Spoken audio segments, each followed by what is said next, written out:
Clap, clap. The third Hokage casually caught the eggs tossed at him and slipped them into his pocket. A.S. the village chief and the current Hokage. He was certainly not one to be struck by such trivial attacks, especially when the culprit was merely a 3-year-old child. "Why do you always bring me 2 eggs?" he inquired, observing the child who was washing the clay off his hands, accustomed to the boy's inexplicable ability to summon objects. "Does he want me to say I wish you would just leave?" the child thought to himself. Yet his face beamed with a smile as he replied, "Of course, it's to help you, Grandpa, to bolster your health." As an elderly man who still insisted on peeking at the women's bathhouse through a crystal ball, the third Hokage indeed exuded an air of frailty, amplified by his weak voice too. Eggs for nourishment seemed a reasonable explanation. "This is your allowance for the month," the third Hokage stated, placing several bills on a small table nearby, which had also been conjured by the child.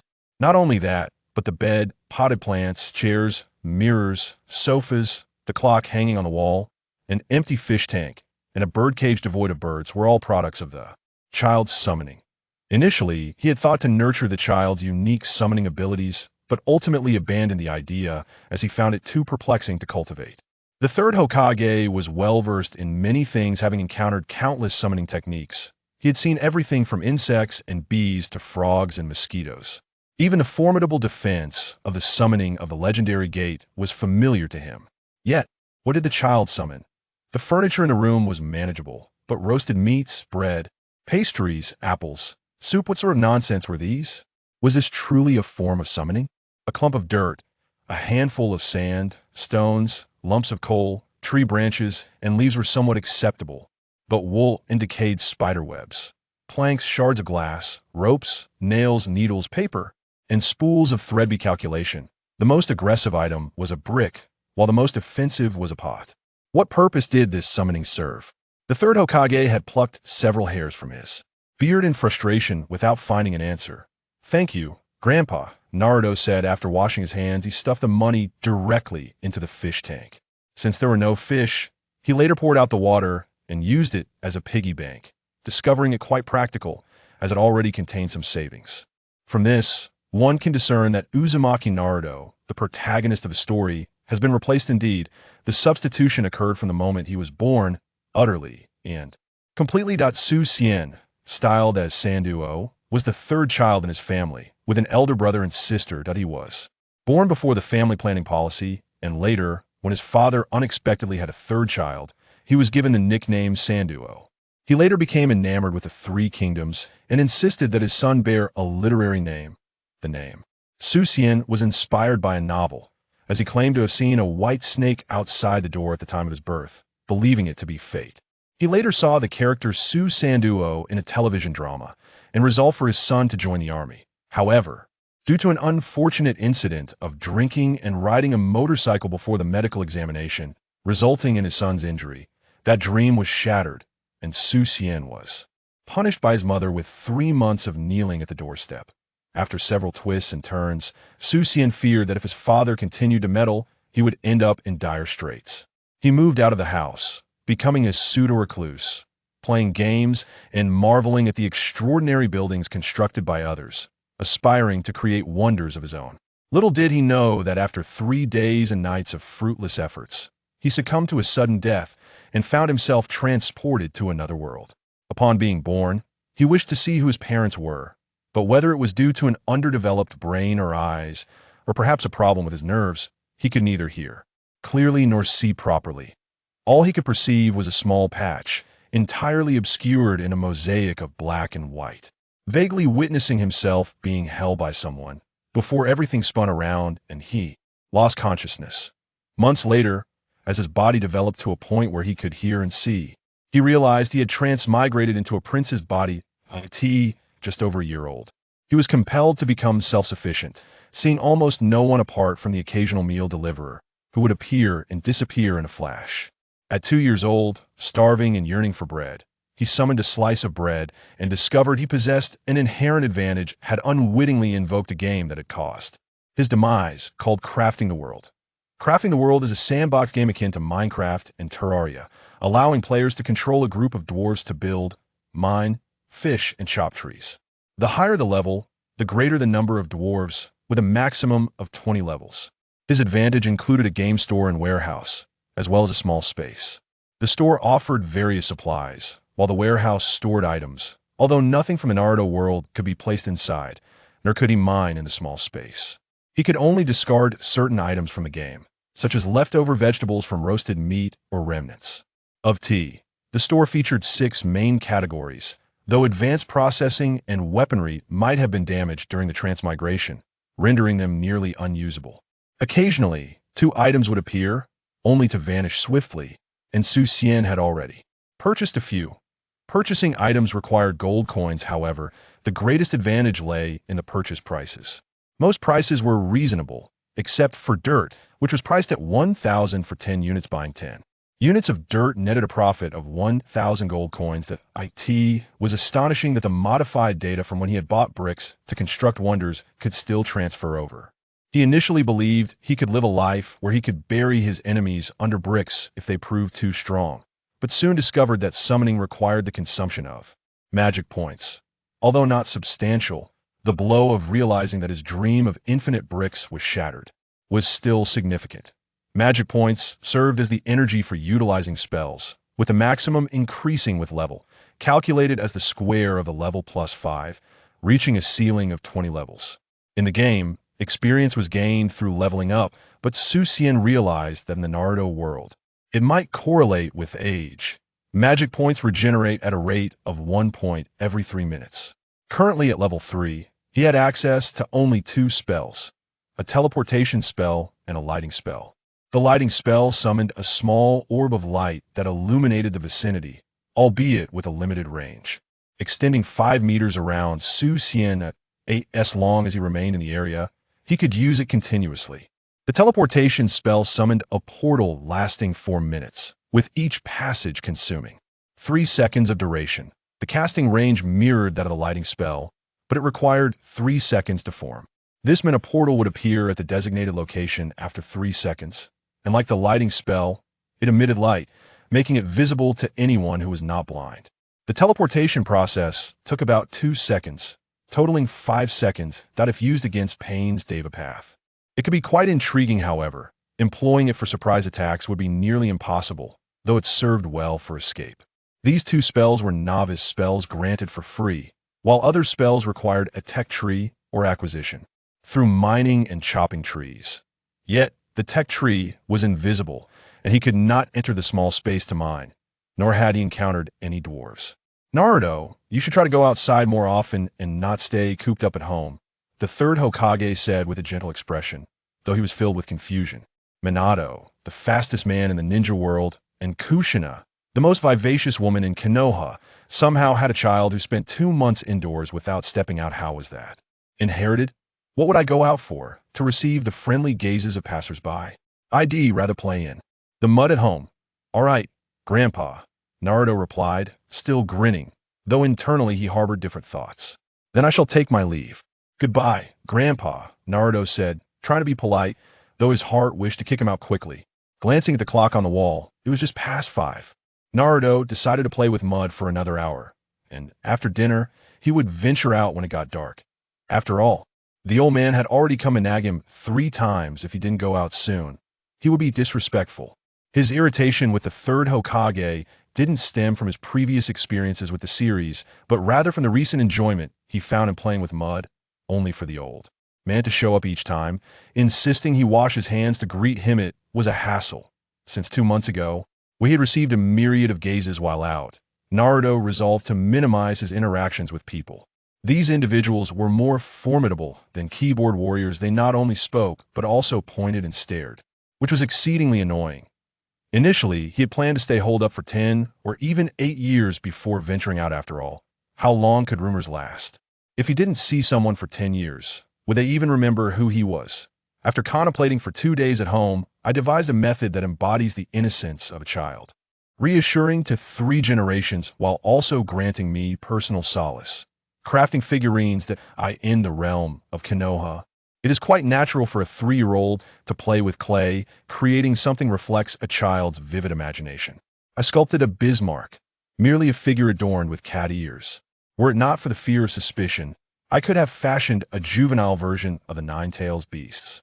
Although I may be somewhat reclusive, the last individual to exhibit such seclusion was Orochimaru, who ultimately defected, but that is of no concern to me.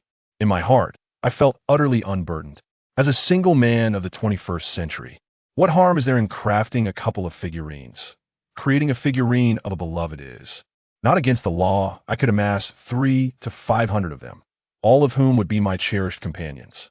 The imagination is rich, yet reality is often stark. After 2 months of crafting at home, my crosses resemble little more than those found atop graves, and I am still far from achieving a Valkyrie-like figure Judah. When I attempt to mold a human, it merely resembles a person, indistinguishable and gender lacking not just facial features, but even a semblance of form.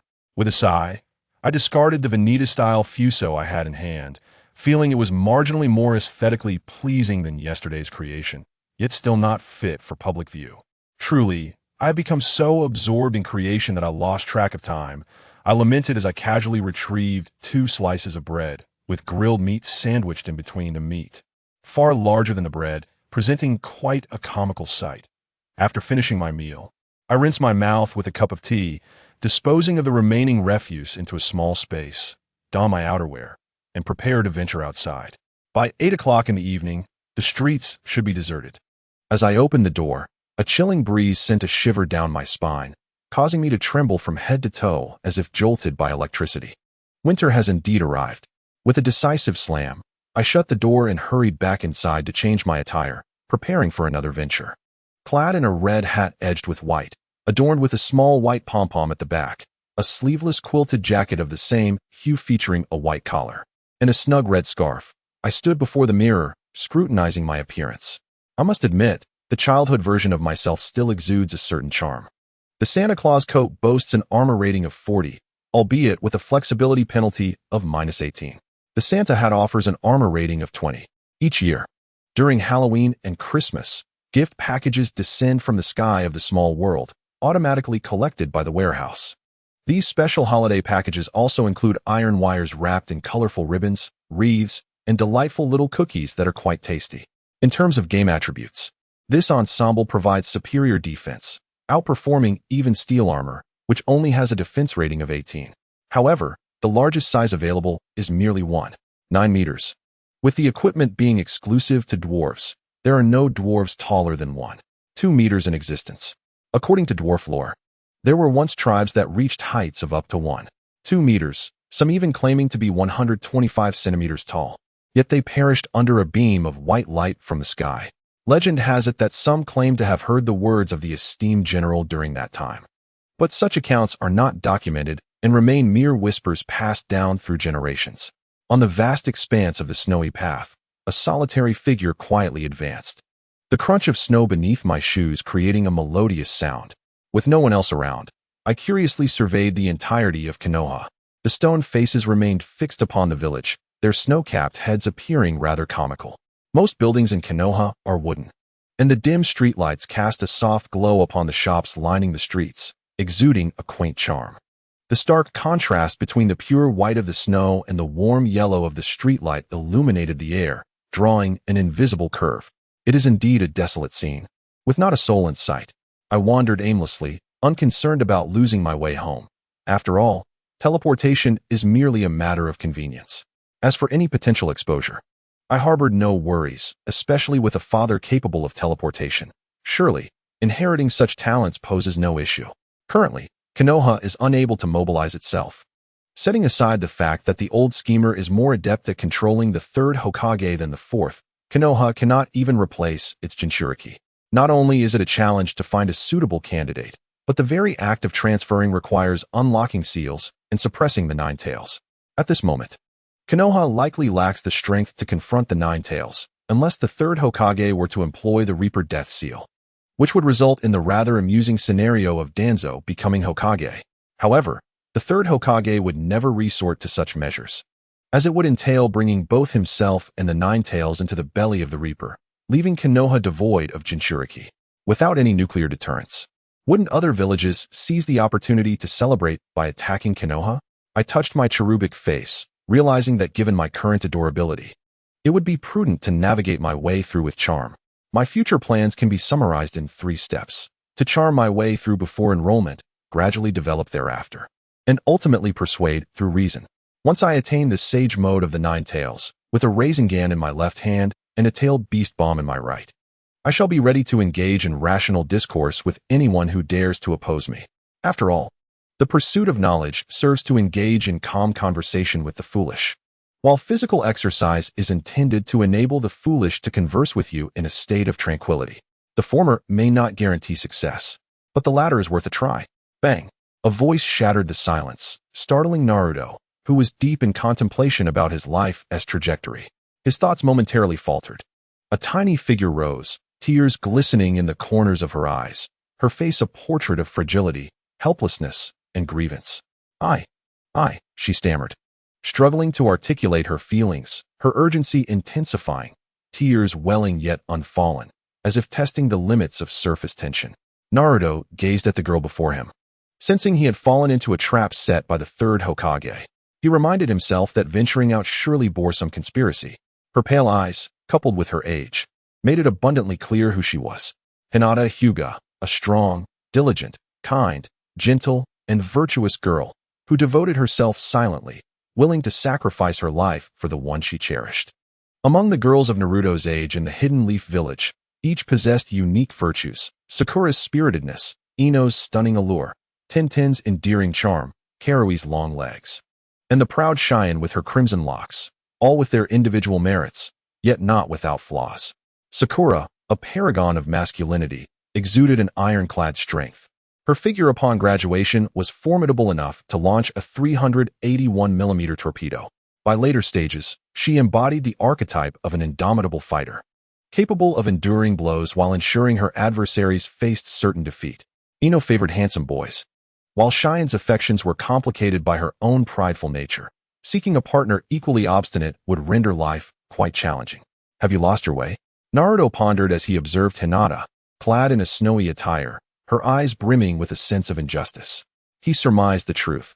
The future head of the foremost clan in Konoha, a family blessed with the gift of insight, yet their daughter often found herself astray, akin to a player with cheat codes charging headlong into enemy territory. Hinata shook her head vigorously, the exertion finally causing her tears to cascade down.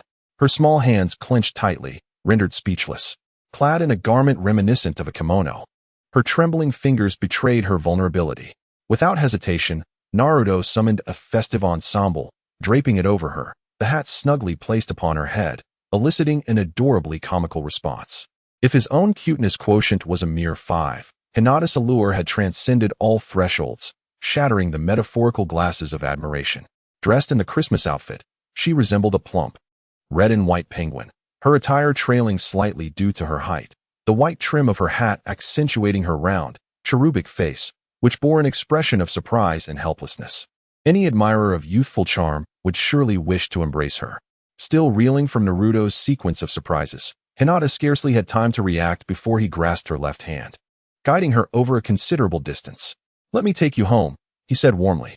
His hand radiated warmth, a testament to his vigorous health, as they strolled, his hands tucked into his pockets, already perspiring from the exertion.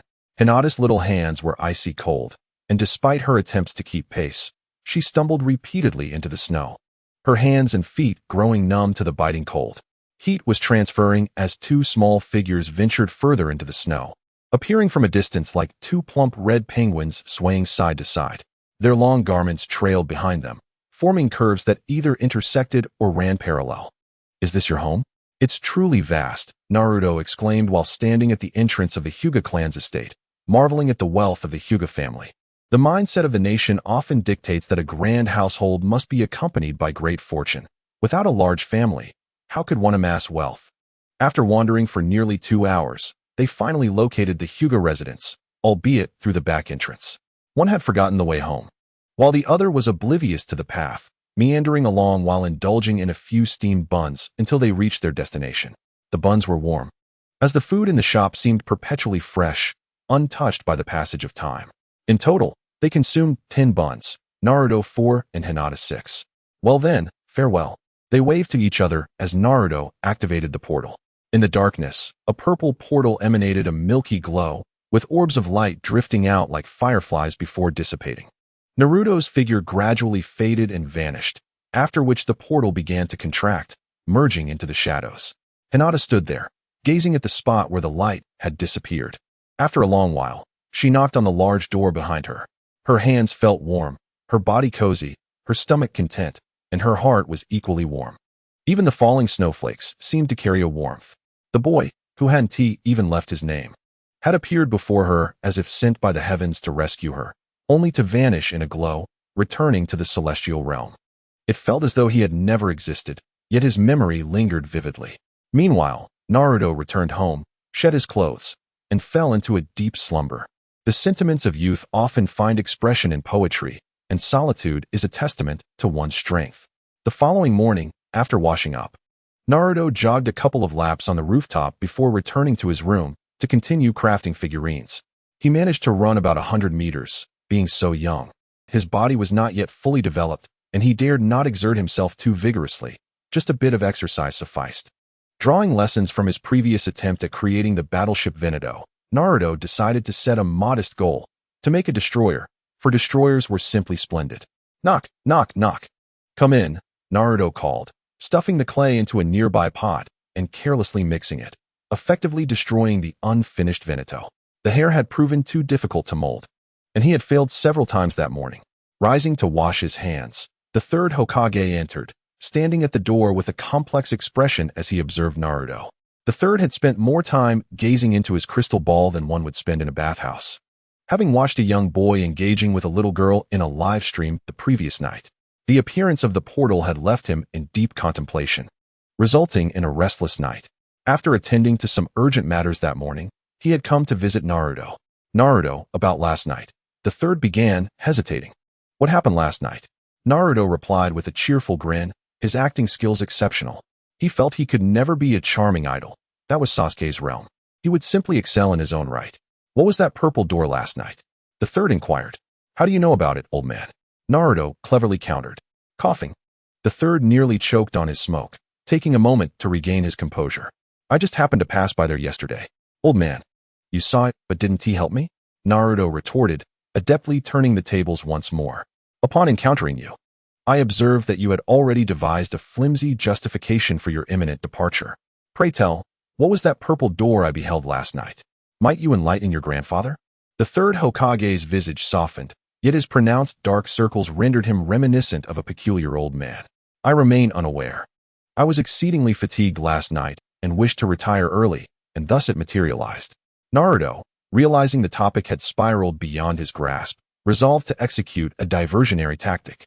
After all, he feigned ignorance regarding its origins, aware that excessive inquiry would only lead to his own stammering. Being merely 3 years of age, he understood the privilege of youth and the principle that one need not squander such advantages. Can it be utilized again? The third Hokage posed a few questions, but upon witnessing Naruto's anxious fidgeting and inability to articulate, he deduced that it would be prudent for him to investigate the matter himself.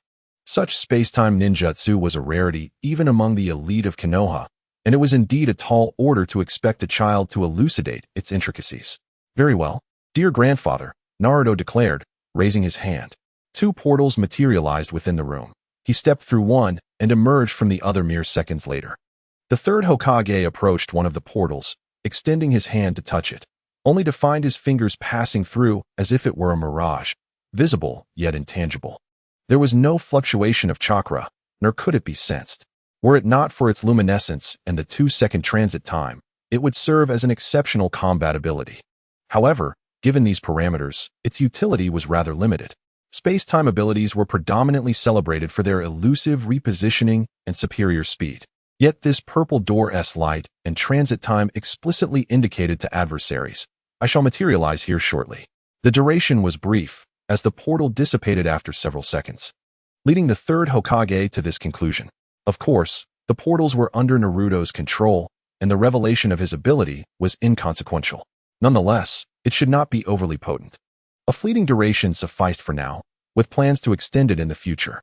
It was entirely reasonable for a 3-year-old to possess limited capabilities. Can it be used again? He queried. It should be feasible, Naruto replied uncertainly. His current magical energy stood at 14 points.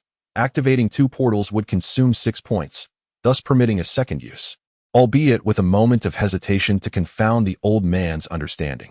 In the game, activating a single portal sufficed, while another would spontaneously generate before the storage area. As for the Hokage world, it remained uncertain whether the solitary existence of a single individual rendered a domicile unworthy of the title. Regardless, his own abode lacked a corresponding portal, necessitating the opening of another. Naruto raised his hand once more, and yet again, 2 portals appeared in the same location. He stepped through. Just as his form began to fade, the third Hokage unexpectedly lunged forward, grasping at Naruto, his hand passing through him. Before Naruto could react, he accelerated to the other portal, reaching for Naruto, who had just materialized and had yet to fully coalesce into existence. And again, his hand passed through. "What are you doing, old man? You startled me," Naruto exclaimed, taken aback by the third Hokage's swiftness, as only an afterimage remained in his sight. Once more, the old man's hand passed through him. "Seize my hand. Let us try again swiftly," the third urged, grasping Naruto's small hand, pressing for a prompt examination. For the duration of the portal was fleeting, and time was of the essence for their experimentation. Naruto did not object and began the transportation process. Having never transported anyone before, he was uncertain of what might transpire, but he felt assured that he would be fine. If anything were to go awry, it would be the old man who would suffer first, and he remained entirely unperturbed. Together, Naruto and the third Hokage commenced their journey, their figures gradually dissipating, only to reappear through another portal. To his astonishment, Naruto realized he could transport another person. After recovering from his surprise, he hastily closed the portal. The third Hokage, stroking his beard in contemplation, deduced that the figures that had vanished during the transportation process existed in a different realm, visible yet intangible, akin to the door itself. This door could facilitate transportation, but its duration was shorter than the previous instance, indicating that the energy expended was drawn from the door's power. Indeed, this was the case. Transporting another person was equivalent to moving 2 individuals, and the portal's active time had decreased by 3 seconds. While the old man could not perceive it, Naruto could see the countdown timer and the symbol indicating how to close the portal. Could it be used again? It seemed unlikely. This time, it truly could not be activated again, as his magical energy had diminished to merely 2 points. How could he possibly open another door? He raised his hand, yet nothing happened. The third Hokage continued to stroke his beard, noting that the energy consumed in opening the door was not chakra. However, Naruto could faintly sense something. "So, Naruto, when do you think you can use it again?" he inquired. Naruto glanced at the clock on the wall. His magical energy replenished at a rate of 1 point every 3 minutes. While opening a portal consumed 6 points, merely 18 minutes had elapsed. He shamelessly exaggerated the time frame a tad. "What is the range of the technique?" the Hokage queried further. "What do you mean by range?" Naruto responded with confusion, stating that at 3 years old, he did not comprehend the question. The third Hokage pondered for a moment and rephrased his inquiry in a manner he believed Naruto might understand. "Where can the purple door be placed?" Naruto replied, "Well, probably in places I have been before." He continued to provide half-truths. Indeed, transportation required familiarity with the location. However, one could purchase small hanging lamps and wall lights, as well as 2 types of oil lamps, which could illuminate a designated area and expand one's visual reach. Naruto had used them before. They were bright when first ignited. But once the oil was depleted, one had to refill it and relight it, which was quite cumbersome, far less convenient than simply using electric lights.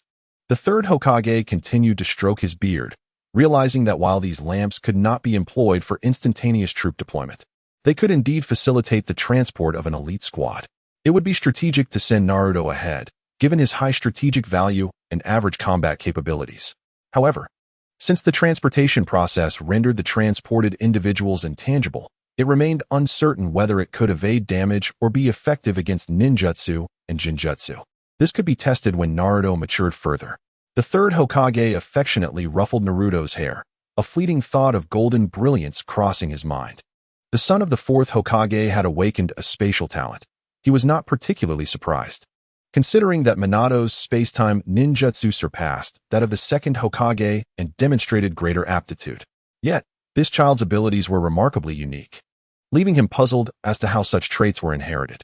Escaping from the third Hokage's grasp, Naruto thought to himself, "If you touch my head again, I might just extract a great treasure from your belly." He glared fiercely at the third Hokage, harboring a fierce resolve. The third Hokage, undeterred by Naruto's fierce glare, chuckled as he placed 2 books on the table. "Let us call it a day. I understand you are not fond of venturing outside. If you find yourself bored, you may peruse these. Refrain from merely playing in the mud. Old man, receive my unlimited egg technique." With an exasperated shout, Naruto swiftly performed a summoning jutsu, hurling a chicken egg before summoning another to throw again. The old man indeed needed nourishment, so frail that he had forgotten even his inability to read, gifting himself 2 books. "Even if you were to relocate a library here, I would still be unable to comprehend," he mused.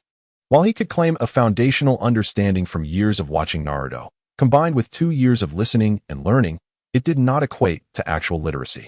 The third Hokage collected the eggs while making his way to the door, departing with 2 books in hand and a bag of eggs, which was not a bad trait. Once the third Hokage had left, Naruto carelessly tossed the books onto the shelf and prepared to continue his play in the mud. Suddenly, a thought of a certain individual crossed his mind, and he burst into laughter. Does this count as having sparred with the third Hokage and emerging unscathed? Ha!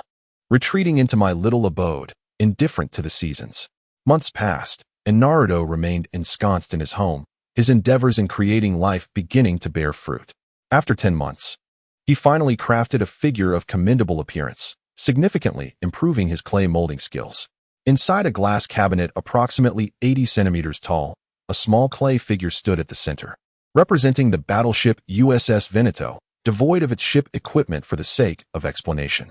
Above the cabinet lay 4 heads haphazardly placed, resembling the past Hokages, crafted by Naruto to maintain political correctness.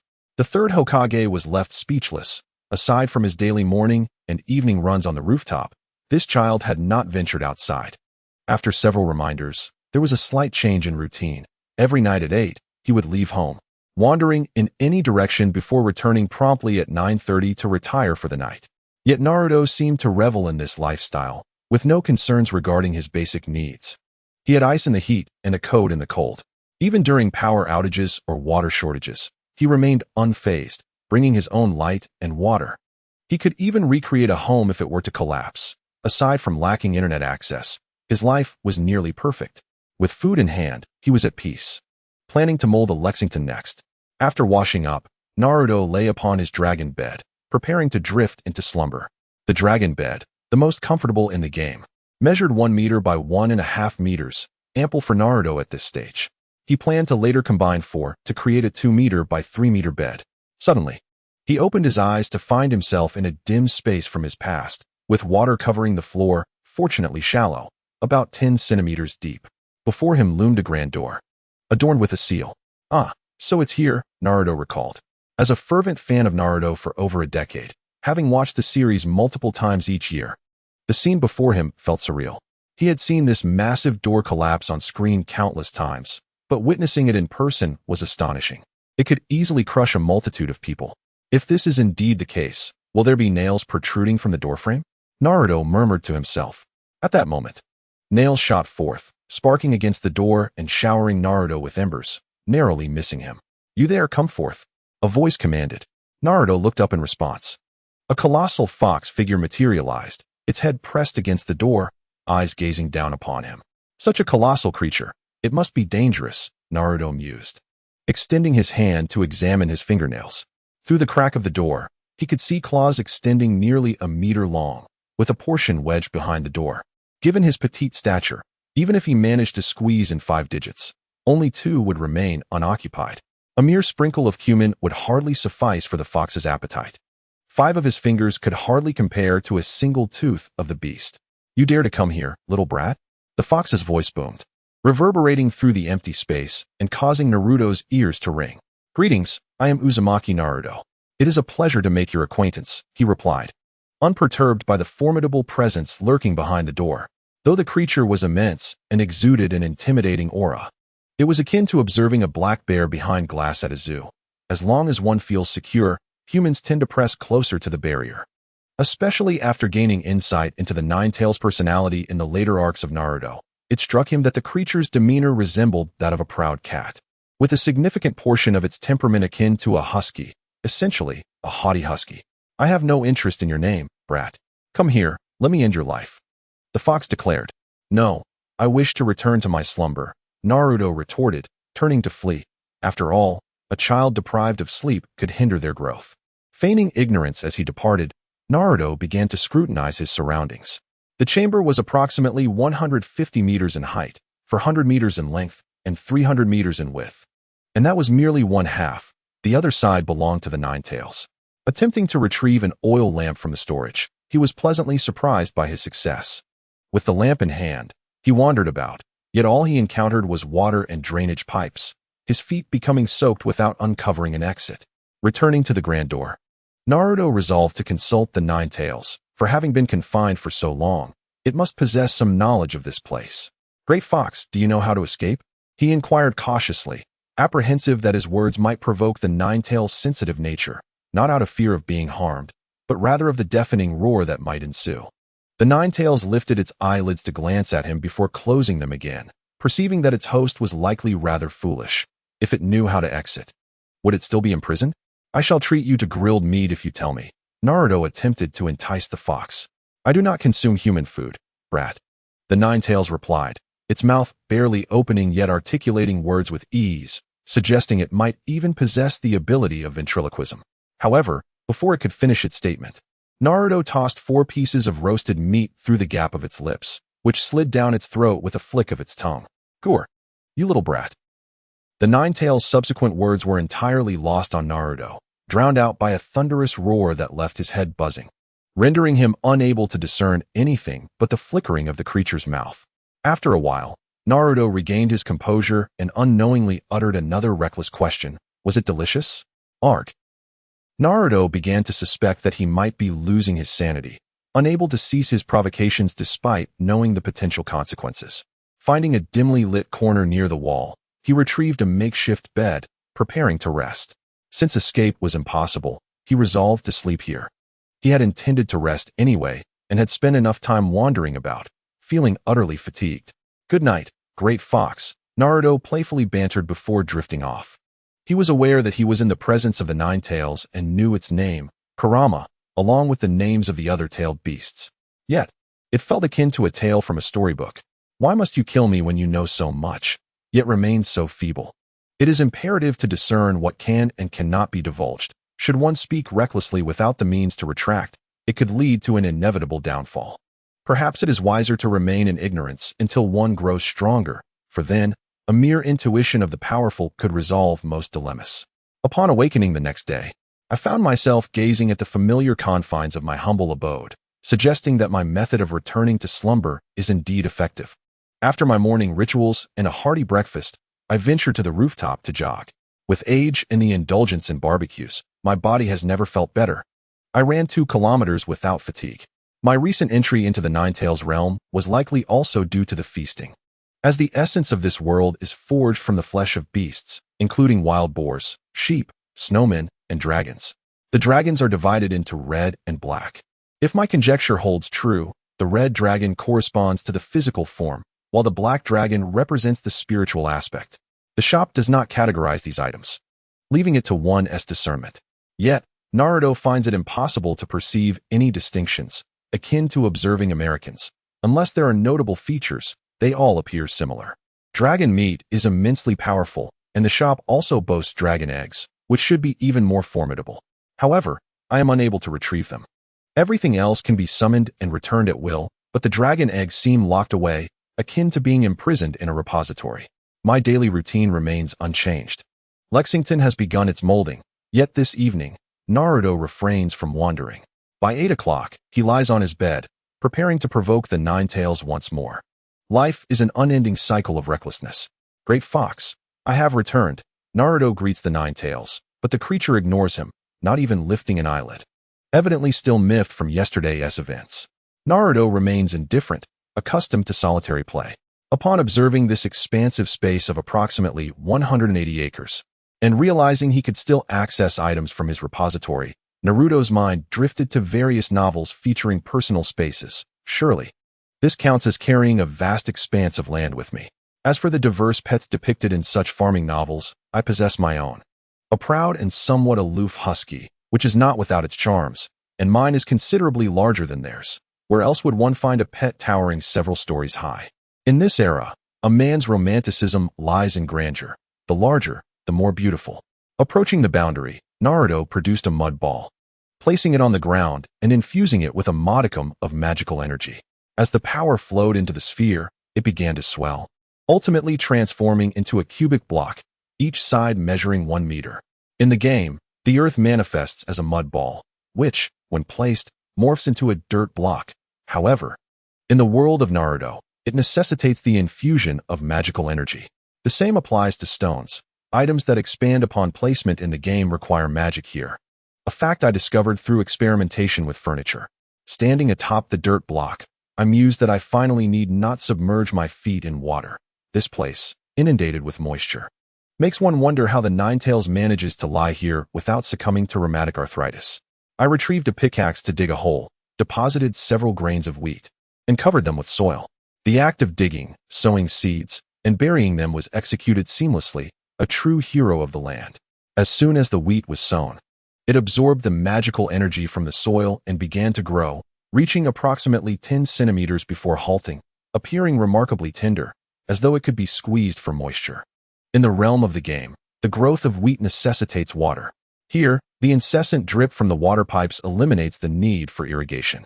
I excavated 2 pits and retrieved 2 potted palm trees, discarding the pots back into the refuse of the miniature world.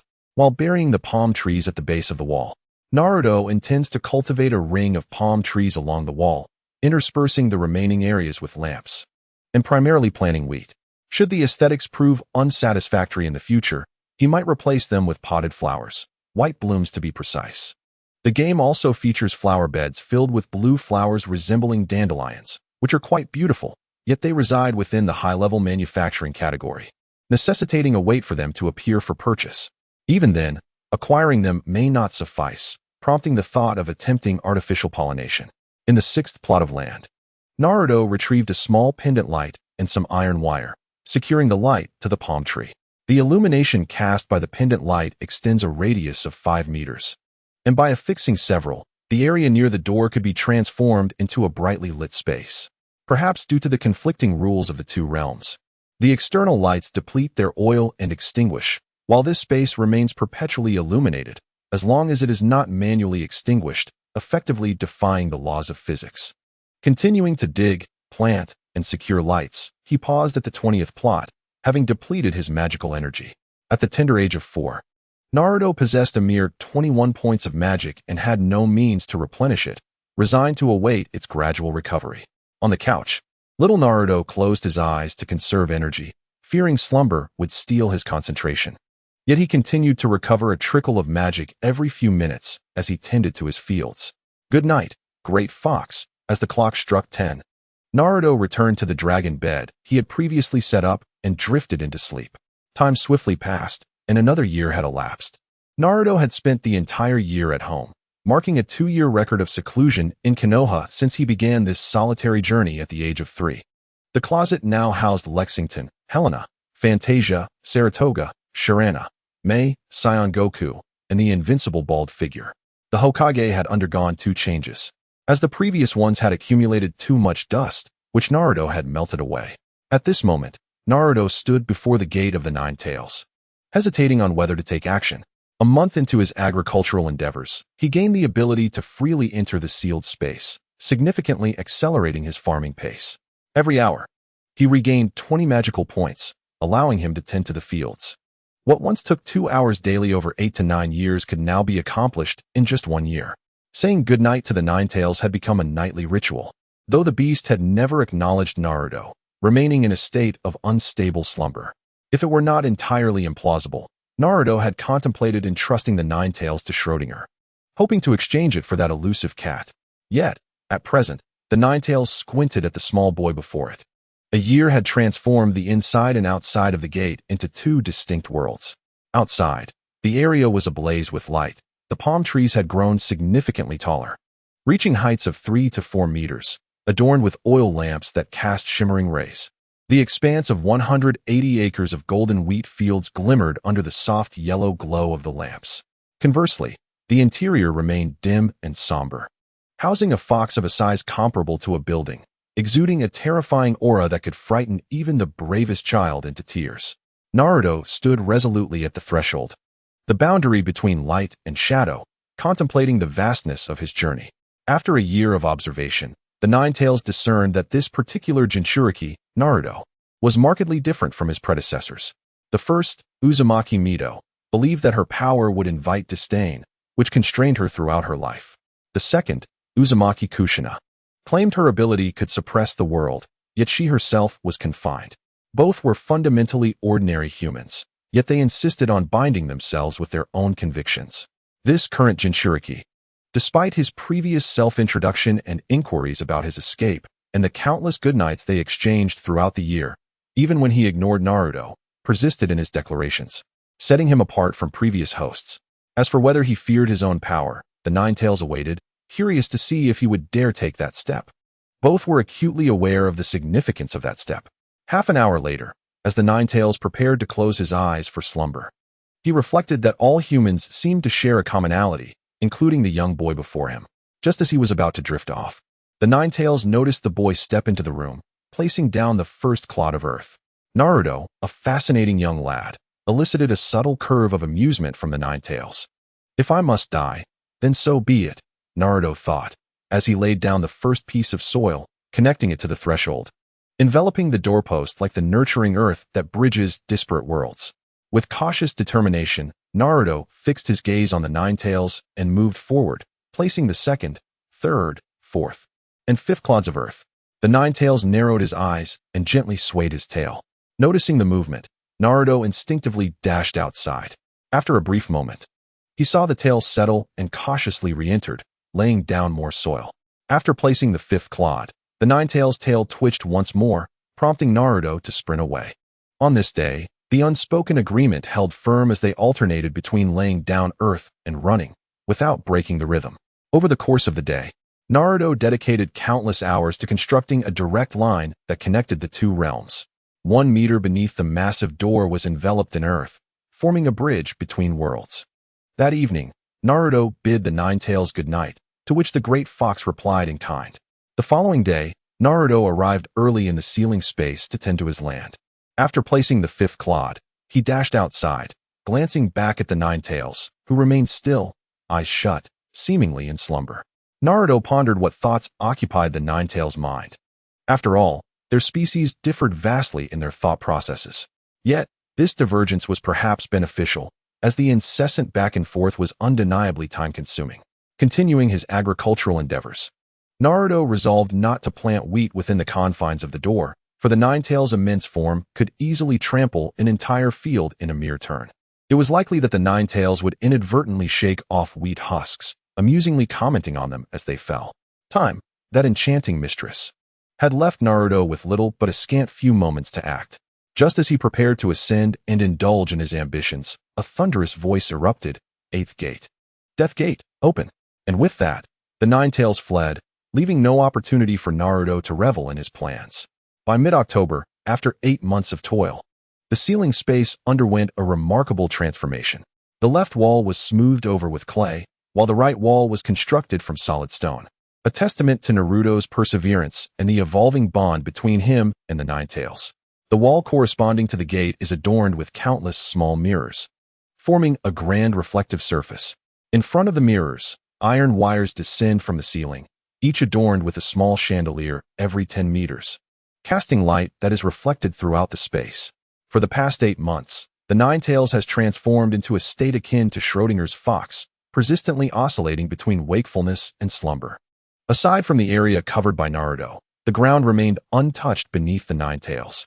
On the following day, upon entering, Naruto discovered that the Nine-Tails had shifted its position and had not moved since.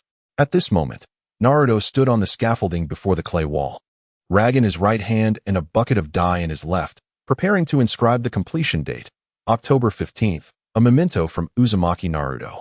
Alas, I cannot write it all. It was only now that Naruto realized he was wholly unprepared to write in Japanese. Writing in Chinese was out of the question. For the past 2 years, he had been engrossed in farming, while the two enlightening books gifted by the third Hokage languished on the shelf, gathering dust, indeed. A shelf that held only those 2 volumes. Sliding down the scaffolding, he returned it to the storage, casting a contemplative glance at the fox in the distance. Surely, the Nine-Tails knows how to write. Approaching the side profile of the Nine-Tails, Naruto called out to it. Now, he no longer feared the possibility of being crushed by its paw. When he had laid the earth beneath the Nine-Tails' tail, he had playfully tapped its tail, prompting it to lift, allowing him to finish his work before it fell again. After enduring such a lengthy endeavor with Nine-Tails, he could only imagine the consequences had it chosen to drop them prematurely. Moreover, he recalled the parting words from months ago, "Good night." Despite the Nine-Tails having ignored him for the past 8 months, leading him to question whether he had merely imagined it. Perhaps this was the pride characteristic of a fox.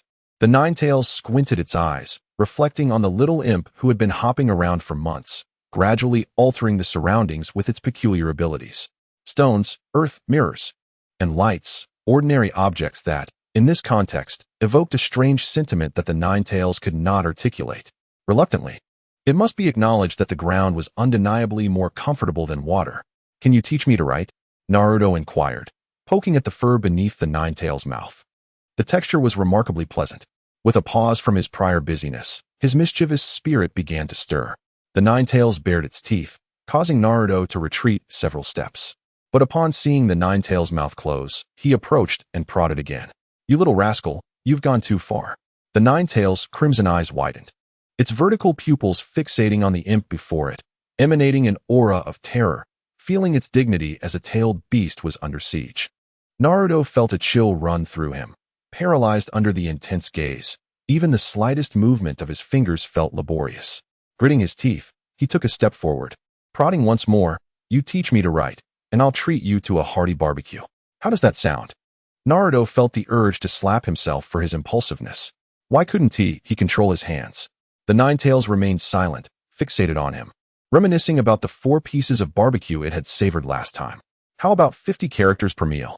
This time, Naruto refrained from prodding, aware that one should not tempt fate more than thrice, as he had learned from a certain novel. The Nine-Tails continued its silence. Naruto found himself in a quandary. Without a response, negotiations were impossible. What if it's 40 characters per meal? With no reply, he resorted to raising the stakes in hopes of persuading the Nine-Tails. The Nine-Tails suppressed its aura, its eyes narrowed slightly, and 2 of its tails stood upright. Reflecting on that barbecue, it was indeed quite delicious. "All right." Naruto responded quickly to the Nine-Tails' indication. This marked the first instance of genuine communication between them, albeit a somewhat fierce one. He poked the Nine-Tails again, and with a swift kick of his leg, Naruto dashed out the door, vanishing and returning to reality. "Roar, little brat. I shall slay you." The Nine-Tails' roar reverberated in the space, though Naruto could no longer hear it. As his consciousness returned, Naruto approached the bookshelf and picked up 2 dust-laden enlightenment books, one in English and the other in Japanese, both adorned with numerous illustrations that he struggled to comprehend. He opened the Japanese book, noting the writing of a few characters, before entering the ceiling space. Summoning a scaffold, Naruto climbed up, covered in tattered dyes, and began inscribing the 26 letters of the English alphabet on the wall, along with the several Japanese characters he had just noted. "Great Fox, why do these differ from those?" Naruto inquired, pointing at the English letters on the wall. He knew that this was English. The existence of such a cross-world language in the Naruto universe was perplexing. How had Kishimoto conceived it? "That is a cipher," the Nine-Tails replied, its voice laced with disdain. "I possess a mastery of this language, speaking without parting my lips." "A cipher?" Naruto pondered. "Isn't it called English?" The Nine-Tails explained impatiently. Approximately 55 years ago, when Konoha was first established, an anomalous space appeared in the air above the capital of the Fire Country, dropping several iron pipes, wooden planks, a few books, and 2 cats named Ginger and Fishcake. The books were deciphered by the Fire Country, and Konoha adopted it as a coded language. Eventually, as it spread, other nations began to use it, prompting Konoha to develop a new cipher. Are those 2 cats still alive? Naruto found the thought amusing. He couldn't discern whether their survival was fortunate or unfortunate, having endured such battles and ended up in this high-powered world. "They are alive," the Nine-Tails glanced sideways. "This Jinchuriki indeed has a peculiar mind. One moment, he is engrossed in learning a language, and the next, he is inquiring about cats. Little brat, are you still studying? The Ninetales, unwilling to waste time on such trivial matters, urged him to focus. Hurry up, I need to eat meat. It's been how many years since I last had a meal? 100? 200? Learning, Naruto suppressed the thought of going to the fire capital to pet cats. Preparing for the next act. I will recite it once, remember it. All right, Naruto thought to himself, playfully teasing Ninetales as the bad student in his mind. Scene 1. Act 1 Action. The Ninetales recited the letters on the wall, and Naruto hurriedly marked the phonetics below in English. The outcome was reminiscent of his elementary school days when he recorded Chinese under English words, with notes like T, Ma, Tu, and Ai Pao. As for pronunciation, it didn't matter as long as he could recognize it. The colossal fox slightly parted its mouth, and Naruto tossed pieces of roasted meat inside. Whenever the meat accumulated to a certain amount, the fox would begin to chew and swallow, then open its mouth again for more. Naruto had lost count of how many times he had repeated this action. How much roasted meat had he thrown? 3,000? 5,000? It seemed to have piled up to the size of a small mountain. Did this fox possess a divine stomach? The sole motivation propelling Naruto forward is the delightful sensation of stroking the fox's fur while tossing the meat. The tactile experience is simply exquisite. However, prolonged petting might provoke the fox's ire. The mighty fox, having feasted adequately, has left Naruto's arm weary at such a young age. He has yet to reach the stage of building strength. Although he could thrust his hand into the Ninetales' mouth to directly release roasted meat, this would forfeit the joy of petting. Thus, between the allure of stroking the fox and the fatigue in his arm, Naruto opted for the former. The half-satiated Ninetales, for the first time in a century, indulged in a feast, savoring every morsel. You claim to be only 7/10 full half an hour ago. Naruto protested, unconvinced, suspecting the fox was merely deceiving him. I would never deceive a mere child, the Ninetales retorted, firmly believing in the truth of his words.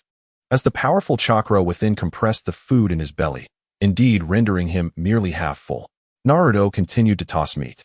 Suddenly curious if he could procure a dragon egg from this site. With a lift of his hand, a dragon egg measuring 1 meter in height and 30 centimeters in diameter was unexpectedly hurled into the Ninetales' mouth. A sensation of weight being sufficient prompted the Ninetales to close his mouth and crush the dragon egg, releasing a stream of black liquid that bubbled ominously. What have you fed me, little brat? The Ninetales exclaimed, his mouth stuffed with roasted meat, yet still managing to speak. Naruto remained silent, retrieving another dragon egg. After fruitlessly striking it with a pickaxe for some time, he pondered, then lifted the egg and struck it vigorously against the Ninetales' claw, causing it to shatter effortlessly. Clearly, the Ninetales' claws were far sturdier than the pickaxe. The liquid that flowed from the broken egg was reminiscent of iced red tea, distinctly different from the earlier black liquid, indicating this was a red dragon egg. As for the flavor, Naruto dipped his finger, tasting it, and found it indeed bore the essence of iced red tea. After breaking 2 more eggs, he encountered a black dragon egg, from which bubbled a familiar black liquid. Testing it, he discovered it had the flavor of cola, quite amusing. What is this? The Ninetales inquired, initially perceiving only a peculiar taste that surged through his throat, but upon reaching his stomach, he felt a vibrant vitality emanating from it, though it served no purpose for him. It was the first time in millennia that he had encountered something capable of replenishing vitality. Something even the sage of 6 paths could not accomplish was effortlessly achieved by a mere egg. Dragon egg, Naruto replied. I have lived for 1,000 years and have never seen a dragon. Nor have I, Naruto admitted, but it is called a dragon egg. He found himself unable to offer a more profound explanation, for it would be absurd to suggest that the Ninetales should incubate it. Whether it could even hatch was a question for another day, as this egg was said to require incubation beside magma. Would he need to seek out the Four Tails?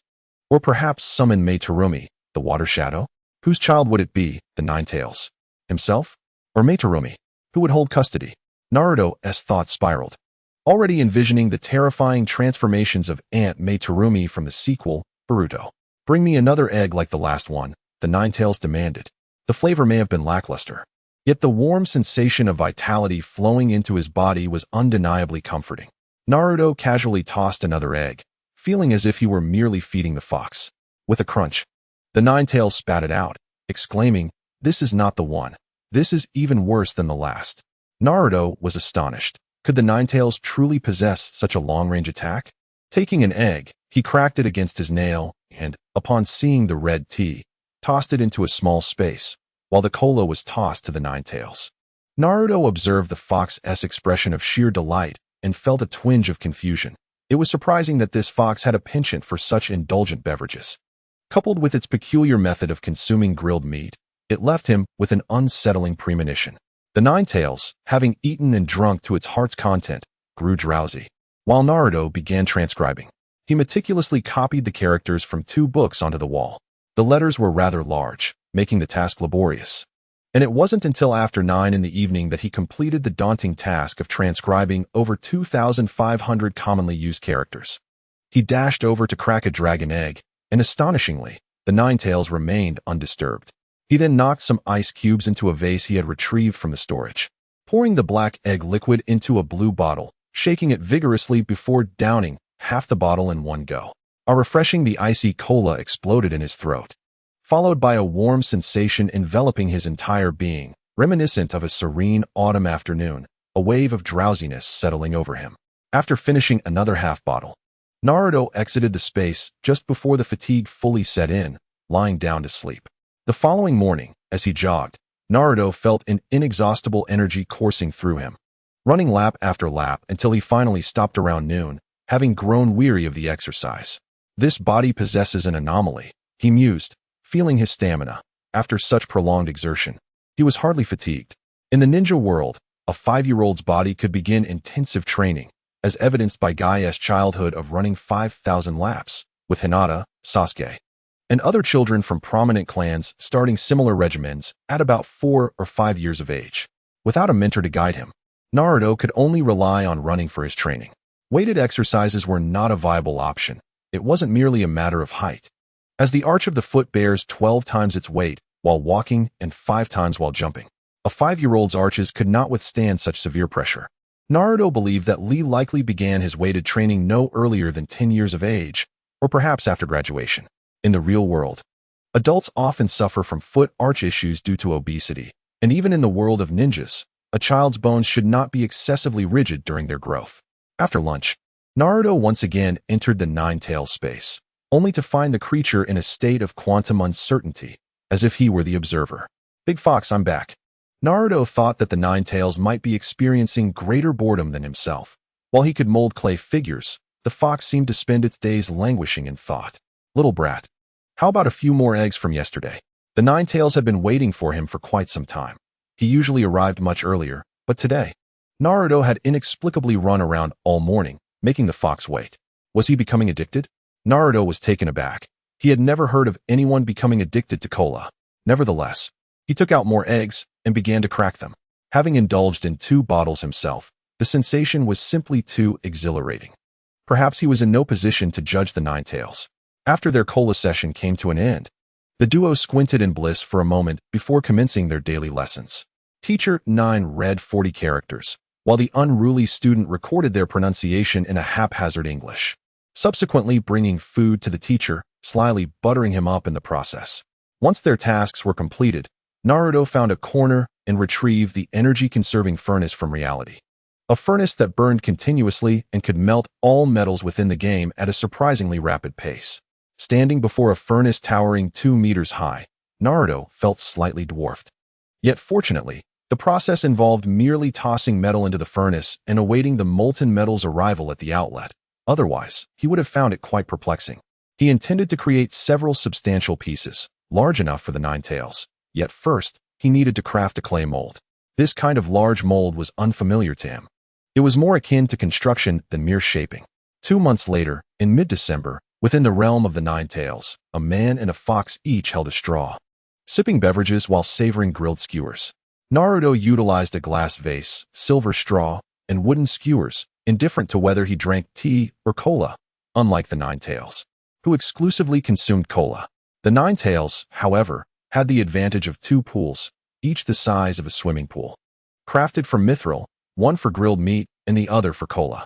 A chakra-infused hand wielded a 5-meter-long mithril skewer, plunging it into the mound of grilled meat, taking whatever amount it could grasp and devouring it with relish. Another pool was connected by a mithril straw, 20 centimeters in diameter, with 2-meter segments that could be extended like a screw. Any leakage was beyond Naruto's concern, as the Ninetales simply needed to suck with vigor. In their little workshop, the quality was less than stellar. The shop offered only steel, iron, gold, silver, and mithril. The first 4 materials were akin to tofu for the Ninetales, easily crushed with a mere pinch or snapped with a tooth. Only mithril, touted as extraordinarily sturdy and highly durable, could withstand the ravages of a tailed beast, provided the Ninetales did not go berserk and smash everything in sight. "Kid, today is the last time," the Ninetales remarked, sipping cola and munching on skewers, unaffected in conversation, even with a full stomach, exhibiting an uncanny ability for ventriloquism. Today marked the final lesson from the rather mischievous instructor, with only a handful of unmarked characters remaining on the wall. "Rest assured, Great Fox, I shall return tomorrow." Naruto smiled sweetly at the Ninetales. "I do not require anyone to visit," the Ninetales retorted, a hint of pride in its voice. Naruto smirked. "Humph, you stubborn creature." For some reason, he felt as though the Ninetales had gained a bit of weight. Reflecting on the emaciated form of the Ninetales drawn from chakra in the anime, Naruto found solace. If it could grow thin, it could also grow plump. Given the Ninetales' lifestyle, which revolved solely around eating, sleeping, and engaging in the whims of a Schrodinger's fox, Naruto was hardly surprised by any weight gain. Knock, knock, knock. The third Hokage had arrived. "I shall take my leave now, Great Fox," Naruto announced, switching back to his physical form upon hearing the knocking. The third Hokage typically visited once a month to contribute to Naruto's fish tank. Having already come once this month, Naruto wondered what had prompted this second visit. "Please, come in," Naruto said, laying aside the clay figure to wash his hands. To an outsider, it would appear he had been staring blankly at the clay figure, suddenly snapping back to reality. "Old man, what brings you here?" he inquired, noting the Hokage's seemingly endless busyness. Yet today, his unexpected presence hinted at something amiss. The third Hokage gazed at Naruto, an array of emotions swirling within him. Having promised the fourth Hokage and Kushina on their deathbeds to look after Naruto, he felt inadequate. This child had begun to fend for himself at merely 2 years old, his unique abilities allowing him to thrive independently, leaving the Hokage feeling powerless apart from offering financial support. "Little Naruto, soon you shall turn 6, correct?" the third Hokage inquired. I'm going to be 6? Time had become a blur for Naruto, who rarely ventured outside and had nearly forgotten the date, with no one to remind him.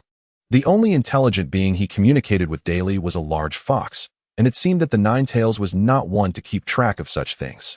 The third Hokage sighed, realizing the extent to which this child had fallen. If this continued, he would be doomed. "Next year, you shall attend school, little Naruto," he remarked softly, exhaling a puff of smoke. "You old men certainly know how to have fun." "School, huh?" Naruto mused, filled with a sense of longing for the Ninja Academy, where he would meet many of the characters he admired, whom he had only seen on his computer until now. "Are you looking forward to it, little Naruto?" The third Hokage was taken aback, expecting the boy to reject the notion. "I am indeed. If I don't go to school, how will I get to know Hinata? I do not wish to remain a solitary figure," he replied. The third Hokage took a deep breath, releasing 2 smoke rings through his nose. It appeared the child did not wish to spend his life alone after all. The Hokage had learned to blow smoke rings from a figurine of Naruto, and with his mastery over his body and chakra, he could even produce a string of smoke rings with just his eyes if he desired. Feeling a surge of affection, the third Hokage wanted to ruffle Naruto's hair, but was met with a swift dodge, leaving him to awkwardly retract his hand. "This is a gift before your enrollment. Study diligently and aspire to become a powerful ninja," he said, placing 2 scrolls before Naruto. This was perhaps the last guidance he could offer, steering Naruto onto the path of a ninja. The boy possessed extraordinary talent, and it would be a pity for him not to pursue this calling. The third Hokage had witnessed Naruto running laps on the rooftop more than once, his abundant energy evoking envy in the elder, coupled with his intangibility during teleportation. He was bound to become an exceptional ninja. The Hokage was convinced of it. "Thank you, Grandpa," Naruto replied, having learned to recognize most characters, although some required him to revisit his mental realm for practice. The scrolls contained no obscure characters, and he managed to decipher them with ease. The Whirlpool clan's chakra refining technique, shadow clone technique. The first was relatively straightforward, a refining method exclusive to the Uzumaki clan. The school taught a universal version, while each prominent family developed their own specialized variants based on their unique physiology. The differences were not particularly vast, yet they were the most suitable for each clan. The second one puzzled Naruto. What does this old man mean? Is he implying that I am too lonely?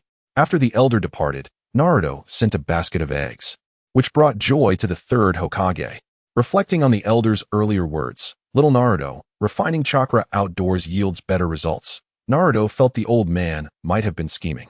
Having watched the entirety of Naruto, including the films, he had never encountered such advice. Hey, Ninetales, is there any truth to this? Naruto thought it prudent to consult the fox, whose centuries of experience had imparted a wealth of knowledge. I have never heard of such nonsense, the ancient fox scoffed. Evidently, the third Hokage was quite determined to encourage Naruto to venture outside, resorting to tricks and deception. Nevertheless, Naruto felt it would be beneficial to practice outdoors. Last time, the Hokage's stratagem led him to Hinata, so he decided to give it another try, recalling how she had gotten lost a couple of times in their childhood. With resolve, he activated the teleportation portal. In a secluded grove within the Hidden Leaf Village, Naruto ignited a campfire, leaning against a large stone. The warmth radiating from the flames was reflected back by the rock, a practical lesson learned from Master Jiraiya. Several layers of blankets were spread over wooden planks, while Naruto meticulously examined a scroll. Chakra, the essence extracted from the body's 130 trillion cells, is a fusion of physical and mental energy. The Whirlpool Chakra, refined specifically for the Uzumaki clan, boasts an extraordinarily vast reservoir of bodily energy, with a unique extraction method that diverges from conventional techniques. The shadow clone technique creates duplicates of the user, evenly distributing chakra among them. When a clone dissipates, it relays the experiences back to the original, serving as a tactical ninjutsu for intelligence gathering. Naruto paid little attention to the intricacies of the shadow clones.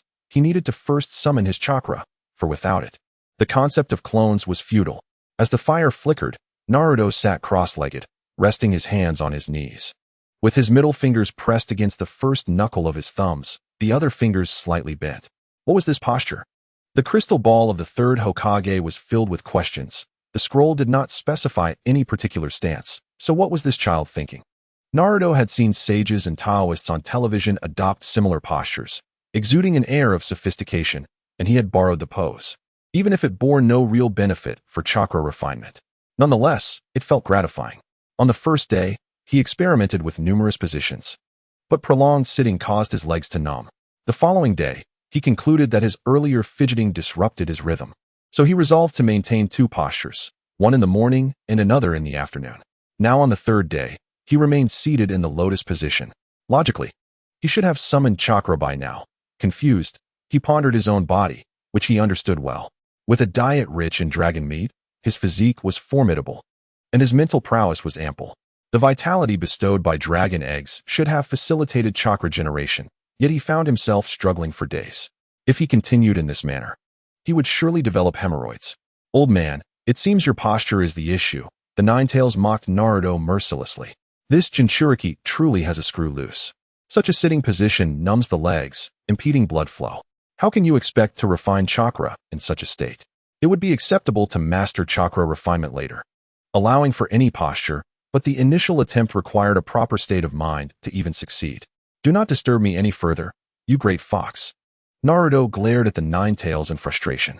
Suddenly, he felt an unusual sensation coursing through him, an extraordinary energy enveloping his being.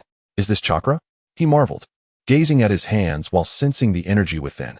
The dream of scaling walls and leaping great distances was tantalizingly close, and excitement bubbled within him.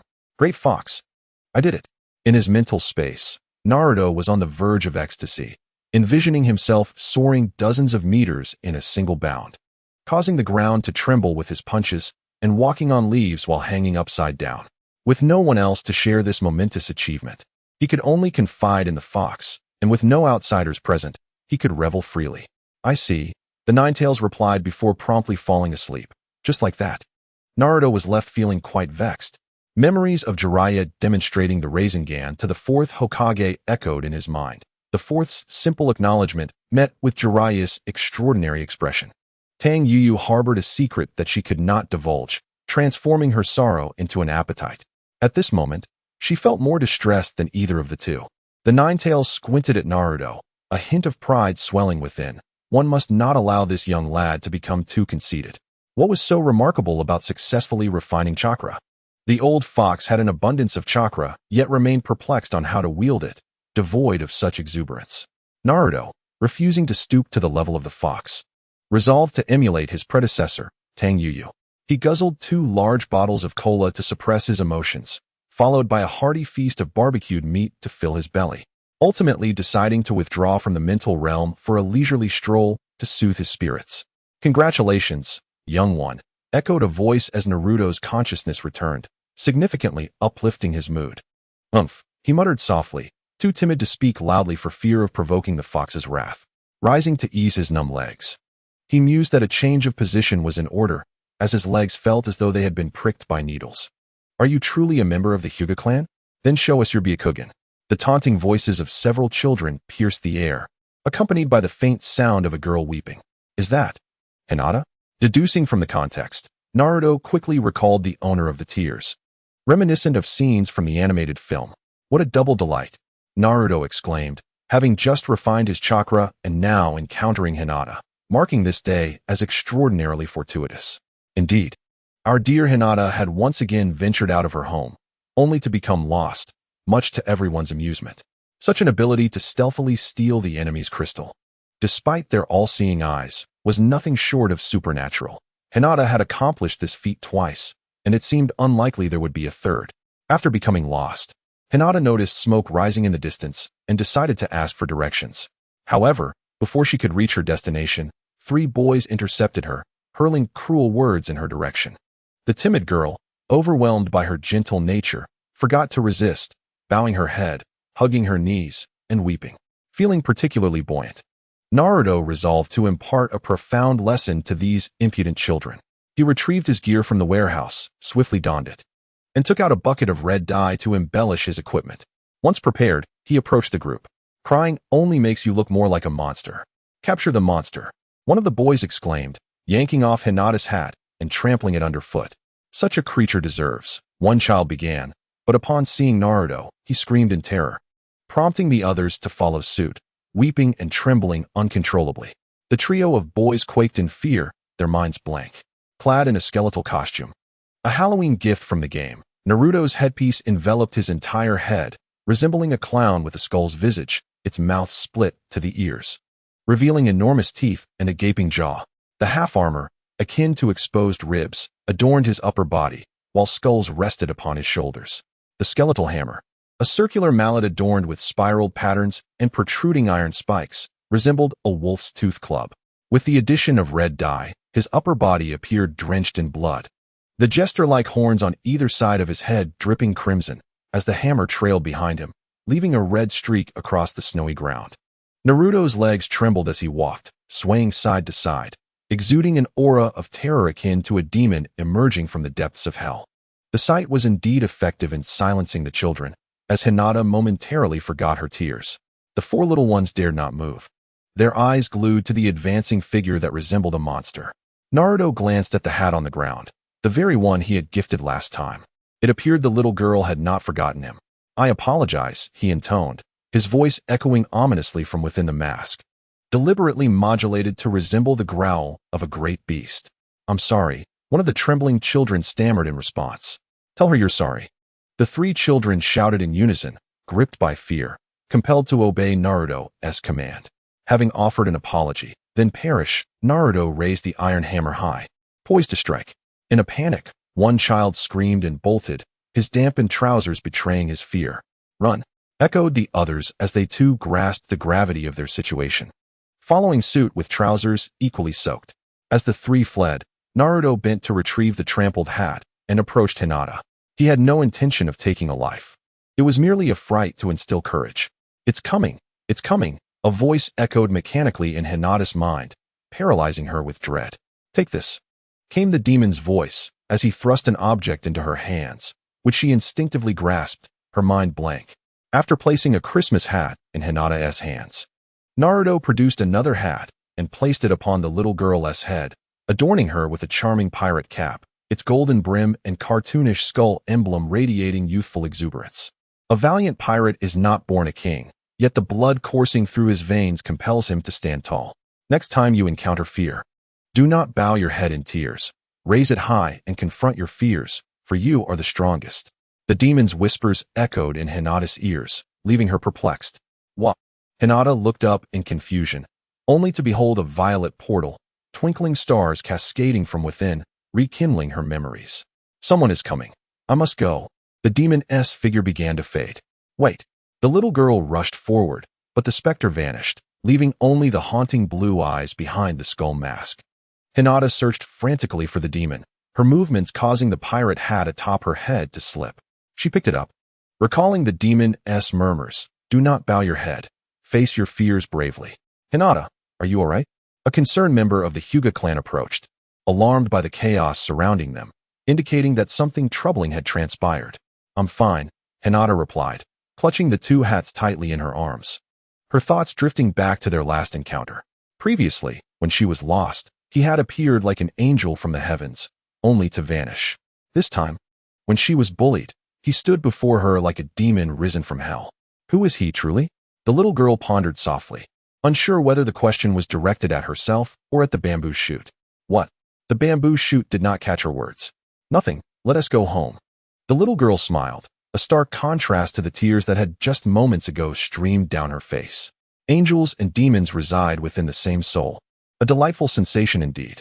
Setting aside the events occurring with Hinata, as Naruto returned home, he suddenly remembered that the bonfire had yet to be extinguished, prompting him to venture back and douse the flames. Years of rigorous education on the perils of arson had profoundly shaped his character. With chakra now at his disposal, the next step was to master the shadow clone technique, two skills that the prince of the anime wielded with remarkable finesse, the shadow clone and the Rasengan, enabling him to triumph effortlessly, albeit through numerous iterations of the Rasengan. The Rasengan is undeniably formidable, regardless of one's elemental affinity, be it fire, wind, lightning, water, or earth, or even various bloodline limits. It can incorporate them all. Astonishingly, even the chakra of a priestess can augment it, resulting in an entirely new skill.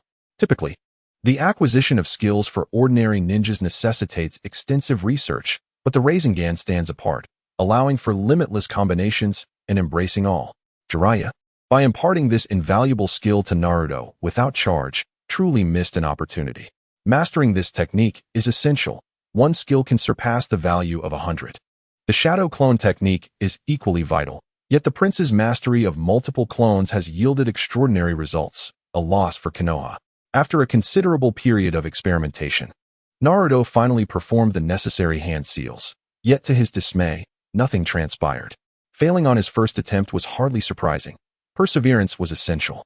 After 30 attempts, Naruto, exasperated, bellowed, "Shadow clone jutsu." With a resounding bang, two clones materialized before him. What on earth have you created? The Ninetales guffawed, unable to contain its mirth. The absurdity of the clones was such that even the mighty beast found it difficult to maintain its composure. The two clones stood there, their heads intact, resembling Naruto's visage, yet devoid of necks, their bodies akin to stick figures, with shoes awkwardly worn on the wrong feet. Could you please stop laughing? Naruto shouted, his face flushed with embarrassment. The Ninetales, undeterred, continued to chuckle as if it had savored a delightful treat, never having encountered such hilarity in its millennium of existence. Had Naruto been capable of overpowering it, he might have silenced the fox for good. Reluctantly, he dispelled the shadow clones, receiving no memories in return. As they had all failed, such is life. As long as one lives, one must persist, no matter how embarrassing the endeavor. Naruto resolved to continue honing his mastery of the shadow clone technique. After approximately 80 attempts, he finally succeeded in creating a normal clone, one that could move, speak, and mirrored his appearance flawlessly. As Naruto circled his clone, he couldn't help but marvel at the phenomenon. Could you please stop staring? This is mortifying, the clone exclaimed, finding the sensation of being scrutinized by oneself far more uncomfortable than being observed by others. All right, I'll try to refrain from teasing you, Naruto conceded, knowing that once the clone dispelled, that embarrassment would revert to him. Determined to test the clone's capabilities, Naruto produced a piece of grilled meat and instructed the clone to demonstrate its special abilities. The The clone raised its hand, and to Naruto's astonishment, a piece of grilled meat appeared in its grasp. Incredible! The clone can actually hold objects. Now, let us open a portal. After experimenting with his shadow clone for a while, Naruto exclaimed in frustration that it was futile. He could not access the teleportation. Regrettably, he decided to try the next option. With a casual flick of his wrist, he opened a portal in the room, allowing the clone to step through, only to reappear from another doorway. To his astonishment, the clone was capable of teleportation. What was the underlying principle? Naruto found himself perplexed. It was a conundrum. Unable to utilize the teleportation, but still able to retrieve roasted meat? Was the game's logic suggesting that the clone was simultaneously himself and not himself? What manner of authentication was this? Chakra? Physical form? Or perhaps the soul? Unable to fathom it any further, he resolved to let it be. For pondering too much might lead to baldness. He opened another portal for the clone to traverse, leading to a wooded area he had previously visited but never explored. This time, he instructed the clone to venture forth and see if it could expand his field of vision. Not long after the clone entered, Naruto sensed an expansion in his ability to open portals, a peculiar form of perception, an innate skill bestowed by the game. 2 hours later, the clone vanished, memories flooding back to him. While sculpting a clay figure, Naruto's expression shifted to one of intrigue. It felt as if he were simultaneously chopping vegetables, stoking a fire, and sautéing, accomplishing multiple tasks at once. Quite the amusing experience. He had instructed the clone to exit the portal and wander in an unexplored area, remaining on standby until its chakra was depleted. The memories relayed by the clone were similar. It roamed for a while before becoming stationary. As the cold set in, it built a small fire and produced a makeshift bed, discarding the bedding into a small space. Before its disappearance, the clone retrieved the bedding and extinguished the fire. After all, fire safety was a responsibility for everyone, clones included.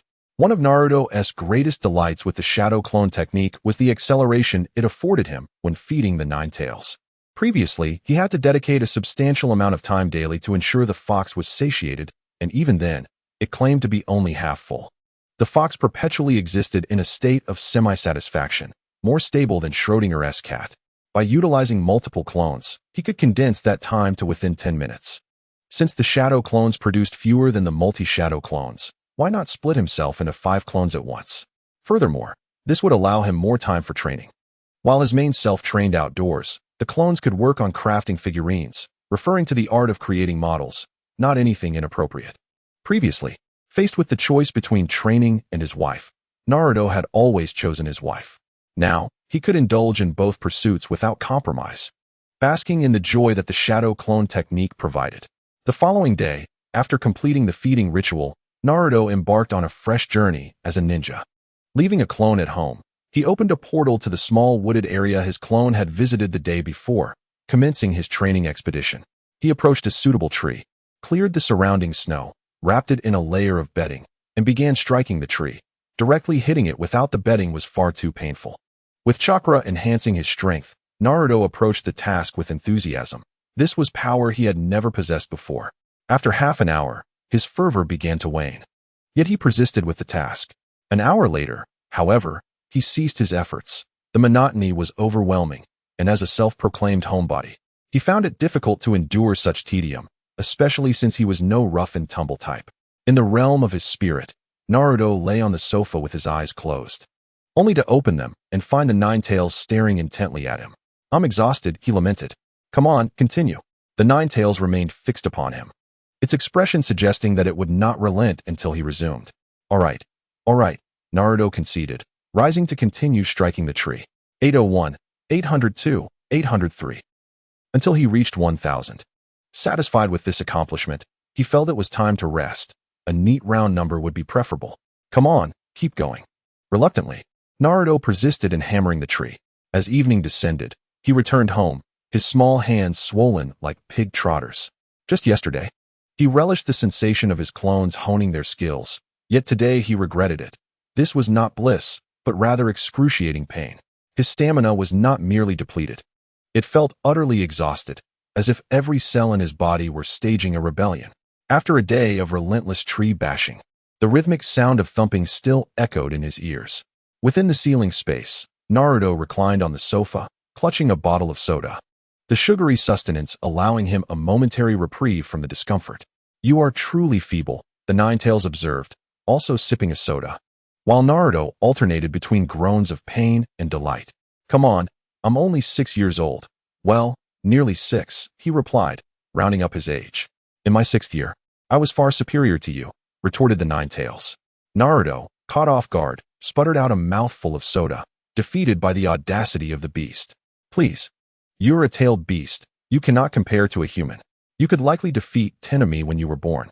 "Thank you, great fox," Naruto acknowledged, understanding that the Ninetales had been urging him to train for his own benefit, in contrast to its former self, which had wished for Naruto's demise. The Ninetales had grown more invested in his well-being over the years. Once, he would have avoided large dogs at all costs. Now, lying beside the Ninetales, he felt no trepidation, a miraculous transformation by his former standards. "I simply wish for you not to be weak and perish at the hands of others, revealing yourself as the Ninetales Jinchuriki. That would be a disgrace to the authentic pride of the Ninetales." "Wait, you are the Ninetales? Is that why you were named after your tails? What is a Jinchuriki?" This marked Naruto's first encounter with the term Ninetales, spoken by the beast itself. Now that he had heard it, he would be able to utter it himself, unlike before when he had known, but could not speak. "You've spent so long with me, and you still don't know what I am?" The Ninetales' voice rose in volume, its 9 tails thrashing behind it, exuding a formidable aura. Naruto, overwhelmed by fatigue and the sudden loudness, succumbed to slumber, his mouth still dripping with the remnants of soda. "You are truly lazy," the Ninetales remarked, observing Naruto's 2-hour delay in rising that morning.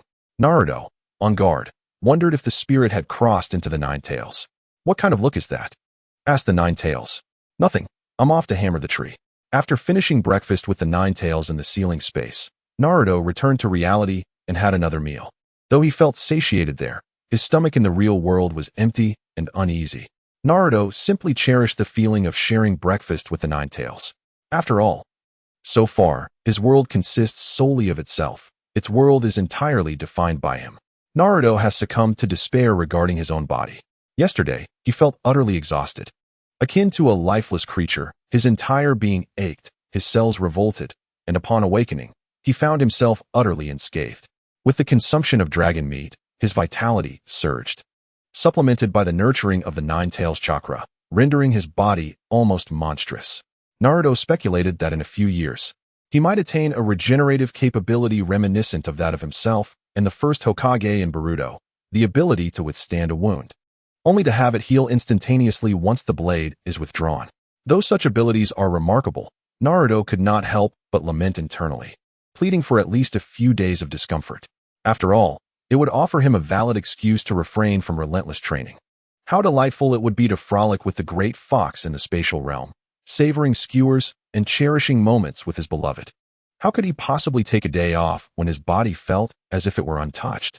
Recalling the thought of his beloved, Naruto hastily created a shadow clone and opened a portal to return and play in the mud, a lifelong endeavor that must not be interrupted.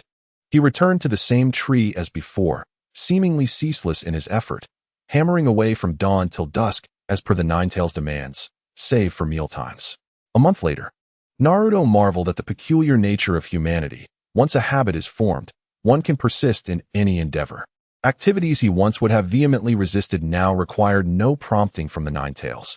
He could simply finish his meal and teleport beside the tree to commence hammering away.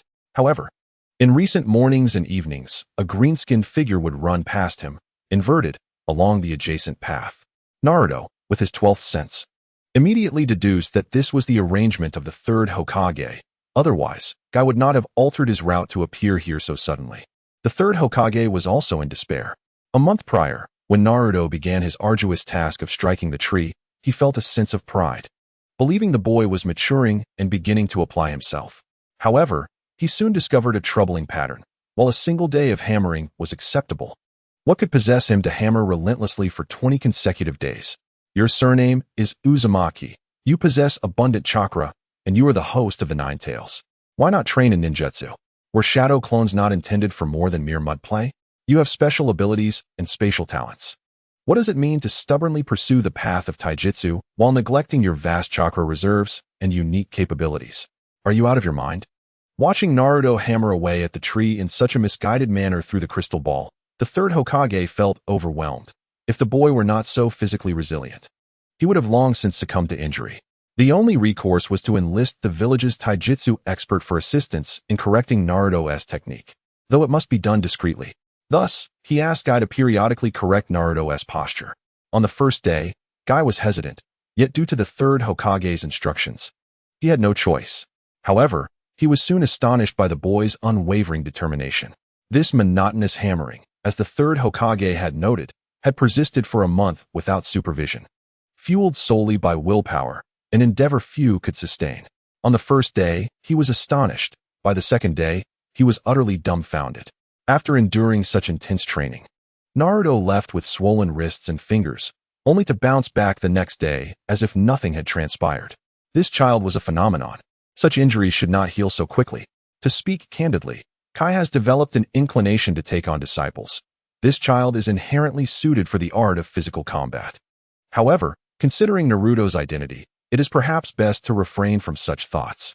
After all, allowing the Jinchuriki of the Nine Tails to learn physical techniques under his tutelage would be a folly, unless the third Hokage had lost his senses. On this day, marking the third since Might Guy had passed by, the third had mentioned that it would be permissible to feign a chance encounter to impart some wisdom. Kai found this notion quite delightful, pondering how this underachiever might one day rise to the status of a master. How amusing.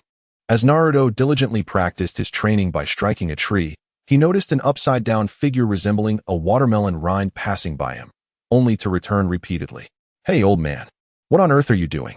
At Naruto's age, addressing Kai as old man posed no challenge whatsoever. "Old man," Kai coughed, sensing the potential awkwardness of the title, yet also feeling it might not be entirely inappropriate. After clearing his throat to mask his discomfort, he propelled himself from his inverted position into the air, landing in what he deemed a graceful manner.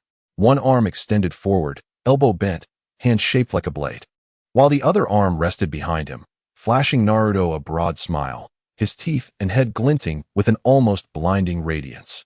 Naruto, overwhelmed with confusion, thought to himself that this man might truly be a fool.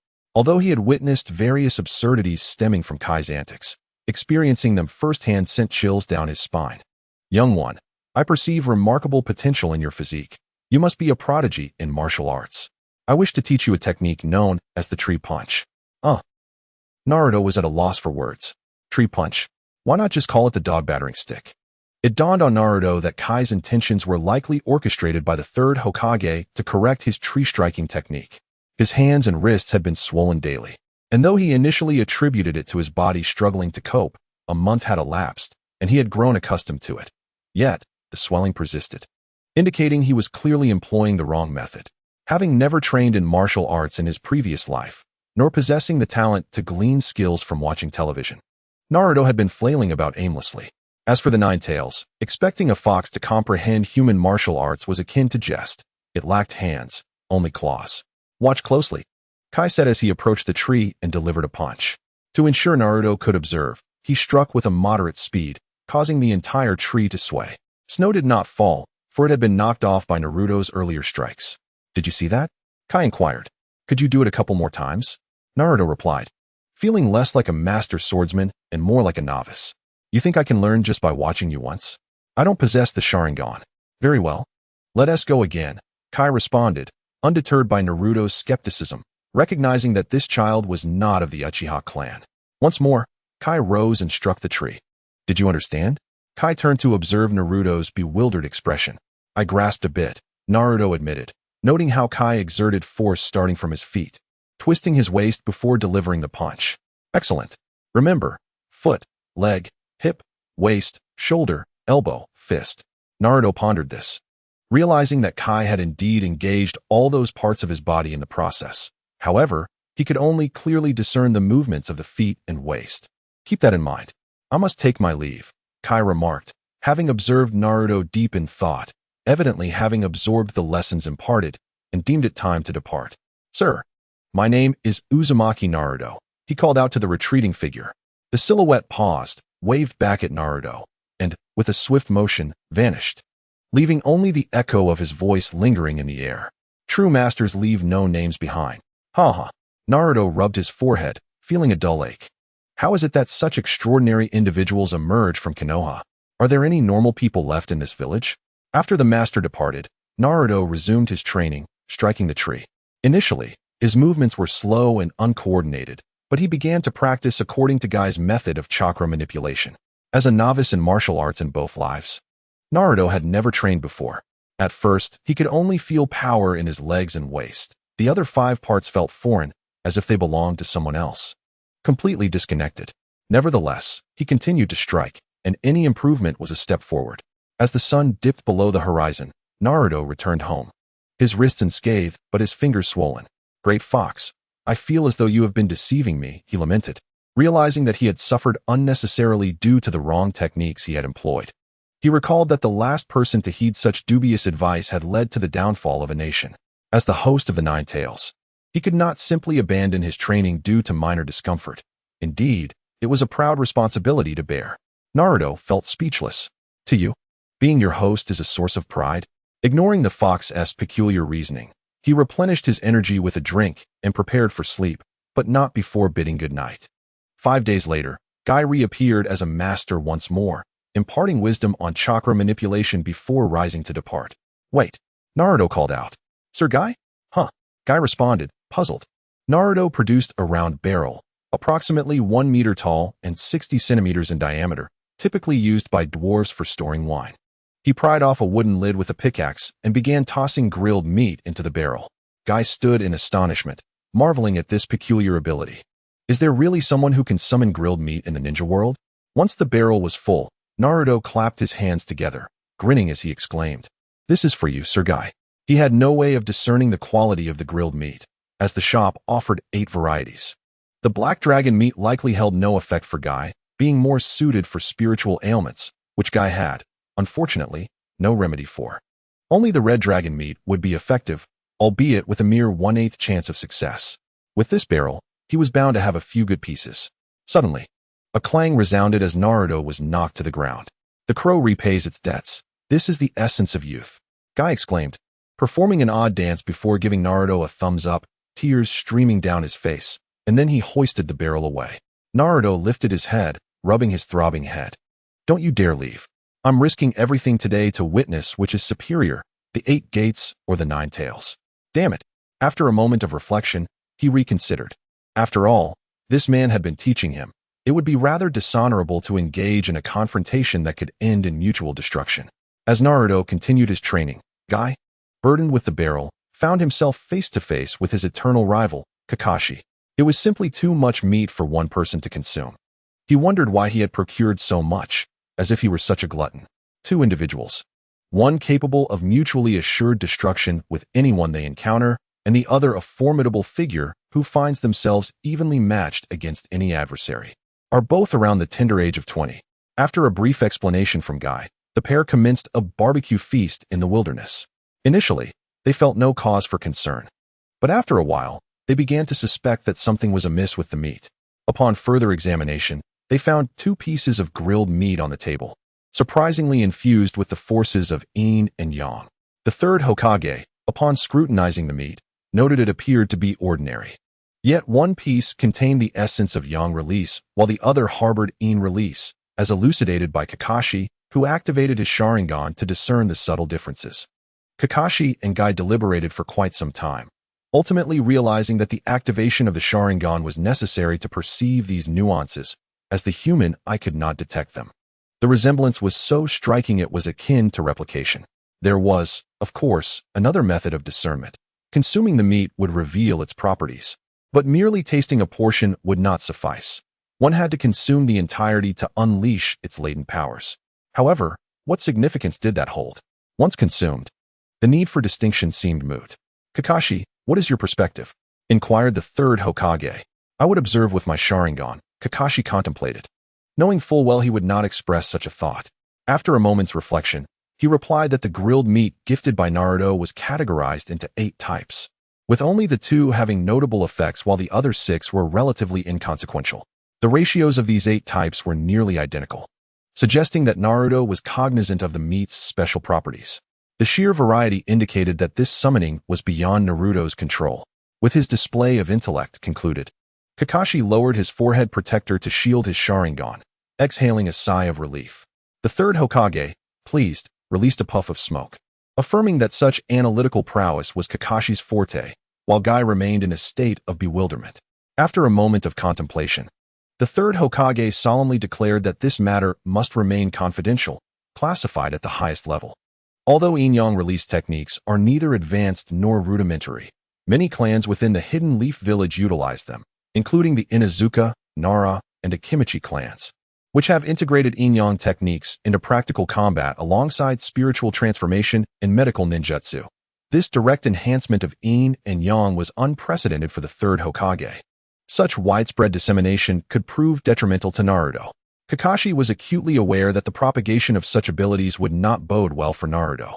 As the disciple of the fourth Hokage, Naruto was the orphan child of the fourth's legacy. Should this information leak, how could he face his sensei and his sensei's wife? The thought of facing a formidable woman like her was daunting.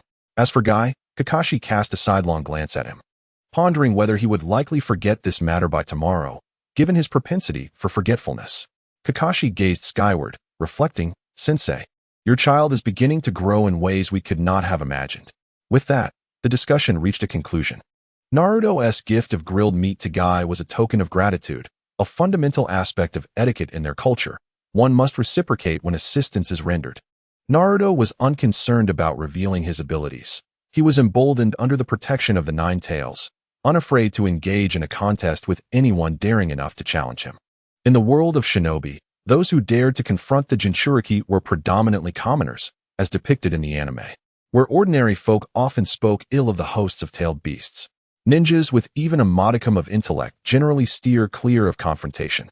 If you wish to provoke a Jinchuriki, you might as well procure yourself a grave. The sheer force unleashed when a Jinchuriki goes berserk can be likened to slaughtering a mere dog, regardless of their age. Just consider Gaara. Ultimately, the Jinchuriki may be confined, but you, on the other hand, would be dead. Such behavior is nothing short of a gamble with one's life. Individuals inclined towards self-destructive actions are indeed rare. With the original character, Yamato, being one of them, he dared to provoke a Jinchuriki not once, but twice, resulting in the unfortunate addition of a widow to the ranks. It is common knowledge among the ninja villages that Jinchurikis are peculiar beings, a truth born of experience. On the evening prior to March 1st, Naruto, who had become somewhat addicted to tree climbing, returned home. He first dispelled the shadow clone of his wife, preparing to tease the Nine Tails for a while before retiring for the night. During this period, Guy had been periodically instructing Naruto on his power techniques every few days, after which he would simply leave. Naruto had learned quite a bit. The fundamentals were not particularly difficult, but their application required extensive practice. Naruto's training regimen was rigorous, as the Nine Tails was exceedingly strict, stubbornly believing that as a Jinchuriki, he must be the strongest. Anything less would bring disgrace. In response, Naruto wished he could point to the reflection of the fox in the mirror on the wall and inquire how it could utter such words. The Nine Tails, now 3 times as rotund as when Naruto first arrived, appeared rather plump, and there was no doubt it would continue to gain weight. Naruto could easily envision a future where his transformation into the Nine Tails resulted in him resembling a pig. The thought was too delightful to contemplate. As he tidied up the room, preparing to visit the Nine Tails for tea, Naruto noticed an envelope on the table. Upon opening it, he discovered an admission notice. In the past, he had strolled past the school at night, merely wandering through before leaving. He had explored most areas of Konoha, save for certain clan territories and nightlife spots. Thus, early the next morning, Naruto teleported to the school, located his classroom, and settled in at the back, allowing his consciousness to enter the ceiling space. Naruto did not harbor aversion towards school, but the notion of returning to elementary school was somewhat unacceptable. After years of education in his previous life, to find himself back in the classroom in this life was bewildering. What was this? Elementary, middle school, high school, university, society, elementary? The embarrassment was overwhelming. "Oh, great fox, I do not wish to attend school," Naruto lamented as he lay on the sofa. "Then simply do not go," the Nine Tails replied, exiting its Schrodinger's fox state, gathering energy in a semi-satiated condition. However, not attending was not an option. If he did not go to school, he would not see Hinata, and that would render him a solitary dog. Did he truly wish to spend his life with a fox spirit? Yet, this fox spirit could not transform into a lovely maiden. Gazing at the munching fox, Naruto reminisced about his previous life with Yae Sakura, a similarly enchanting fox spirit. How was it that she could be so beautiful? One pondered, could the Ninetales transform into a cute girl? Kid, I have an inkling you are contemplating something unsavory. The claw of the munching fox suddenly paused, sensing a deep malevolence emanating from Naruto. No, he quickly denied, halting his wandering thoughts. Closing his eyes, Naruto recalled the games he used to play. The words of Yae Sakura still echoing in his ears as she lovingly called him captain, along with countless other memories. Naruto Uzumaki opened his sleepy eyes. Realizing he had dozed off, rubbing the corners of his eyes, he responded. Iruka stood at the podium, gazing at the little rascal in the back row. His eyes filled with suppressed anger, recalling his own parents. As Naruto approached the podium, he disregarded Iruka's furious stare and inquired what he should say. Anger. Such a trivial thing. If he stood at the eastern edge of the village, he could line up to glare at the land of thunder. Name, hobbies, dreams. Iruka spoke little, unsure how to confront this child. He was his teacher, yet the boy was the very one who had caused the death of his parents. As a ninja, he understood that this child was merely a vessel, a Jinchuriki. The third Hokage had shared his past with Iruka. From birth, Naruto had scarcely encountered anyone. Living in solitude akin to a hermit in the mountains.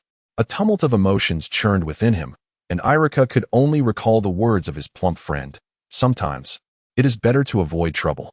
I am Naruto Uzumaki, he said, straightening his clothes. Black short sleeves stained with splotches of dye, black trousers, all in black. Looking particularly spirited. His true passion lay in raising animals. Since the 3rd grade, he had cared for cats and dogs, and even after his reincarnation, he had nurtured the Ninetales, a lifelong pursuit. As for his dream, Naruto hesitated, unsure how to articulate it. To become Hokage like a prince? Or perhaps to hold a wedding on the moon? After a moment's contemplation, he decided to set a modest goal for himself. Dancing atop graves was weak. He intended not only to seal Kaguya, but also to hold a dance party on her grave, marrying her children and battling her offspring. Shikamaru and Hinata were considered direct descendants of the Otsutsuki clan, so they could be regarded as children and offspring, right? The 3rd Hokage, watching the live broadcast through a crystal ball, felt a headache coming on again. This child had spent his entire life indoors, having never seen anyone. Later, while training in the woods, he had also been alone. Did he plan to live on the moon after marrying, forever avoiding human contact? The 3rd Hokage tugged at his beard in distress. Since Naruto became reclusive, his beard had grown enough to knit 2 scarves. After stepping down from the podium, Naruto returned to his seat, wishing to sing a song about his deskmate. To his surprise, his deskmate was Hinata. The prospect of playfully teasing the little girl during class filled him with delight. You look quite familiar, he said softly to Hinata as he sat down. The teasing beginning. I am Hyuga. Hinata. The little girl stammered, her ears turning crimson. She had arrived early for school that morning. There were few students in the class.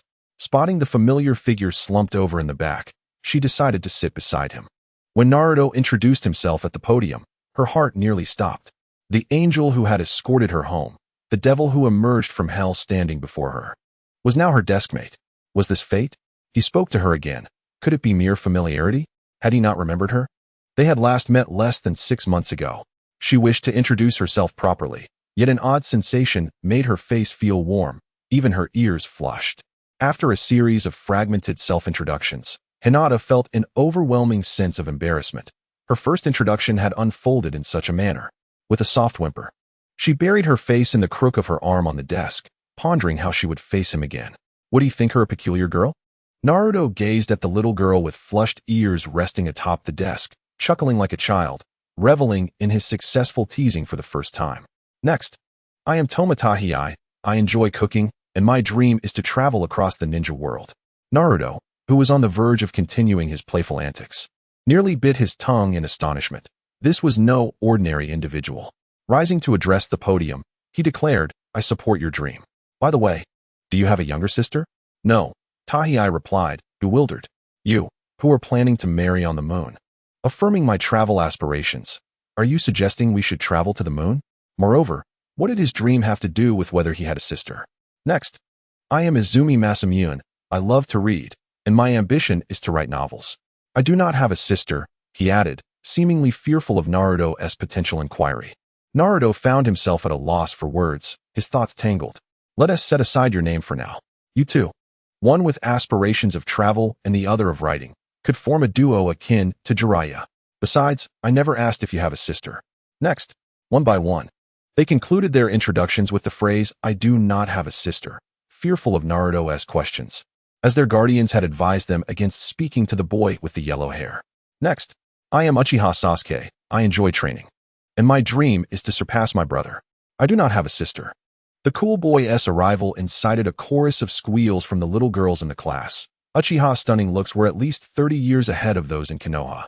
However, it was evident that Sasuke had been swept up in the momentum, losing sight of his true intentions. To restore the classroom atmosphere, Iruka continued to prompt the students to introduce themselves, with the exception of Naruto, who was the only one called upon to take the stage. I am a Kimichi Choji. I love barbecuing, and my dream is to have endless barbecue. I do not have a sister. The plump boy introduced himself, his interests and aspirations surprisingly aligned. Naruto observed the boy on stage, feeling that his dream seemed quite attainable. Having lost interest, Naruto decided not to continue watching. This rhythm was unceasing. How had a simple self-introduction devolved into an overwhelming discussion of lacking sisters? Where had it all gone awry? Naruto-kun, I have a sister, murmured the little girl beside him, lifting her head momentarily before resting it back down. Naruto slapped his forehead. There was indeed someone with a sister. I truly do not care whether you have a sister. I want to skip class. I cannot endure this classroom any longer. The morning passed in a flurry of self-introductions, while Naruto spent the latter half amusing himself with the little girl and the vixen. In the afternoon, he embarked upon his grand escape from class. Seeking an unoccupied rooftop, he teleported home, indulging in a meal, creating shadow clones, while his original self continued to gather chakra from the trees. There was no remedy. He had become addicted to this endeavor, feeling restless after an entire morning without it. How did I, a perfectly ordinary homebody, end up entangled with tree trunks? Naruto often engages in self-reflection, yet before he could complete his thoughts, his body instinctively activated a portal, transporting him to the front of a tree, where he struck it with a resounding thud. Hinata, after returning home for lunch, eagerly made her way back to class, waiting for him with anticipation. This little girl resolved to transform her image, feeling that her morning had been utterly dreadful. She had failed to express her gratitude and had neglected to inquire why he had helped her, uttering merely 2 sentences. However, as class approached, he had not arrived, missing the first lesson and ultimately failing to show up even by the end of the day. On her way home, Hinata felt a sense of injustice. This was a recurring theme, his sudden appearances followed by his inexplicable disappearances, like a fleeting meteor. Would it be years before she saw him again? The following morning, at 10 o'clock, Naruto concluded his tree training and made his way to the school rooftop, preparing for class. The ninja school commenced its lessons at 7:15 in the morning, with each class lasting 45 minutes, interspersed with 15-minute breaks, culminating in 4 lessons before dismissal at 11. Afternoon sessions resumed at 1:15, concluding at 5. Naruto planned to attend 1 class in the morning and 2 in the afternoon, dedicating the remainder of his time to training. Upon sitting down, Naruto noticed Hinata gazing at him with a look of distress. What could be troubling her? He wondered if someone had bullied her, and without hesitation, he resolved to confront whoever it was, intending to make them cry, or worse. He recalled that in the original story, Hinata had been struck in front of the prince only twice, by Niji and Pain, both of whom met grim fates. Hinata shook her head and suddenly broke into a smile, leaving Naruto perplexed. What could cause such a rapid shift from tears to laughter? Only Iruka and Hinata were aware that Naruto had skipped class. Iruka, currently opting for the path of least resistance, paid no mind to Naruto's truancy, much to Naruto's delight, as no one seemed to care. The rest of the class acted as though nothing had transpired, with the exception of the 3rd Hokage. Initially believing that escorting Naruto to school would inspire a change in his lifestyle, he was dismayed to find Naruto napping in the morning and later hammering at trees. To his astonishment, Naruto returned to hammering trees the following morning. Was he planning to continue this endeavor until he could hammer a tree on the moon before his wedding? The 3rd Hokage was at his wit's end, wondering how to manage this boy. The afternoon classes consisted of a hodgepodge of chaotic ninja theory, which Naruto found unappealing, leading him to drift into daydreams. He was preparing to cultivate sage mode, aware that natural energy, when absorbed into the body, would transform into stone. But he pondered. Could he merely observe without engaging? The essence of sage training lay in stillness and mental clarity, so Naruto sat in contemplation. Remaining still was challenging, yet not the most arduous task. The true challenge was achieving a state of mental emptiness. In the anime, the prince had likely absorbed less information throughout his life than Naruto had in just over half a month of his previous existence. With a pure mind and the protagonist's halo, his mastery of sage techniques had been astonishingly swift. In contrast, the present Naruto. To claim he possessed a simplistic mindset would be a disservice to both Baidu Cloud and 1024. He was wary that his protagonist's halo might falter. And since he had time to spare, he resolved to simply observe, remaining motionless. Could natural energy, no matter how formidable, affect him if he chose to remain still? It was a lighthearted jest. In the eyes of the third generation, Naruto's daily routine had devolved into a monotonous cycle of hammering trees, daydreaming, napping, and occasionally conversing with his deskmate, an utterly simplistic existence. Conversely, Naruto perceived his own life as fulfilling, filled with training, honing sage mode, teasing young girls, engaging with the Nine Tails, and indulging in restful slumber. Naruto Koen. While lost in thought, Naruto heard someone call his name. Turning his head, he found Hinata gazing at him, hesitant to speak. What is it, Hinata-chan? Naruto smiled warmly. Despite his anticipation, Naruto wondered if the shy girl was about to confess her feelings for him. Children in the world of Naruto matured early, after all. Naruto Koen, why were you staring at Sasuke? Hinata finally asked. A question that had been troubling her for quite some time. She had observed Naruto closely and noticed that he had been fixated on Sasuke for most of the class, which puzzled her as both were boys. What on earth happened while I was daydreaming? Is there something wrong with this body? You should be looking at Hinata, Naruto mused, casting a bewildered glance at Sasuke, who was now looking back. Their eyes met momentarily, and Sasuke merely scoffed before turning away. Naruto resumed his contemplation, pondering why he had been staring at Sasuke. Was there something about him that drew his attention? The Sharingan, perhaps? That was indeed useful. But if he were to see Sasuke's Sharingan, he would subsequently have to face Itachi, Obito, Madara, Kagaya, and Orochimaru. It would be sheer madness to consider such an endeavor. Could it be the influence of Ashura's chakra? After much deliberation, Naruto arrived at this conclusion. The chakra of Ashura and Indra attracted one another. And while he was lost in thought, he unconsciously fixated on Sasuke. That's a positive development, Naruto thought to himself with a slight smile. Realizing that the greatest advantage still resided within him, the potential for growth was indeed immense. Naruto Koen. He offered Hinata another radiant smile. Why were you smiling while staring at Sasuke just now? From Hinata's perspective, it appeared as though Naruto had exchanged a few words with her before returning his gaze to Sasuke, culminating in a sudden smile. Naruto envisioned having a candid conversation with Ashura. I don't mind if you wish to engage with Indra, but could you please refrain from disrupting my attempts to woo Hinata? What kind of impression will this leave on her? Not at all. I was merely admiring the view of Tobirama Senju ahead of me. Perhaps traveling the ninja world like him is a worthy dream. Naruto hastily corrected himself, determined not to tarnish his image. Is that so? Hinata seemed to believe him, glancing at the space between them, which indeed resembled a gaze directed at Tobirama. Naruto shifted closer to Hinata and whispered, besides, I should be gazing at the charming Hinata-chan. As you are utterly adorable. Thud Naruto quickly returned to his seat, realizing that the little girl couldn't withstand his teasing and had fainted. This class had become a source of headaches for two more individuals, Sasuke and Irika. Sasuke had barely absorbed any of the teacher's instructions, as the gaze from behind him felt like an unyielding spotlight, rendering him utterly disoriented. It was as if every nerve in his body was being pricked.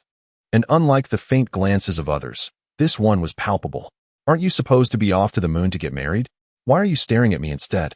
Sasuke thought to himself, feeling utterly miserable. Irika was indeed troubled by the situation. The Nine-Tails Jinchuriki, known for skipping classes and daydreaming, had managed to frighten the eldest daughter of the Hyuga clan to the point of fainting, right in his classroom. To Irika, it was clear that the girl had been genuinely terrified. After all, the dread of the Nine-Tails was well known throughout the Hidden Leaf Village. Just a hint of its ominous presence was enough to overwhelm a young girl. Irika harbored a deep-seated belief in the terror of the Nine-Tails, often waking from nightmares induced by its presence, leaving him restless and anxious. He pondered whether he should request the third Hokage to reassign him. Yet he feared such a move might portray him as incompetent. Unbeknownst to Naruto, he had become akin to a virus. Anyone who encountered him felt an overwhelming headache.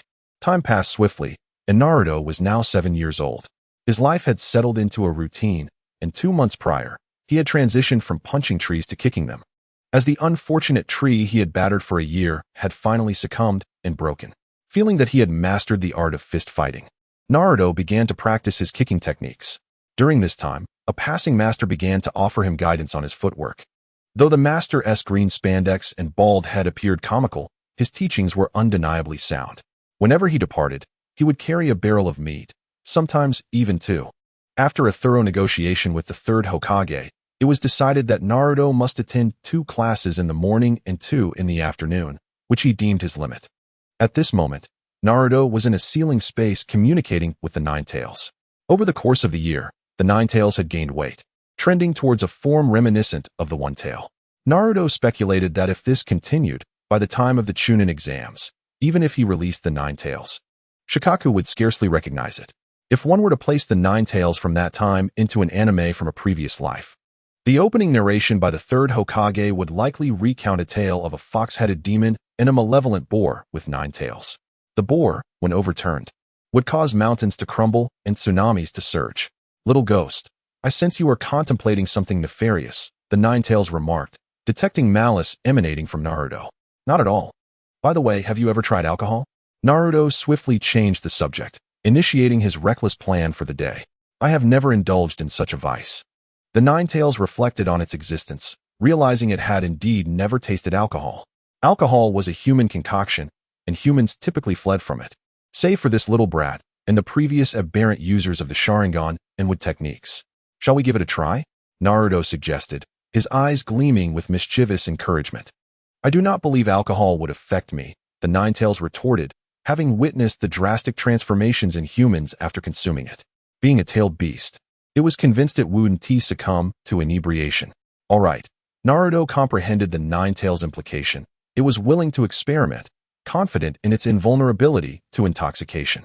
He began to pour liquor into a newly constructed third pool, with multiple shadow clones assisting him. In less than 10 minutes, the liquor pool was completed. And alongside a pool of meat, it could aptly be described as a veritable paradise of wine and flesh, with the Nine Tails' physique resembling that of Dongjua.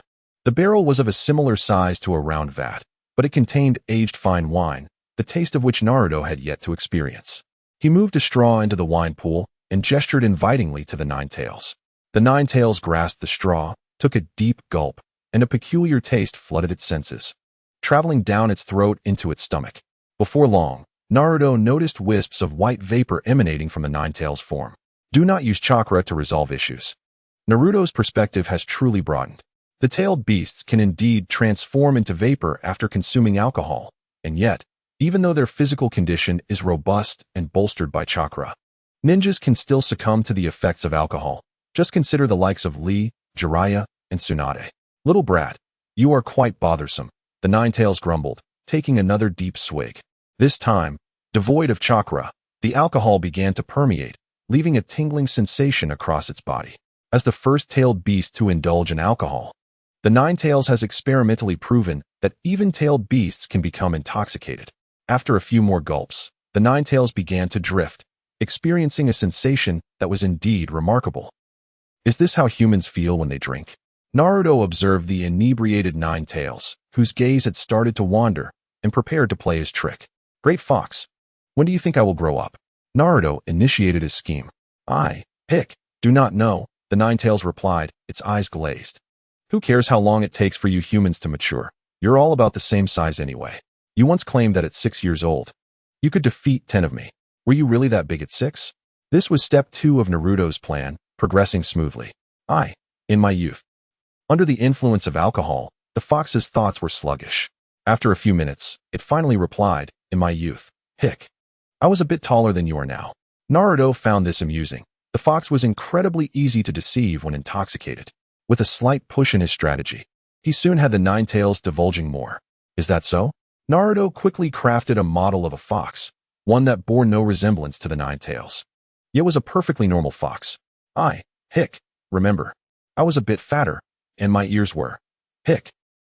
As Naruto continued to modify his creation and finally added color, a fox nearly identical to the little Ninetales from the anime took shape. The Ninetales stared at the small fox before it, its thoughts drifting back a millennium, to when it had crouched before the Sage of Six Paths, listening to his final words. How swiftly 1,000 years had passed. Old man, your ideals may have failed. Humans can never coexist peacefully with tailed beasts, except for this little brat before me. Great Fox, do you have any other names besides the Ninetales? Naruto pressed on, aware that the Ninetales was on the verge of slumber. If he did not ask now, he might have to wait an eternity for another opportunity. Given the Ninetales' nature, it might never speak again. Little brat, Hick, remember this. I am called Hick Kurama. Old man, perhaps your ideals might yet succeed. With a sigh of relief, Naruto watched as the Ninetales fell asleep. Today's audacious venture had been a resounding success. As for what would happen once the Ninetales awoke, Naruto waved his hand dismissively. What could he do but wait? Embracing the notion that death was inevitable, Naruto began his next reckless endeavor, moving toward the Ninetales' abdomen. In the real world, Hinata's shy voice lingered, her tone soft and sweet. Naruto pondered, curious about Hinata's unusual demeanor today. Meanwhile, in the spiritual realm, Naruto continued his approach toward the Ninetales. After more than a year of training and enhancements, Naruto had acquired the ability to synchronize between the two worlds, albeit with a slight delay in response, akin to multitasking. In the real world, Hinata fidgeted, her hands clasped behind her back as if concealing a treasured secret. In the realm of the mind, Naruto extended his malevolent hands towards the abdomen of the Ninetales. Those who have cared for pets understand that the belly of an animal is often the most delightful area to stroke, providing immense satisfaction. As he caressed the fox's fur, he marveled at the exquisite texture. Seizing the moment while the Ninetales was inebriated, he indulged in the pleasurable act. In the real world, Hinata summoned all her courage and presented a lunchbox to Naruto, stammering, "This is, for you, a bento." With each word, her face grew increasingly crimson, recalling the gaze of her mother and sister when she prepared the meal, her 7-year-old self blushing to the point of emitting steam. Naruto, captivated by the rosy-cheeked little girl, reached out to accept it. However, the fox in the mental realm suddenly stirred. As any pet owner knows, animals instinctively kick when their bellies are rubbed, barring those with particularly gentle temperaments. Clearly, the Ninetales did not belong to that category. Naruto, having only just begun to rub its belly, was taken aback by a sudden, forceful kick that sent him soaring through the air. Only upon landing did he realize it was the fox's hind legs that had propelled him. With a resounding thud, he collided with a stone wall, leaving a spiderweb of cracks in his wake. In the real world, Naruto, on the verge of accepting the bento, found himself jolted by the Ninetales' kick in the mental realm. The feedback overwhelmed him, causing his blood to surge and his face to flush. With a faint whimper, he elegantly fainted. The little girl Hinata, witnessing Naruto's flushed face and his collapse, was reminded of her own past moments of extreme shyness. She murmured softly, "Naruto-kun is also someone who can feel shy." When Naruto regained consciousness, the school day was nearing its end. Hinata sat upright, occasionally stealing glances at him, yet she pondered, "Where is my bento? Where is Hinata's lovingly prepared meal?" She felt it prudent to wait a little longer before offering her bento. After all, Naruto-kun was exceedingly bashful, just as she had been over the past year, gradually evolving from incomplete sentences to bravely presenting her lunch. Naruto, however, could not simply snatch it away. For attempting to pilfer the lunch of the esteemed Hyuga clan's daughter would likely result in him being bound by the third Hokage at the gates of Konoha, subjected to the daily torment of countless elderly patients. Resistance was futile. To rebel would mean embracing a solitary life, forever intertwined with the fox. Sighing, he considered returning home for dinner. Most of his classmates brought their own lunches, but Naruto felt uncomfortable eating among a gaggle of children, opting instead to persist in dining at home. His parents, busy with their own affairs, had little time to prepare meals, and the trek back and forth consumed precious moments. Most of his time was spent training after meals, as the atmosphere at school was quite encouraging. Unlike Naruto, who was alone, he possessed his own portal and provisions. Not only could he attend school, but even when facing off against Madara, he could effortlessly return home for a meal during a break. Within the ceiling space, the Ninetales remained in slumber, rendered utterly defenseless by alcohol. Yet, Naruto dared not provoke it. The Ninetales was currently beyond his control, and even the slightest touch could leave him in agony, while a mere roll could crush him like a fly. He repaired the shattered wall, selected a pleasing spot to affix 2 thick mithril nails, laid down a board, covered it with charcoal, and positioned the statue of the youthful Ninetales, inscribing it with the name Kurama. Naruto reclined upon the sofa, gazing at his own masterpiece, contemplating its merits. Presently, he found himself at a considerable distance from the Ninetales, who, having indulged excessively, was restless in slumber, shifting about in an unceremonious manner, causing Naruto to fear potential injury. After sipping some chilled cola, Naruto withdrew from the ceiling space, finding the Ninetales still in a deep sleep. Being alone in that realm was rather dull, and he could not touch it. Attending classes, skipping lectures, and kicking trees, Naruto returned home in the evening to discover that the Ninetales remained asleep. Such an ancient brew had quite the potency. How could such a formidable beast be so easily subdued? Or perhaps the fox simply had a poor tolerance for alcohol. Naruto was uncertain of the Ninetales' consumption, but it was evident that the more clones he produced, the more the Ninetales drank. Once incapacitated, the pool of liquor swiftly filled to the brim, leaving an uncountable amount. Upon awakening the following day and entering the space, he found the Ninetales still in repose, albeit now with its head resting against the furnace, seemingly basking in its warmth. Naruto was taken aback. He understood that animals enjoyed warmth, recalling how the cats and dogs of his rural home relished the heat. Yet, what was a tailed beast doing warming itself? Was it not a conglomeration of chakra? Was it attempting to raise its chakra temperature? Perhaps striving to achieve the extraordinary strength of the 5 tails? Reluctantly exiting the ceiling space, Naruto mused on how the tailed beasts, as chakra entities, were continuously evolving in peculiar ways. As evening approached, the Ninetales finally roused from its slumber, prompting Naruto to hastily check on its condition. Upon entering, he was momentarily stunned before bursting into laughter. "What are you laughing at?" the Ninetales inquired, bewildered by the sudden mirth. "What transpired while I was inebriated? Did I truly become drunk?" "Indeed. Just look at yourself," Naruto replied, pointing towards the mirror on the back wall, urging the Ninetales to witness its own reflection. The fox, overwhelmed with laughter, found itself unable to stand, collapsing onto the sofa, occasionally gasping for breath as laughter constricted its ribs. The Ninetales peered into the mirror, observing a portly fox, which it could easily disregard. However, the sight of its fur atop its head curling unnaturally, flattened from pressure, was rather alarming. "What is the meaning of this?" it exclaimed, unable to recall what had transpired after consuming the alcohol. Such a potent drink could incapacitate even a tailed beast, the mightiest of its kind. After a lengthy explanation from Naruto, the Ninetales grasped the situation. "So you're telling me that after I drank, I expressed a desire for you to recreate my youthful form, signed it, and subsequently fell asleep in front of the furnace?" Naruto, observing the Ninetales' bewilderment akin to someone who had blacked out, discreetly revised the narrative to absolve himself of any responsibility. Despite the absurdity of the situation, he struggled to contain his laughter, for the image of the Ninetales with curled hair was simply too comical. The Ninetales continued to awaken strange attributes after drinking. It had developed a penchant for curling its hair. Perhaps it should consider cultivating some tobacco, indulging in smoking, and drinking while sporting its newly styled mane. Much like an eccentric sensei. After all, the Ninetales' physique was evolving in a manner reminiscent of that very teacher, along with its peculiar interests. "Enough of your laughter," the Ninetales retorted, irked by Naruto's amusement. Following a surge of chakra, the fox's head returned to its former state. The Ninetales was convinced, albeit reluctantly. This child knew nothing of its past, nor did it recognize its own youthful self, let alone its name. Perhaps it was merely a figment of its imagination. Yet a faint memory lingered of contemplating the elder before drifting into slumber. "How are you feeling now?" Naruto inquired.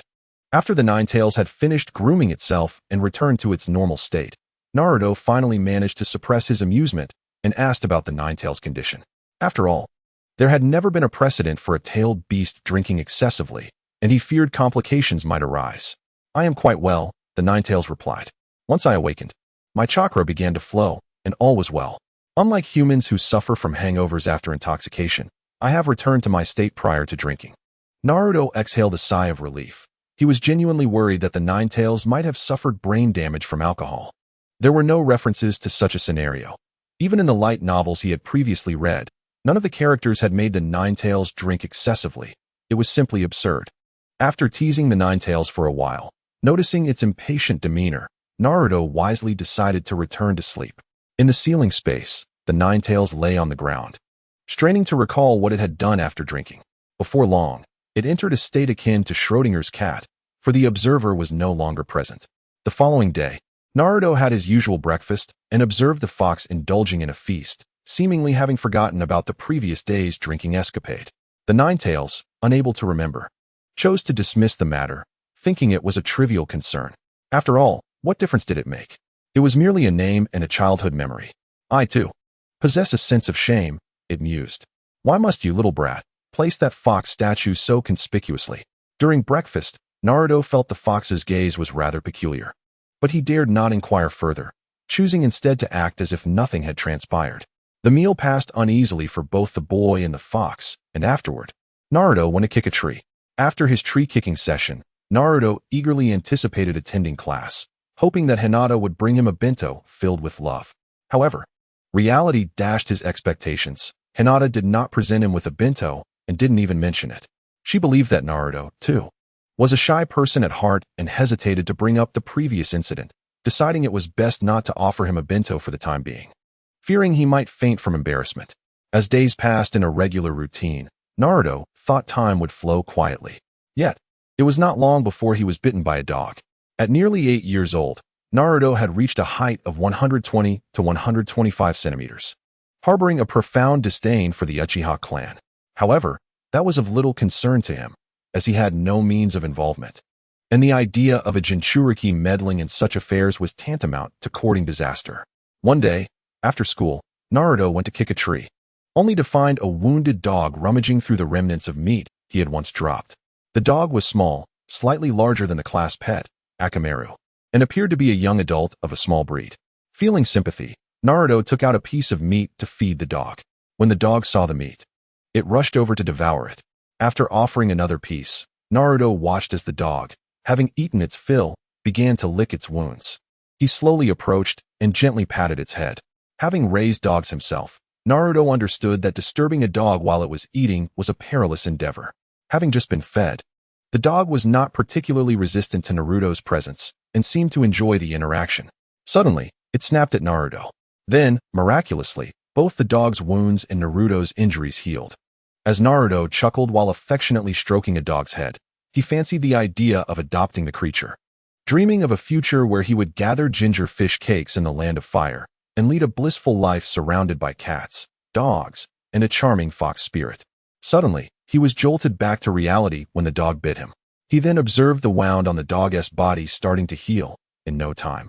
It was completely restored, and then it dashed away. Contemplating this phenomenon, Naruto realized it resembled the abilities of Karui. Her mother possessed similar powers, suggesting it might be a unique trait of the Uzumaki clan, although not every member had it, like Uzumaki Mido and Kushina, who lacked such abilities. However, it was not a certainty, as both were Jinchuriki of the Nine Tails, and who would dare to bite a Jinchuriki? After all, if one were to provoke them, they might retaliate with devastating force. Could this healing ability be a result of his own recovery? Naruto had a fair understanding of his body. The dragon egg beverage replenished vitality, while dragon meat invigorated both body and spirit, an endless cycle of nourishment. It was a known fact that tailed beasts would perish if extracted. This was a fundamental rule in the world of Naruto. Kushina, due to her Uzumaki lineage, possessed immense vitality, allowing her to remain active even after the Nine Tails was extracted. Akin to tethering a pet dog, once bound, it could be restrained at will, showcasing the clan's formidable life force. Naruto speculated that the extraction of a tailed beast also siphoned away life energy, but since the Uzumaki clan possessed such vitality, not all was lost. What remained was akin to a leaking vessel, with life ticking away. He felt confident that his own vitality surpassed that of Kushina, for he had been consistently replenishing himself. Even if he were to have the Nine Tails extracted, he believed he could still endure for a couple of days, and indulging in a pool of sake would only extend that duration. Continuing to kick at a tree, Naruto dismissed any concern over his newfound ability. reasoning that anyone foolish enough to bite a Jinchuriki should prepare for their final resting place. Tempting fate was not a game to be played lightly. However, as he pondered on his way home for a meal, he grew increasingly uneasy about how a perfectly healthy dog had suddenly bitten him. This anxiety marred his appetite. "Great Fox, I've been bitten by a dog," he confided worriedly to the Ninetales. "Get lost," the Ninetales roared in response. "As a Jinchuriki of the Ninetales, you were bitten by a dog. I'm embarrassed for you." Naruto remained troubled. The Ninetales seemed oblivious to such ailments. Was there no rabies in the world of Naruto? He tossed and turned throughout the night, unable to find rest, and come morning, he ceased his tree kicking and made his way to class. As the first lesson commenced, he leaned closer to his desk mate, whispering to Hinata, "Do you think being bitten by a dog could be fatal?" Unsure of whether rabies existed in his world, he opted for a roundabout inquiry. "Not at all, Naruto-kun," Hinata replied, her ears turning pink, feeling his proximity too close for comfort. The teasing over the past 2 years had significantly bolstered her resistance to embarrassment, as she no longer blushed as easily. Taking a deep breath, Naruto concluded that if the Ninetales was unaware and Hinata assured him he wouldn't die, it seemed rabies might not exist in their world. Yet, Hinata's soft voice suggested there was a cure, sending shivers down Naruto's spine. "Wait, there is a cure? So rabies does exist?" he pressed, eager to confirm the source of her information, fearing it could be misleading. Hinata retrieved a book, leafed through its pages, and placed it before Naruto. Since their school days, she had never seen him carry a book, thus resorting to her own. Naruto hastily took the book and began to read, discovering neatly pinned notes detailing the knowledge imparted by their teacher. One entry read, "Rabid dog venom, a virus extracted from afflicted canines and felines." It outlined methods to prevent inadvertent harm to teammates prior to administering the poison, as well as what tier of medical ninja could provide treatment after an accidental injury. Treatment was possible before the toxin erupted, within a day of its onset, but not after the second day. Death could occur within 36 days post-explosion, with an unpredictable incubation period. This information could serve to heighten the pressure on enemy medical ninjas. Naruto was bewildered. The Ninja Academy taught about poisoning at such a young age. How utterly ruthless. Moreover, the medical technology was astonishing. Rabies could still be treated on the first day of onset. Reflecting on the dog that had bitten him, it seemed undeniably unwell, with wounds inflicted by some rabid creature. Before it had bitten him, it had even licked its own injuries. With a swift motion, Naruto conjured a portal and stepped through. Suddenly, a purple door appeared in the tranquil classroom, radiating light, only to dissipate moments later, leaving the entire class bewildered. "Hinata, she began cautiously, but before she could finish, Naruto had vanished, leaving her with the dilemma of what to do about her book in the next class. Naruto, having teleported to the base of the Hokage's building, dashed inside, ignoring the many passers-by, and made his way directly to the Hokage's office. He executed a swift kick, bursting through the door. As someone educated in modern society, upon realizing that the dog that bit him likely had rabies, Naruto felt an overwhelming urge to move into the hospital for a 10-day observation period. The room was bustling with people, including several familiar faces, but at that moment, he paid no heed to their identities. Even if they were Uchiha Obito, it wouldn't matter. He was potentially afflicted with rabies. "Old man, hurry. I need to be hospitalized." Naruto's voice boomed, his complexion flushed and vibrant, leaving everyone momentarily stunned. He hardly appeared to be unwell. The others scrutinized Naruto. This Jinchuriki of the Ninetales was more of a myth than a reality to them, having heard tales of him being a recluse for years. "Naruto, what on earth are you doing?" The third Hokage sighed, knowing Naruto's robust physique too well. "You've never been sick a day in your life." Naruto slammed the book onto the third's desk, pointing to a page. "I was bitten by a dog yesterday. It suddenly went mad." The thought that the Ninetales host had been bitten by a dog and required hospitalization lingered in the minds of those present before the third Hokage ushered them out. "Are you certain?" the third inquired, understanding that while this matter wasn't grave, it could not be postponed. "Pretty much," Naruto replied, sensing the urgency. The news of the Ninetales host being bitten and potentially succumbing to rabies could dominate headlines until the Uchiha clan's demise. "Then let us go," the third said, setting down the book and preparing to escort Naruto to the hospital. "Go." Naruto materialized at the entrance of Konoha Hospital, swiftly escorting the elderly man inside. My anxiety was palpable. How could this old man possibly walk? Naruto contemplated treating himself, yet he knew that given his status, it was uncertain whether anyone would dare to attend to him. Ultimately, it would fall upon the old man's shoulders. The hospital was bustling with people, and as they proceeded, many cast curious glances at the third Hokage and Naruto, whispering amongst themselves. Some recognized them, while others did not. The third Hokage led Naruto to a medical ninja, and without hesitation, Naruto reclined on the adjacent hospital bed, complying with the examination. The doctor's diagnosis confirmed an infection, leaving Naruto in a state of uncertainty, torn between tears and relief. Had he not come, the Jinchuriki of the Nine Tails would have succumbed to rabies. Naruto remained in the hospital, and although the medical ninja employed a technique to extract the virus, Naruto insisted on staying for 10 days. He recalled reading about the 10-day observation period for rabies and deemed it prudent to set a modest goal. First, to endure this 10-day stay. He even returned to search for the dog, hoping to ascertain its condition, but when he found nothing, he resorted to leaving offerings of grilled fish and dumplings, hoping to lure it out. Naruto treated these 10 days as a vacation, for the formidable Jiraiya had proclaimed that once he was discharged, rigorous training would ensue. He felt as though he was bringing disgrace upon the Nine Tails. Here he was, bitten by a dog and nearly meeting his demise without even visiting the hospital. How could he preserve the dignity of the Nine Tails in such a state? The Nine Tails sentiment was clear. As long as he remained alive, he must train relentlessly. If he had almost died from a dog bite, perhaps it would be better to find a replacement. Thus, during his so-called vacation, Naruto resumed his tree-kicking routine, albeit now within the confines of the hospital. He simply could not bear the discomfort of inactivity. It felt akin to an unexpected holiday from work. Oh, and he also returned a book to the little girl. On the 7th day, Naruto gained a new hospital companion, Sasuke. The Uchiha clan had been annihilated, leaving only 2 surviving heirs, one of whom later killed his own brother and fathered a daughter with Sakura. If she were to marry and change her surname, it would signify the passive extinction of their lineage. Upon returning from his morning exercise, Naruto spotted the small figure lying on the adjacent bed and reflected on the harsh realities of the ninja world. The once great Uchiha clan had vanished without a trace.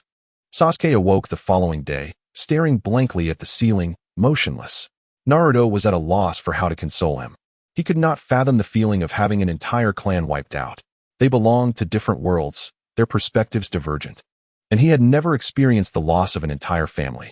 The peacefulness of his previous life felt like paradise compared to the tumult of the Naruto universe. He simply placed 2 apples on Sasuke's bedside table and continued with his own life, for the symbolism of the apples held a certain significance. As Naruto's 10-day observation concluded, he and Sasuke were discharged in a stroke of serendipity. At the hospital entrance, their eyes met. Sasuke turned right, while Naruto opened a portal and departed. Sasuke carried a bag of apples in hand. Throughout the encounter, not a single word was exchanged. Sasuke had no desire to speak, and Naruto, not being well acquainted with him, was similarly silent. Such was his nature, except when conversing with taxi drivers or barbers. Upon returning to the classroom, even after 3 days, discussions about the Uchiha clan still echoed amidst the students. Perhaps only the demise of the Nine Tails Jinchuriki could overshadow such conversations. Naruto-kun, are you feeling all right? Last time, he had mentioned being hospitalized due to illness and would return after a few days, which had caused Hinata-chan considerable concern. Yes, I'm fine now. Thank you, Hinata-chan. Naruto replied. Hinata, however, was less concerned about the Uchiha clan and more focused on Naruto's health. She then noticed Naruto drifting off, his gaze slowly turning and becoming unfocused as he stared at Sasuke. Naruto-kun. Oh, Naruto snapped back to reality. Accustomed to her calling his name when he was lost in thought, he inwardly lamented, Azura, can you hear me? Just wait until I figure out how to confront your father. Why do you keep staring at Sasuke? Hinata inquired. After a year, the classroom dynamics had shifted. Yet Naruto remained fixated on that direction, clearly observing Sasuke. Naruto's mind raced. How could he possibly explain this? Should he delve into the complex history of the Otsutsuki family? He recalled hearing of the Uchiha clan's formidable strength and had always been eager to gauge the extent of the disparity between them. I just thought it would be interesting to see how I measure up. He fabricated a rationale that even he found hard to believe. Oh, I see. Hinata accepted his explanation, reasoning that such challenges to the strong were commonplace in Konoha, and it was not surprising that Naruto-kun held such thoughts. Naruto was at a loss for words. He mused, Am I the one challenging him? Surely, it's he who challenges me. Among my classmates, I believe I could take on the entire class. As long as at ISNTA fight to the death, even if they ganged up on me, I would still be the last one standing. With great stamina and recovery, he felt invincible. The afternoon classes were non-existent, so Naruto dashed into the woods at noon, embarking on a grueling training regimen. He found the tree that had previously interrupted his training, tidied it up, and secured it with a rope, fastening the other end to himself, beginning to drag the tree while running.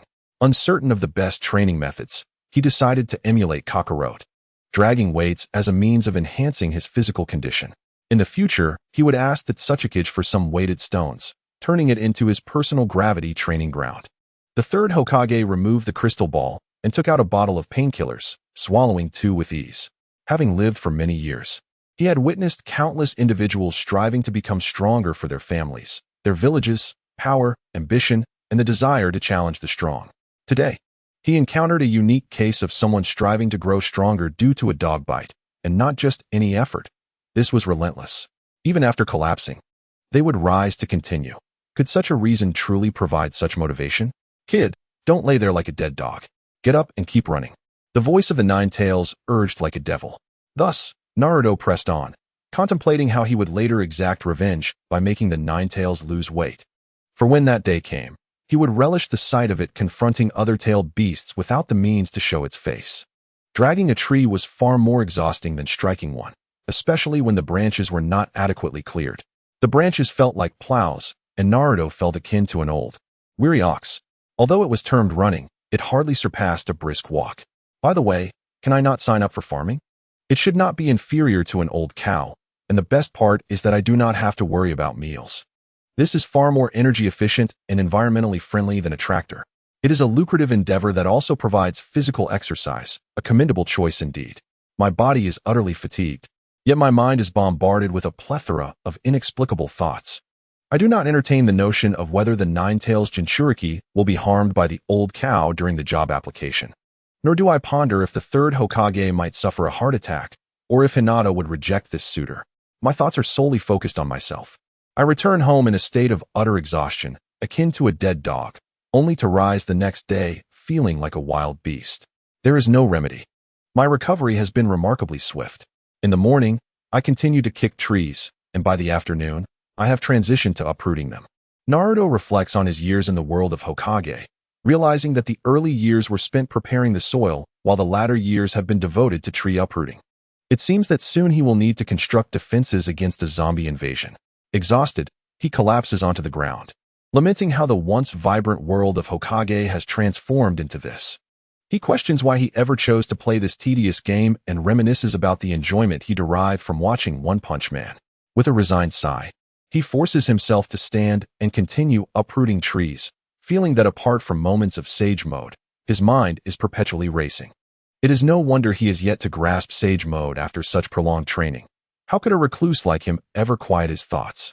The multitude of wives occupying his mind daily is scarcely enough for even a year.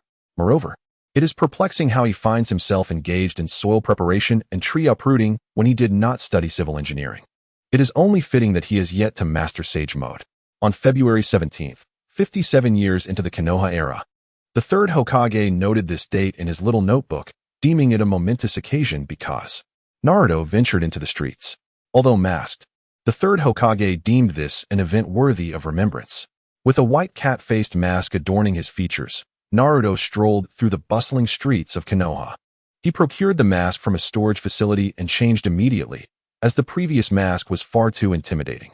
At the age of 9, Naruto stood around 140 centimeters tall, clad in a white t-shirt and black pants, navigating through the throngs of people.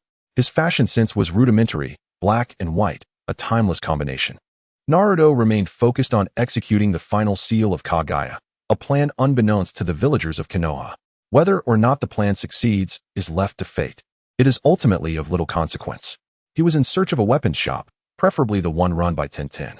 He held a favorable impression of the spirited girl with the Chinese-inspired bun. She was quite fortunate, having nearly collected all the legendary weapons during the Fourth Great Ninja War, including the horn of the 10 tails that Madara had severed during the infinite Tsukuyami. As an unfortunate soul, he sought to borrow a fragment of her luck. After searching in vain, he reluctantly settled for any shop he could find. Skipping class had become second nature to him, and he never considered that Tintin was diligently attending school. Upon entering the shop, he found it devoid of customers, likely due to the time, 9:30. Typically, those frequenting weapon shops were either ninjas or students. Most ninjas had already departed on missions, and as for the students, "Welcome. What can I assist you with today?" Upon entering, he was greeted by the enthusiastic voice of the shopkeeper. The owner exhibited remarkable politeness, indeed. "For sealing scrolls and a set of leg weights, each weighing 50 kilograms, Naruto proclaimed. As a man of action, Naruto never dawdled while shopping. He would complete his purchases and depart promptly, having never lingered in a supermarket for more than 10 minutes in his past life. The store manager was even swifter, selecting Naruto's desired items within a minute. "Is there anything else you require, esteemed customer?" the manager inquired with a warm smile. "No, that will be all," Naruto replied.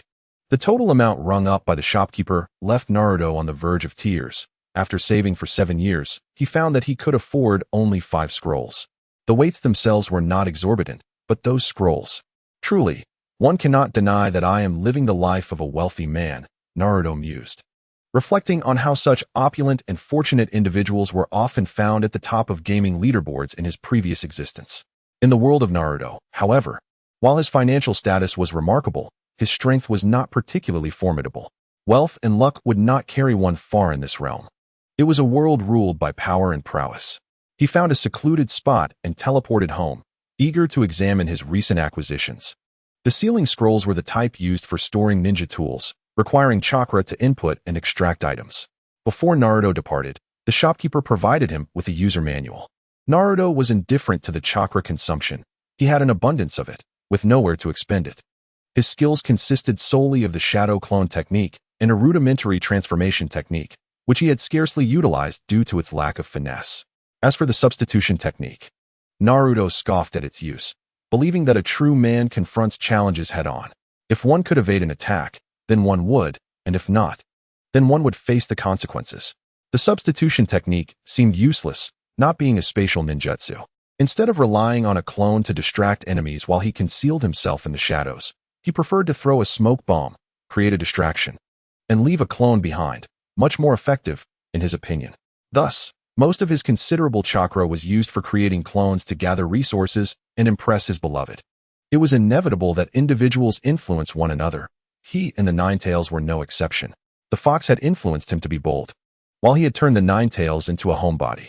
What was once a reserved individual had transformed into someone who believed that destiny accounts for only a fraction of success, while hard work counts for the majority, and the remaining part relies on sheer audacity, embracing life and death with indifference, and confronting challenges head-on.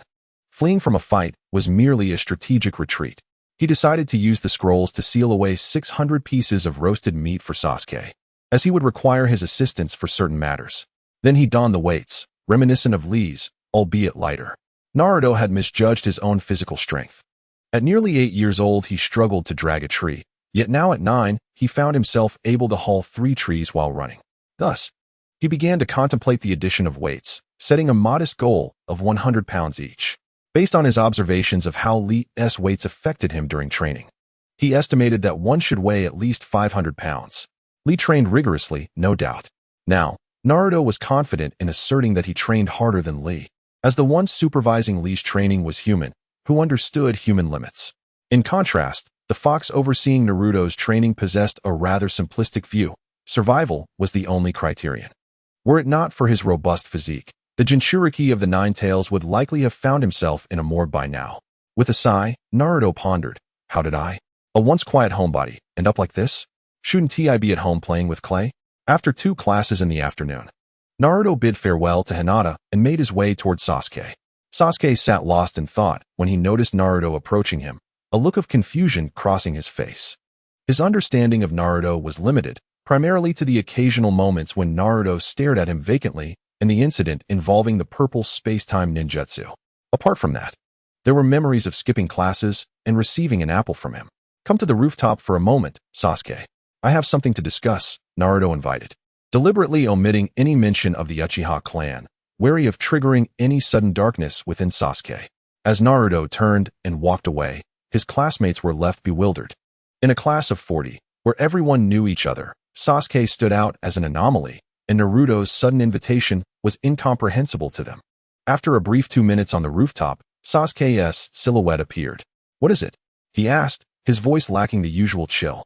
Though his family was absent, his upbringing remained intact. Naruto had brought him gifts during his hospital stay, and he believed that no matter what was given, the sentiment mattered. So he couldn't appear aloof. Naruto produced a scroll and handed it to Sasuke, stating, "This contains roasted meat, a total of 8 varieties." Sasuke's expression was one of utter bewilderment. Was he perceived as someone incapable of affording roasted meat? The 8 types appeared nearly identical, yet 2 were remarkably distinct. One enhanced mental strength, while the other bolstered physical constitution. "I trust you understand the implications," Naruto continued to elucidate. Sasuke, possessing sound knowledge, recognized that the Sharingan corresponded with mental strength. A potent mental fortitude would facilitate the unlocking of the Sharingan. "What do you require from me?" Sasuke inquired. He didn't believe Naruto would be so altruistic without reason. The apple gift during his hospital stay was likely a mere gesture of camaraderie. However, he acknowledged that as long as there was power to vanquish that man, nothing else mattered. "Here's 600 Ryo. I'm unsure how much you can consume in a day, but I estimate this should suffice for 2 months. After that, you can come find me. As for what I need from you," Naruto hesitated, emphasizing, "I cannot discern the differences among these 8 types." Naruto had decided to implement a strategy of experiencing before purchasing.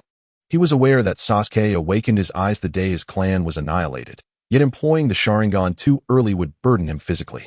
Thus, he proposed that Sasuke consume this for 2 months to solidify his foundation and understand the effects of the roasted meat before attempting to discern the differences using his eyes. Naruto was indifferent to whether Sasuke could activate his Sharingan or not. If it proved impossible, he would resort to force. After all, this was not Sasuke's first encounter with awakening his eyes. Surely, one could not first awaken the eyes and then discern differences, as that was not a conventional mode of communication. Sasuke grasped the situation. Naruto required the perceptive ability of the Sharingan to identify the distinctions. Hence the need for him to consume the meat for a while before awakening his eyes. "Then, may our collaboration be fruitful," he concluded. Naruto activated a portal and stepped through. As he departed, Sasuke descended with the scroll, returning to class, contemplating whether he should test the meat for poison that evening. However, he reasoned that Naruto had no motive to harm him.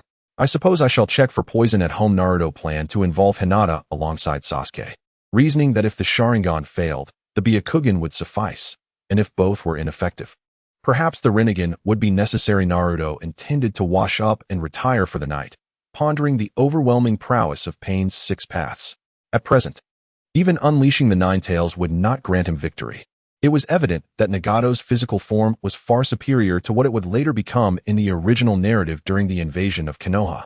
The full capabilities of the 6 paths might very well render the 9 tails incapable of standing a chance. He decided to set aside such troubling thoughts, opting instead for a more relaxed demeanor, believing that if he couldn't discern a solution, he might as well indulge in some food and enjoy the moment. Their initial exchange was rather formal. Naruto was not adept at conversing with unfamiliar individuals, and Sasuke, well, he struggled to communicate with anyone at all. 2 months later, as the second class of the afternoon concluded, Sasuke approached Naruto's desk. He was aware that Naruto was about to leave. The entire class recognized this peculiar individual, who engaged in minimal interaction with his peers and attended no more than 4 classes daily. Over the past 2 months, he had noticed substantial improvement, attributing it to the efficacy of his grilled meat diet. However, he remained uncertain about his next steps, as his Sharingan had yet to awaken. "Let us go." Naruto extended a royal invitation to Sasuke, leading the way to the rooftop. The 2 exited the classroom in succession, while the rest of the class murmured among themselves. Naruto had opted not to invite Hinata for 3 reasons. First, he was unsure if Sasuke had activated his Sharingan. Second, if Sasuke could discern his plans, he would not seek Hinata's assistance, as free labor should not go to waste. And third, he could not condone skipping class with Hinata, as the Hyuga clan's traditions were exceedingly strict, with the prospect of reprimands and punishments looming large. Hinata was unlike him and Sasuke, who could make solitary decisions without consequence. Her circumstances required her to adhere to familial expectations. Unlike her more carefree peers such as Shikamaru and Choji, whose family values were less concerned with attendance. In a secluded grove, Sasuke glanced back at the vanishing portal, marveling at the wonders of space-time ninjutsu. The two stood facing each other, and Naruto noticed that he was slightly taller than Sasuke. In the original storyline, Naruto had suffered from malnutrition since infancy, except for the brief period when he was nursing. Had it not been for the Nine Tails, he might have succumbed long ago. His father would have been unable to see him in the realm of the deceased. Now, however, Naruto could confidently assert that aside from the creature within him, whose appearance could hardly be distinguished between fox and pig, he was the best-fed individual in Konoha. Indeed, their Nine Tails continued to gain weight, particularly after Naruto had constructed 2 additional pools over the past year. One pool was designated for frying eggs, while the other was for grilling fish. Naruto affectionately referred to them as the egg pool and fish pool. After all, relying solely on grilled meat could become monotonous. Even cats occasionally crave a change in diet. Following the complaints of a certain fox pig regarding the monotony of its meals, these 2 pools emerged in the space. The remaining food Naruto could summon consisted of vegetarian options like pies, buns, and bread, which the Nine Tails did not favor, exclaiming, "I have lived for a millennium. I am not meant to subsist on vegetables."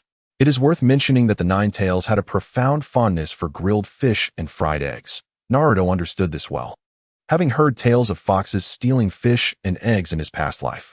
Their fondness for such delicacies was entirely normal, and there was no need to dwell on the peculiarities of a chakra entity resembling a fox sharing habits with its wild counterparts. After all, what did it matter when it was indulging in a veritable banquet? Returning to the topic at hand, "Have you awakened your Sharingan?" Naruto inquired. Without Sasuke, a sense of frustration enveloped him. Was he truly so inferior to Itachi? Itachi had awakened his Sharingan at the tender age of 8, while Sasuke was already 9 and had consumed that peculiar meat for the past 2 months, yet he still could not awaken his eyes. A change in strategy was in order. "First, I will help you awaken your Sharingan," Naruto declared, possessing a method to assist Sasuke despite his inability to awaken it himself. "It's simple, just fight.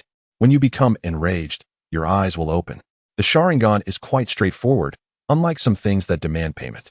"Help me awaken my eyes?" Sasuke inquired, perplexed, as he had never heard of an outsider assisting a member of the Uchiha clan in such a manner. Naruto feigned ignorance of what the Sharingan truly was, merely perceiving it as a unique power belonging solely to the Uchiha. Sasuke nodded in agreement. Indeed, it was a distinct power. In extraordinary circumstances, individuals often unleash strength beyond their usual limits, whether it be through anger, fear, or even the specter of death. If one could not harness such power even in death, then they were unworthy of possessing it, Sasuke concluded silently. "How do we proceed?" Sasuke questioned. "I heard from Hinata that you are the top of your class. Let us have a spar," Naruto replied, excitement bubbling within him, as he finally saw an opportunity for practical application of his training over the years. "Are you certain?" Sasuke asked. "Absolutely, let's go. Don't worry about whether I get hurt. If you manage to injure me enough to land me in the hospital, I'll be grateful," Naruto exclaimed. "You do me a favor, I could use a few days off." Naruto assumed a boxing stance, hands positioned before his chest, one foot slightly forward. The accuracy of his form was debatable, yet he had seen such a stance on television. He had no mastery of martial arts techniques, but surely he could mimic the starting position. After a moment of silence, Sasuke too adopted a stance, ready for battle. He was eager to engage Naruto. In school, interactions were merely superficial, akin to a game. This would be his first genuine encounter, and the fact that his opponent was unconcerned about injuries instilled confidence in him. As the match commenced, no one issued commands. Naruto wondered if Sasuke had perceived any flaws in his posture, but he remained oblivious. Without hesitation, Sasuke charged forward, throwing a punch aimed at Naruto's face, testing his strength. Naruto seized Sasuke's wrist, yanking him backward and executing a sweeping kick to trip him. Sasuke indeed stumbled, but with a surge of strength, he freed his wrist and, just before hitting the ground, caught himself with his hands, twisting his body to regain balance. With another burst of energy, he aimed a kick at Naruto. Naruto raised his arm to block, stepping back slightly. Sasuke capitalized on this moment, rising to his feet as the initial exchange concluded. Naruto felt a bit dazed. "Weren't you supposed to be a member of the Uchiha Beauty Brigade? How did you learn the Thomas spin? Aren't you supposed to be an idol? Does the Uchiha clan have a dance training program?" Sasuke steadied himself, recognizing that Naruto was indeed stronger than he had anticipated. This did not surprise him. After consuming that grilled meat for 2 months, he had made considerable progress. He could surmise that Naruto's daily training had strengthened him significantly. The duel was far from over. Sasuke pressed the attack against Naruto. Initially, Naruto focused solely on defense. Having trained with trees his entire life, he found it somewhat disorienting to face a moving opponent and needed time to adjust. Sasuke discerned Naruto's inexperience and seized the opportunity to launch a relentless barrage of attacks. Suddenly, Naruto delivered a powerful punch to Sasuke's chest, sending him flying. In that moment, he felt a surge of confidence and struck. Sasuke, caught off guard, quickly regained his composure, his hands moving deftly as he took a deep breath. Utilizing the fire style, great fireball technique, he expelled a fireball upon landing, though it was not particularly large, given his youth. In response, Sasuke attempted to employ the earth style, earth wall technique, but Naruto had not performed the necessary hand seals. Lacking proficiency in earth style, he simply conjured a clump of earth from the spatial realm, infused it with chakra, and transformed it into a solid block to shield himself, crouching behind it. The fireball collided with the block, blocking the frontal assault. However, the fireball was larger than the block, allowing flames to seep around the edges. As Naruto observed the flames and smoke swirling past the sides of the earthen barrier, he experienced the thrill of witnessing offensive ninjutsu for the first time. He pondered the nature of real combat, questioning the validity of his experiences without the use of ninjutsu. Why hadn't he used shadow clone technique? It was reminiscent of a player forgetting their ultimate ability in a moment of tension, a common occurrence in the heat of battle. The fight resumed. Seeing that his great fireball technique had been ineffective, Sasuke hurled 2 shuriken and 4 kunai at Naruto, charging forward. In a swift motion, Naruto pulled out a small ingot of mithril, slightly larger than the kunai, and adeptly deflected the projectiles, managing to block 3 shuriken and 1 kunai. However, 1 shuriken grazed past him, tearing his clothing, while an angled kunai embedded itself in his arm, though not deeply. This situation was unfamiliar to him. No one had ever taught him how to respond effectively. He relied solely on his reflexes to evade 4 attacks, with only 1 finding its mark. After stowing the mithril away, he grimaced as he pulled out the kunai, watching as the wound began to heal slowly. His focus remained fixed on Sasuke, bracing for the next wave of strikes. Sasuke, witnessing Naruto's wound mending, was astonished, reflecting on the nature of his opponent. What exactly was he battling? Could this truly be considered human? He had initially claimed to fear no injury. Sasuke, quick-witted and fast, even managed to devise strategies against the likes of Lee, who had once sent him soaring through the air. Sasuke possessed superior technique, primarily focused on offense, while Naruto's strength lay in his robust physique and defensive capabilities. Both combatants recognized each other's strengths and weaknesses.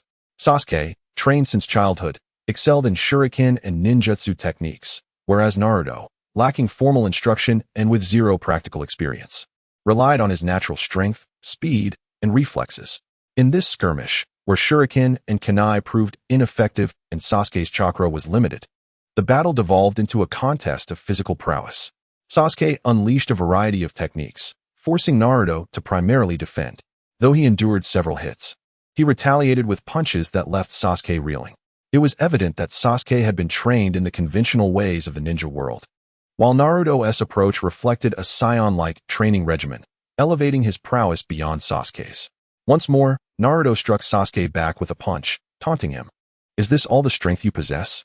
Though he was not skilled in verbal jabs, he certainly excelled in mockery, buoyed by his formidable physique.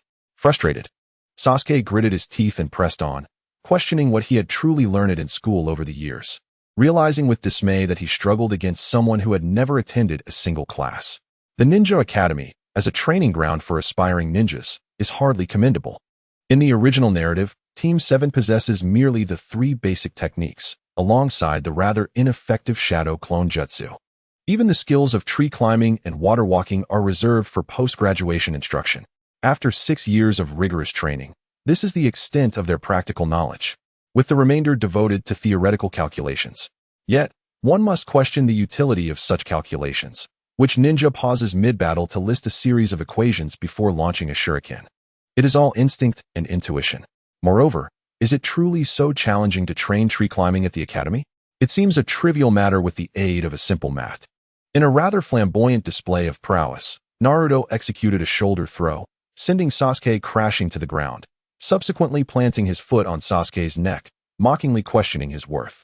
The mockery intensified as Naruto recalled Itachi's words to Sasuke on the day of the massacre, claiming the annihilation of their clan was a test of his resolve. Memories of bloodshed flooded Sasuke's mind, prompting an anguished roar, though the sound was more beastly than human due to Naruto's foot pressing down on his throat. Seeing his taunts had an effect, Naruto stepped back, ready to continue the bout. Sasuke, panting heavily, lunged forward, but Naruto remained composed, effortlessly countering his attacks. The disparity in stamina was glaring. In under 20 minutes, Sasuke was nearing exhaustion. 2 minutes later, evading Sasuke's strike, Naruto delivered a swift kick to his back, followed by another foot planted on Sasuke's head. Leaning down, he whispered into Sasuke's ear, "The Uchiha clan seems overrated. After all, you are beneath my feet." Naruto recalled how villains on television often employed such tactics, only to be swiftly dispatched by the protagonist. The mockery reached its zenith as Sasuke grappled with 3 sensitive points: his strength, Naruto's initial taunt, and Itachi's words, alongside Naruto's final jibe regarding the honor of the Uchiha clan. In a fit of rage, Sasuke's reason shattered. An inexplicable surge of power allowed him to push himself up against Naruto's foot. Stepping back, Naruto prepared for another round of instruction. "Do not insult the Uchiha," Sasuke growled, enunciating each word. When he lifted his gaze, his eyes blazed crimson, the right adorned with a double tomo and the left with a single. Naruto couldn't help but admire Sasuke's prowess. Indeed, the power of the Sharingan was formidable, and it had manifested more impressively than before. Sasuke's innate talent and solid foundation were evident, though he lacked combat experience, explaining why he had only awakened his eyes during his battle with Haku. This so-called ninja academy, which teaches nothing of substance, resembles a mere breeding ground for mediocrity. With the power of the Sharingan coursing through him and his rationality slipping away, Sasuke resumed his assault. His speed markedly increased, momentarily overpowering Naruto. The explosive strength coupled with the insight granted by the Sharingan allowed him to counter Naruto's attacks effectively. In response, Naruto muttered an expletive. If Sasuke could activate his powers, surely he could unleash a fraction of the Nine-Tails chakra without being unreasonable. However, he held back, choosing to focus on completing his objectives for the day. Within 3 minutes, Sasuke collapsed, gasping for breath, his rationality returning. The surge of power was fleeting, in truth. A minute and a half was ample time, with the remainder sustained by sheer willpower, as Sasuke began to adapt to the strength of the Sharingan. Naruto gazed at Sasuke, who lay on the ground, his heart entangled in a web of conflicting emotions. Ultimately, with a firm resolve, he placed his arm near Sasuke's mouth and, gritting his teeth, proposed take a bite. Exhausted, Sasuke could only offer a weary glare, for he did not bear the Hyuga surname. "A bite will restore your chakra and heal your wounds," Naruto explained, "but if you misjudge and bite incorrectly, I shall hold you accountable." He silently reassured himself, "Just consider it a dog bite, merely a dog bite." As Sasuke clamped down on Naruto's arm, he immediately sensed a surge of chakra and a swift recovery from his injuries. Naruto turned his head away, much like a child hesitant to look at a needle, acutely aware that his own chakra was ebbing away. Perhaps even a fragment of his life force was being drawn out. His thoughts wandered to a scene from a previous life, where he had watched an edited clip of Naruto, featuring a moment in Boruto, the movie where Naruto, with one hand on his waist and the other grasping Sasuke's arm, descended from the sky. Boruto had then exclaimed something impressive, though it was unclear whether it was Boruto's poor Japanese or something else that rendered the pronunciation peculiar. Suddenly, a barrage of comments flooded in, mocking with the phrase "dead gay," followed by a chorus of similar remarks. Should Hinata's first child be a boy? I shall ensure it is aborted, Naruto thought grimly. Sunflowers are delightful. What is this ability? Sasuke inquired as he sat up.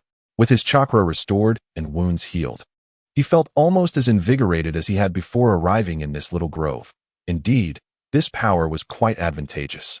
It is a racial talent, akin to your Sharingan, Naruto elucidated. Not every Uchiha awakens the Sharingan, and similarly, not every Uzumaki possesses this ability. They are indeed quite comparable. "Oh, I apologize for earlier," Naruto said, sitting beside Sasuke. He felt it was appropriate to apologize after having berated him and even stepped on his head. "It's fine, thank you," Sasuke replied, uncertain of how to respond. On one hand, Naruto had helped him awaken his Sharingan, yet on the other, he had insulted the Uchiha clan. Had Naruto attacked him from the outset and spoken those words, he would either have vanquished Naruto or been vanquished himself. However, Naruto had forewarned him of his intention to assist in awakening his eyes. Though the process had been less than ideal, the outcome was favorable. After some reflection, Sasuke resolved to let the matter rest, considering the two Sharingan as a sign that all was well. After a brief respite, Naruto stood and announced, "Let us conclude our endeavors for today. You should return and acclimate to the Sharingan. We shall discuss the barbecue tomorrow." "Very well," he added, summoning a shadow clone to escort Sasuke back to school while he continued to drag the tree. The clone grasped Sasuke's arm, and Naruto recalled that the phrase dead gay had at least shown some courtesy by not grabbing his neck. As for Sasuke's reflections on his newfound power, that could wait. The next day, at 5, Naruto teleported to the rooftop to await his companions. Within 2 minutes, little Hinata and cool-headed Sasuke appeared in succession. "Let us proceed," Naruto instructed as he dispatched a shadow clone. He opened a portal, the clone pulling Sasuke's arm while Naruto personally took Hinata's small hand, causing her cheeks to flush with a rosy hue as he led her away. "Is this how Naruto-kun used to disappear?" Hinata asked, her eyes wide with delight. She had only ever observed before, never imagining she would be able to traverse a portal with Naruto today. "Indeed, it's quite entertaining," Naruto replied, a playful smile gracing his face as he reveled in the joy of their journey. 3 individuals arrived at a clearing, where Naruto elucidated that the primary objective of the day was to discern the differences in the grilled meat. He produced a table, removed the tablecloth, and discarded the table altogether, lamenting that it was too low for anyone but a certain general to utilize. "Hey, General, just listen to me." Boom. He then presented 2 identical pieces of grilled meat, arranged them carefully, and continued with his explanation, emphasizing that it would require the keen observation of his companions. After a flurry of explanations, the 2 expressed their comprehension. The trio commenced their endeavors. Naruto's strategy was to first engage in combat, grow hungry, and then eat while meticulously observing, ultimately distinguishing the grilled meats. He summoned shadow clones and instructed Hinata-chan, "Feel free to strike. There's no need for concern. It's merely a clone." Hey, isn't that a bit excessive, my original self?" Hinata found it challenging to strike at Naruto, but she could unleash her efforts on the clones, as any that were shattered could simply be replaced. In a small grove, 4 figures faced each other. Hinata, with her Byakugan activated, displayed veins around her eyes that appeared quite menacing. Sasuke, wielding his Sharingan, had crimson eyes with Tomo swirling within. Naruto, feeling exasperated, thought to himself, "Must you announce your special abilities so loudly?" Within the spirit realm, Naruto called out to the Nine Tails. Eating grilled meat, frying eggs, grilling fish, drinking cola, and strong liquor. The Nine Tails regarded him quizzically. Naruto sighed while gazing at the plump fox, muttering, "It's nothing, just calling out."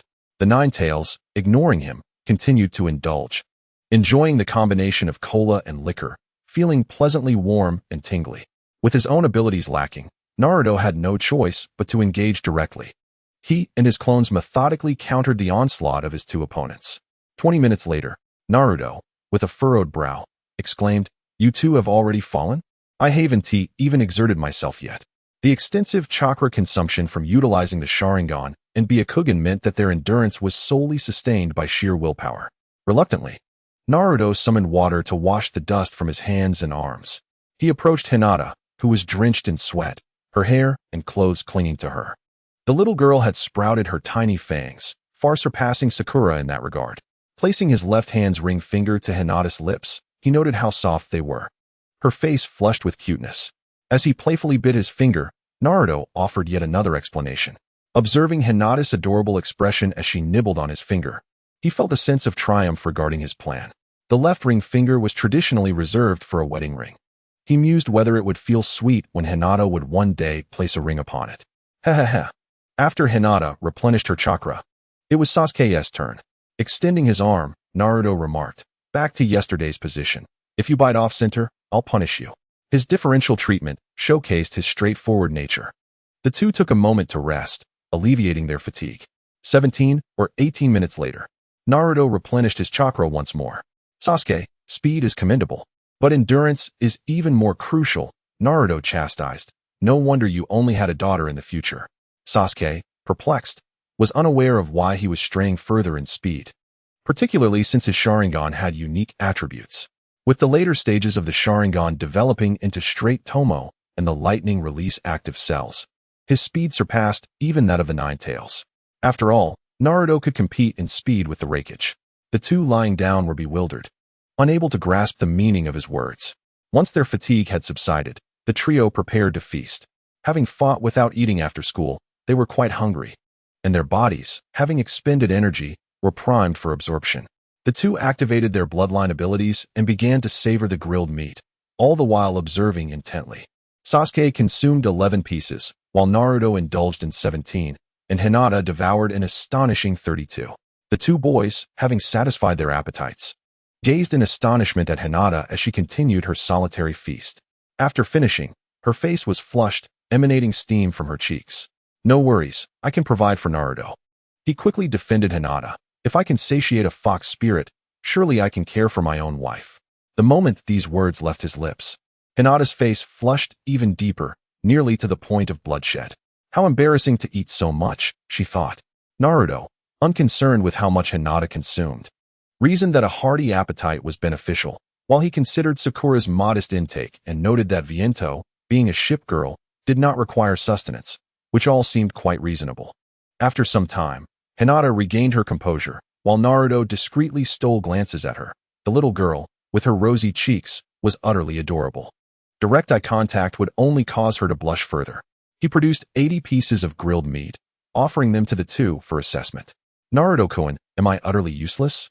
The little girl lamented, feeling inadequate for not being able to assist him. Perhaps her Byakugan was simply ill-suited for such tasks. Or Hinata had yet to fully develop her abilities. Regardless, it was evident she struggled to see through it. How could that be? Hinata will grow to be extraordinarily strong. I believe in you, Naruto reassured her. He knew it was unfair to compare her with himself and Sasuke. One was far more formidable than the other. Yet neither had attained the title of legend. Even the old sage of the Six Paths had personally bestowed a cheat upon them. Such comparisons were futile. At worst, he thought, he could seize the Rinnegan from Kagaya Otsutsuki and grant her a cheat of her own. The little girl resolved to return and double her efforts, setting a modest goal, to have Hanabi call her sister. The second-ranked cheat user on the leaderboard discerned the distinction. Single Tomo Sharingan remained undetectable, while the double Tomo was evident. Sasuke differentiated, while Naruto recorded, categorizing by digits: 1, 11, 2, 9, 3, 10, 4, 8, 5, 14, 6, 7, 7, 8, 8, 13. The fourth and sixth corresponded to red-black dragon meat, prompting Naruto to lament his apparent misfortune. After discarding the paper, the two glanced at it briefly before losing interest, deeming it of no use. The next phase involved assembly line operations, as Naruto summoned shadow clones to grill the meat, while Sasuke observed with a single eye. Naruto retrieved a sealing scroll to secure the food. Why does Naruto-kun want to seal it? Little Hinata inquired with curiosity. Because, you see, when we graduate, we will become ninjas. It is said that some missions can take quite a long time, Naruto explained. If Sasuke and I are separated then, it would be challenging to distinguish between our provisions. Thus, I am preserving it now, so when we are apart for a while, we can still have something to eat. Naruto could not simply state, Sasuke's off on a mission while I travel. Everyone can fend for themselves. Thus, he decided to seal more for the future, anticipating that their trio would require larger portions down the road. The two pondered this thoughtfully. After a lengthy endeavor, as the clock approached 6:30, it was time for Hinata to return home.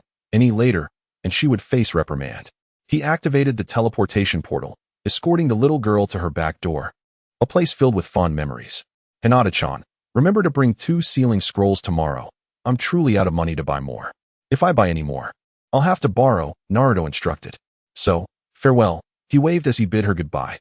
Goodbye, Naruto-kun, she responded, turning back to the small grove, leaving Sasuke behind. As for how the Hyuga clan perceived this, they would simply observe with their Byakugan. After marriage, I endured the disdain of my family and the disapproval of my wife's relatives. What have I done to deserve this? Simply because there is a vixen within me? Why do you feel envious, Sasuke? Where are you headed next? Naruto inquired. At that moment, Sasuke expressed his desire to understand why Naruto, at the same age, surpassed him by such a considerable margin. He discerned that this was Naruto's training ground. "Very well, call me when you're ready to leave, and I shall escort you home," Naruto declared, dismissing Sasuke as he began to drag a tree. Observing this, Sasuke found it unenticing and proceeded to strike the tree where Naruto had tied his blanket. In truth, Sasuke had wished to train alongside Naruto the previous day, a companion who could train without concern for chakra consumption, without fear of injury, and even provided sustenance was unparalleled in the entire Hidden Leaf village. Indeed, Sasuke regarded Naruto as a power bank, of the highest capacity no less. Regarding the matter of Naruto escorting him home the previous night, he had declined, yet he still brought him close to his residence, a privilege reserved for Hinata. The next morning, a shadow clone was dispatched to fetch Sasuke, and the two resumed their training. They first retrieved a bed and subsequently left behind blankets, soon accumulating 20 pairs. "Come on, Sasuke, do not start by pounding the tree. What grievance do you hold against it?" Naruto called out, concerned for the well-being of the tree. "What is going on?" the 9-year-old cool kid inquired. "Today, we shall try a different approach. Up the tree," Naruto proclaimed, laying down 10 layers of blankets beneath him. He concentrated chakra in his feet, adhering to the trunk, and began to ascend. After 4 steps, he inadvertently stepped too deeply into the tree due to excessive chakra. Releasing his chakra, Naruto fell into the blankets. What is the purpose of this? Sasuke understood how Naruto climbed, but was perplexed by the significance. The great fireball technique can be amplified while consuming less chakra. Naruto was too indolent to elaborate on the benefits of chakra control, as the rationale was straightforward.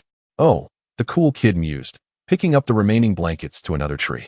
Naruto, needing to attend class soon, was not laying down blankets due to the hardness of the ground or the chill of the water. Sasuke took 3 steps, but failed to maintain his chakra's adherence and fell. After half an hour, Naruto switched trees, as the previous one had broken, until class commenced. Naruto had broken 4 or 5 trees, while Sasuke was unaware of how many times he had fallen. The two had yet to cover 10 steps.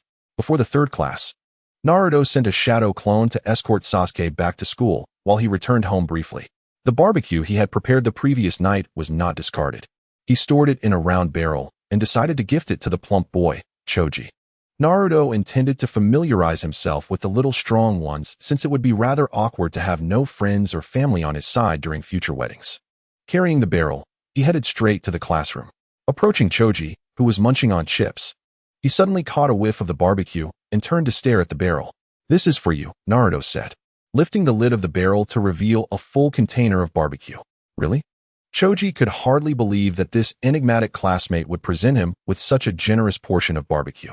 "This is my special ability. You may consider it a bloodline limit." Summoning barbecue, Naruto casually summoned a piece of barbecue and tossed it back into the barrel. "This is what I managed to practice last night. I recall your dream of savoring grilled meat, so I have brought some for you. I hope you do not mind." Naruto's continued explanations. The expressions of those around us were peculiar. Even Shikamaru, who had been sleeping, sat up. "A bloodline limit, summoning grilled meat? Does this even count?" "No offense taken." The plump boy eagerly grabbed a piece of grilled meat and stuffed it into his mouth. Asuma would surely feel a pang in his heart taking Team 10 out for such a feast, indicating it was not inexpensive. "I have firmly decided to befriend you." The boy's gaze was resolute as he looked at Naruto. "Such an ability is simply marvelous. Why is it not mine?" "Let us get acquainted then, Naruto Uzumaki," he stated. Choji exclaimed with a crisp, puppy-like yelp. "Does it want to eat too?" Naruto inquired, glancing at Akamaru beneath Kiba. "Can you understand what it is saying?" Kiba asked, astonished. "I can tell from its expressions," Naruto replied. Having previously owned a dog, he was somewhat familiar with its mannerisms. "Does it prefer its meat raw or cooked?" Naruto gently patted Akamaru's head and asked. "If possible, Akamaru prefers it raw," Kiba incredulously responded. "This ability can even summon raw meat? What kind of bloodline limit is this?" Naruto produced 2 more pieces of meat, this time raw, as described in the game. Uncooked meat. The same size as grilled meat, 2 pieces ample for Akamaru. "My name is Kiba Inuzuka, and I have also decided to befriend you," Kiba declared, his demeanor carefree, much like the original Naruto's character. Thus, Naruto gained 2 new friends. As a 21st-century Chinese individual, Naruto understood the power of culinary diplomacy and the bond with pets. Consequently, to celebrate the newfound friendship, Kiba proposed a lunch gathering, which Choji readily accepted. Thus, Naruto invited Hinata, and called for Sasuke. Choji summoned Shikamaru and Ino. Ino called for Sakura, and Kiba invited Shino. All 9 members of the Konoha 12 gathered. In a grassy area of the village, the 9 youngsters busied themselves. They witnessed firsthand what it meant to be a walking cafeteria. The girls were responsible for crafting chopsticks and skewers for grilling meat and fish from kunai, with Naruto providing the wood. Kiba, Choji, and Naruto took charge of constructing the cooking platform. Bricks, clay, and pots were supplied by Naruto. Sasuke and Shikamaru worked with wood and nails to create a structure capable of grilling. Naruto left the details to them, as their intellect surpassed his own. Several mats were laid out, adorned with an array of food: grilled meat, fried eggs, fish soup, bread, apple pie, grilled fish, and an assortment of apples and berries. The only beverages available were tea and water. These items served merely as appetizers. The main event was the meat they grilled themselves. Large chunks of meat were cut into smaller pieces, skewered, and hung on the rack for roasting. Fish were propped beside the fire, warmed by the flames. Ino and Sakura chattered incessantly around Sasuke, who appeared somewhat irritated. Choji was indulging in his meal. Kiba was cutting raw meat into small pieces to feed Akamaru. Hinata quietly sat beside Naruto, elegantly consuming her food, with no one aware of how much she had eaten. Naruto reclined on the grass, with Shikamaru lying beside him. The latter having previously expressed impatience, yet still diligently completed the grilling stand. Naruto reminisced about his childhood days in the village, which were strikingly similar to the present. He and a group of friends would run wildly day and night, scaling mountains and wading through rivers, catching fish and shrimp, and on 2 occasions, nearly losing their way.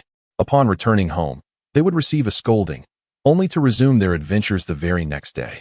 During the new year, they would visit every household, indulging in food and drink. He also cherished memories with his family, where 3 children would gleefully feast on dumplings wrapped around coins. Ultimately, humans are social creatures, Naruto reflected, as he listened to the surrounding commotion. While he possessed the ability to survive in solitude, he recognized that no one could truly live alone forever, not even Robinson Crusoe, who longed to return to society. Naruto found himself yearning to integrate into the crowd around him, even if they were merely a group of children under 10. Shino, could you please pass me that skewer of grilled fish? Naruto called out to Shino, raising his voice above the chaos. The afternoon lessons seemed to hold little importance. 2 students skipping class was merely considered truancy, whereas an entire class doing so was deemed a holiday. Iruka was lamenting to the 3rd Hokage about Naruto's antics. The 3rd watched with a smile as Naruto played with Akamaru, feeling a swell of pride. Look at Naruto, he has grown, the 3rd remarked with a chuckle. It had been many years since this child first stepped out into the world, burdened by inner turmoil. Now, a corner of that knot had finally loosened. After the gathering, as Naruto returned to his training, he felt an inexplicable sense of forgetting someone, yet could not recall who it was. When one becomes sentimental, a single song can evoke tears for half an hour. Just yesterday, Naruto had indulged in his feelings, attempting to connect with the crowd, yet found it nearly impossible to engage in meaningful conversation. For instance, during a break, he overheard a few people discussing mundane topics: flowers, handsome classmates, or plans for a delightful dinner. What could Naruto possibly contribute? Does the Nine-Tails get hot-headed when drunk? Or isn't the anime Naruto fascinating? Let me tell you about it. Such remarks would only frighten his companions. Feeling helpless, Naruto leaned back like Shikamaru, gazing up at the sky. Shikamaru was exceptionally intelligent, renowned for his prowess in shogi. The thought of shogi reminded Naruto of the anime he had watched in his previous life, Doloadalu, and he quickly halted that train of thought, fearing it would lead him to further sentimentality. Speaking of which, perhaps he should find something for the Nine-Tails to occupy itself with. Naruto considered it a viable plan. He was genuinely concerned that if he continued to nourish that fox, it might inadvertently unleash a powerful energy blast. Shikamaru, Naruto called out. Shikamaru replied, his half-closed eyes bearing the expression of a lethargic youth, more akin to an 18-year-old who had just stepped into a new era. I heard you're quite skilled at shogi, Naruto inquired. Who told you that? Shikamaru responded, his tone devoid of enthusiasm. Asuma mentioned it, Naruto replied. I suppose, Shikamaru muttered, still lacking energy. Could you bring me a book on shogi tomorrow? Naruto pleaded, as he had only watched the anime Dragon King for its cute characters, comprehending none of the rules. How bothersome, Shikamaru lamented, reflecting on the necessity of finding books at home tonight. while also anticipating the barrage of questions from his parents regarding his classmate. His impatient explanations would only lead to his mother chiding him for his laziness, while his father, in his wisdom, would choose not to intervene. Inevitably, his mother would include his father in her complaints, leading to his father also being scolded. "Thank you, Naruto," Shikamaru expressed in gratitude. If Shikamaru were unable to accomplish something, he would simply admit it. If he complained of being bothered, it signified he could indeed manage it, albeit begrudgingly. As for the reason behind his reluctance, who could say? With his intellect, he could calculate the spread of a fart, yet he was too lazy to act. The inhabitants of Konoha were all quite peculiar. One might wonder why. Before class commenced, Naruto returned to his seat, his mental realm embarking on a significant undertaking. First, he set about crafting a mold. The size of the nine tails necessitated that the pieces be measured in square meters, and Naruto intended to create one measuring 4 by 2.5 meters. While Naruto busily hammered away, the nine tails was not idle, it merely consumed. Beneath the pool of cola lay a layer of ice that defied the laws of thermodynamics, cooling the beverage without melting, alongside a flame that threatened to disturb the very fabric of physics, with Newton's remains safely cremated. Naturally, in the physical world, it would melt. This space resembled a buffer zone between the gaming realm and the world of Naruto, where various laws were in disarray. Sipping on the icy cola and a strong spirit felt like experiencing extremes of temperature simultaneously. One could not help but marvel at how the Nine Tails was becoming increasingly adept at play, almost ready to forge a great sword. The Nine Tails paid little heed to Naruto's antics. The boy was perpetually engaged in his own mischief, producing commendable results despite his lack of strength. Indeed, the Nine Tails was still nursing its grievances over its Jinchuriki almost being bitten to death by a dog.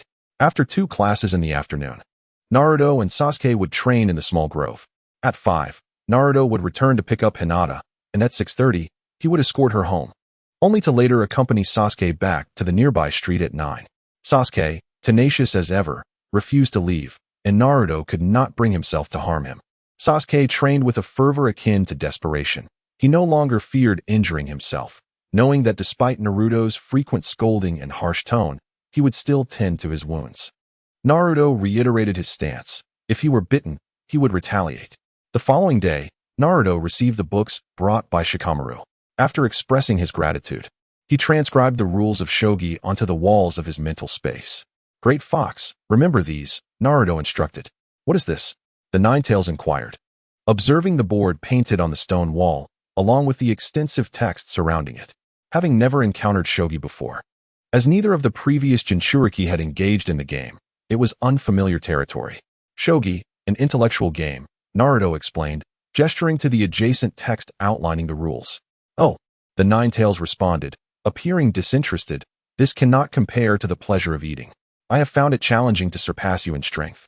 So I have decided to test my wits," Naruto declared, noting the Nine Tails' lack of interest. He resolved to provide some motivation. "Are you challenging me?" the rotund fox inquired, suddenly intrigued. Ordinary games failed to capture its interest, but the notion of Naruto challenging it piqued its curiosity. "Yes," Naruto nodded in affirmation. Intriguingly, the young spirit accepted your challenge, Nine Tails. This time, he observed the rules with great seriousness, determined to showcase what millennia of experience truly entails. The chessboard was set, the rules established, yet there were no pieces, for it took Naruto 3 days to craft the first one.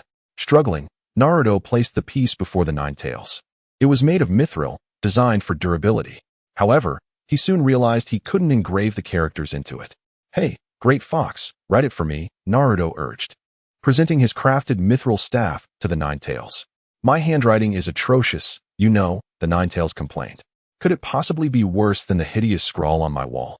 Naruto retorted, pointing to his childhood scribbles, a chaotic mix of letters below. "And considering your current size, should you even care about aesthetics?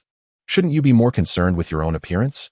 After a moment's contemplation, the Nine Tails acquiesced and began to etch the characters, while Naruto continued creating more pieces.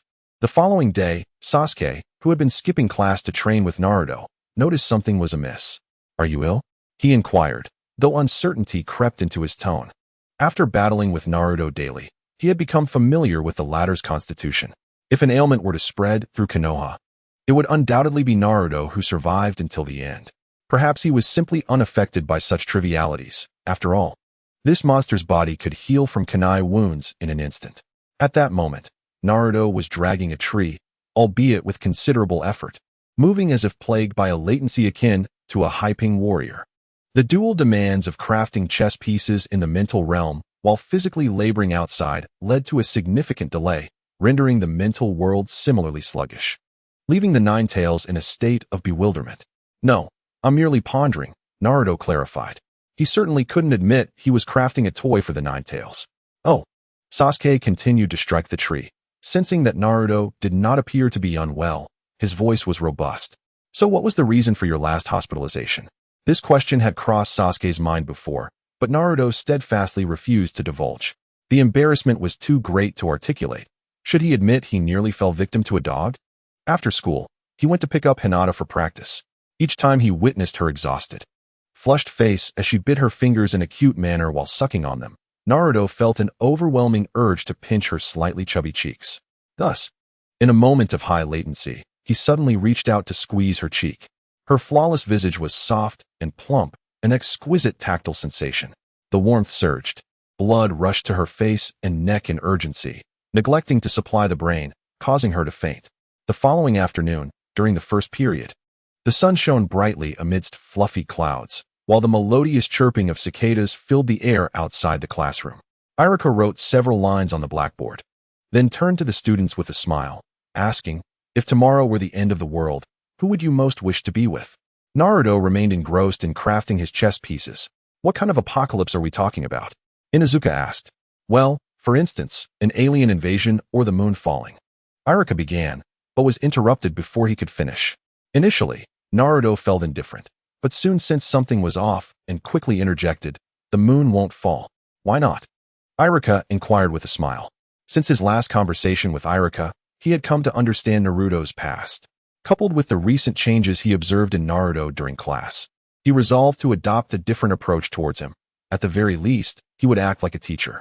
However, such a change required an opportunity. Outside of class, he hardly saw Naruto, who often appeared lost in thought during lessons. Now, with Naruto's first attempt to speak, Iruka felt this could be the moment he had been waiting for. "Why?" "Because you can say, 'Your mouth looks like it's been blessed.' If you utter something like 'the earth splits and or a divine being descends,' I might as well give up on life. Please, I beg you, stop with the nonsense. I can't handle it anymore. I need to get married." Naruto declared earnestly, "Because you are getting married, the moon cannot fall down. Does it listen to you?" Iruka mused internally, though he refrained from voicing such thoughts. Instead, he inquired, "Who do you most wish to be with?" "Well," Naruto pondered, "I want to be with my family, but Hinata should be there too. However, that seems impossible." Just as he was about to respond, Iruka interrupted him with a smile. "Make sure to write it down and keep it safe." The class erupted into a cacophony as the children began jotting down various answers. Naruto also wrote his down, then noticed Hinata finishing hers and decided to tease her. "Who did Hinata-chan write about?" he asked, inching closer to her with a feigned intent to peek. Hinata quickly covered her paper, her face flushed as she asked, "And who did Naruto-kun write about?" She felt a mix of anticipation and anxiety. Seeing the little girl blush, Naruto decided to continue his playful banter, leaning closer to whisper in her ear, "Of course. I wrote about Hinata-chan." "Ah." Naruto sighed, realizing he had missed the opportunity again. It seemed he wouldn't have the little girl to talk to that afternoon. After 2 classes, Naruto and Sasuke headed to the rooftop to train and happened to encounter Iruka. "I'm off, Iruka-sensei." Naruto greeted him with a smile. He had sensed a change in Iruka's attitude towards him, so he decided to acknowledge him. He had always liked Iruka in the anime. Iruka nodded, clearly surprised that Naruto would greet him. After watching the 2 boys disappear, he suddenly snapped back to reality, realizing he was their homeroom teacher. "Wait, they're skipping class," he exclaimed, turning to chase after them, but by then, they had vanished. After 3 to 4 mornings of training, the 2 had managed to climb trees. Naruto decided to practice walking on water the following morning, intending to continue his tree training that afternoon. "Sasuke, come with me." The next morning, Naruto called out to Sasuke, who was still intent on climbing trees. "Why do you always have to mess with the trees? Can't you let them rest for a couple of days?" Nearby, there was a small stream, not wide, less than 1.5 meters. Naruto didn't mind. As long as it wasn't a water tank, it would suffice. They had climbed the trees, Now it was time to descend into the water. No, he corrected himself, to step onto the water. He quickly demonstrated for Sasuke, focusing chakra into his feet to walk on the water's surface, but he fell in after just half a second. Just that brief moment was enough for Sasuke to grasp the concept. It was similar to climbing trees, enhancing chakra control. The difference lay in the fact that trees remained stationary. The amount of chakra input equated to the amount of chakra output. Water, however, was fluid, requiring constant adjustments to the released chakra. Thus, the young lad, Naruto, gathered his chakra and stepped onto the water's surface, only to plummet into the depths below. Neither of the two paid it any mind. Neither lingered too long. For neither possessed the right to mock the other, and they resumed their immersion. Half an hour before class, in the woods, two boys clad only in their undergarments sat by a campfire, seeking warmth. Their clothes were drenched, and they needed to dry them before attending class. Naruto sat casually, basking in the warmth of the flames. Sasuke, feeling somewhat awkward, had never before sat nearly bare next to someone else, making him feel a bit self-conscious. Not bad physique, Naruto teased, observing Sasuke's fair skin and well-defined muscles from training, which lent him an impressive appearance. Nani, what do you mean by that? Sasuke replied, taken aback. The Naruto he once knew was rather serious, and this sudden remark surprised him. It's nothing, just complimenting you, Naruto said nonchalantly. Oh, thank you, Sasuke replied, his mind momentarily befuddled by Naruto's comment. Such was Naruto's nature. He spoke little to those he was unfamiliar with, yet once acquainted, he became quite chatty. Many individuals in modern times exhibit this trait. They appear serious until familiarity breeds a sense of comfort, leaving one to wonder if their friend might be a bit foolish. While the impression given to the other is quite similar. During the two classes, Naruto continued to daydream, practicing sage mode, with little progress over the years. It seemed that without some inspiration, he felt as though he were not himself. During the break, Hinata, the young girl, believed that since Naruto had spoken so boldly the previous day, he might not be shy anymore, and thus brought him a bento. As Naruto gazed at Hinata, her cheeks flushed as she offered the bento. He felt a surge of emotion welling up within him. I thought you would never bring me lunch again. Why did you suddenly take back the last one? He exclaimed, earnestly accepting the bento as if it were a wedding ring, filled with joy. Thank you, Hinata, he said, grinning like a fox that had just pilfered a hen, but quickly adjusted his expression to that of a 9-year-old child. It's no trouble, Hinata murmured, her gaze downcast as she fidgeted with her fingers, too shy to meet his eyes, her ears burning with embarrassment. Finding her adorable, Naruto playfully pinched her cheek, causing Hinata to faint during the lesson. He resolved not to tease her so mischievously in the future, for it disrupted her studies, and while he might not care, she certainly did. At noon, Naruto and Hinata sat atop the rooftop, enjoying their lunch. The lovingly prepared bento was exquisite, nearly bringing tears to Naruto's eyes after years of consuming store-bought meals. Is it not to your liking, Naruto-kun? Hinata asked softly, anxious about his taste preferences. It's delicious. Hinata, your cooking is amazing, Naruto exclaimed. Finally, this solitary soul had someone to bring him meals, a kind-hearted girl who had drawn him back home, even if she could eat more than he could.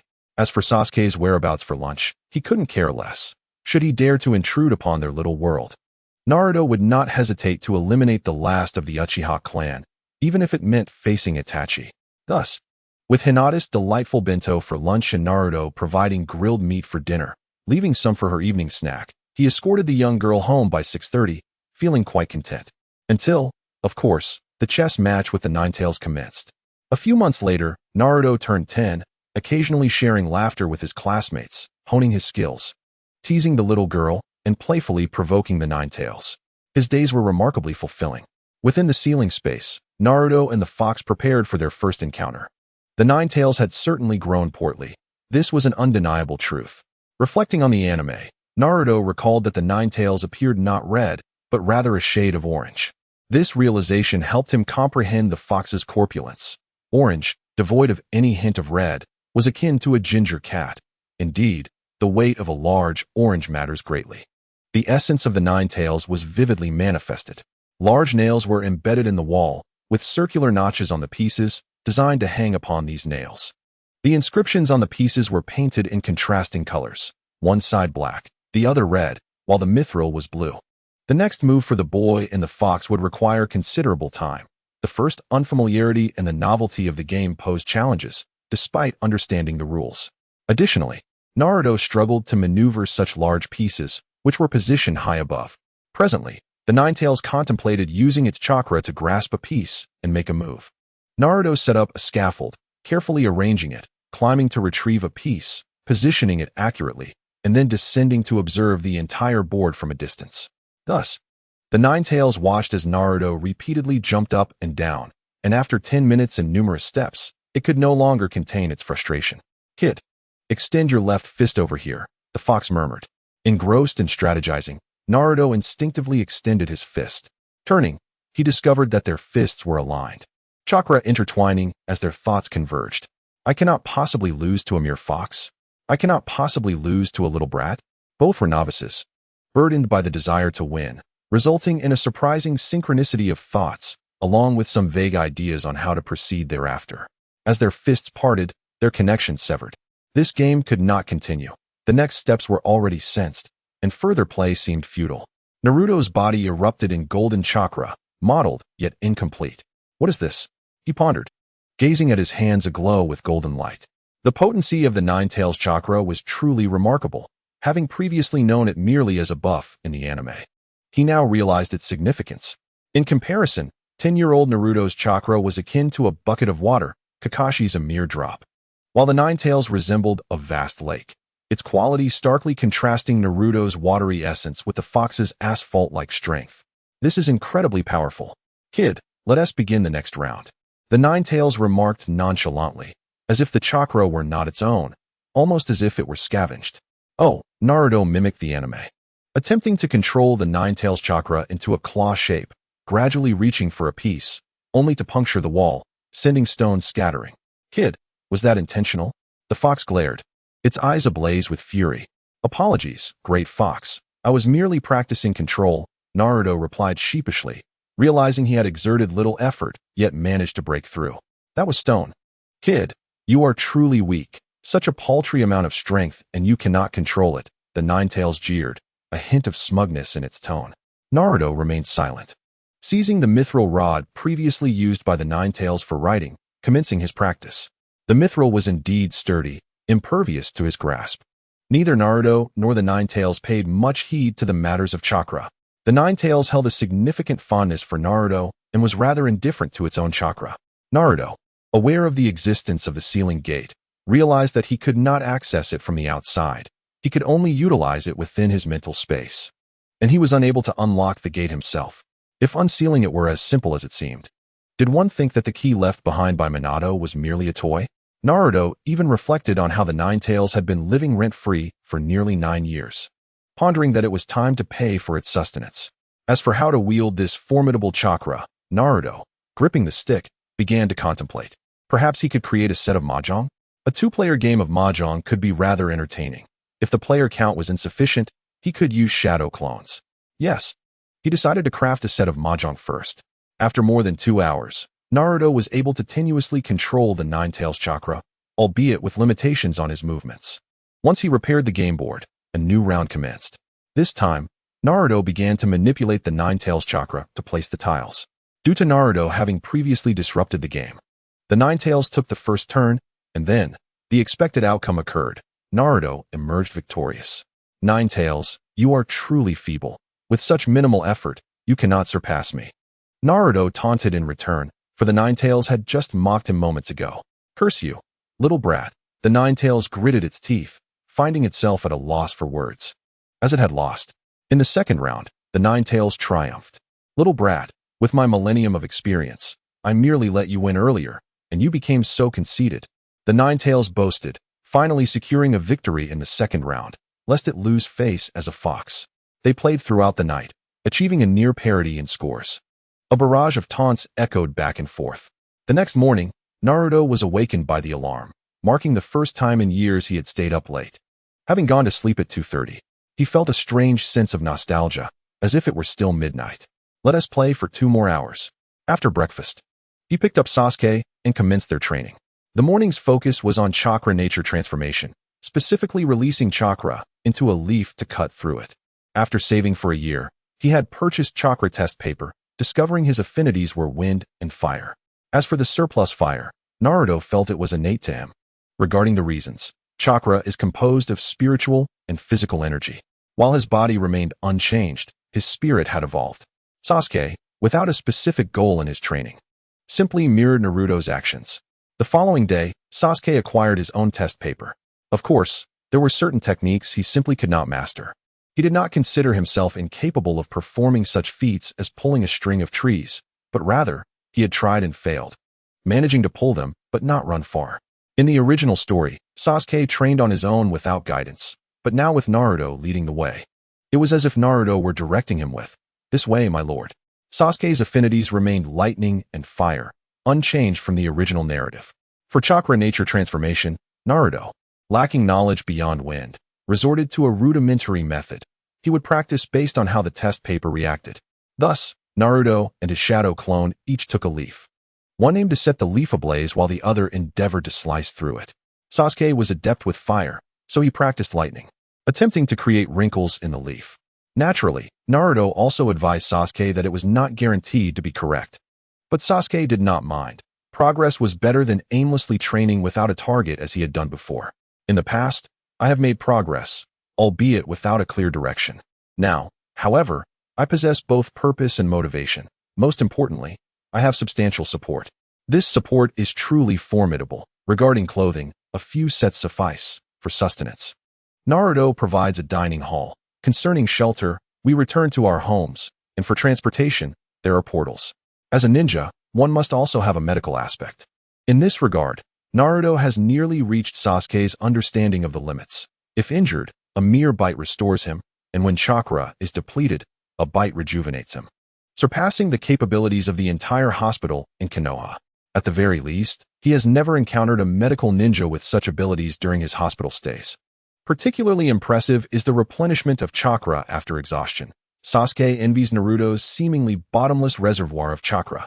Even when they expend energy together, he has never heard Naruto lament a lack of chakra. Though unspoken, Sasuke harbors immense gratitude toward Naruto. Despite their lack of familial ties, Naruto has consistently assisted him. In truth, Naruto is uncertain of his chakra capacity now, as Kakashi is absent and cannot quantify it. In the original narrative, Kakashi remarked that Naruto's chakra, when suppressing the Nine Tails, is 4 times that of his own, and without suppression, it is 100-fold. Currently, his training surpasses the efforts depicted in the original work, and his diet consists of enhancement items, all without the need to suppress the Nine Tails. The duality of the icy fire fox no longer requires Naruto's restraint. It indulges daily, enjoying companionship, and likely experiences the most favorable existence in the entire ninja world, refusing to emerge simply due to the inability to encounter others. Comrades, the color orange is not to be trifled with. After 60 years, Konoha's graduation exams have commenced. Iruka stands at the podium, holding a roster, filled with sentiment as this marks his first time leading a class. Despite various challenges, including 2 habitual truants and 3 occasional ones, he successfully guided them to graduation. The truants include Naruto and Sasuke, with the occasional appearances of Shikamaru, Choji, and Kiba. Naruto, resting his head on the desk, engages in a game of chess with the Nine Tails. These 2 disparate beings consistently balance each other out, as they have never changed opponents. The Nine Tails can only play against Naruto, who refrains from competing with others to maintain equality. The Nine Tails has now grown into a form befitting previous descriptions, its movements capable of causing seismic disruptions. Today, Naruto did not skip class. He was compelled by the 3rd Hokage. He is indifferent to the exam's content.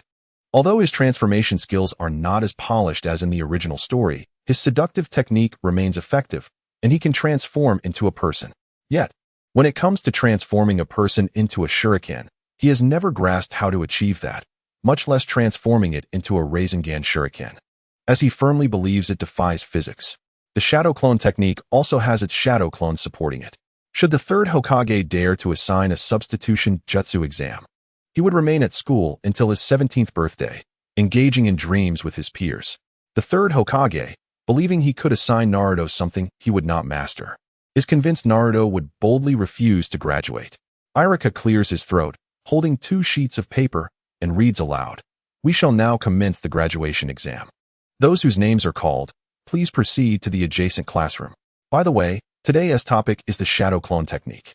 As expected, the third Hokage grants some consideration. Soon, it is Naruto's turn, and he effortlessly produces a shadow clone. Pass, pass, Iruka and Mizuki declare from the platform. Naruto stepped forward to receive his headband and placed it upon his brow, bowing deeply to Iruka. Thank you, Teacher Iruka, he declared with unwavering conviction. This gratitude stemmed from a lifetime of appreciation for his guidance, a heartfelt acknowledgement of the Naruto within the anime, and an emotional resonance with the character's journey. Iruka fought back tears. Naruto's bow was the highest affirmation of his teaching vocation. In the past, he had harbored resentment towards Naruto, who had chosen to ignore him. But over time, that resentment faded. Naruto no longer distanced himself and would greet him as teacher upon their encounters. This amalgamation of memories, coupled with a simple expression of gratitude and a bow, nearly overwhelmed the young man who had once been solely focused on avenging his parents, but now dedicated himself to nurturing his students. Naruto paid no heed to Mizuki, dismissing him with indifference. Find whoever you wish. I want to accompany you. You can steal the sealing book on your own. I want to concern myself with you. Even if you are the savior. He teleported directly to the rooftop, where Sasuke awaited him. Understanding Naruto's nature, Sasuke anticipated that he would inevitably engage in training. For Naruto could not bear the discomfort of inactivity. Habit is indeed a formidable force. The morning continued with chakra nature transformation practice, this time focusing on cutting through a wooden stick. After months of slicing leaves, he had transitioned to using wooden poles, and Naruto even contemplated progressing to cutting down trees. Given that he had been compelled to switch to a civil engineering major, Sasuke, lacking earth techniques, could merely be considered an arboreal specialist. Regardless, the nearby grove had suffered considerable degradation over the years. The most prominent feature in the grove was a deep circular trench, a testament to years of Naruto's efforts. Now, instead of uprooting trees, he had taken to dragging iron, emulating Kakarot, for uprooting trees was far less exhilarating than handling iron. Sasuke continued to train alongside him, consistently on the receiving end of Naruto's relentless assaults. With limited ninjutsu at his disposal, he could only wield the Great Fireball and Phoenix Fire techniques. While his lightning techniques were merely sufficient for revitalizing his cells, and he was still inexperienced in their application. Illusions had little effect on a Jinchuriki, although the fox, indulging in merriment behind closed doors, could disrupt Naruto's chakra flow.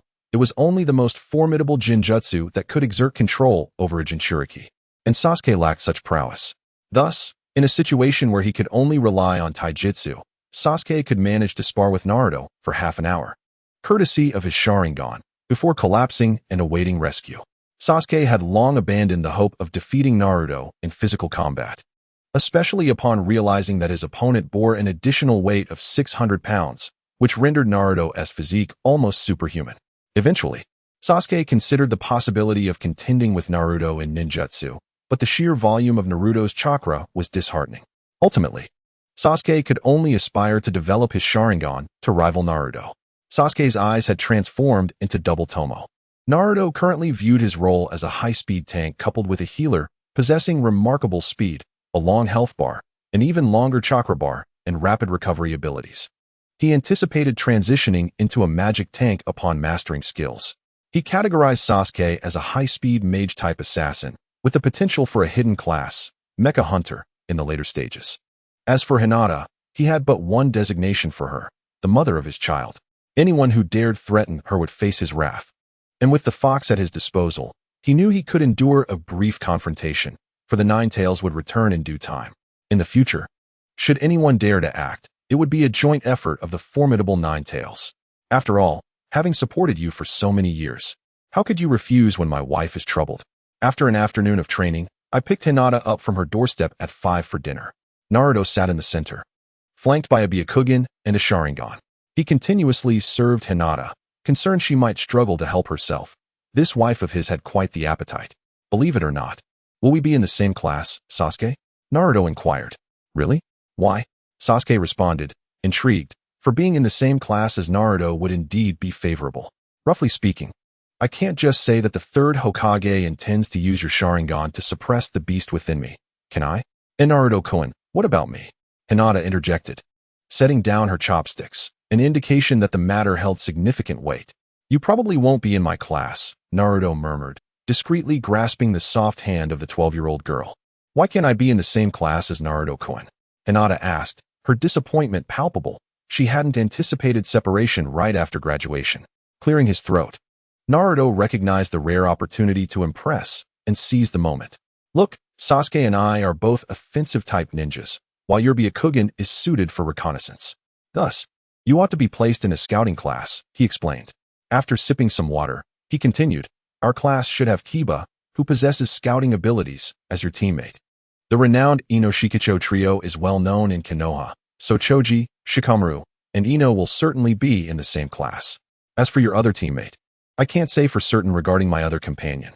Naruto refrained from revealing everything, as that would tarnish his past image. Hinata and Sasuke were astonished. Was this truly the Naruto they knew? Wasn't he supposed to resort to violence at the slightest provocation? This thorough analysis shattered their previous perceptions of him. Naruto-kun, you're amazing, Hinata praised, returning to her meal. Although she couldn't resolve the class assignment issue, the matter of hunger was easily addressed. Hinata withdrew her hand, much to Naruto's chagrin.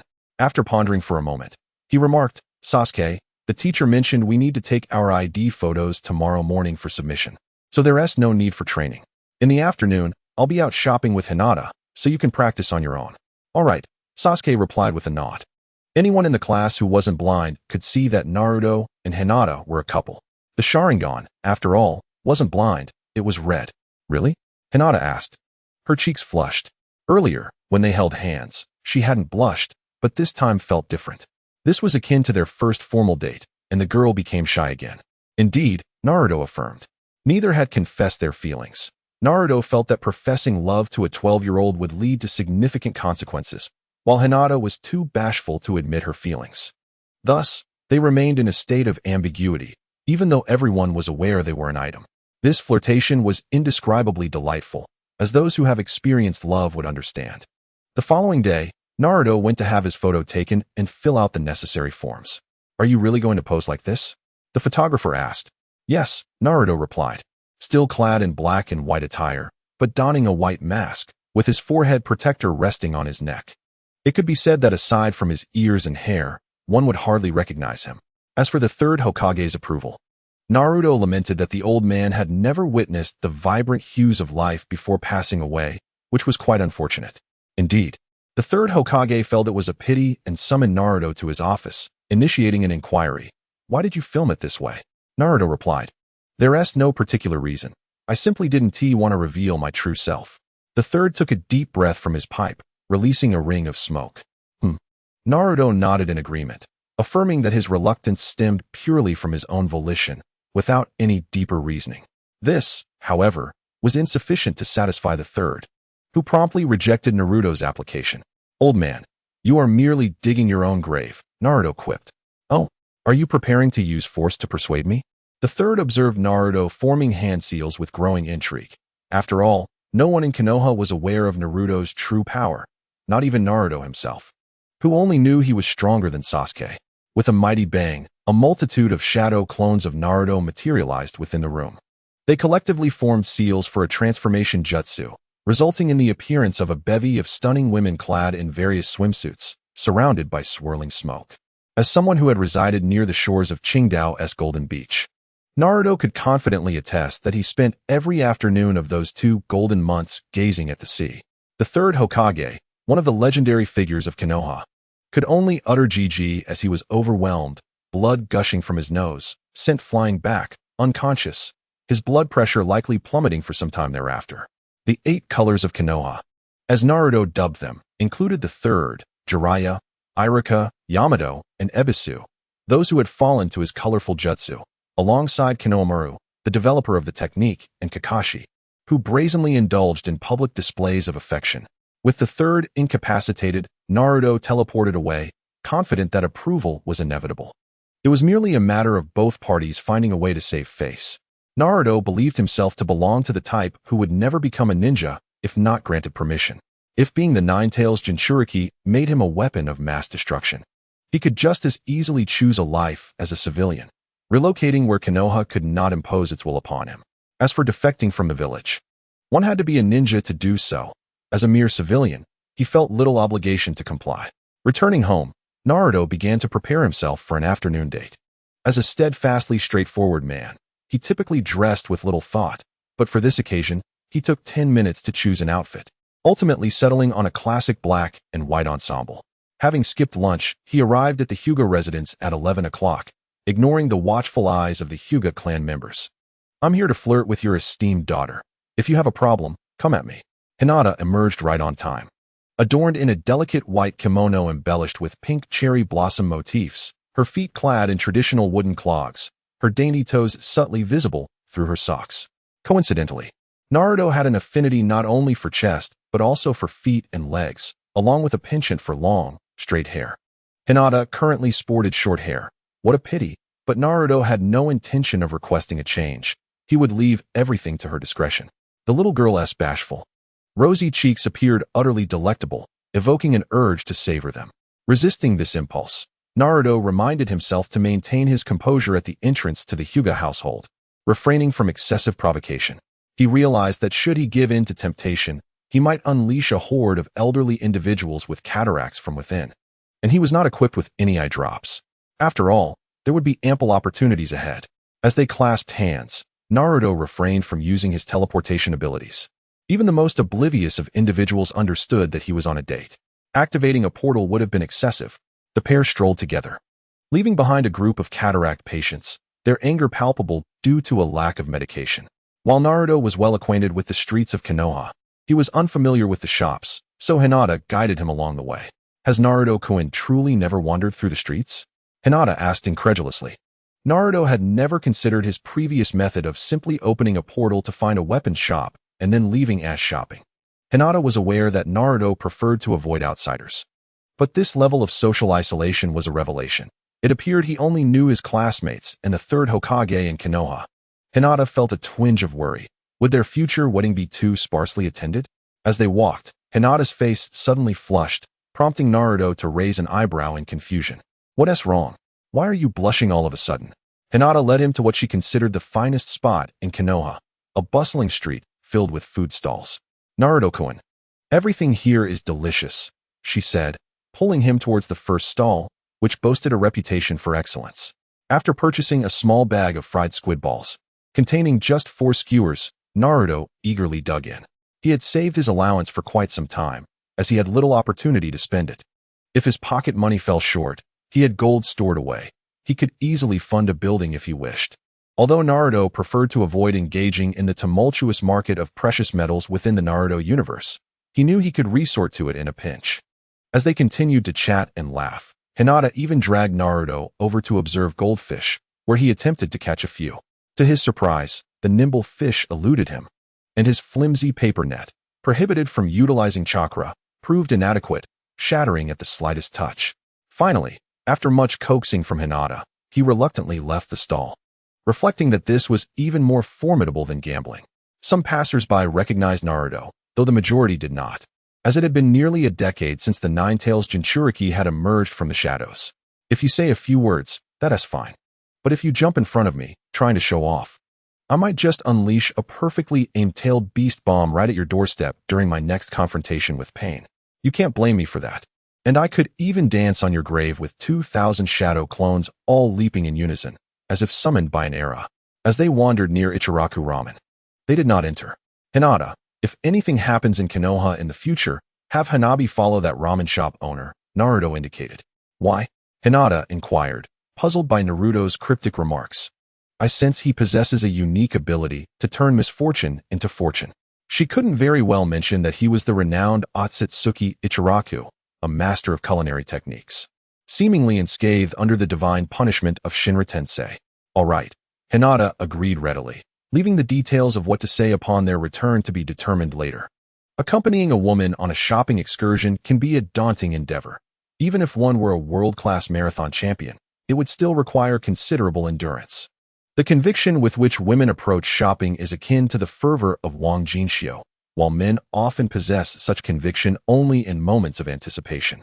Particularly when their girlfriends are able to indulge, shopping can become an arduous ordeal. "Hinata, I truly can't eat any longer." After wandering through the bustling snack street for quite some time, Naruto found it increasingly difficult to suppress his appetite, yet Hinata was determined to share the delicacies with him. This was rather alarming. Ultimately, the two strolled hand in hand towards the Hyuga residence as dusk enveloped the sky. Just before parting, Naruto took a bite from a rosy apple, savoring its ripeness, and then took another bite. "Thank you for your hospitality," he uttered, recalling a phrase from Rem to 486. Before he dashed away, leaving behind a moment of wonder. With no choice but to flee, he noticed that the gate to the Hyuga home had already swung open. It was said that the Byakugan had a wide field of vision. Hopefully, they hadn't been seen. The next morning, the apple-stealing Naruto skipped his training and instead headed to class. Unbeknownst to him, the third Hokage, accompanied by Kakashi, had inspected his home the previous afternoon. It didn't matter much, as there were only figurines in the house. Today, there was an orientation meeting to discuss the class assignments for the graduating students. Class arrangements were common knowledge. Throughout the ninja world, teams consisted of 3 members.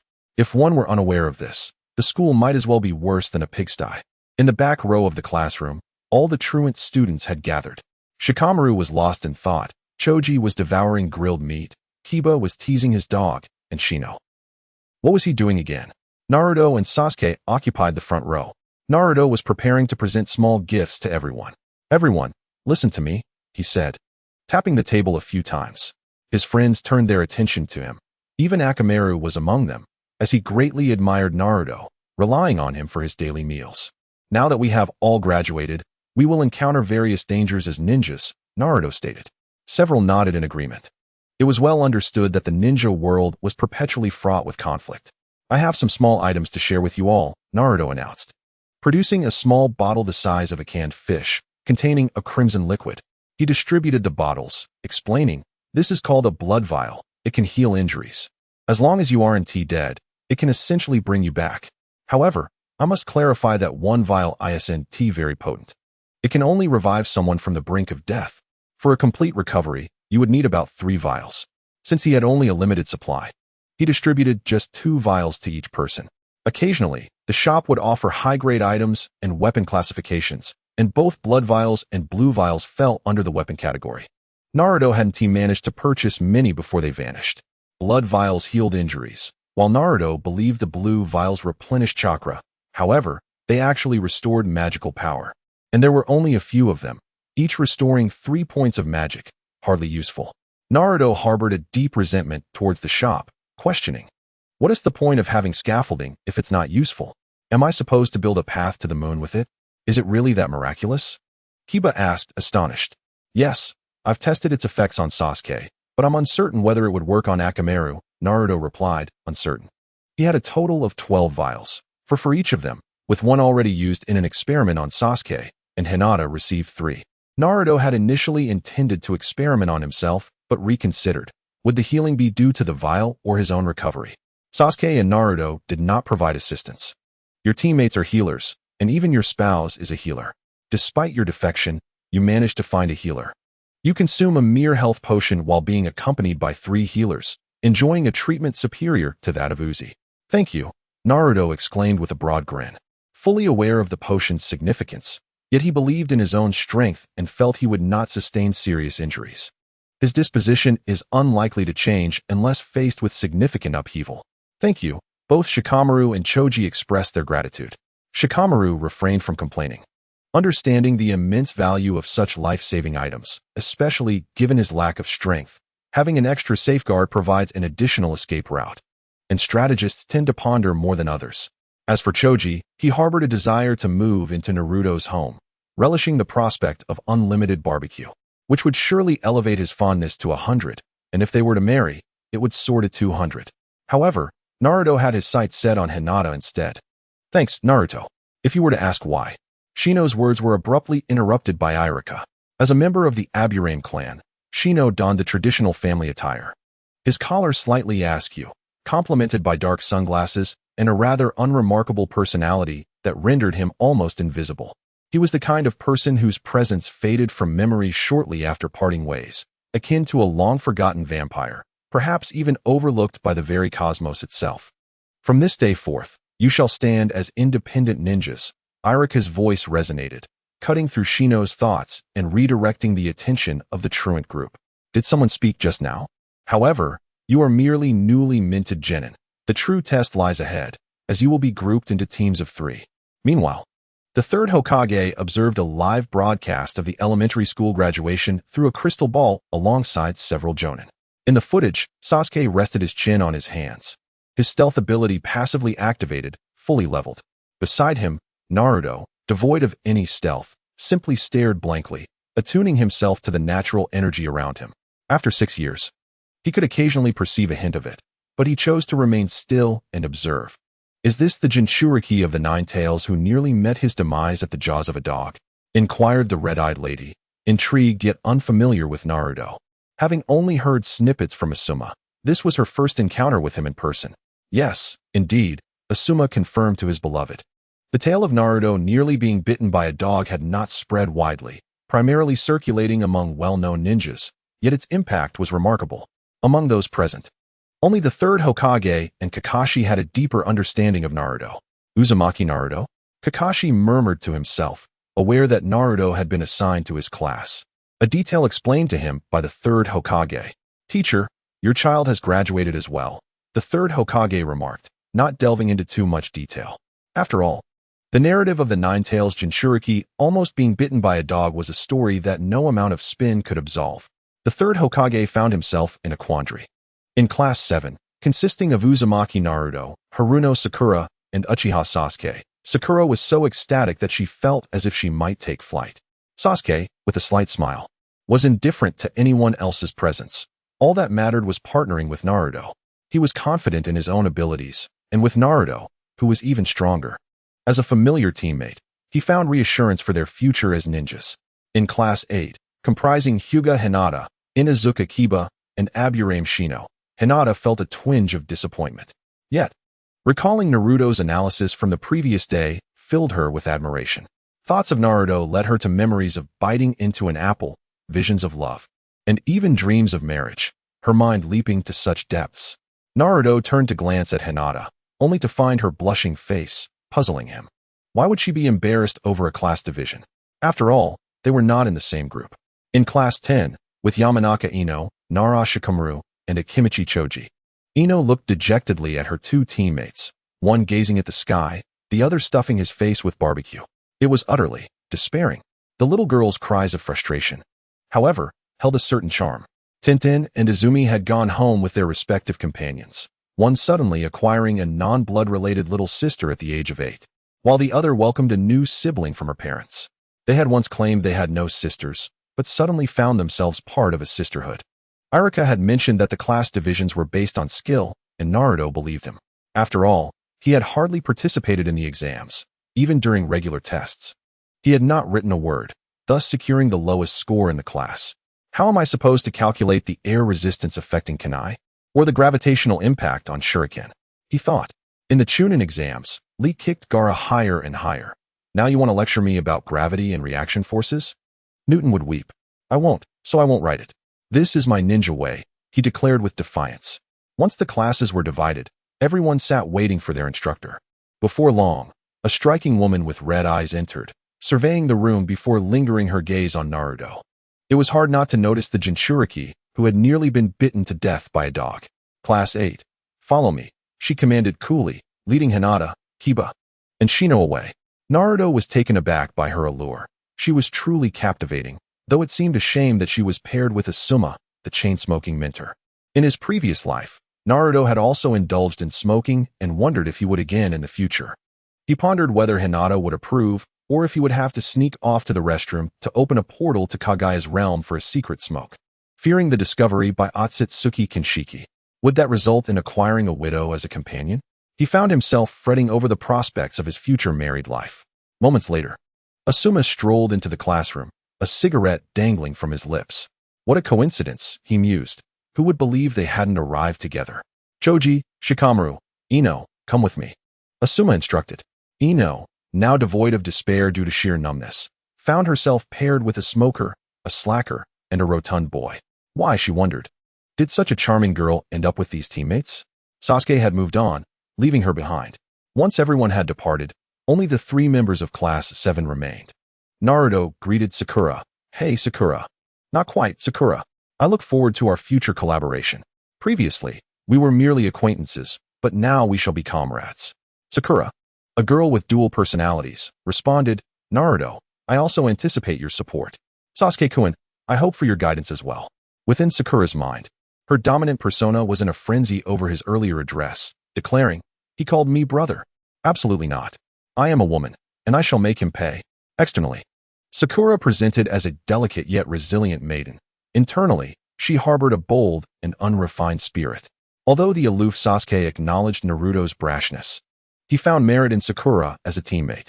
While he and Naruto often skipped classes, leaving their theoretical knowledge lacking, Sakura, a diligent scholar, proved to be invaluable. Observing from behind a wall through a small opening, she offered an initial assessment of the classroom atmosphere as relatively harmonious. As time passed, Naruto remained lost in contemplation of natural energy, while Sasuke intensely focused on his studies, and Sakura's admiration for Sasuke slowly grew, much to her inner persona's irritation. After 2 hours, Kakashi arrived, fashionably late. My impression of you all is rather average, he remarked, his white hair and mask obscuring one eye, revealing only a lifeless gaze. Upon entering, he noted a daydreamer, a training fanatic, and an infatuated individual, leading to a fair assessment. Naruto, stifling his frustration, thought, how can someone who is 3 hours late judge our impressions? On the rooftop, Kakashi introduced himself, I am Hatake Kakashi. I have no particular likes or dislikes. With a demeanor reminiscent of a sloth, he continued, as for my dreams, I have none, though I possess numerous interests that I shall refrain from disclosing. Naruto scoffed, you? One of the legendary Konoha's 8 colors. Claim your only interest is watching little Liu Bei? Surely, you have more passions. I am Uchiha Sasuke. I have many dislikes, but I enjoy training. My dream is to kill that man and defeat Naruto. As the second strongest on this planet, Sasuke's aspirations had shifted dramatically, with the revival of the Uchiha clan taking a back seat. His fondness for training was largely influenced by Naruto, whose presence provided a sense of security, allowing him to train without worry. Is it truly revenge? And is Naruto truly that much stronger? Kakashi pondered, maintaining his stoic expression.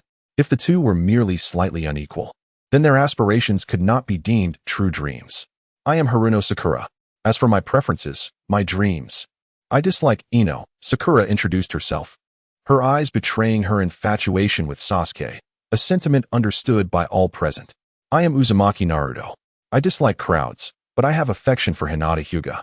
My future dream is to host a wedding on the moon. Naruto expressed his aversion to large gatherings, yet his aspirations remained unchanged, and he was confident in his eventual success, eagerly awaiting the moment to prove himself. The responses from the two filled Kakashi with unspoken envy. Such young hearts already understood the complexities of love, while he remained a solitary wolf, having embraced his singlehood for over 20 years. Nevertheless, Kakashi was content to remain unattached.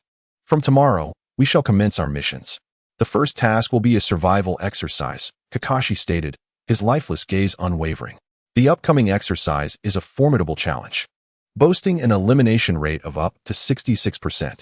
Kakashi, having indulged excessively in the distractions of his peers, resolved to hasten the conclusion of this dismal introduction and intended to seek solace in conversation with Guy later, considering they both share the plight of being single. At 5 o'clock tomorrow morning, we shall convene at the training grounds. Do remember to bring your ninja tools, Kakashi declared, dismissively waving his hand and adding with a hint of arrogance, and do refrain from having breakfast, where you might find yourself nauseated. Now disperse. With that, he departed, leaving the remaining 3 still standing in place. Come on, Sasuke, Naruto remarked, casually opening a portal to convey the urgency. What shall we do? The usual training, of course. Sasuke, the cool young man, rose and brushed the dirt off his attire, following suit. Sakura, let us meet here at 5 this evening to discuss the preparations for tomorrow's exercise, he instructed before the two left, leaving Sakura perplexed and somewhat exasperated. Typically, the afternoon was reserved for rigorous physical training, kicking trees, striking them, and dragging weights, followed by dinner in the evening. At 5 o'clock, the trio gathered on the rooftop to partake in their evening meal. Ahem, let us analyze the survival exercise for tomorrow. Naruto coughed twice, preparing to impress his companions. The two nodded in agreement, as their understanding of the exercise was rather limited, and further analysis would be beneficial. After a moment of contemplation on how to present his insights, Naruto began. Firstly, this is an exercise. They mentioned an elimination rate rather than a mortality rate. So no lives will be lost. The two nodded, finding this reasoning quite sound. The necessity of bringing ninja tools indicates that combat is involved, which can be categorized into three types. First, we will be placed in a designated environment to survive, aligning with the essence of survival. Second, we will engage in internal combat, with the last one standing declared the victor, thus fulfilling the 66% elimination criterion. And third, we will face Kakashi directly. Upon mentioning the third point, Naruto felt a surge of excitement. At last, he would have a worthy opponent to test himself against, though upon reflection, he realized that he could not accurately assess his own capabilities in such a matchup. Sasuke, momentarily taken aback, mused to himself, "This is the Naruto I know? Has he been replaced? Why have you suddenly taken to analyzing things these past few days? This is not like you. Will you continue to surprise us with such analyses in the future?" Sakura shared his astonishment, recognizing her classmate's newfound aptitude. Naruto, feeling that his display of brilliance was not yet sufficiently impressive, thought that such opportunities were rare, and he must seize the moment. As for the outcome of the internal battles, I needn't elaborate.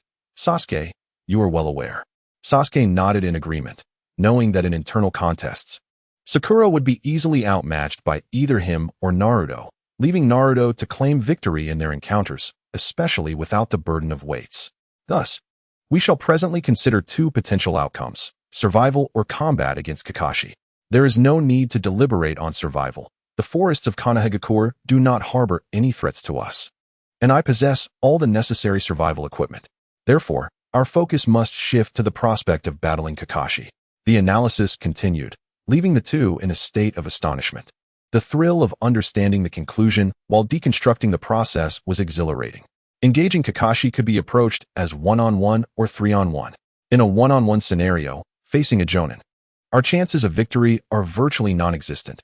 Hence, we shall not consider that option. Instead, we must strategize on how to triumph in a three-on-one situation against a Jonin. With fervor, they began to devise their tactics, unaware that Kakashi was observing them from the shadows. He was not interested in their words. Merely witnessing the trio engaged in discussion sufficed. After all, he was not assessing their individual prowess, but rather their teamwork and attitude towards one another. At a training ground, Naruto and his companions arrived promptly at 5 in the morning. Unlike the tardiness often depicted in novels, Kakashi's keen observational skills rendered him undetectable, unless one possessed the Byakugan, which Naruto did not. Even if he were to unlock the seal of the Nine Tails and learn to sense malevolence, it would not apply, as Kakashi harbored no ill intent towards him.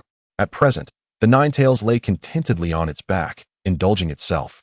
A state familiar to those acquainted with friends weighing over 220 pounds, lying on one's belly, can be quite uncomfortable. Of course, the Nine Tails occasionally sits up to eat, but it could never return to the days of eating while sprawled on its arms. As previously mentioned, the Nine Tails enjoys a life of luxury within the ninja world, standing atop while others struggle and fight for their dreams. Kakashi had yet to arrive. Naruto would not admit that he suspected Kakashi was delayed after helping an elderly lady cross the street after being fed pet food the previous day.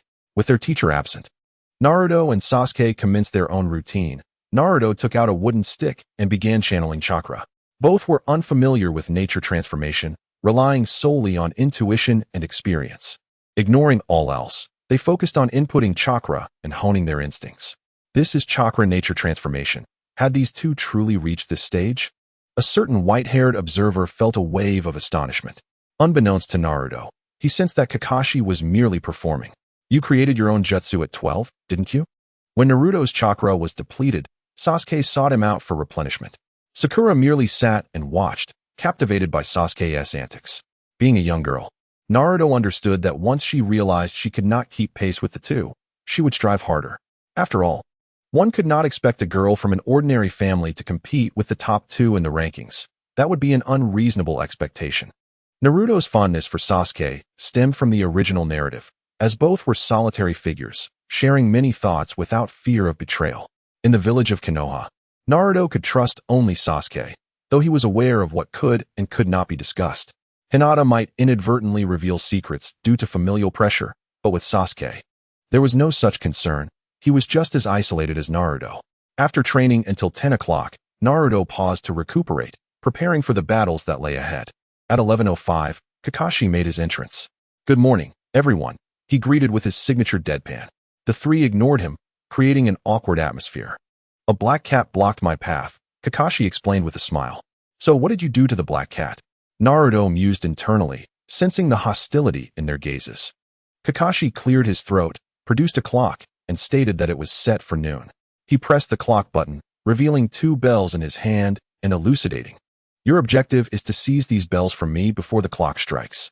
Those without a bell shall have no lunch." "Why are there only 2 bells?" Sakura innocently inquired. While asked, Kakashi remarked, as he believed the others had fallen silent. "Only 2 of you are likely to qualify. Those who do not will be sent back to the academy. Utilizing ninja tools is permitted as well. Without the resolve to kill me, you will find it impossible to seize the bells." His tone was lighthearted, akin to jest, which only fueled the desire to silence him. Kakashi then sensed a shift in the expressions of the 2 youngsters before him. Naruto aimed to test his limits against Kakashi, and so did Sasuke. Such determination, Kakashi mused. "Then, when I say begin, we shall commence," Kakashi declared, extending his hand in readiness. It was then that he observed Naruto and Sasuke drawing shurikens and kunai, casting them before Sakura. This was a tactical collaboration. They had resigned themselves to the fact that they could not overcome Kakashi, and thus Naruto sought to harness the collective strength of the trio. With Naruto as the primary attacker and Sasuke in a supportive role, he pondered Sakura's contribution for quite some time, but ultimately decided to let her throw indiscriminately, as long as she did not target either of them directly. Alas, despite Sakura's theoretical prowess, her practical combat skills were nearly non-existent after just graduating. Illusions, ninjutsu, and taijutsu were all beyond her current capability, and even if she attempted to set traps, Kakashi would surely see through them.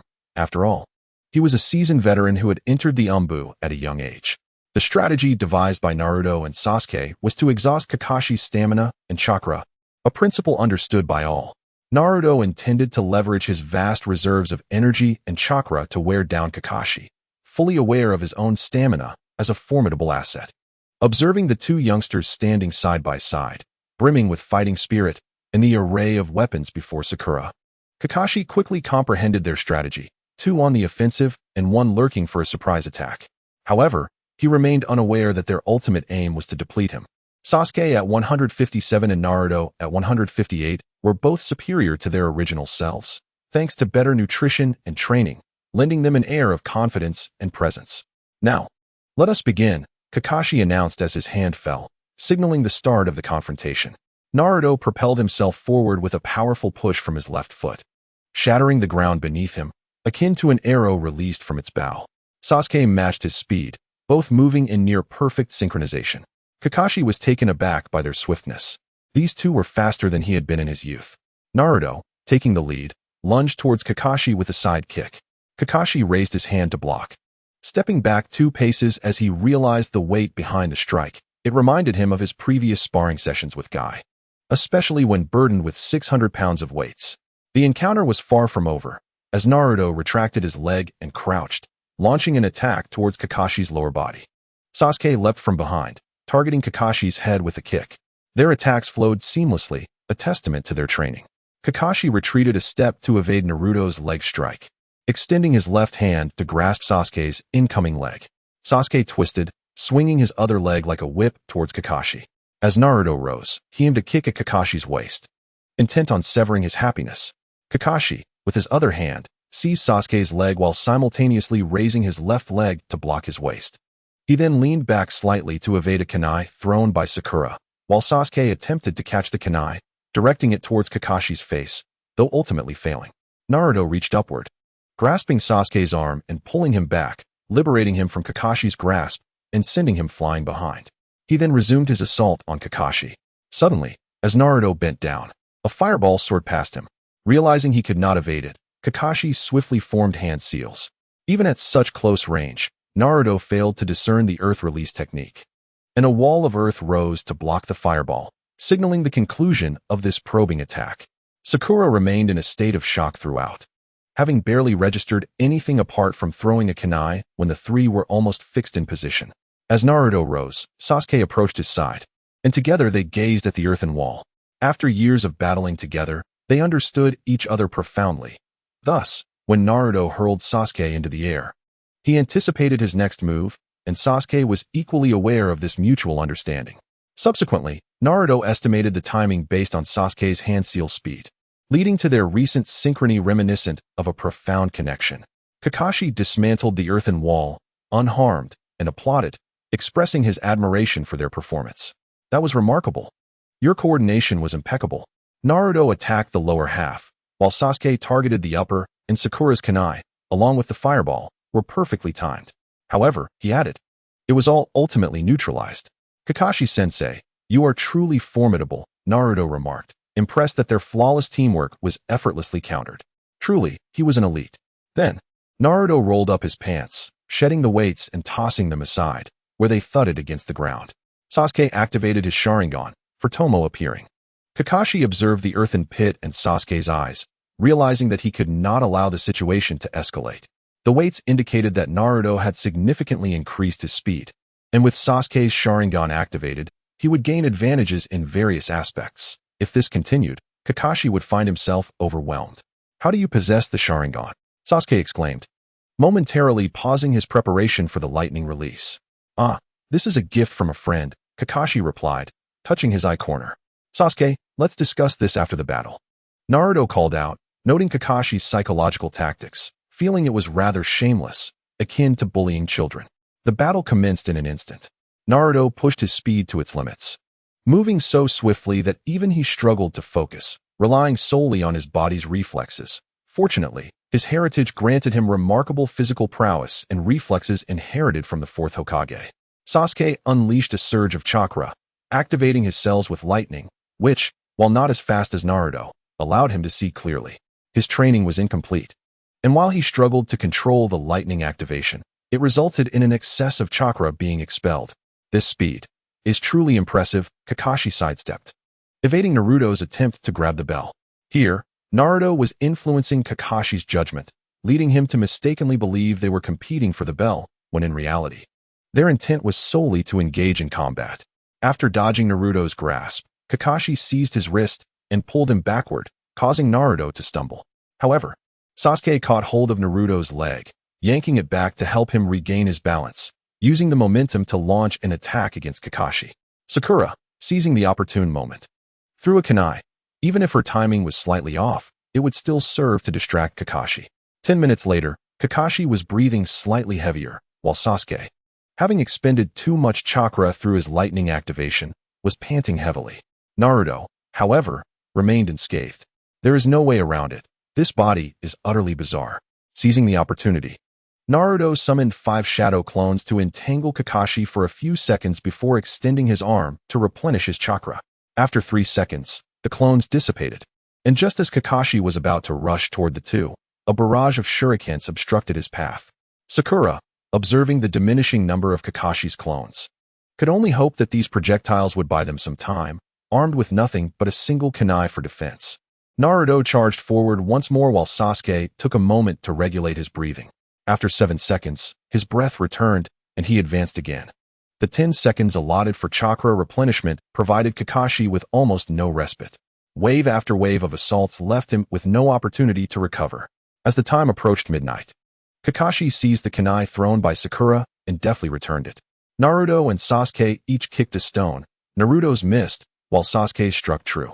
It was a matter of luck for him, as such attacks required precise calculation of trajectories. The alarm rang. Kakashi regarded the trio of youngsters, Sakura, who had even thrown her kunai in defense, and the other two, who had to shift from offense to defense due to the stone kicking. He smiled and declared, all of you have passed. The 3 combatants understood that once they transitioned to a defensive posture, defeat was inevitable, even though Kakashi had not exerted his full strength. Naruto was unaware of Sasuke's thoughts. He merely considered that Sasuke's future wife was a fine young lady. At the tender age of 12, Naruto was already contemplating the future. Kakashi, breathing heavily, realized that these 3 would soon be his students, and he was surprised to find himself on the path to becoming a leading instructor. He cast one last glance at Naruto, who was merely slightly out of breath, feeling quite vexed. What is this all about? Kakashi pondered, as the test of teamwork and camaraderie had yielded results. albeit under unconventional circumstances. The dynamics among the trio were undeniably intricate. Naruto saw the two as future relatives. Sasuke regarded Naruto as a close friend, while Sakura viewed Sasuke as her future husband and Naruto as her husband's best friend. It was almost as if they were drafting a family tree. Naruto retrieved his weights and secured them once more, sitting cross-legged to reflect on the recent battle and draw lessons from it. Why hadn't he suddenly produced a pickaxe or a mithril hammer to strike Kakashi? Why hadn't he leaped into the air to summon a boulder infused with chakra to drop upon him? He considered many possibilities, realizing that in his impulsive nature, he had forgotten about his shop. Although it seemed useless, even tossing a scaffold at Kakashi's face would have sufficed. Whom could he blame for this? Perhaps the Nine Tails, for transforming him from a mere otaku into a reckless fighter. As Kakashi finished catching his breath, he approached the wooden post and said, "All right, gather around. From this moment on, you shall be my beloved subordinates," he announced with a smile. "Oh," responded Naruto. "Oh," Sasuke echoed, uncertain of how to reply, merely mirroring Naruto's response. "Oh," Sasuke followed suit, leaving Sakura no choice but to comply. Kakashi's awkwardness began to elucidate why guys sometimes bore such peculiar expressions. "Please take care of me, Kakashi-sensei." Kakashi lifted his eye mask, feeling an inexplicable sense of joy that somehow eluded him. In the afternoon, Naruto embarked on his very first mission, milking a cow. He was overjoyed, as he had always found the act amusing while watching television, never imagining he would get the chance to do it himself. "Hey Sasuke, don't look so reluctant, it's quite fun," Naruto remarked, observing his cool friend lazily attempting to milk the cow. "Only you seem to be enjoying this," Sakura noted, her expression even more disheartened than Sasuke's. It always struck her that Naruto had somehow exuded malice while requesting this task from the third Hokage. "Sakura, wait. Don't squeeze so hard. You're hurting the cow." "You just called me Sakura again, didn't you?" she retorted, clearly annoyed. Though she did ease her grip a little. The girl wasn't so bad after all. As for Naruto, he had taken on this task purely for the amusement of it. Despite having lived in the countryside as a child, he had never encountered anyone who owned a dairy cow. Upon completing the task, he received his payment, which gave him a strong sense of belonging to a gaming guild. Moreover, as the mission took place on a farm, they were mostly isolated from outsiders, allowing Naruto to indulge in the experience fully. After the task, it was time for evening training. In a small grove, Sasuke noticed Naruto absent-mindedly stuffing grilled meat into his mouth during dinner. "What is wrong with you?" Sasuke inquired. Puzzled by the stark contrast in Naruto's demeanor, he had been exuberant in the afternoon, but now seemed to radiate negativity. "Ah, I miss Hinata," Naruto confessed. During such times, he used to serve her food. "Oh, please," Sasuke rolled his eyes, "I can't respond to that." After dinner, they continued their training. Sasuke had spent his life battling trees, while Naruto focused on weightlifting. Later that evening, Naruto stowed away the fish tank he had previously used to keep his pocket money. He replaced it with a new one, depositing the earnings from that day, an impressive sum of 200 ryo, enough for 3 bowls of Ichiraku ramen. Unfortunately, the pay for a Genin's missions was meager. Kakashi took half, and the remaining amount was split among the 3 of them. "Once I become a Jonin, things will be better," he mused, then paused. In the original story, wasn't he still a Genin after defeating Kaguya? Would he ever save enough for a house before getting married? Moreover, the conditions in Konoha were rather poor. He recalled that when Shikamaru had stolen Hinata away, the original prince was still residing in that small cottage, only upgrading after marriage, clearly funded by the Hyuga clan. Should he consider changing jobs? Lying in bed with his eyes closed, he entered his mental space, where the Nine Tails sat eating. Unable to bear the sight, Naruto turned his head away. "Kid, what's with that look?" the Nine Tails remarked, its tone ominous. "Nothing. Just stop eating and come here," Naruto urged. "I can't help but feel like I'm watching a pig before the new year. Why must you be such a nuisance?" the Nine Tails responded, disregarding him as it continued to indulge itself, extending a chakra hand and taking another step. Naruto had set up a game of mahjong, but the Nine Tails had no interest. After all, chess was a one-on-one game, while mahjong involved 3 Narutos against 1 Nine Tails. It was no fool and certainly wouldn't play. It also did not enjoy the 2-player version of mahjong. Naruto contemplated waiting until Sasuke unlocked his virtual persona to join him, pondering who the 4th player might be. Uncertain of whether Sasuke would consent to engage in a game of mahjong, Naruto felt akin to a cat owner who had scoured the city for the perfect cat toy. only to find their feline companion uninterested, simply continuing to slumber. After 2 rounds of chess, Naruto emerged victorious, leaving behind a remark about his defeated opponent while the Nine-Tails seethed in frustration. The following morning, Kakashi arrived late at the rendezvous point, casually accepting a mission. Under the disgruntled gazes of his 3 companions, Kakashi nonchalantly produced a scroll and announced, "Today's task is to clear the river of debris. Let us all exert our efforts." This proclamation only intensified their dissatisfaction. Naruto, lacking any enthusiasm for the task, speculated on the randomness of Kakashi's choice. Perched on a tree branch with his back against the trunk, Kakashi immersed himself in a book, one that was all too familiar to all. Meanwhile, the 3 young ninjas commenced their river cleanup. The stream was shallow, yet it harbored a considerable amount of refuse. Standing atop the water's surface, Naruto felt the pace of their work was inadequate. He leaped to a nearby tree to measure the river's length, then summoned 20 shadow clones. Wielding an array of tools including iron picks and axes, using an iron pot as a shovel. Occasionally, he channeled chakra into dirt and stones, and even produced timber and planks. Naruto busied himself throughout the day, while his teammates had grown accustomed to his antics.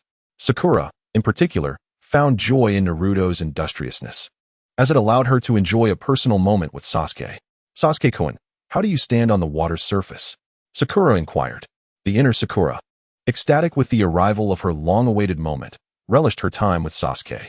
Reflecting on Naruto's previous words, Sasuke concluded that it was chakra that enabled him to stand on water. Sakura's expression froze in disbelief as she clutched a doll emblazoned with Sasuke's name, pummeling it against the wall. "You better say something more, or else." Kakashi glanced at Sasuke, who was teaching Sakura how to tread water. With a sense of ease, he mused that if Sasuke had mastered it, then surely Naruto would have as well, recalling their earlier practice with chakra nature transformation.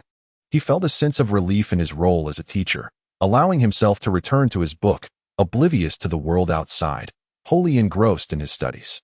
After an hour, just as Sakura was about to showcase her newfound skill, the water unexpectedly receded. Upstream, Naruto clapped his hands, realizing he had inadvertently redirected the river. Initially blinded by the sunlight reflecting off the water, he had wished for a dry riverbed and decided to alter its course, reasoning that there were no fish to be disturbed. The riverbed was stony, so he was not worried about getting muddy. Returning to his cleanup efforts, Naruto sensed an unusual gaze from Sakura. The daily tasks continued. When faced with larger missions, Naruto donned a mask, and for lesser ones, he indulged in merriment. The most gruesome task encountered thus far was pig slaughtering. While Sakura struggled to keep her meal down, her 2 companions remained largely unfazed. Naruto, having previously participated in such activities in the countryside, took it in stride, while Sasuke, well aware of the gravity of the situation, remained stoic. As the clock struck 10 in the morning, they prepared to undertake their next mission, with Kakashi's mornings officially beginning at that hour. Upon emerging from the transportation portal, Naruto spotted the members of Team 8, including the captivating red-haired woman. With a smile as sweet as honey, Hinata approached Naruto, having removed her mask. There is no way around it. Having not seen Hinata for several days has left me longing for her presence. Without the adorable little Hinata, I feel as though I might wither away. Truly, this reflects Naruto's own sentiments. Naruto-kun, the little one, is also quite cheerful, after being separated into different classes. Both are engaged in missions and studies with their teacher, leaving them exceedingly busy. However, Kakashi has imparted no teachings whatsoever. It feels as though he is allowing them to roam freely, which is simply unacceptable.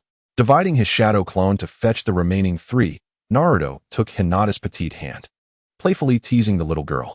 Having already consumed 2 packets of lunch from Akamaru, Kiba could no longer endure the situation, exclaiming, "Hey, Naruto, didn't you notice I was here too, you jerk?"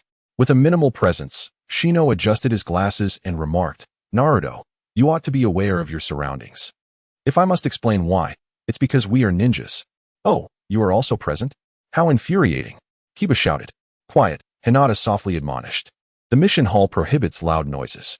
The imposing figure of Yuhi Karini glanced at Naruto, suppressing a smile, but striving to maintain her authority. In her mind, she recalled that Naruto was nearly devoured by a dog, which added to her amusement. Naruto casually tossed 2 pieces of raw meat to Akamaru, having witnessed Kiba feeding him lunch moments before. His shadow clone also arrived with the remaining 3. "Good morning, Kakashi greeted Kurini. "Good morning, Kakashi-senpai." The entire village is aware that Kakashi begins his day at 10 o'clock.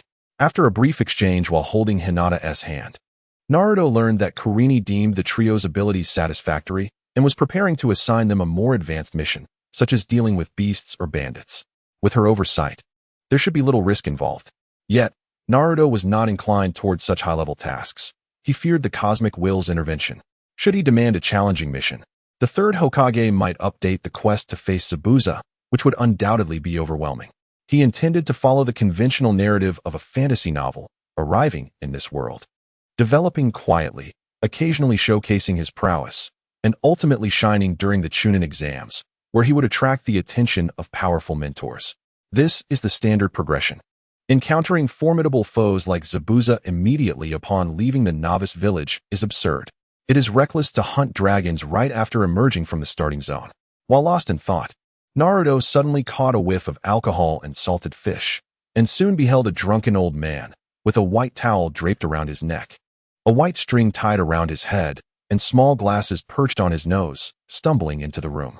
"Is this where one requests a mission?" the old man called out. Leaning against the wall, Naruto felt a shiver run down his spine.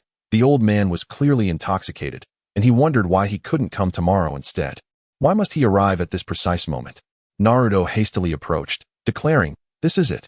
With no other option, Naruto prepared to employ his usual tactics. Otherwise, the game would become unplayable. He could already foresee the forthcoming events. The NPC would issue a quest, and as Kurini, with a furrowed brow, contemplated which task to select, she spotted one that seemed promising, an opportunity to leave the village and even the country, a bodyguard mission that would hone their vigilance. Classified as a C-rank task with minimal risk. Then, he and Asuma would be sharing drinks by a grave. "Old man, you're not from Konoha, are you?" Naruto inquired. "How did you know?" The old man inquired, currently inebriated but not yet foolish, with a bundle on his back. It was evident that he had traveled a great distance or was embarking on a journey. The label on the wine bottle was not of the Fire Nation's design, coupled with the distinct scent of fish, suggesting that the old man hailed from a coastal nation. Through a process of deduction, the conclusions became clear. The old man, despite his intoxication, had come to entrust a task, indicating a sense of urgency. The towel around his neck, likely used to wipe away sweat during laborious work, hinted at a life of toil even at his advanced age, perhaps signifying a less than favorable family situation. His humble origins and the urgency of his mission to Konohagakure suggested that he was seeking help from a ninja to resolve issues, whether familial or occupational. It appeared that he was requesting protection for either his family or his work, or perhaps both.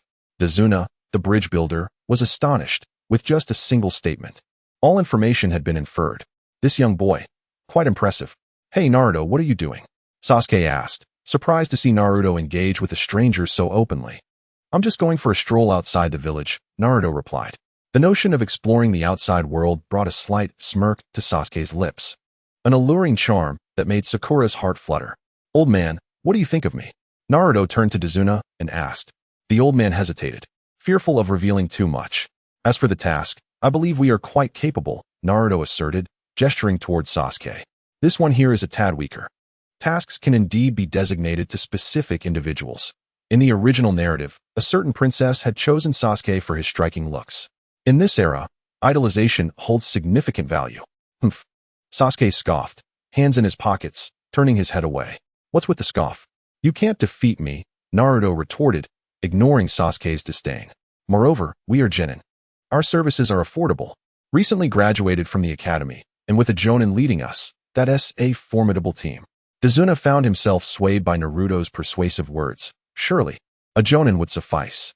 Ultimately, under Naruto's influence, he accepted the task, evading the fate of being relentlessly pursued by Zabuza and the host of the Nine Tails. As for the third Hokage, Naruto cast him a knowing glance, implying that if the old man wished to avoid a public spectacle of nosebleeds and potential hospitalization, it was best he let Naruto venture beyond the village. The third understood the message, primarily believing that Kakashi would adequately protect the two young ninjas. The task was classified as C rank, to escort the bridge designer Dazuna home and ensure the completion of the bridge. Officially a C rank. Naruto recognized it as a minimum A task, an A for Zabuza and a plus for Haku, both formidable adversaries. After bidding farewell to Hinata, the petite girl, Naruto prepared to confront Zabuza. In truth, there was little to prepare. He fashioned a few shuriken from mithril ingots, slightly longer than standard shuriken, sufficient for sharpening. Mithril, known for its durability and hardness, should withstand Zabuza's deadly blade, given its resilience, capable of enduring the wrath of the Nine Tails. In the sealed space, the furnace was rendered inaccessible, with a corner damaged by the Nine Tails. The storage did not recognize it. Thus, it could only remain there or be discarded as refuse in the small world. Naruto possessed no second furnace and could not create facilities capable of melting mithril, resorting instead to the diamond processing method. Even the hardest materials could be refined, as even the most resilient diamond could be ground with another diamond. Naruto utilized mithril to grind more mithril, with each shadow clone handling one piece, producing enough shurikens. Although the storage contained 2 mithril picks and axes generated by the shop, Naruto found it utterly embarrassing to use them. The following morning, Kakashi set off from the Konoha Gate with his 3-man team and Tazuna. At that moment, Naruto had 6 mithril shurikens, not particularly sharp but sufficient for defense. In dire situations, he could rely on the mithril staff, regardless of its unappealing appearance. A gentle breeze rustled the leaves as 5 figures moved silently along the dirt path. After a considerable time, the initial excitement of the 3 young ones faded. It was their first venture outside the village, but soon they acclimated.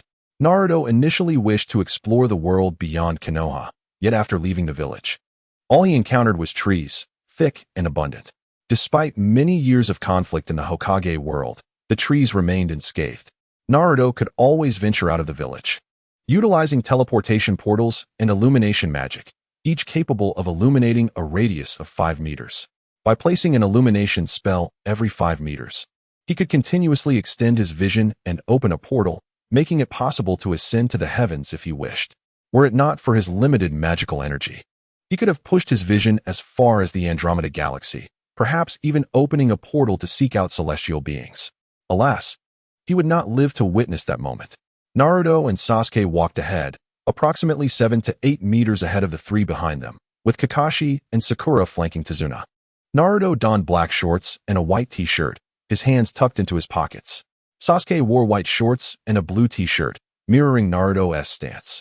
Initially, Naruto kept his hands out of his pockets, but upon noticing Sasuke and Kakashi's casual postures, he decided to follow suit.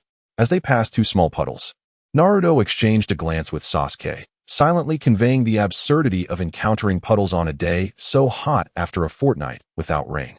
Kakashi-sensei, Naruto called back. Come here. I have something to discuss. He intended to redirect Kakashi, allowing the 2 individuals lurking in the puddles to ambush Tazuna directly.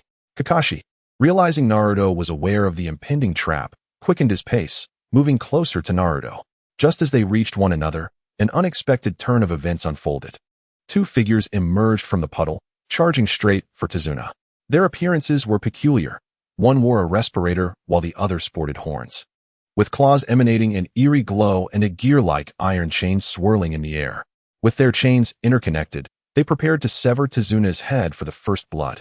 The duo was swift, and Sakura was unable to react in time. Before she could even retrieve a shuriken from her pouch, they were closing in on Tazuna. However, someone was quicker. As they confirmed their target, Naruto propelled himself forward, shattering the earth beneath him, while a flash of lightning enveloped Sasuke. With 2 resounding thuds, the bizarre assailants were sent flying, their bodies skidding across the ground before coming to a halt. Quite the flamboyant display, Naruto remarked. Then Naruto observed the body he had kicked twitch a few times, its head tilting, before it succumbed to death. This marked his inaugural act of killing.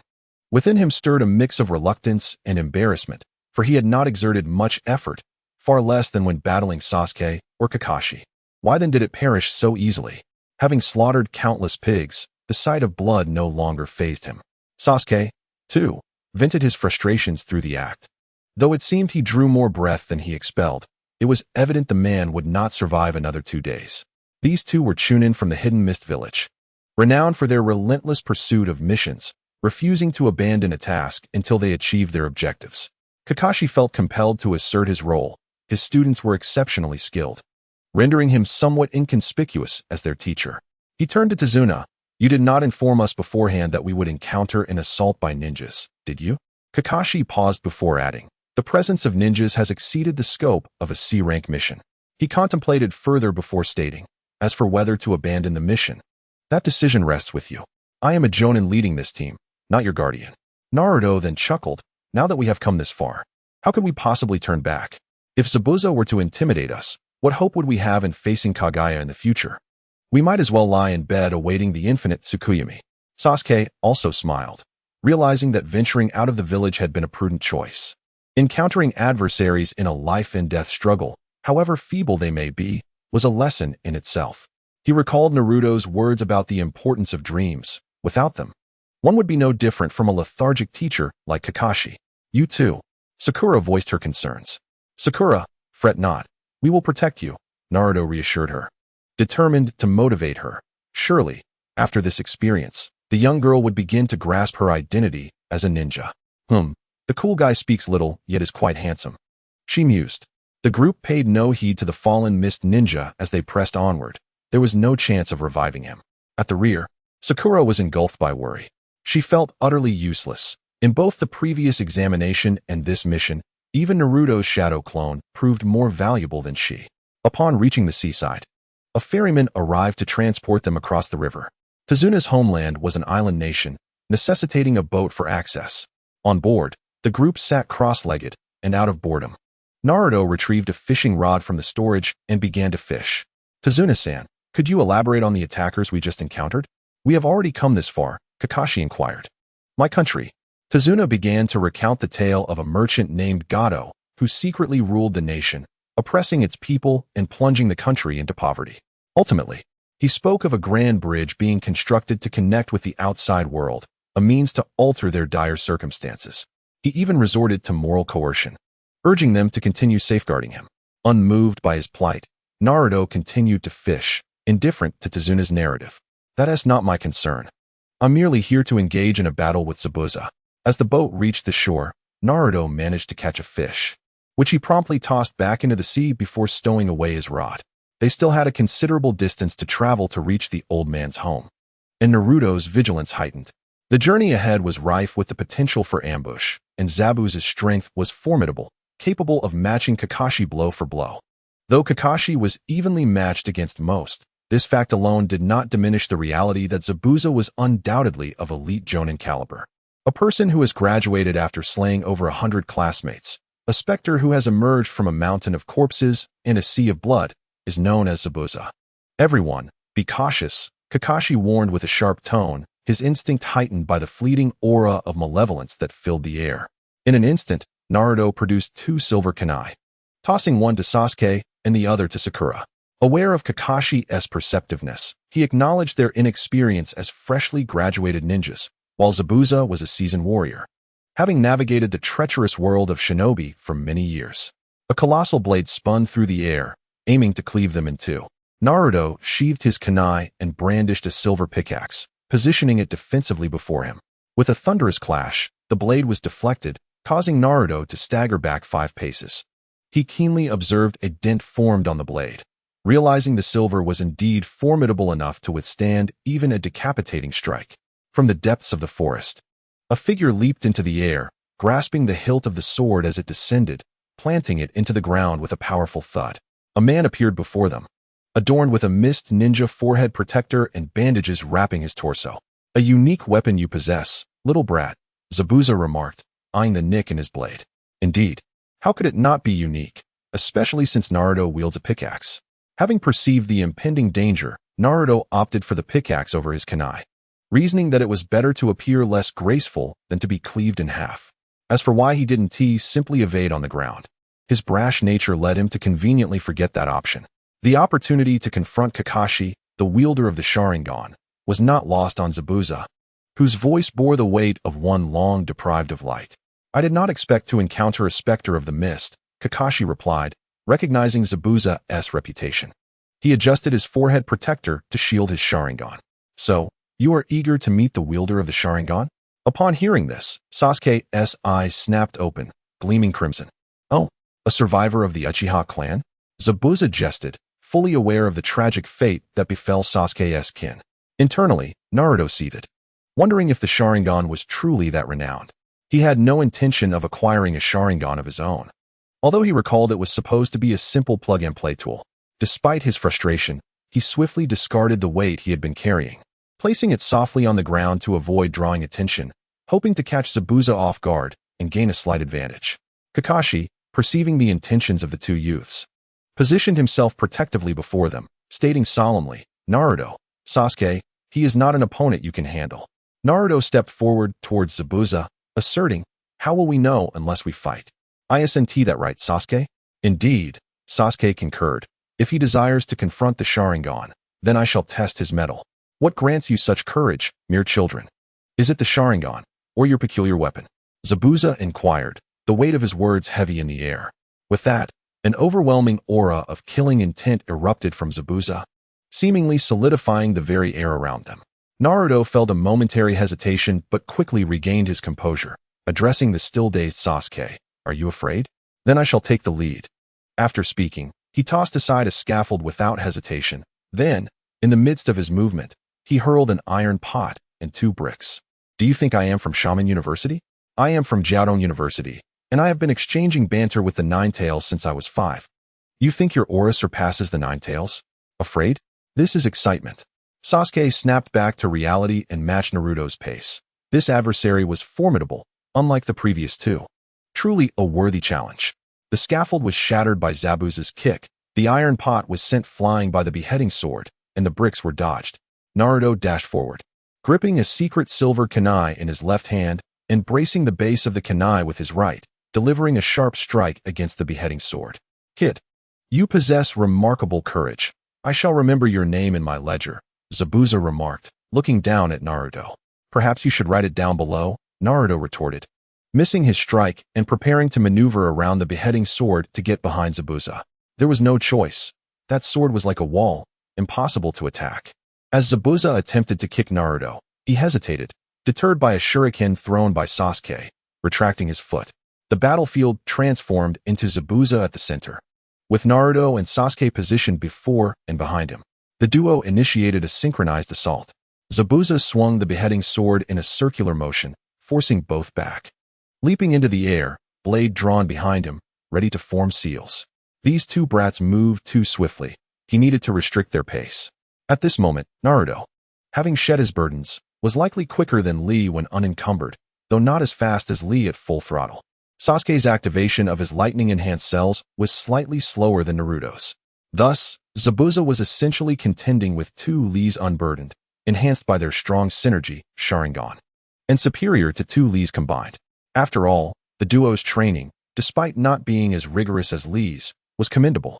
It would be unreasonable for Naruto to accept being inferior to Lee. Returning to the matter at hand, just as Zabuza was about to form seals, a scaffold was hurled directly in front of him, interrupting his incantation. Naruto leapt up, seizing the kunai to strike at Zabuza once more. The kunai was parried, and just as he intended to kick again, a powerful foot struck him in the abdomen, causing him to retch mid-air and tumble to the ground, rolling twice before rising without brushing off the dirt, continuing onward. Naruto devised two plans. The first was to thwart Zabuza's seal formation, and the second remained in progress. Utilizing the momentum of the kick, Zabuza soared higher, only to encounter Sasuke's aerial kick. Exhausted from his previous exertion and lacking fresh energy, Zabuza could only raise his arms to defend, being knocked down from the air. Before he could stabilize himself, Naruto was already upon him. Kakashi observed the relentless assault from the duo, reminiscent of waves crashing against rocks, and reflected on his previous encounters with their attacks, feeling somewhat speechless. He acknowledged that daring to challenge strong opponents was commendable, yet they had only just graduated from school. Must they be so audacious? He recalled how Naruto, after being kicked and retching, had risen as if nothing had happened, prompting a familiar exclamation, though this time with an added question. What on earth is this? How did this thing come to be? Kakashi had a strong intuition that even if the legendary Uchiha Madara were resurrected, these two would dare to roll up their sleeves and charge at him. If the legendary Sage of Six Paths descended to annihilate the world, the first among them would undoubtedly be these two, a conviction that resonated deeply within him. Sakura, overwhelmed by the earlier aura of menace, found herself seated on the ground, her hands gripping a kunai unconsciously, perhaps seeking a semblance of safety. as she gazed at the two figures that had been momentarily repelled yet continued their relentless charge. Tears welled in her eyes. Why, despite being in the same class, did it always fall upon her to bear the brunt of the struggle? She felt utterly ineffective.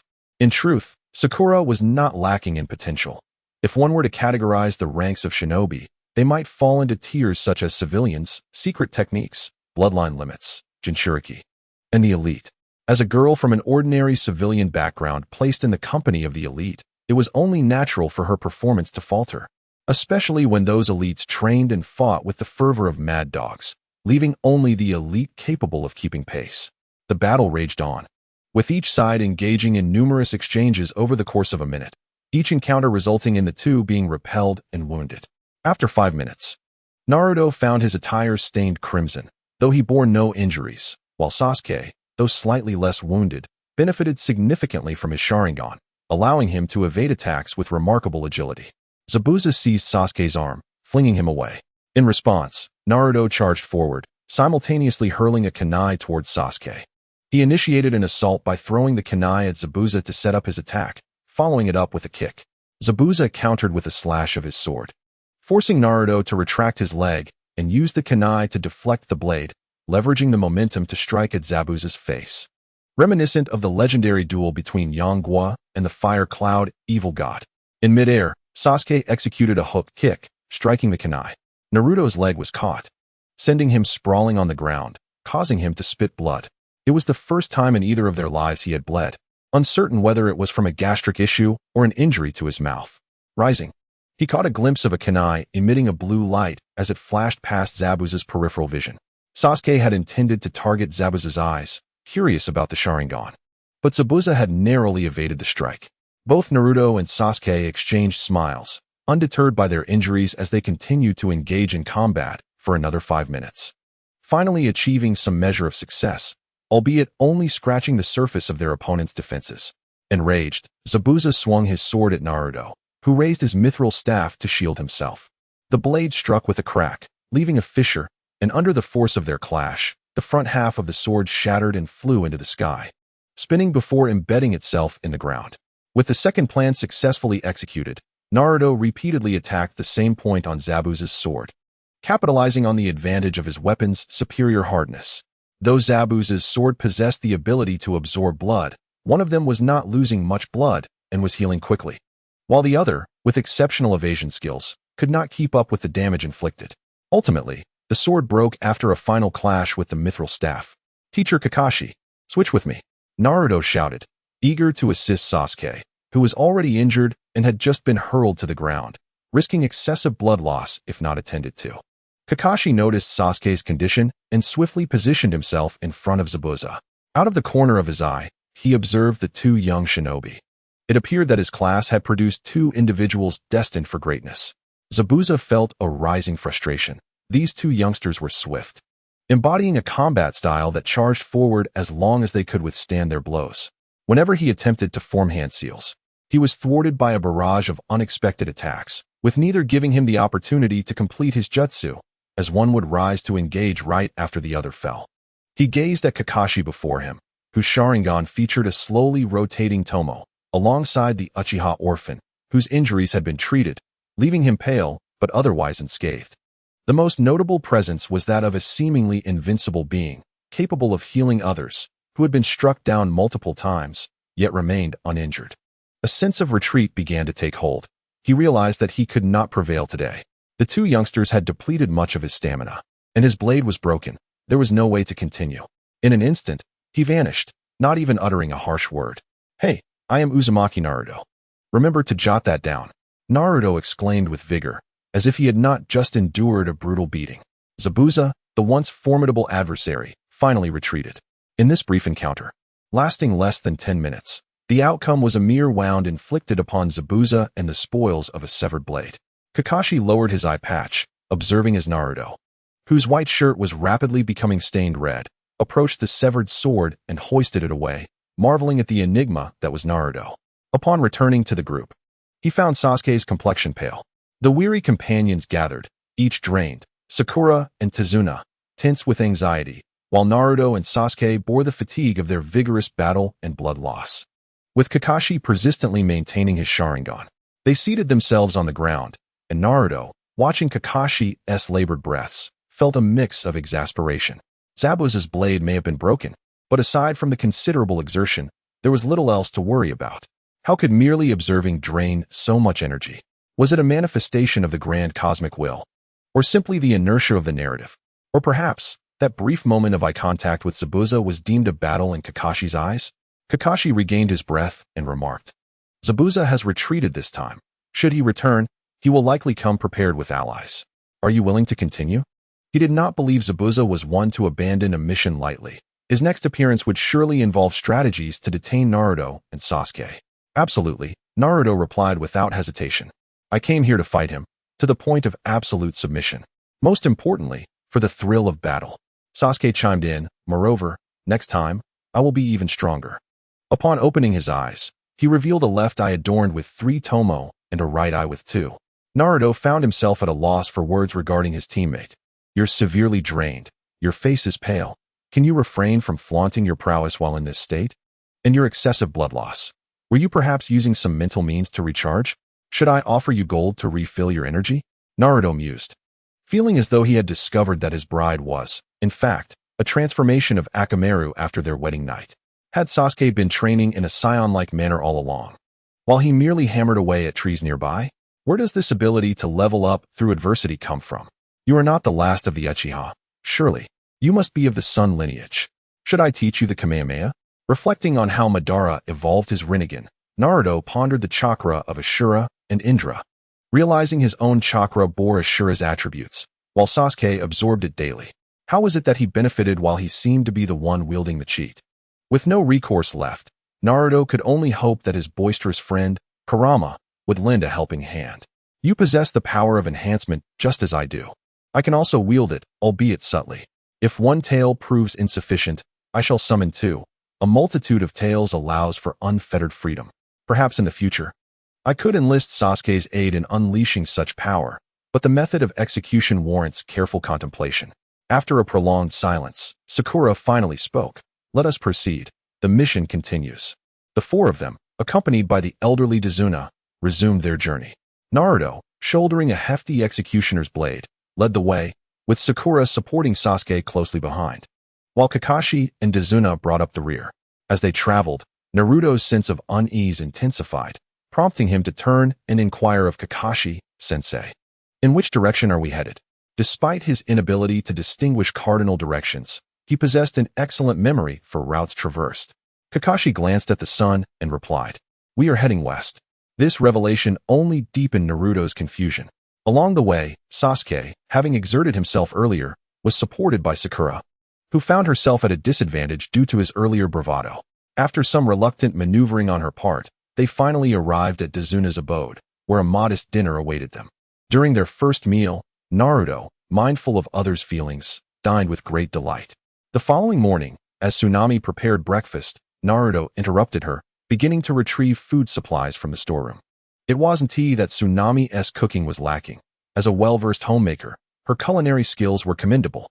However, Naruto felt a twinge of guilt, recognizing that this family had nearly exhausted their resources by hiring ninjas and providing for their lodging and meals. He believed it was merely a small act of kindness on his part. As for instilling courage in this nation, Naruto felt ill-equipped for such a task, reiterating that if one does not resist, they deserve their fate. Dazuna felt fortunate, realizing that this ninja brought his own provisions, thus saving a considerable expense. After breakfast, Kakashi summoned the trio to a nearby grove, ready to impart some instruction. Naruto mused that Kakashi had finally remembered his role as a teacher, having momentarily thought him a mere scarecrow. "You all must have gleaned insights from yesterday's battle. You lack a decisive attack," Kakashi began, directing his words toward Naruto and Sasuke. They nodded in agreement. Their combined offensive techniques amounted to merely 2, the Great Fireball and Phoenix Fire, both of which were Sasuke's. The Shadow Clone technique served only as a supportive ninjutsu. Kakashi then addressed Sakura, stating, "You lack the ability for self-preservation." Sakura was aware that, despite her perfect exam scores, she felt the most ineffectual in combat, while the 2 habitual truants proved to be the strongest. This is the Narukami technique, a jinjutsu capable of revealing the terrifying visions one is reluctant to confront, Kakashi explained as he handed Sakura a scroll. In his estimation, Sakura's chakra control was commendable, and her theoretical knowledge extensive. Thus, direct instruction was unnecessary. Simply providing her with a scroll sufficed. Next was Sasuke, who appeared pallid. Recovering from blood loss is not an overnight endeavor, especially after exerting yourself, Kakashi remarked. I am aware of your lightning affinity. I possess a technique of my own invention that requires the Sharingan, making it particularly suitable for you. Kakashi prepared to teach Sasuke the Chidori. Observe closely. This technique is called Chidori. Kakashi swiftly performed a series of hand seals, raising his hand before Sasuke, whereupon a substantial gathering of chakra manifested, illuminating his palm with a crackling light akin to lightning. The air resonated with a sound reminiscent of birdsong. As the luminous energy intensified, the avian chorus crescendoed to a cacophony, akin to the raucous disturbance of a multitude of nests being disturbed.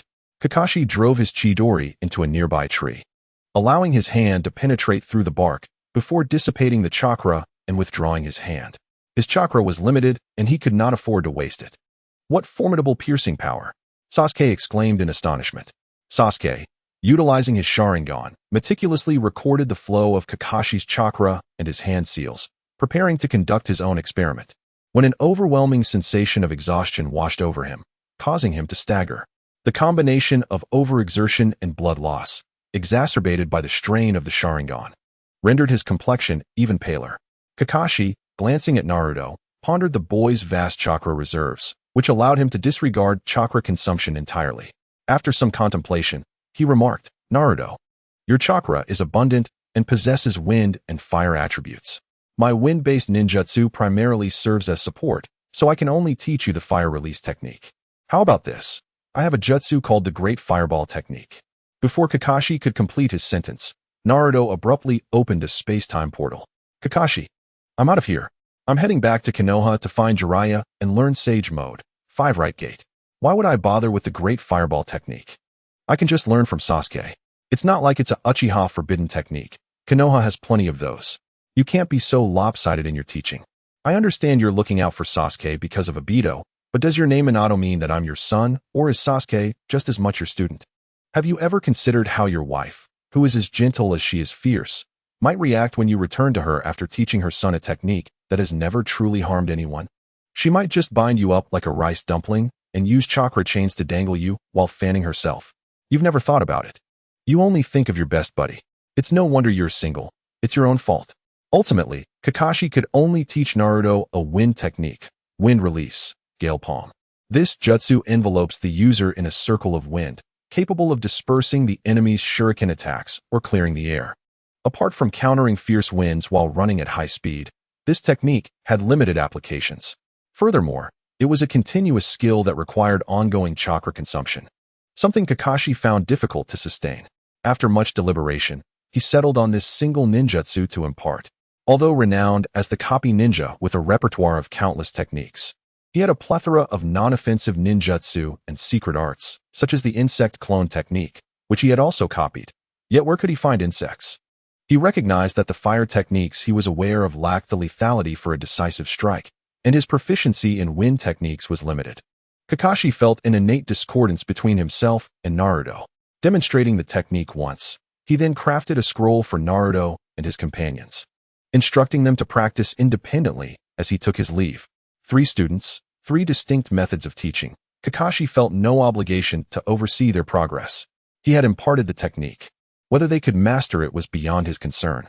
Naruto practiced diligently, finding the ninjutsu to be somewhat useful in enhancing his speed.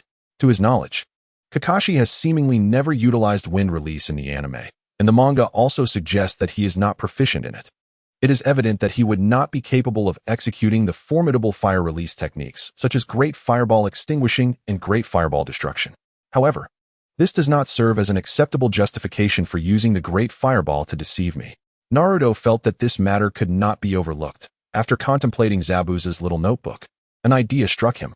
He retrieved paper, feathers, and red dye from the storage and began to write. The red dye, a symbol of deep-seated grievances. On this day in May of the 60th year of Konoha, today, teacher Kakashi taught me ninjutsu, but he deceived me with the great fireball. This grudge, I shall remember. Uzumaki Naruto, he carefully stored the paper away. Such matters must be documented, lest he forget them in the future.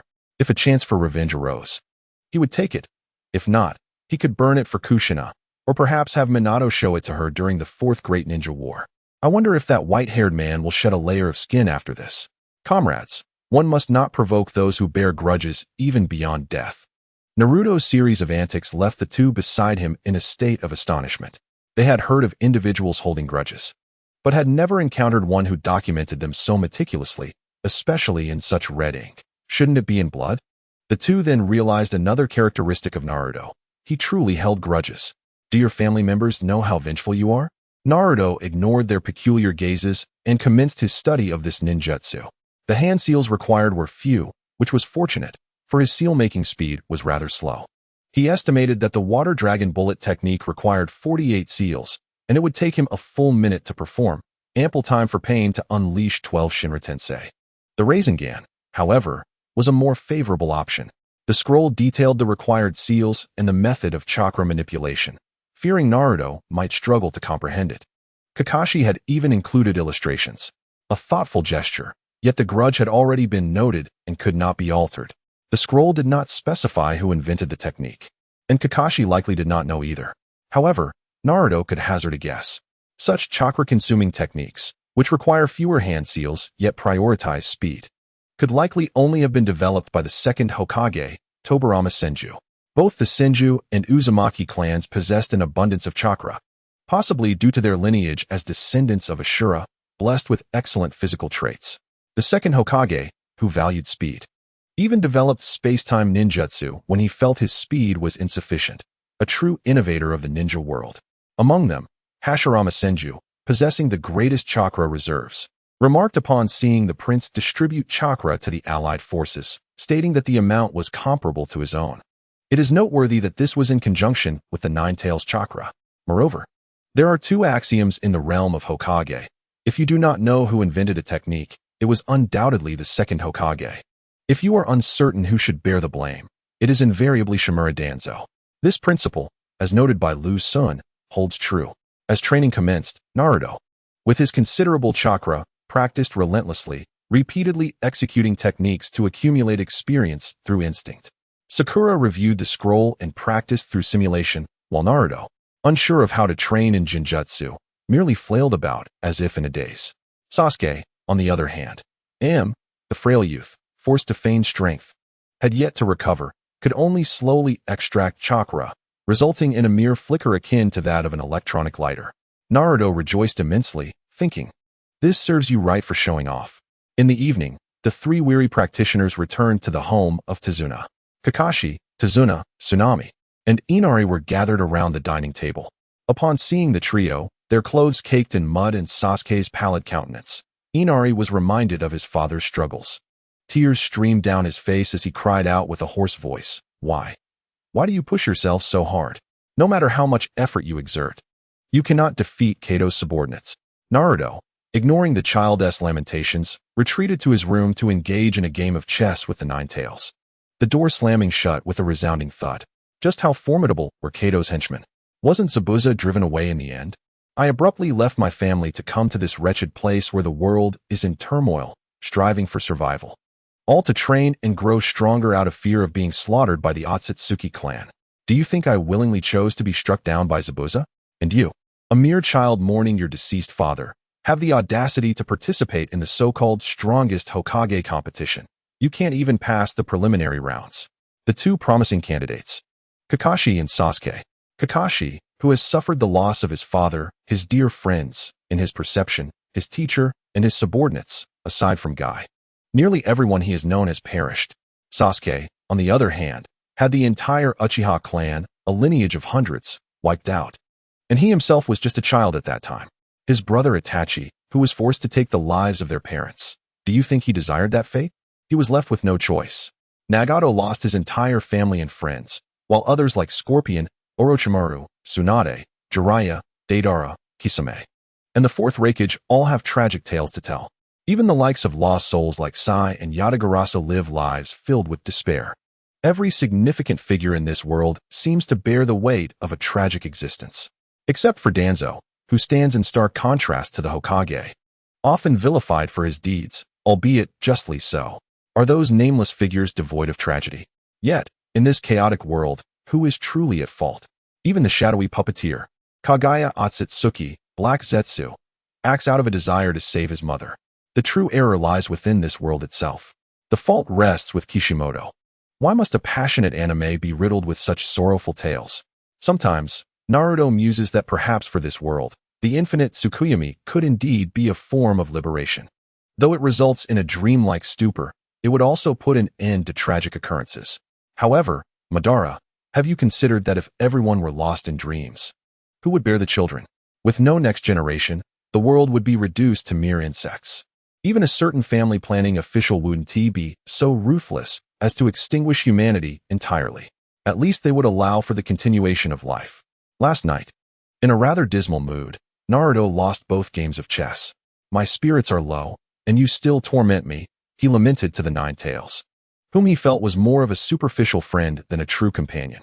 Yet, as a caregiver, even if moments before he was scolding his pet for ruining the furniture, he would still ensure its food and water were replenished. After filling the lavish banquet, Naruto made his way to the living room to prepare breakfast. Although last night was rather unpleasant, Naruto chose not to stoop to the level of a child, despite the fact that he himself was still young. The atmosphere at the dining table felt peculiar, yet Naruto paid it no mind, finishing his meal before preparing to practice ninjutsu. Wait a moment, he said, as Sasuke, seated nearby, hastily swallowed his food and stood up. The cool young man appeared to be in significantly better spirits than the previous day, at least devoid of the frail demeanor he had exhibited. The teleportation began, returning to the same location as yesterday.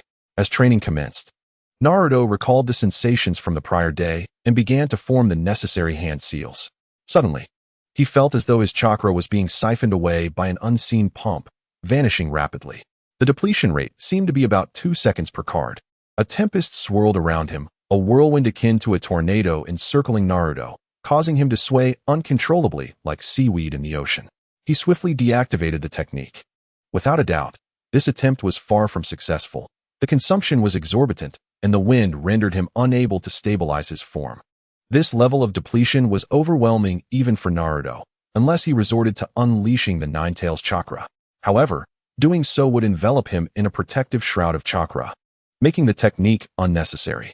Under normal circumstances, such consumption would not be feasible. Otherwise, apart from the first Hokage, no one would be able to utilize this technique.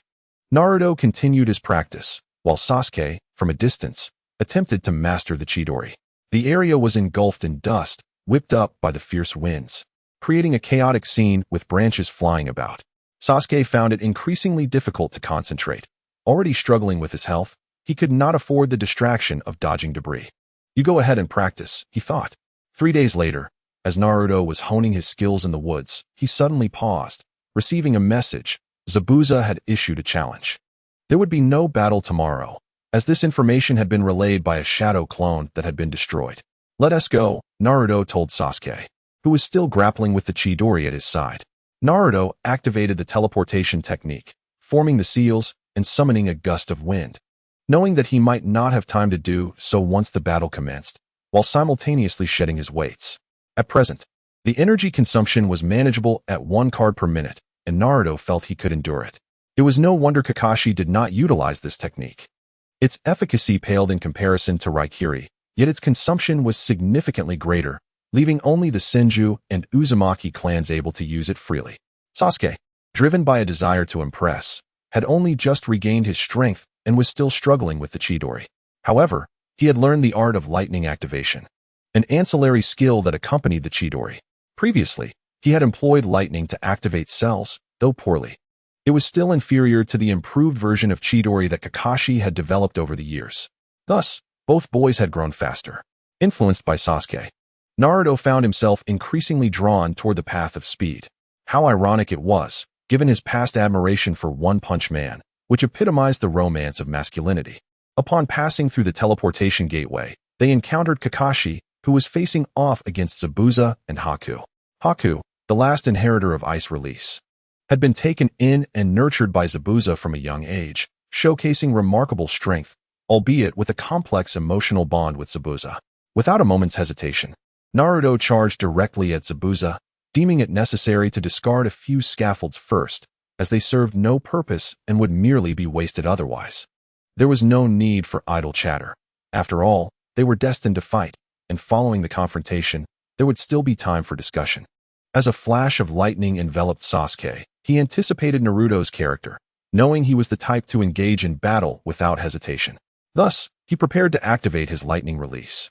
Neither side expected the confrontation to commence so swiftly. However, both reacted promptly. Zabuza formed hand seals, initiating the hidden mist technique. Just as Haku was about to conjure an ice wall to shield the scaffold, Kakashi intervened. Kakashi discerned that this peculiar creature, born from his mentor, was prepared to confront Zabuza when the shadow clone was obliterated. Even the clones executed suicidal assaults, shattering Zabuza's form, fully embodying the reckless and audacious nature of the original, completely disregarding their status as mere clones. Consequently, Kakashi was left to battle another youth. Zabuza's hidden mist technique was interrupted. Mist enveloped the area, yet visibility remained relatively adequate, allowing shadows to be discerned from a distance. Naruto chose not to concern himself with Kakashi's situation, reasoning that Kakashi, with his Sharingan and speed, should be capable of handling Haku. If he faltered against Haku, Naruto would seek the third Hokage to appoint a new instructor. Naruto merely felt relieved that Zabuza had not fully unleashed the hidden mist technique. Being able to see a shadow was sufficient. Should the technique be fully realized, he would have no choice but to confront Haku directly. In the depths of the mist, Zabuza transformed into a true specter, elusive and unpredictable. When Zabuza shattered the scaffold, Naruto was already before him. Sasuke, regrettably, was slower, an unfortunate tale for him. Upon their first clash, Zabuza quickly realized that their speed had increased since their last encounter. Frustration brewed within him. Previously mocked by Kakashi for being wounded by two freshly graduated students, he had intended to vent his ire by dispatching the two children swiftly, only to find them more formidable than anticipated. Zabuza felt deceived by Kakashi. If Konoha's recent graduates possessed such strength, the other four great nations would surely bow before them. It was the girl standing at the bridge, brandishing a kunai to protect his target, who had just graduated, after all. Such was the nature of the shinobi world. Despite the myriad thoughts racing in Naruto and Zabuza's minds, their combat continued unabated. Naruto initially aimed to shatter Zabuza's sword with his mithril, only for Zabuza to adapt and defend differently this time. In the thin mist, three silhouettes intertwined. Once more, Naruto utilized a kunai to parry Zabuza's strike. Yet he was once again hurled away. However, they had engaged for nearly a minute. Based on their previous bout, Naruto would have already sustained 3 cuts by now. This time, however, the wind enhancement provided him with an edge. He sensed the rush of air during Zabuza's strikes, and his remarkably quick reflexes allowed him to evade some attacks. While he could not dodge all, he could block. Having only received 1 cut thus far, he felt fortunate. Rising to his feet, he pressed on. As long as he remained unyielding, he would endure. Naruto charged at Zabuza once more. But as he witnessed Sasuke on the verge of being cleaved in two, he realized that even if Sasuke dodged, he would still suffer a grievous wound. He had no choice but to grab Sasuke. Their hands intertwined for the first time, though their grip remained awkward. Seizing the moment while Zabuza swung his blade, Naruto propelled Sasuke back to safety. Zabuza, swinging with one hand, was compelled to use his other to send Sasuke flying, only for Naruto to catch him once again. As the exchange ensued, Sasuke was tossed about like a mere ball, flung once again to Zabuza's left side. Naruto, seizing the moment, hurled 2 barrels of strong liquor in his direction. Zabuza shattered one barrel, while the other splintered upon impact with the ground. In a swift motion, Naruto doused himself with 2 buckets of water and charged forward. Was this alcohol? As the barrels shattered, the liquor spilled forth, though much of it was deftly avoided by Zabuza. Yet, what purpose did it serve? Without granting Zabuza a moment to react, Naruto surged ahead, engaging him in a fierce struggle. Sasuke, having just landed, held his hands before his mouth, preparing to unleash a fire technique. Fire release. Great fireball technique. A blazing sphere hurtled towards them. Fire release. When had he? Zabuza pondered in shock, aware of the dire consequences of standing amidst spilled liquor while being struck by such flames. He contemplated retreat, but Naruto clung to him fiercely, exuding an aura of mutual destruction. Zabuza noticed Naruto's clothes were soaked. When Naruto had doused himself, Zabuza's view had been obstructed by the liquor barrels. It was only upon Naruto's approach that he realized the water's presence. This impetuous child was prepared to risk burns to ensure his own demise. At this realization, Zabuza switched his grip on the blade, preparing to cleave the boy before him. Naruto, in turn, brandished a mithril pick to defend himself, while Zabuza, unable to evade, also adopted a defensive stance, hands forming seals. Indeed, Naruto, ever the innovator, had devised a cooperative technique with Sasuke. He recalled the time he fought alongside Obito and Kakashi, where Obito had employed a similar tactic. In the original narrative, Sasuke had used it against the prince. It appeared to be a tradition of the Uchiha clan. As anticipated, Sasuke understood, and the two engaged in a synchronized sequence of seals, culminating in Sasuke unleashing a great fireball. Although the technique had never struck an opponent in the original tale, Naruto was determined to defy that precedent. With Zabuza firmly in hand, if they could not strike true, it would surely be a matter of shame. As the fireball dissipated, the liquor on the ground continued to burn, dispersing the mist and restoring visibility. Amidst the flames stood the two adversaries, locked in a tense standoff. Within the crystalline confines of the magic ice, Kakashi's Sharingan whirled, observing the unfolding scene. Noting the positions of the three, the pervasive scent of alcohol in the air, and the flames devouring Naruto's trousers, his astute mind began to piece together the sequence of events. The determination to eliminate the enemy, even at the cost of severe injury, left him astounded. Once again, he marveled at what his master had produced, yet he too realized the necessity of earnest effort. His subordinates were fighting with such fervor that he could not afford to remain idle. In the world of shinobi, victory was never guaranteed solely by strength unless one possessed an overwhelming advantage. Sometimes, even the most inconspicuous of strategies, a barrel of liquor, could pivot the tide of battle.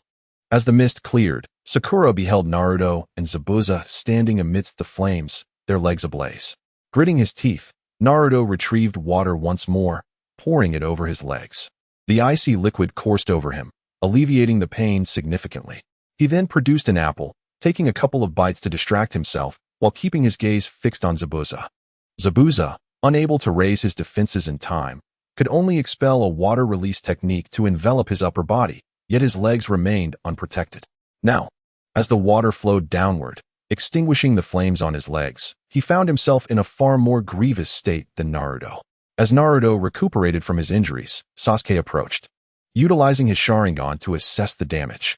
Realizing it was not severe, he exhaled in relief. Though he understood Naruto's intentions, he felt a twinge of guilt as the fire-style technique was, after all, his own. Zabuza, still shrouded in mist, glared at the two young warriors and proclaimed, "I concede that you both possess strength, but I am Zabuza Momochi, the demon of the mist." With that, he brandished his executioner's blade and charged at them. Even in his injured state, Zabuza's ferocity surged, his murderous aura coalescing into a menacing specter behind him. This was the first time Zabuza had launched an initiative. His assault relentless, leaving Naruto and Sasuke with no choice but to adopt a defensive stance. Acknowledging their prowess granted him the right to attack. Zabuza was nothing if not direct. However, his leg injury did impede his speed, rendering his ferocious strikes somewhat sluggish. Naruto struggled to fend off the blows with his mithril pickaxe. Zabuza showed no concern for the potential damage to his weapon, as it could easily be repaired. Sparks flew as Naruto parried another strike, feeling the overwhelming force transmit through the pickaxe and into the ground, shattering the stone bridge beneath. Zabuza swung his blade horizontally, aiming to cleave Naruto in two. With his foot caught on a stone, Naruto found himself momentarily immobilized. In a flash of inspiration, he recalled a skill he had forgotten. He dropped to the ground, narrowly avoiding the blade that sliced through the air above him, severing several strands of his blonde hair. He panicked at the thought of being left with a buzz cut before meeting Hinata. Little did he realize that Sasuke was also preparing to present her with his own trophy. Lying on the ground, Naruto heard the sweet sound of birds chirping, a sign that Kakashi was finally coming to his aid. He glanced toward Kakashi, who, indeed, was crackling with lightning chakra. However, the trajectory of the sound was misaligned. Upon looking up, he saw Sasuke charging a bolt of lightning from behind Zabuza, ready to strike. "Chidori," Sasuke proclaimed, exuding an air of bravado that seemed unnecessary. Naruto, overwhelmed with thoughts, yearned to pat Sasuke on the back and exclaim, "You've gone berserk again." Zabuza was about to unleash his fury, and Sasuke's outburst would surely add to his despair. Despite the whirlwind of thoughts, Naruto knew that such musings would not influence the battle. Rising, he wrapped his arms around Zabuza's, entangling his legs around him, preparing to execute the legendary deadly scissors technique. Zabuza, sensing the formidable attack looming behind him, felt a pang of desperation. With Naruto holding him back, he had no choice but to strike at Naruto first before evading the impending assault. Raising his hand, he aimed to slam Naruto into the ground. Yet, bolstered by the Chidori, Sasuke's speed was unmatched, and he was already behind Zabuza. Just as Sasuke prepared to deliver a fatal blow, a wall of ice sprang up beside Zabuza, and a figure darted out, positioning itself between them. Sasuke pierced through the ice, witnessing Naruto on the verge of being crushed. Gritting his teeth, he channeled an even greater surge of chakra, intensifying the lightning coursing through his hand as he thrust it towards Zabuza. The barrier of ice granted Zabuza a moment to evade, yet a portion of his flesh was still grazed away. The overwhelming electrical current left Zabuza momentarily paralyzed. With a resounding crash, Naruto was slammed into the ground. For in that instant, the laws of inertia, as articulated by Newton, were very much in effect within the world of Naruto. With his body numbed by electricity, Zabuza collapsed alongside Naruto. Suppressing the blood that threatened to spill, Naruto seized Zabuza's hand and twisted it forcefully. Crack! Rising, he approached Zabuza's other arm. Crack! Then he lifted the beheading sword, pressing it against Zabuza's neck, declaring, "Zabuza, you have lost. Surrender the mission. There is still hope for him." During times of war, ninjas abide by an unspoken rule to refrain from killing when a mission is abandoned. Otherwise, the sheer volume of missions would have led to their extinction long ago. There was no enmity between them. It was merely a matter of duty. Naruto did not wish to slay either of them, for he bore no grudge. He was not here to complete a mission, but to engage in combat. Moreover, in his previous life, he had felt a sense of empathy for these two individuals. Unlike the absurdity depicted in certain humorous illustrations where one claims, "You have moved me. I shall run you over," Naruto thought, "You have touched my heart. Thus I shall spare you." Naturally, this was contingent upon not jeopardizing his own life. Releasing them posed no threat to him. Zabuza glanced at Haku beside him, then at the sword at his throat, feeling a mix of sorrow and amusement. He wept for Haku, yet found humor in the fact that the formidable demon Zabuza had been bested by two freshly graduated youths. It struck him as ludicrous. "Huh, I have lost," he chuckled, surrendering beneath the weight of the beheading sword. With his hands disarmed and his legs burned, the arrival of Kakashi was imminent. What other choice did he have but to yield? The most crucial aspect was that there was still hope for him. Sasuke approached with a smile, aware of the formidable nature of their adversary, yet reveling in their victory. The exhilarating sensation of triumphing over a stronger opponent was worth celebrating. "Just wait, Itachi. Your turn will come soon." Sasuke felt a surge of pride swelling within him. Naruto moved to Haku's side, who lay unconscious, his mask still intact. Upon removing the mask, he revealed a strikingly handsome face adorned with a smile, reminiscent of a beautiful maiden, albeit marred by the blood trickling from his mouth. Yet, he was an endearing figure. Naruto maneuvered Haku's arm towards his mouth, prying it open to control his biting down. Initially, he found it awkward to perceive Haku as male, but then recalled the words of certain prominent figures in their group regarding endearing boys. An adorable boy? Is that not preferable? He decided to view it as a means of reciprocating the kindness he felt. Kakashi arrived as well. Observing his heavy breathing, it was evident that Kakashi had overexerted his chakra. Naruto anticipated the outcome. Haku would be too injured to save Zabuza, and Kakashi would be depleted. It was a 50-50 situation. He truly admired Kakashi's ability to grow stronger when faced with might, yet falter against the weak. He glanced at Sasuke, who wore a beaming smile. "What are you so amused about? I did all the controlling. You merely provided the output, and the glory is yours. You and your chaotic display of prowess seem oblivious to the contributions of your support, believing you carried the entire battle. It's infuriating." Naruto was unperturbed by the thought of Zabuza retaliating.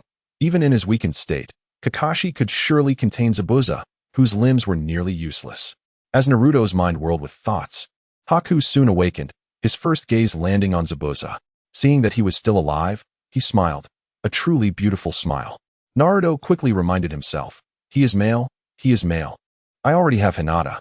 Such a man, transformed into this form, can only be rivaled by the favored consort of the crown prince of the Tang dynasty. In the end, as the four disciples bid farewell to Zabuza, Naruto and Haku supported each other as they departed. With Zabuza carrying his executioner's blade, Naruto felt that the spoils of battle were sufficient with merely the half-blade. Dazuna struggled to comprehend why those who had been fiercely battling moments before could so easily part ways. Yet, this is the essence of a ninja. For the sake of their mission, they are willing to risk their lives, and when the mission is over, they are merely ordinary individuals. Shouldn't a ninja be devoid of emotions? Yet, could it be that the ninja who utters such words is entirely without feelings? Even artificial intelligence possesses emotions. Wouldn't you agree, T-800? Naruto remained unconcerned by such matters. He was there to fight, and he did not consider himself a true ninja. His sole objective was the annihilation of gods. The Otsutsuki clan boasts the title of god. However, Naruto had once heard a saying, as long as there is a health bar, even gods can be slain. Perhaps in the future.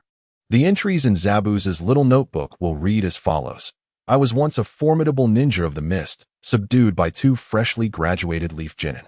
Later, with the outbreak of the Fourth Great Ninja War and the resurrection of Uchiha Madara, these two genin again crossed paths and subdued him. Subsequently, the mother of the Sage of Six Paths descended to obliterate the world, and once more, these two genin encountered her and subdued her. Through these comparisons, I realized that I was still a strong warrior. In conversation with Kakashi, I discovered that these two genin had never even taken the Chunin exams. Leaf Village is indeed terrifying. As Naruto watched Zabuza and Haku exit from view, he silently sent a wish into the universe, plucking chrysanthemums by the eastern fence. One leisurely gazes at the southern mountains. He firmly believed that they would undoubtedly become formidable warriors. This is a world where the more one embraces their true self, the stronger they become. Ashura and Indra, being brothers and sharing a bond, grew incredibly powerful. The first Hokage, fearing the revelation of his true nature, married and fathered children. Yet to compensate for his beloved friend, he established the Leaf Village, allowing the entire village to witness the depth of his feelings for his companion. Guy and Kakashi, childhood friends who once bathed together and discussed their physical attributes. Despite Kakashi's fleeting affections for Uchiha Obito, Guy bore no ill will. Thus, one could face anyone without fear of defeat, while the other remained evenly matched in battle. Naruto initially pondered how these two might fare in combat, but upon realizing that mutual destruction would lead to a stalemate, he found solace. As Zabuza and Haku had united, their strength would surely grow. A belief Naruto held with conviction. As for Naruto, he was not inclined towards such relationships. He had Hinata, while lost in thought, echoing the sentiments of Brokeback Mountain. Naruto suddenly felt a sweet taste in his throat, followed by a copious eruption of blood, approximately the equivalent of 4 sanitary pads.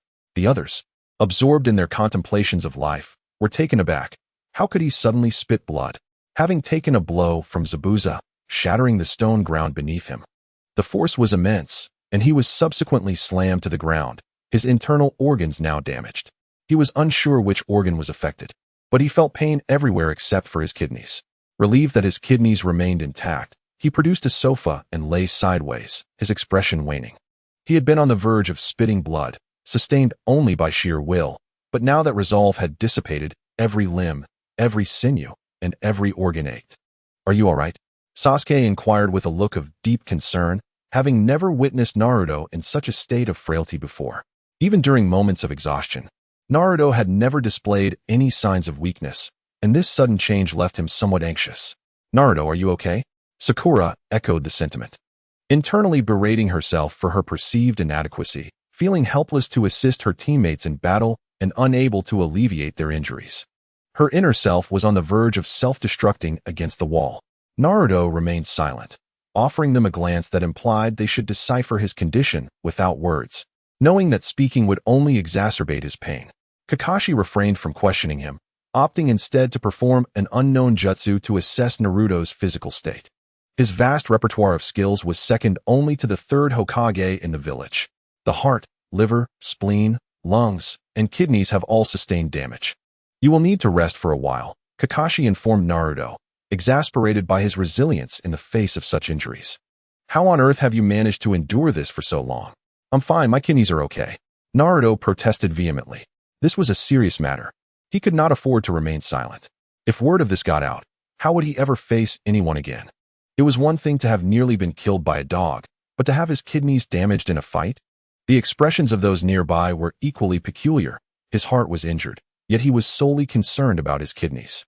Indeed, Naruto was preoccupied with his kidneys, for he had a beautiful wife to consider.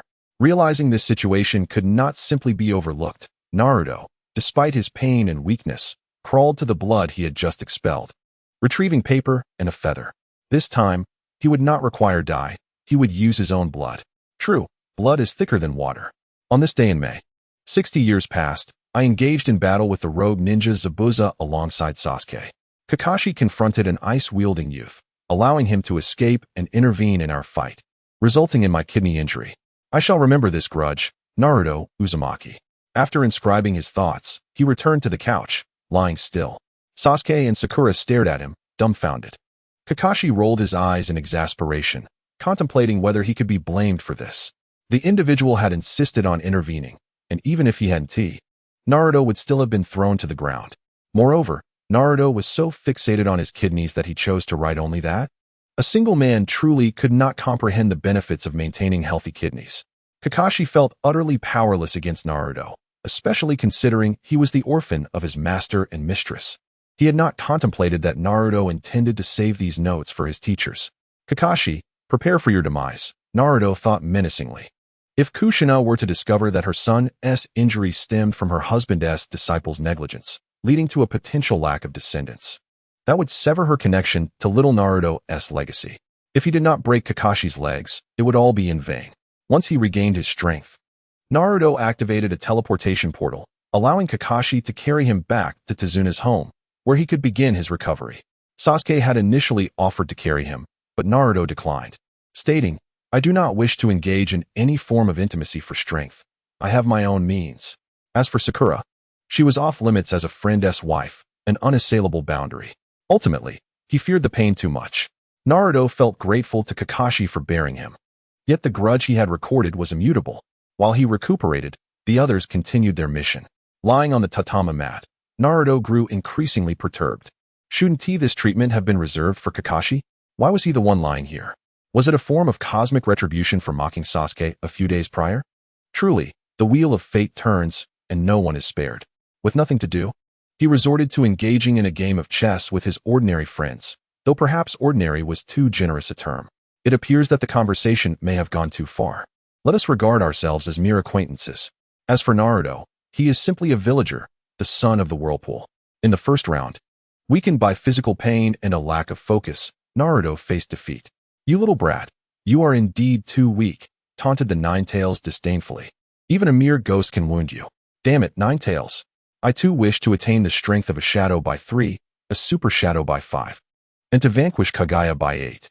Why don't you lend me some money for that? Furthermore, the skewers of fish and cola you are savoring now are all thanks to my efforts. You are left with nothing but your trousers. And yet you have the audacity to forget the one who has provided for you. Even if you possess them, you haven't even offered me a morsel, and you continue to indulge nonetheless. Truly, Ninetales, you are nothing more than a superficial friend." As they engaged in the game, enduring ridicule and being fed by teammates in turns, the time gradually slipped away. 3 days later, Naruto sprang back to life, announcing that his revival coins had arrived. Kakashi observed as Naruto, who just days prior appeared on the brink of death, now carried several steel beams intended for bridge construction, dragging them to an open space. Kakashi couldn't help but exclaim, "What on earth did my master shoot back then?" He had assessed Naruto's injuries and concluded that if it were him, 2 months in bed would be a mere understatement. Yet somehow, Naruto had recovered in just 3 days. There was no contest, no chance of victory. He had done his utmost. A month later, the bridge was successfully constructed, and several missions were completed and transported away. Kato had not shown his face throughout, and reflecting on Naruto's swift recovery, he understood. Without the ability to execute a beheading, one could not eliminate the task's client. Yet, without his subordinates, Kato resembled a toothless tiger, incapable of instilling fear. As for what he would do in the future, it was none of Naruto's concern. He possessed wealth, and Kakuzu had an affinity for riches. Of course, the facade of adhering to the ninja code had to be maintained. You there? Yes, you. Go to the underground black market and post a task for Kato. Kakuzu felt that Conan had been increasingly diligent in seeking funds lately. Without some extra income, they were bound to run short on money. He understood the principle that one does not prosper without unexpected wealth. Moreover, Payne remarked, "What nonsense about ninja ethics. We are a terrorist organization, after all. Hurry and acquire funds. Your sister needs them."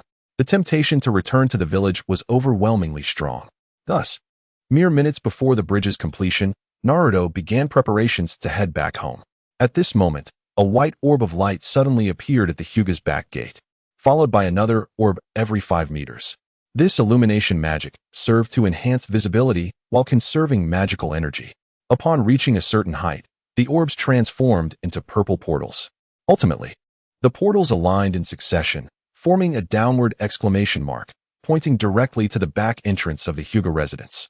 Naruto awaited beneath this exclamation mark, akin to an NPC issuing quests, anticipating the arrival of a young lady to accept the task. If little Hinata were home, she should emerge shortly. If not, he would wait for half an hour before returning home. His teammates were sent to the training ground via shadow clones, as they were familiar with the route and could find their way back independently. Every member of the Hyuga clan, equipped with their Byakugan, could see the exclamation mark in the sky. They were well acquainted with these purple portals.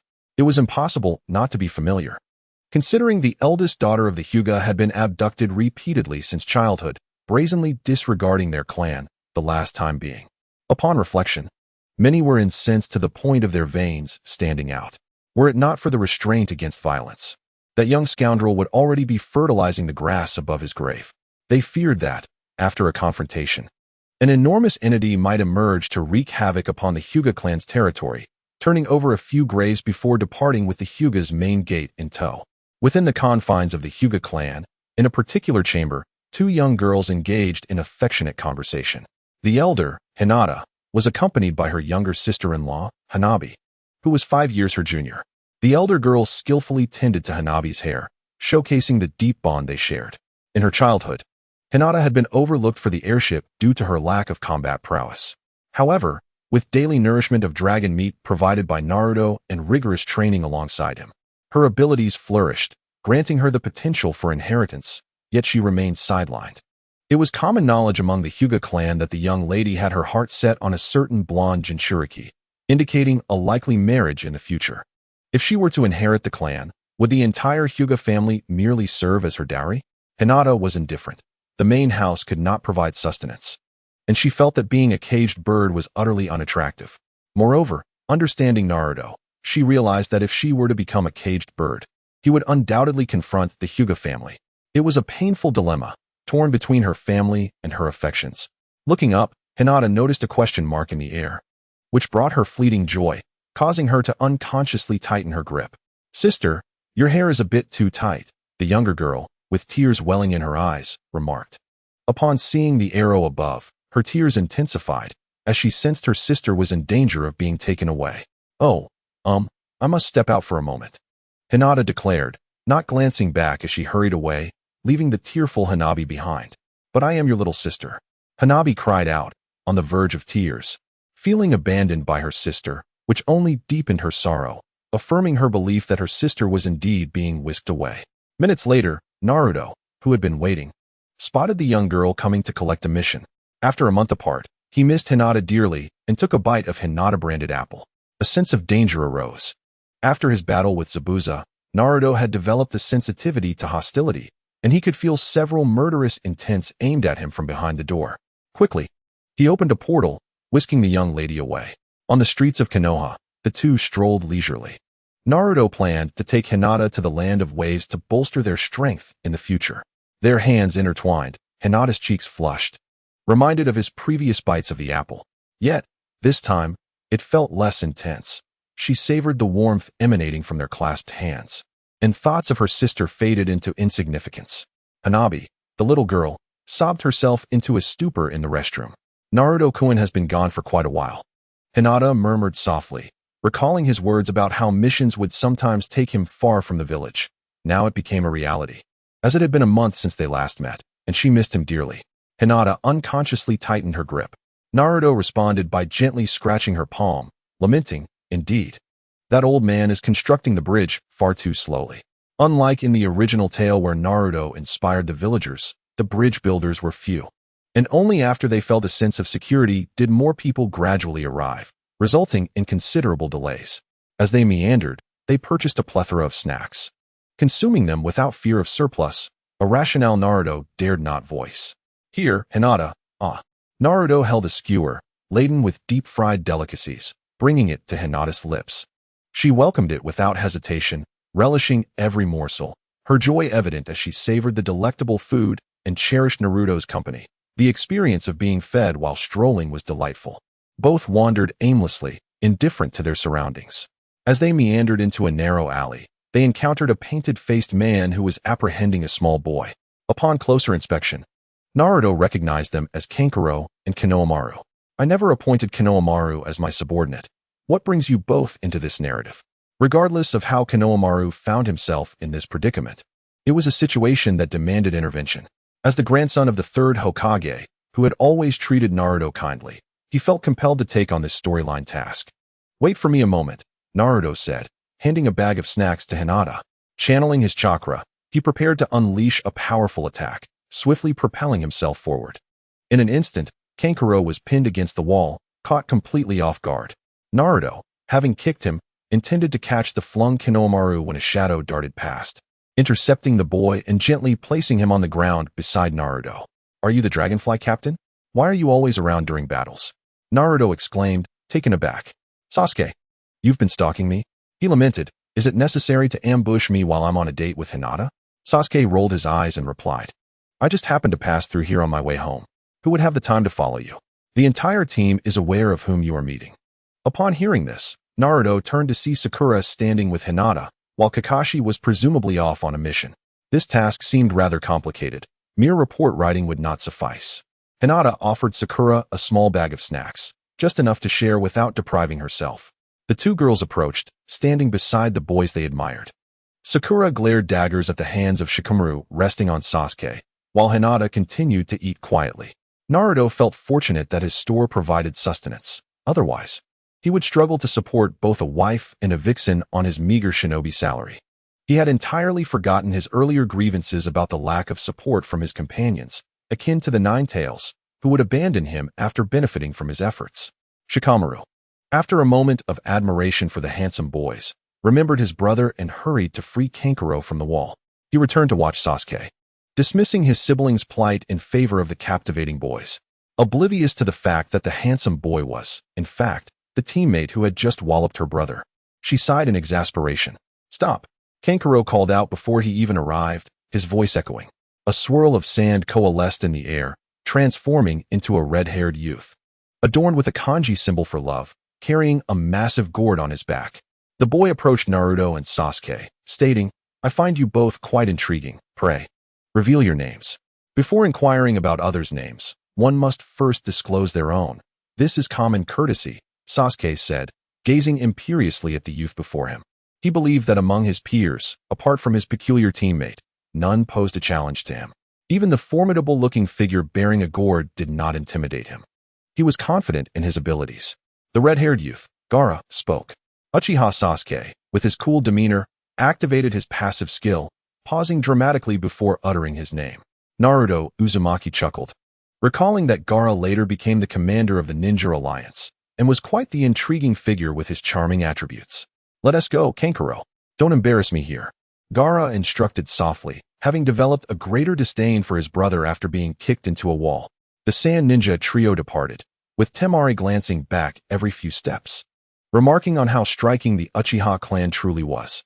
Sakura's eyes seemed to blaze with envy. "Why are the Sand Ninja here in Konoha?" Sakura complained, harboring resentment towards Temari. "Because the Chunin exams are about to take place, don't you know?" Hinata explained, suppressing a dumpling. Her father had already informed her that she would participate in the upcoming Chunin exams. Meanwhile, at the registration point for the Chunin exams in Konoha, Asuma, with a cigarette dangling from his mouth, declared, "I recommend Team 10, Yamanaka Ino, Akimichi Choji, and Nara Shikamaru. I recommend Team 8, Hyuga Hinata, Inazuka Kiba, The alluring Shino took a moment to recall the third member's name before hastily adding it. I recommend Team 7. Uzumaki Naruto, Haruno Sakura, Uchiha Sasuke. The lethargic Kakashi stated with his signature deadpan expression. Irika stepped forward, visibly frustrated, stating, "They have only just graduated. Your actions could jeopardize their future." Irika was a commendable teacher who, despite his students' graduation, continued to worry for their well-being. Kakashi rolled his eyes, retorting, "Have you ever seen a freshly graduated child hold their own against Zabuza? They nearly lost their legs and arms in that encounter. They are my subordinates. And they are quite strong."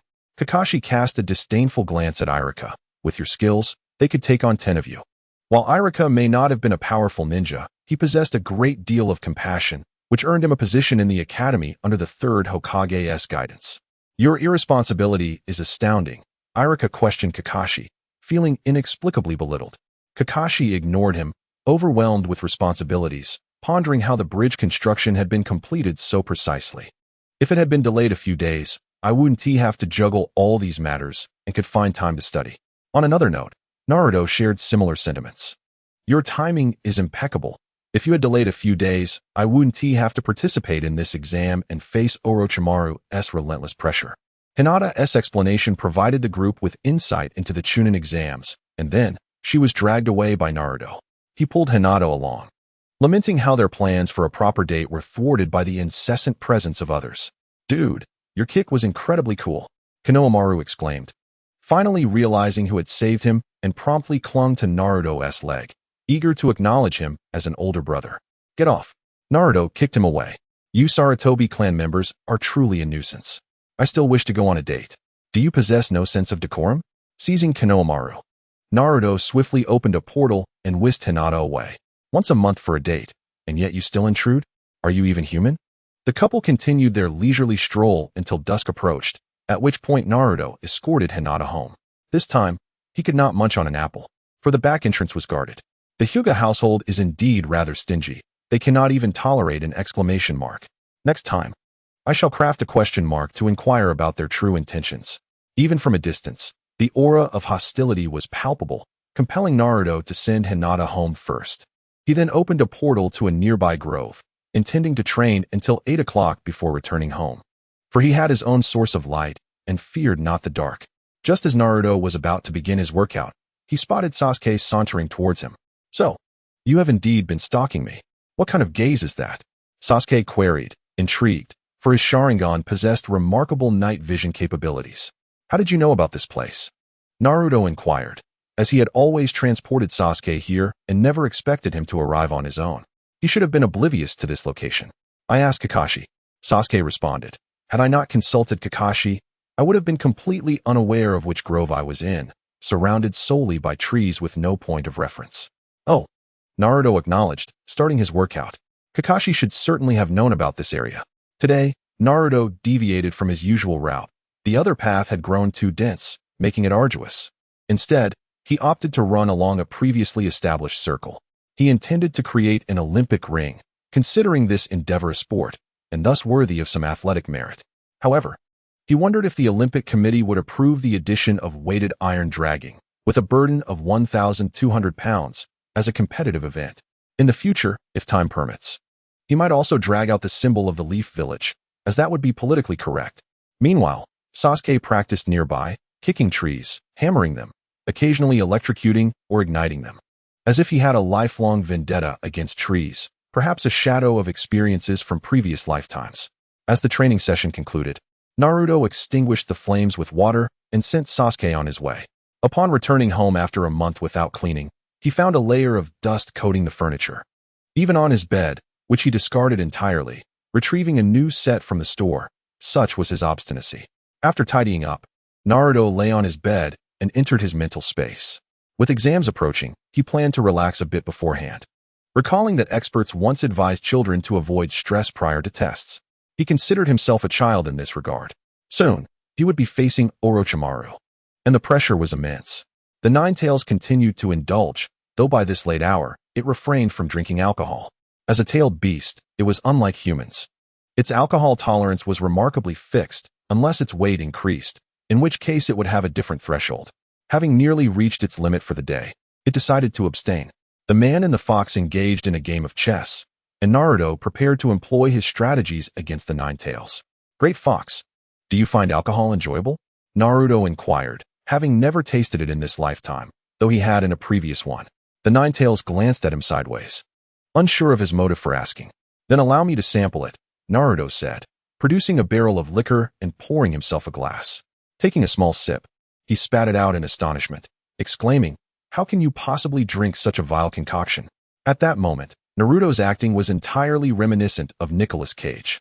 The Nine-Tails grasped a nearby straw and took a sip, perplexed. It doesn't taste bad. Once the game was finished, the Nine-Tails succumbed to slumber. Having indulged a bit too much, Naruto waited patiently beside it. As expected, once the Nine-Tails fell asleep, it sensed an uncomfortable position and rolled over, exposing its round belly. When the Nine-Tails drank too much and fell asleep, it would remain in a deep slumber for at least half a day, leaving Naruto feeling liberated to act as he pleased. Indeed, Naruto was about to engage in reckless behavior once more, believing that a pre-exam relaxation was essential. After all, what is relaxation without a little thrill? He retrieved a scaffold and began stacking it meticulously.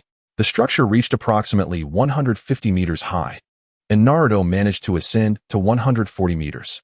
Standing atop the scaffold, he aimed at the belly of the sleeping fox below, preparing to leap.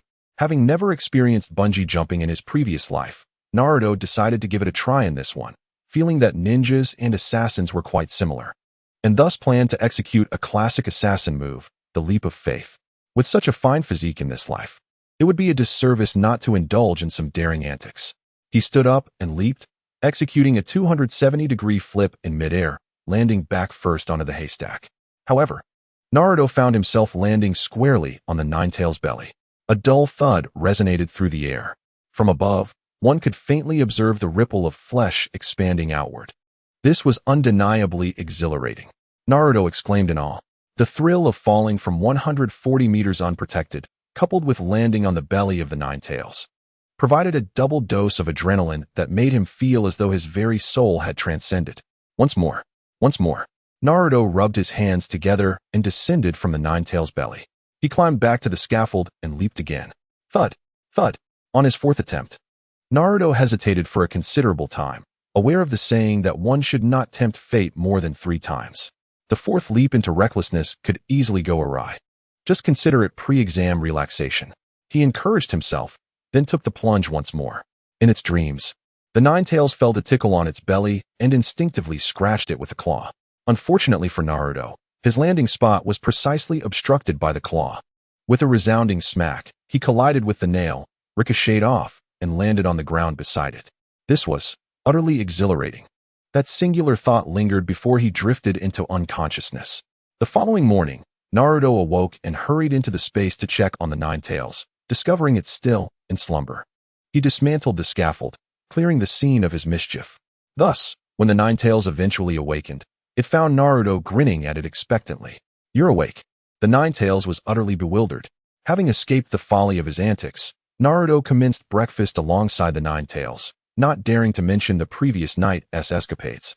Later, he joined Sakura and Sasuke at the designated meeting spot for another breakfast.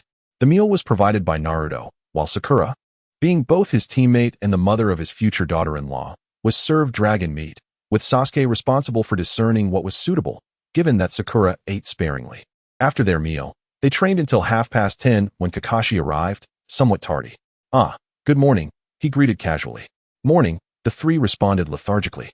Kakashi, too indifferent to offer explanations, simply produced 3 sheets of paper and handed them to the trio. "This is the application form for the Chunin exams. I have recommended you for this round, but I'll need your signatures." He felt it would be remiss not to recommend them, especially after the incident with Zabuza. The trio accepted the application forms. The registration location and time are noted above. With no tasks at hand for the next couple of days, that was that, and then Shinyu departed. Naruto felt certain that Kakashi had been overly excited from helping an elderly lady earlier that morning, and had subsequently returned home to bury himself in a novel. Kakashi's residence must certainly be imbued with the fragrance of heather.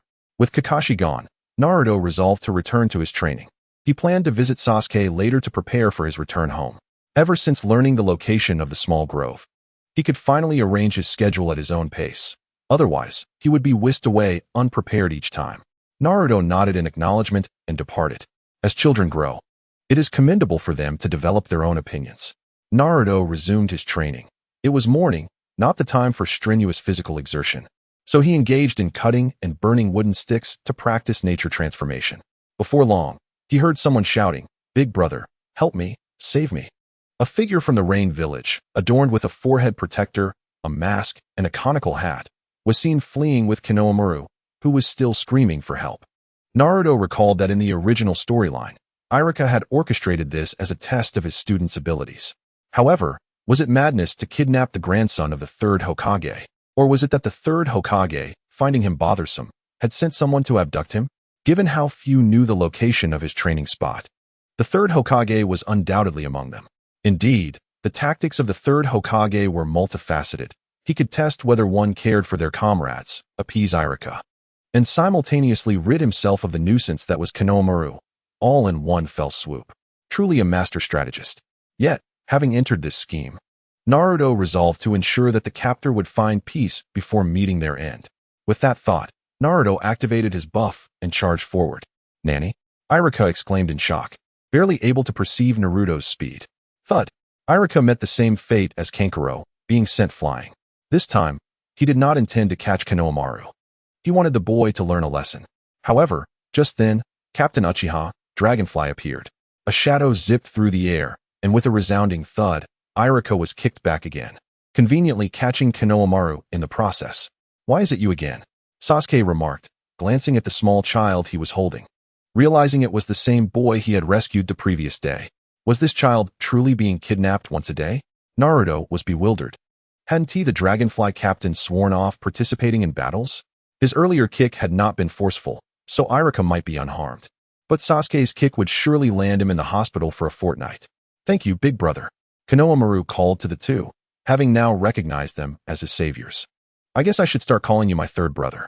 With a shadow clone, Naruto opened a portal and instructed his clone to swiftly take Konohamaru and drop him off beneath the Hokage building, leaving the third Hokage to deal with his own headaches. "Hey, big brother, second brother, you cannot." Konohamaru's words were cut short as he was whisked away by Naruto's clone. "Who was that little brat?" Sasuke inquired. Naruto pulled him toward Iruka's direction and replied, "The third Hokage's grandson." He was unperturbed by Sasuke's inquiry into how he knew this, for he knew Sasuke wouldn't ask. Sasuke nodded. It was not unreasonable for the third Hokage's grandson to be kidnapped daily. Using family as leverage against foes was a common tactic among ninjas. As the two approached Iruka's side, they found him indeed spitting blood, unable to maintain even his transformation technique. "Iruka-sensei," Sasuke exclaimed in shock. It was reasonable to believe that an outsider would kidnap the third Hokage's grandson, but he could not comprehend why Iruka would do such a thing. In his memory, Iruka was not that kind of person. Kakashi remarked, "You are indeed formidable, especially you." "Sasuke, I find it reassuring." After speaking, Iruka could no longer endure and fainted. "Is this a test of strength?" Sasuke surmised. Naruto nodded. "Did you realize it long ago?" Sasuke inquired, recalling that Iruka had mentioned especially him. He knew that Naruto's legs were heavier than his own, suggesting that Iruka had not exerted himself. Naruto nodded. "Damn, I can't believe I didn't see it. What should we do now?" Option 1. You defeat me, allowing him to bite me. Option 2. Take me to the hospital. Choose wisely, Naruto said, not wanting to be bitten. Given the unique circumstances, with Hinata being his wife and White facing dire consequences, it was clear that Iruka was not gravely injured. He would merely need a few days of rest in the hospital, effectively a sick leave. After some contemplation, Sasuke wisely opted for the hospital. Naruto opened 2 teleportation portals, pulling Sasuke along while his shadow clone carried Iruka to the hospital entrance. After handing Iruka over to Sasuke, Naruto returned to his training. "You injured him, so handle the medical expenses as you see fit. I am out of funds." The following afternoon, at 2:55, Naruto, wearing a mask, arrived at the examination venue with 2 teammates. After submitting the application form, it was already 2:57 by the time they entered the examination hall. The exam was at 3. There were no distractions along the way, no illusions or challenges from Lee. Knowing that such occurrences would transpire, he questioned why he had arrived so early. He was no fool. As long as he made it to the exam, that was sufficient. If not, so be it. Being a lower-ranked ninja was still commendable.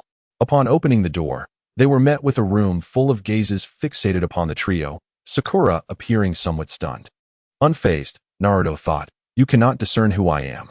Recognizing them, their other companions gravitated toward the three. Ino sought Sasuke, Choji rushed to Naruto, and Shikamaru was more of an afterthought. Hinata approached her beloved, while Kiba came searching for dog food, bringing double the dog food. Naruto felt overwhelmed. "Don't you ninjas have any sense of time? It's already 58. The exam starts in 2 minutes, and you're not even seated. Aren't you afraid the instructor won't distribute the papers?" Not to mention Kabuto, who stealthily followed them in, as if he thought he could go unnoticed. Seeing Hinata approach, Naruto removed his mask. He never wore it in her presence, regardless of the crowd. "Naruto-kun," Hinata greeted. As Kiba requested dog food for Akamaru, he felt quite full already. "Naruto, you're so late," complained Choji, who had been waiting for him for quite some time. Choji lamented the dismal life post-graduation, where he could indulge in barbecue only once a month, and that was thanks to Asuma. It was nothing like before graduation when he could eat until he could hardly move. Spotting Choji, Naruto promptly retrieved a barrel, pried open a wooden board, and began placing pieces of barbecue inside. Choji swallowed hard, his mouth watering. At last, a satisfying meal could be enjoyed. As for the examination hall's regulations regarding food, Ding Ci was indifferent.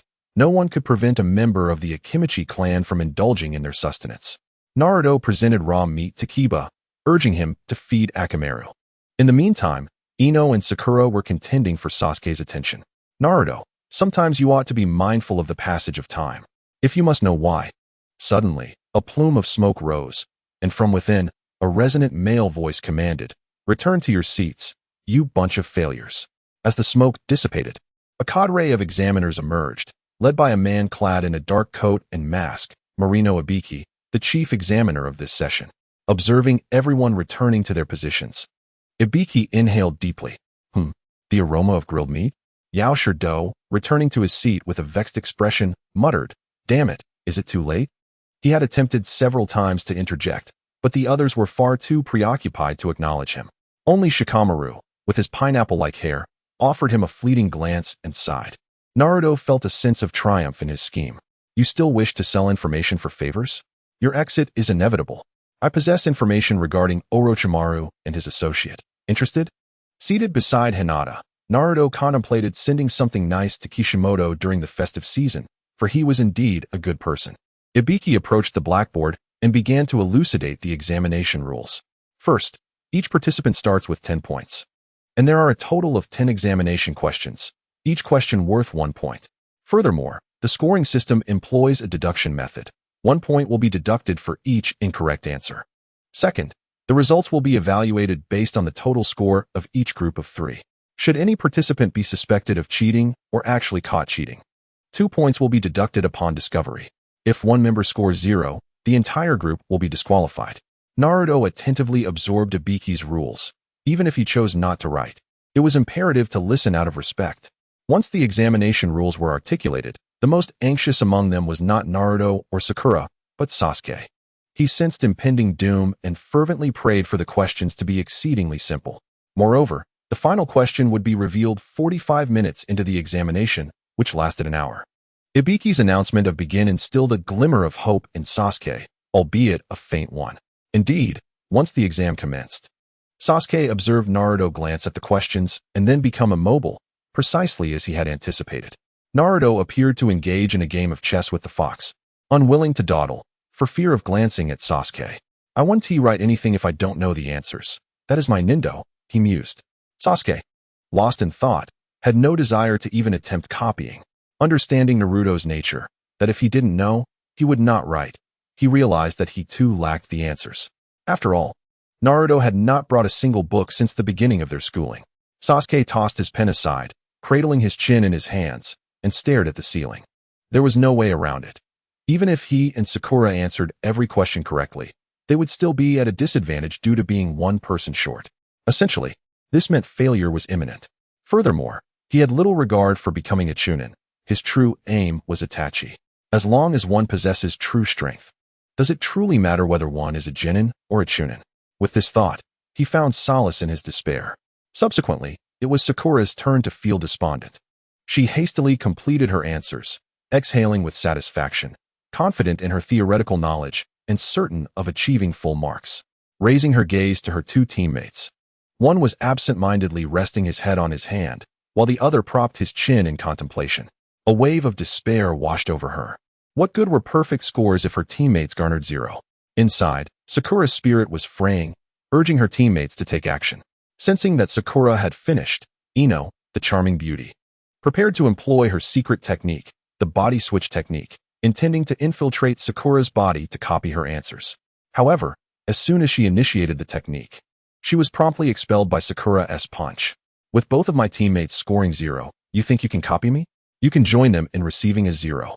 Ino, taken aback, pondered why her technique had failed. She had barely entered before being forcefully ejected. With no other options, she decided to switch to another method. Shino resorted to manipulating insects to procure answers, but the limited capacity of the insects resulted in inaccuracies. He could only slightly rise to glance at the answers of those nearby. The examiner cast a sidelong glance at him, noting his candidate number, and after a round of inspections, jotted down number 27. Shino's number was 56, and 27 belonged to Naruto. Shino had 4 questions he could not answer, taking 4 glances to copy. After finishing, he glanced at the examiner, who seemed oblivious to his actions, uncertain whether to feel relieved or despairing. Shino noted that the examiner's notebook recorded number 27 4 times. Meanwhile, Hinata, upon completing her answers, covertly stole glances at Naruto, her mind racing with thoughts of how many people would attend their future wedding. 45 minutes later, the examiner announced the final question. Naruto, lost in concentration on the chessboard, did not hear it, not out of disrespect, but simply because he was oblivious. Sasuke was lost in his own thoughts. For the 10th question, if even one of the 3 chose not to answer, they would all be disqualified. If they chose to answer but got it wrong, they would remain genin for life. Sakura looked once more at her teammates, realizing they were still daydreaming, meaning they hadn't heard a word spoken. The decision lay entirely in her hands. Suddenly, the weight of pressure bore down on her. In their current state, they could not even opt out, nor would they answer. What kind of teammates were they? Sakura felt a surge of frustration, believing she was the one dragging them down, only to discover that they were the true hindrance, each a burden she could not carry. It wasn't until the end, when Ibiki announced that all remaining candidates in the examination room had passed, that Sakura finally regained her composure. Naruto and Sasuke were jolted awake by the sound of shattering glass. Naruto looked up to see a black cloth bearing the name of the next examiner, Mitarashi Anko. "It's you, Mitarashi Anko," he exclaimed. Anko then declared her intention to eliminate half of the candidates in the upcoming examination. At this moment, only 19 teams remained, as Naruto's distraction had resulted in 7 fewer teams than in the original narrative. As evening fell, Ibiki glanced at the 2 blank answer sheets in his hand, noting the names inscribed upon them. Is this what Kakashi refers to as his formidable subordinates? If they can attain the rank of Chunin, Kakashi, I would gladly offer my head as a bookshelf, Ibiki mused to himself. He then began scrutinizing the plagiarism records and, upon comparison, discovered that Naruto's score was negative. The training ground number 44, also known as the Forest of Death, boasted trees with diameters of 2 meters, complemented by the lurking presence of serpents and insects. Exuding an aura of terror, Hondo announced the rules of the competition. As she declared the elimination of half the participants, each group was issued a scroll, divided into 2 categories, heaven and earth. Only by gathering both sets of scrolls could they ascend to the high tower, all within a 5-day time limit, with no option to forfeit midway. This rule would at the very least eliminate half of the participants, and with the potential for lethal intent, an entire group could be wiped out. Naruto signed the death waiver, and upon completion, he entered the forest where Konoha bore no responsibility. After submitting the signed document, Naruto and his companions, Sasuke and Sakura, sat together on the grass. Do you understand the rules? Naruto inquired. Yes, they're all enemies, right? Sasuke replied nonchalantly, fully aware that his group was the strongest. As previously mentioned, since his battle with Zabuza, Sasuke had exhibited an inexplicable sense of arrogance. However, that was of little consequence, as he was soon to be taught a lesson. Yes, Sakura nodded, a diligent scholar quick to comprehend. Yet, she was still apprehensive about being a burden. Unlike the previous written exam, this time, lives were at stake. Sakura had already begun to train diligently. But despair washed over her as she realized she could not keep pace with her two teammates. To her, they seemed less like humans and more akin to extraterrestrials. Reminiscent of Irika's tales of alien invasions, with her teammates sent to disguise themselves as humans to gather intelligence. The notion of surviving for 5 days did not seem to concern either of them, with Naruto as their mobile cafeteria. They might even gain a few pounds by the end. Their basic needs were assured, even if the clothing of diminutive stature no longer fit them. However, Naruto had a plan. Worst-case scenario, he could knit sweaters, a trend that had once been popular in high school. He had that skill. Though it seemed rather trivial, was he to knit a scarf for Hinata? It was not entirely out of the question. In his early high school days, Naruto had seen various peculiar fads, including knitting, Rubik's Cubes, 9-linked rings, Gamoku, chess, marine creature spheres, sunflower seeds, and memorizing the Tao Te Ching. Naruto felt a headache coming on, as others had traversed realms acquiring skills to create firearms and explosives, while he was left with such trivial abilities. Time elapsed, and Naruto approached the scrolls, which were housed in a small wooden cabin adorned with a curtain. Upon receiving the scroll, he confidently exited the cabin, displaying it prominently, the character for heaven visible for all to see. As he reached the designated gate assigned to his class, he tossed the scroll up and down, ensuring no one was unaware of his possession of the heavenly scroll. Sasuke, the cool kid, stood with his hands in his pockets, exuding a delinquent aura, while Sakura trailed anxiously behind him. Naruto's plan was straightforward, to make others aware of his scroll, thereby attracting those bearing the Earth Scroll to seek him out. This clear objective fueled his confidence in his team's combat prowess, and he longed to declare to everyone present, "I am not targeting anyone specifically." However, considering the presence of Orochimaru, he suppressed the notion that everyone present was worthless. Although he possessed confidence in his combat abilities, he regrettably lacked in reconnaissance. Without the activation of his Nine-Tails chakra mode to sense malicious intent, his group's scouting capabilities were nearly non-existent, relying solely on Sasuke's Sharingan to perceive traces and track the enemy. This cumbersome process seemed unnecessary when they could simply wait for the enemy to approach. As time progressed, the gates swung open, and all groups surged into the forest. Meanwhile, Naruto and his companions strolled leisurely, with Naruto even whistling a tune reminiscent of the eerie melody from the film Kill Bill, which heightened the atmosphere of dread. After 10 minutes, Naruto had whistled the tune repeatedly. "Could you please stop whistling?" Sasuke said, his discomfort betraying his usual stoic demeanor. Despite having listened to Naruto for 10 minutes, he still couldn't decipher the melody, as it remained largely unchanged yet often strayed from pitch, leading to an urgent need to relieve himself. "I'll be right back," Sasuke said, disappearing swiftly. "Some people just don't have an appreciation for music," Naruto commented, believing that their differing worldviews and musical sensibilities led to this disconnect. He was oblivious to his own lack of pitch, reminiscent of his karaoke performances where he believed he sang beautifully while his friends often excused themselves to the restroom. Minutes passed, and Sasuke had yet to return. What if something happened? "It's been too long," Sakura asked anxiously, aware that the forest was teeming with enemies. What if he got bitten by a snake? Naruto thought inappropriately. If that were the case, Sasuke would likely never use his cursed seal again, as the origin of his power would remain undiscovered. And then, the Uchiha clan massacre.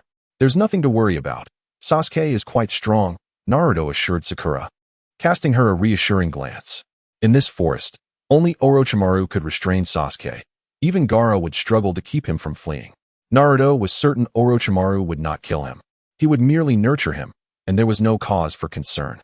Indeed, within a minute, rustling emerged from the nearby bushes, and Sasuke stepped out, expressionless. "Wait," Naruto called, halting Sasuke in his tracks. He produced a piece of grilled meat and inquired, "How many pieces did Hinata eat during our first gathering?" This question was known only to the three of them at that time. No one else could possibly guess, as the size of the meat in Naruto's hand was unmistakable. 32 pieces, Sasuke replied without hesitation. He recalled being astounded, realizing that he and Naruto had been outpaced in consumption by a young girl, a memory that lingered vividly. As it turned out, not only could the enemies not answer, but even their teammates were at a loss. Sakura had never considered that Hinata could eat so much. She glanced down at her own flat chest, and then reflected on Hinata's modestly sized bosom. Perhaps there is a reason for that, Sakura thought sadly. She could manage no more than 4 pieces, while Hinata had once consumed 8 times that amount. What might that mean for the future? What were you doing? Naruto asked.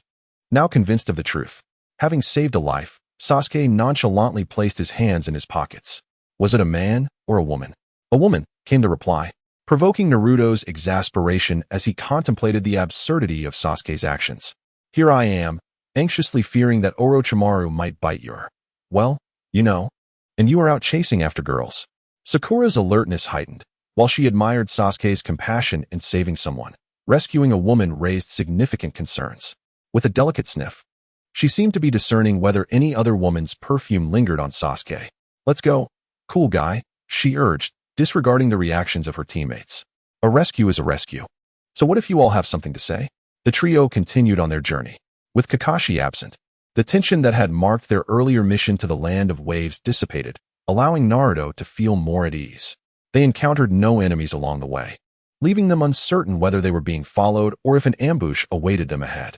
As dusk descended, visibility in the woods diminished. Suddenly, Sasuke hurled a kunai at a tree. Come out, I see you, he declared, activating his Sharingan and focusing on the trunk. A figure slowly materialized, and Naruto brandished his kunai, bracing for battle. It was a rain ninja. Meanwhile, in a certain part of Konoha, Anko regarded the three lifeless bodies on the ground, their faces unrecognizable, as if entirely erased. Is this the body erasure technique? Have you returned, Orochimaru? Anko pondered restlessly. Bring me these 3 profiles, she instructed. Flipping through the pages, she identified the 3 rain ninjas she had seen among the candidates. They should, by all accounts, be in the Forest of Death now, and their time of death was 3 days prior. This implied that they had infiltrated the candidates' ranks. Anko gazed towards the Forest of Death. What are you planning, Orochimaru?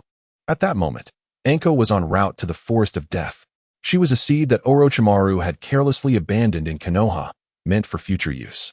However, whether it was the seed that was flawed or the post-fourth great ninja wore emphasis on the study of new techniques, this seed had grown increasingly robust, ultimately transforming into a sweet potato.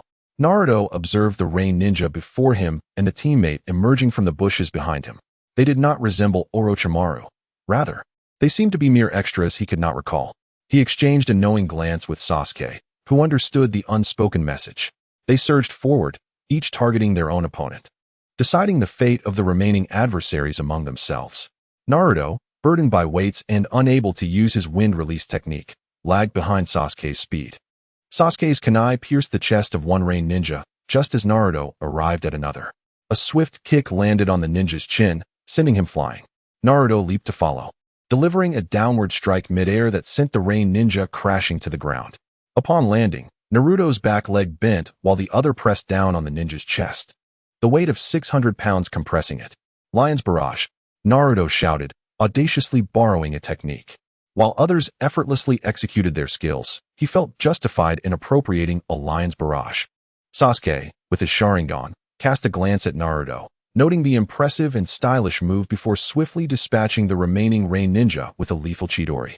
Naruto was on the verge of exasperation, questioning why one would resort to Chidori to handle a mere supporting character. Did he possess an abundance of chakra? Even with a power bank, such extravagance was unwarranted. Regardless of the circumstances, the battle concluded swiftly, with Sakura internally cheering for Sasuke, only to have her applause cut short. In this examination, aside from a few exceptional individuals, the rest were truly lackluster. The trio commenced their search of the bodies. Sakura inspected the one Naruto had dispatched, noting the minimal bloodshed, merely some blood trickling from the mouth. Indeed, their plan had succeeded, with Naruto tossing 2 scrolls in either hand, one in the air and one on the ground. Sasuke's lips curled into a sinister smirk. Sakura, blushing slightly, found herself entranced. If this continued, she might very well be overwhelmed by her emotions.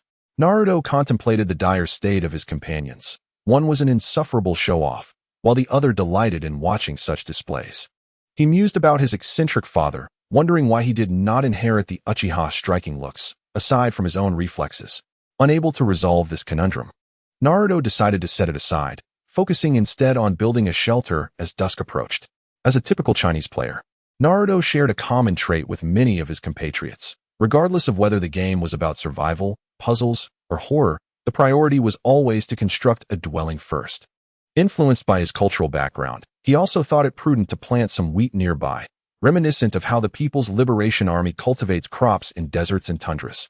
Additionally, grappling with his fear of inadequate firepower and defensive weaknesses, Naruto resolved to make the walls of his abode 5 meters thick. As for Orochimaru, the boy could not evade him. Uncle Snake controlled serpents that sensed the entire forest. Even if the snakes failed to detect him, he could easily summon a sensory ninja, making escape impossible. To the sensory ninja, Naruto's chakra would be as conspicuous as the sun. Realizing evasion was futile, Naruto opted to fortify his position and prepare for any confrontation. Thus, he began constructing his house, dividing his shadow clones to gather stones, channeling chakra into the ground, layering clay, and repeating the process. Sasuke felled trees to clear the area while simultaneously crafting a roof, as he had always had a contentious relationship with trees.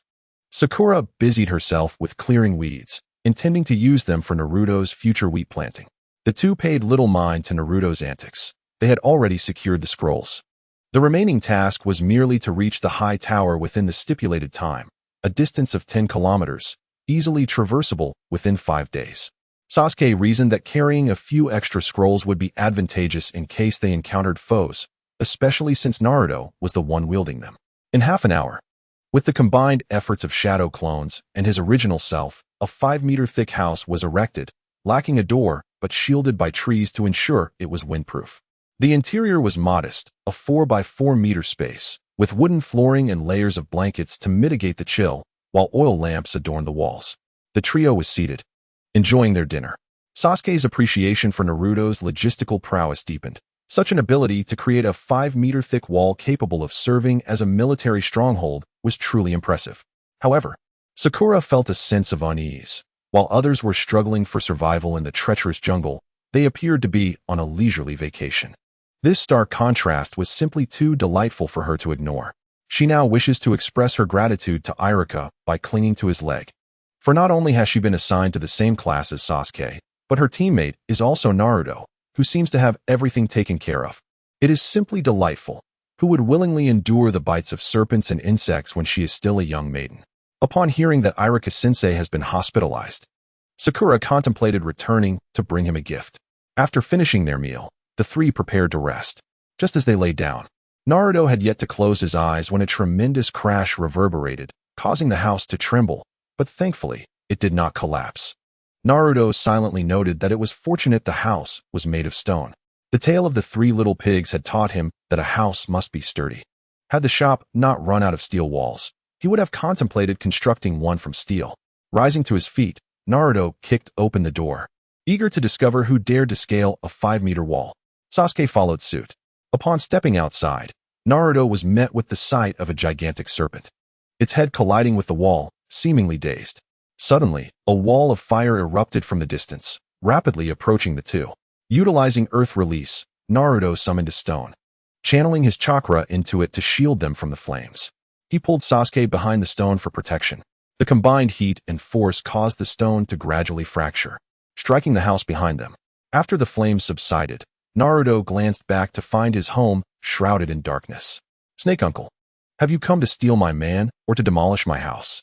Upon seeing the snake, Naruto immediately recognized it as Orochimaru, the rogue ninja from Konoha, who had returned to bid farewell to his teacher and to snatch away a Uchiha. Orochimaru, a former disciple of the third Hokage, possessed remarkable research capabilities but later defected from Konoha after being discovered conducting human experiments. Subsequently, he caught the attention of Konan from the Akatsuki organization, who persuaded Pain to recruit him. Although Konan was effective in rallying Itachi and Kakuzu to recruit members, the organization's leader was not one to assign tasks lightly. If you were to pair Orochimaru with Sasori, creating a serpent and scorpion duo, the name may be appealing.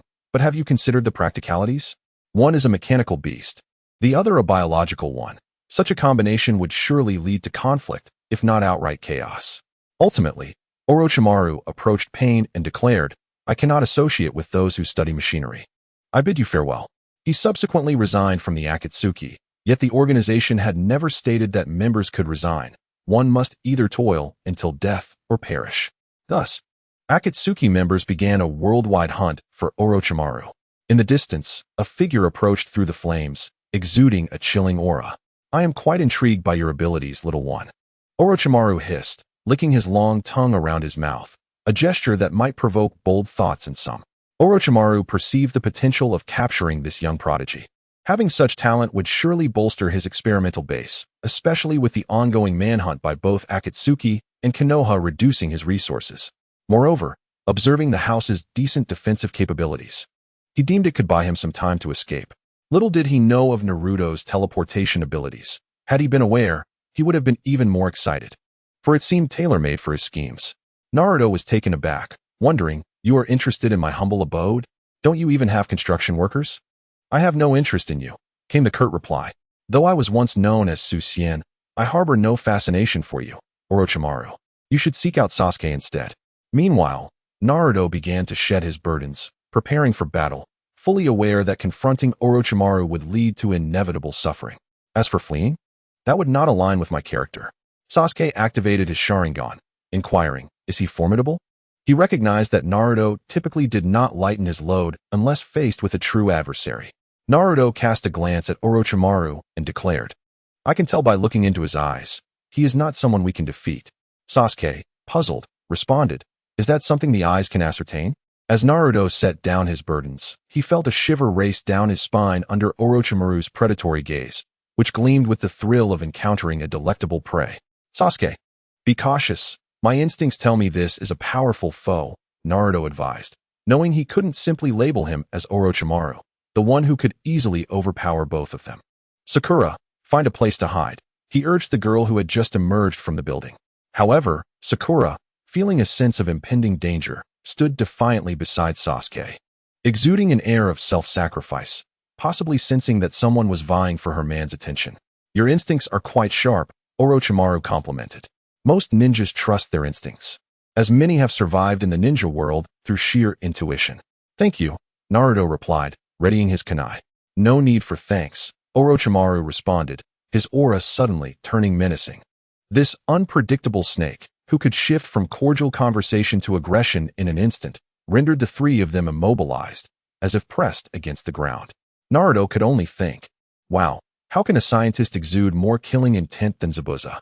At that moment, Hongdo was still en route to the Forest of Death. As the three were paralyzed by Orochimaru's murderous intent, he licked his lips with intrigue, taking a moment before tossing 3 kunai toward them. Clink, clink, clink. Naruto was the first to react, deflecting the kunai with his own. He then kicked Sasuke to awaken him from his stupor. To think such a powerful genin exists.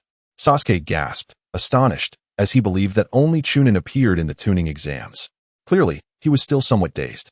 Naruto contemplated kicking him again, exclaiming, "Have your eyes failed you? Which of your eyes led you to conclude he is merely a genin? If there truly are genin of such strength, I would broadcast myself eating." He paused, realizing there might indeed be others who surpassed this one, all from Konoha. 2 intriguing youngsters, awake so early. Orochimaru remarked with a hint of excitement.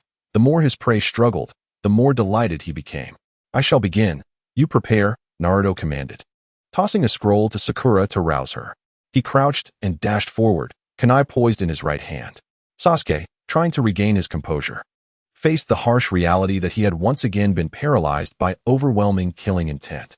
Reflecting on Naruto's earlier warning about their opponent's strength, he now fully comprehended that this foe was indeed mightier than Zabuza. The sheer aura of menace he exuded was unparalleled.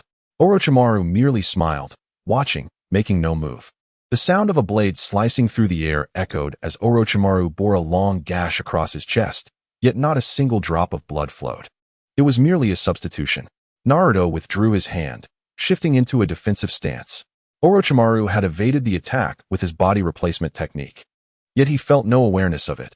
This jutsu was not a spatial ninjutsu, and the absence of any traces of movement indicated that his opponent was simply too swift for him to perceive. Orochimaru's figure emerged from behind a tree, only to be struck at the waist by a kunai launched from the side by Sasuke, who still found no blood. "I saw it," Sasuke declared, his Sharingan eyes wide with renewed confidence as he began to engage in battle. However, a lingering uncertainty clouded his mind, for he had only glimpsed a mere shadow, and his deduction of the enemy's position was merely a guess. "You are quite impressive," Orochimaru remarked unexpectedly from the ground, startling Sasuke into a backward leap while tossing several shuriken. The body of Orochimaru, whose abdomen had been slashed open and should have succumbed to death, swayed, deftly avoiding the shuriken and rising once more, the wound on his torso mysteriously vanishing. What manner of creature is this? Sasuke thought in horror, recalling the tangible sensation of the kunai striking flesh. Naruto approached Sasuke, fixated intently on Orochimaru, though this gaze was futile, as Orochimaru's speed was astonishingly swift. You can actually discern my movements. What remarkable eyes you possess, Orochimaru hissed, his tongue flicking out like a serpent, swaying back and forth as if gathering information from the air. Naruto, choosing silence, hurled several kunai at Orochimaru. Is it possible? The reincarnation of Indra constantly siphoning the chakra of the reincarnation of Ashura. The awakening of the Rinnegan must be imminent. There lies a power within your eyes that surpasses Itachi's, Orochimaru commented casually as he caught one of the kunai. Naruto inwardly cursed, charging directly at Orochimaru, unleashing a furious onslaught. Uncle Snake, I implore you to cease your words. The more you speak, the more irate I become. The benefits of my power should be mine alone. Orochimaru remained unfazed as he parried Naruto's strikes, suddenly accelerating to seize Naruto's head, pressing it to the ground and dragging him for several meters. Upon releasing him, Naruto skidded for another few meters before regaining his footing. Do you have any news of Itachi Uchiha? Sasuke's eyes burned with hatred, as if capable of igniting flames. Naruto wanted to exclaim, "Damn it, Sasuke.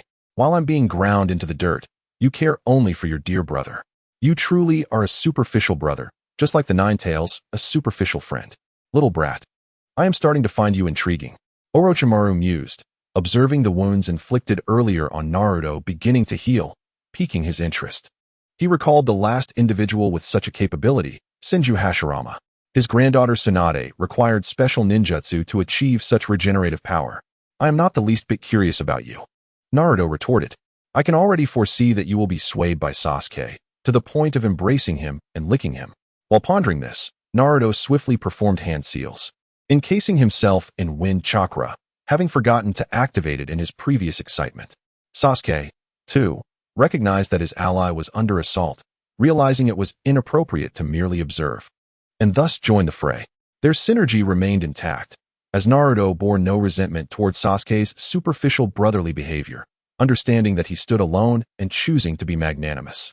Orochimaru continued to defend against their attacks, testing the limits of his abilities.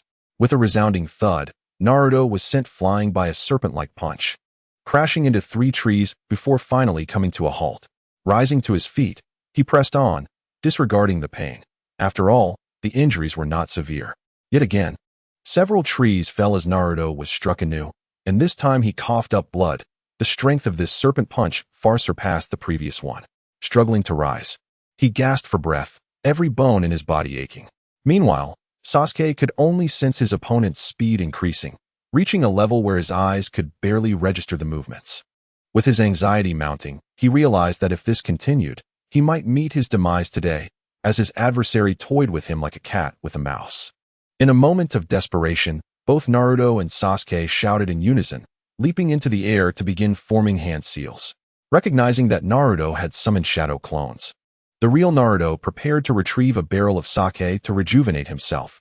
As Sasuke began his own grandiose display with the fire release, great fireball technique, Naruto, unfazed, cast his own jutsu without uttering a word. In total, Naruto and his clones hurled over 20 barrels of sake, along with several bottles of oil. The mixture ignited, unleashing a tremendous force that lit up the sky, culminating in a thunderous explosion. As Sasuke landed beside Naruto and glanced at the flames, he inquired, "Have you dealt with it?" Naruto's frustration bubbled beneath the surface. Had Sasuke not spoken, perhaps they might have succeeded. True to his fears, when the fire dissipated, there was no trace of Orochimaru. The sound of footsteps echoed behind them, and they turned to find Orochimaru sauntering toward them leisurely. Such splendid teamwork, he reminisced, recalling how he once shared a similar rapport with Jiraiya and Tsunade, where a mere call would ensure mutual cooperation. Sasuke swallowed hard. His opponent was overwhelmingly powerful, emerging unscathed from their combined efforts. Without uttering a word, Naruto charged forward, embodying his reckless nature. If he wasn't knocked out, he would keep advancing. Orochimaru continued to test the limits of their abilities. He had thoroughly assessed Sasuke's ninjutsu, taijutsu, and Sharingan observation skills, Yet Naruto remained an enigma. Orochimaru was intrigued by Naruto's regenerative abilities, which closely resembled those of the first Hokage's cells. He wished to explore the limits of such recovery for his research. Once more, Naruto was repelled, this time crashing through a cluster of trees. The force of the serpent punch felt akin to that of a tiger's strike, and Naruto wondered why he was the target of such relentless attacks. Was Orochimaru particularly fond of Sasuke? Seizing the opportunity while Naruto struggled to rise, Orochimaru executed a swift movement. Appearing behind Sasuke. Incredible speed, Sasuke stammered, having failed to perceive the velocity of his foe's approach before realizing he was already positioned behind him. With a swift bite, Orochimaru sank his teeth into Sasuke's neck, leaving behind 3 curse marks resembling Tomo. As he retracted his tongue, he playfully licked Sasuke's cheek, his voice rich and magnetic. "Don't you dare die on me." In agony, Sasuke writhed on the ground, his cries echoing with such despair that Naruto feared he was witnessing a death throes. "Next, it will be your turn," Orochimaru declared, turning his gaze skyward. After being launched away, Naruto, recovering from the pain, jumped from the trees, intending to harness the gravitational pull of Mother Earth to amplify the force of his attack. With a thunderous crash, he landed, creating a crater in the ground. While Orochimaru deftly evaded the strike, watching him intently from the side. "Your companion has fallen. What are your next steps?" Orochimaru licked his lips, savoring the delectable prey now within his grasp. The remaining dessert must be relished thoroughly. Naruto propelled Sasuke towards the dazed Sakura, exerting force beneath his feet as he declared, "Of course, we shall continue fighting." He unleashed a punch, which Orochimaru deftly intercepted. "Impressive prowess," remarked Orochimaru as he brandished the grass cutter sword, thrusting it through Naruto's abdomen. "How about this?" Sasuke, writhing in agony, cried out, "Why subject me to a cesarean with such a large scalpel?" At that moment, Akatsuki was still en route to the forest of death. Orochimaru withdrew his blade, showing no intent to continue the onslaught. Naruto stepped back, the wound in his abdomen beginning to emit wisps of steam as it gradually healed.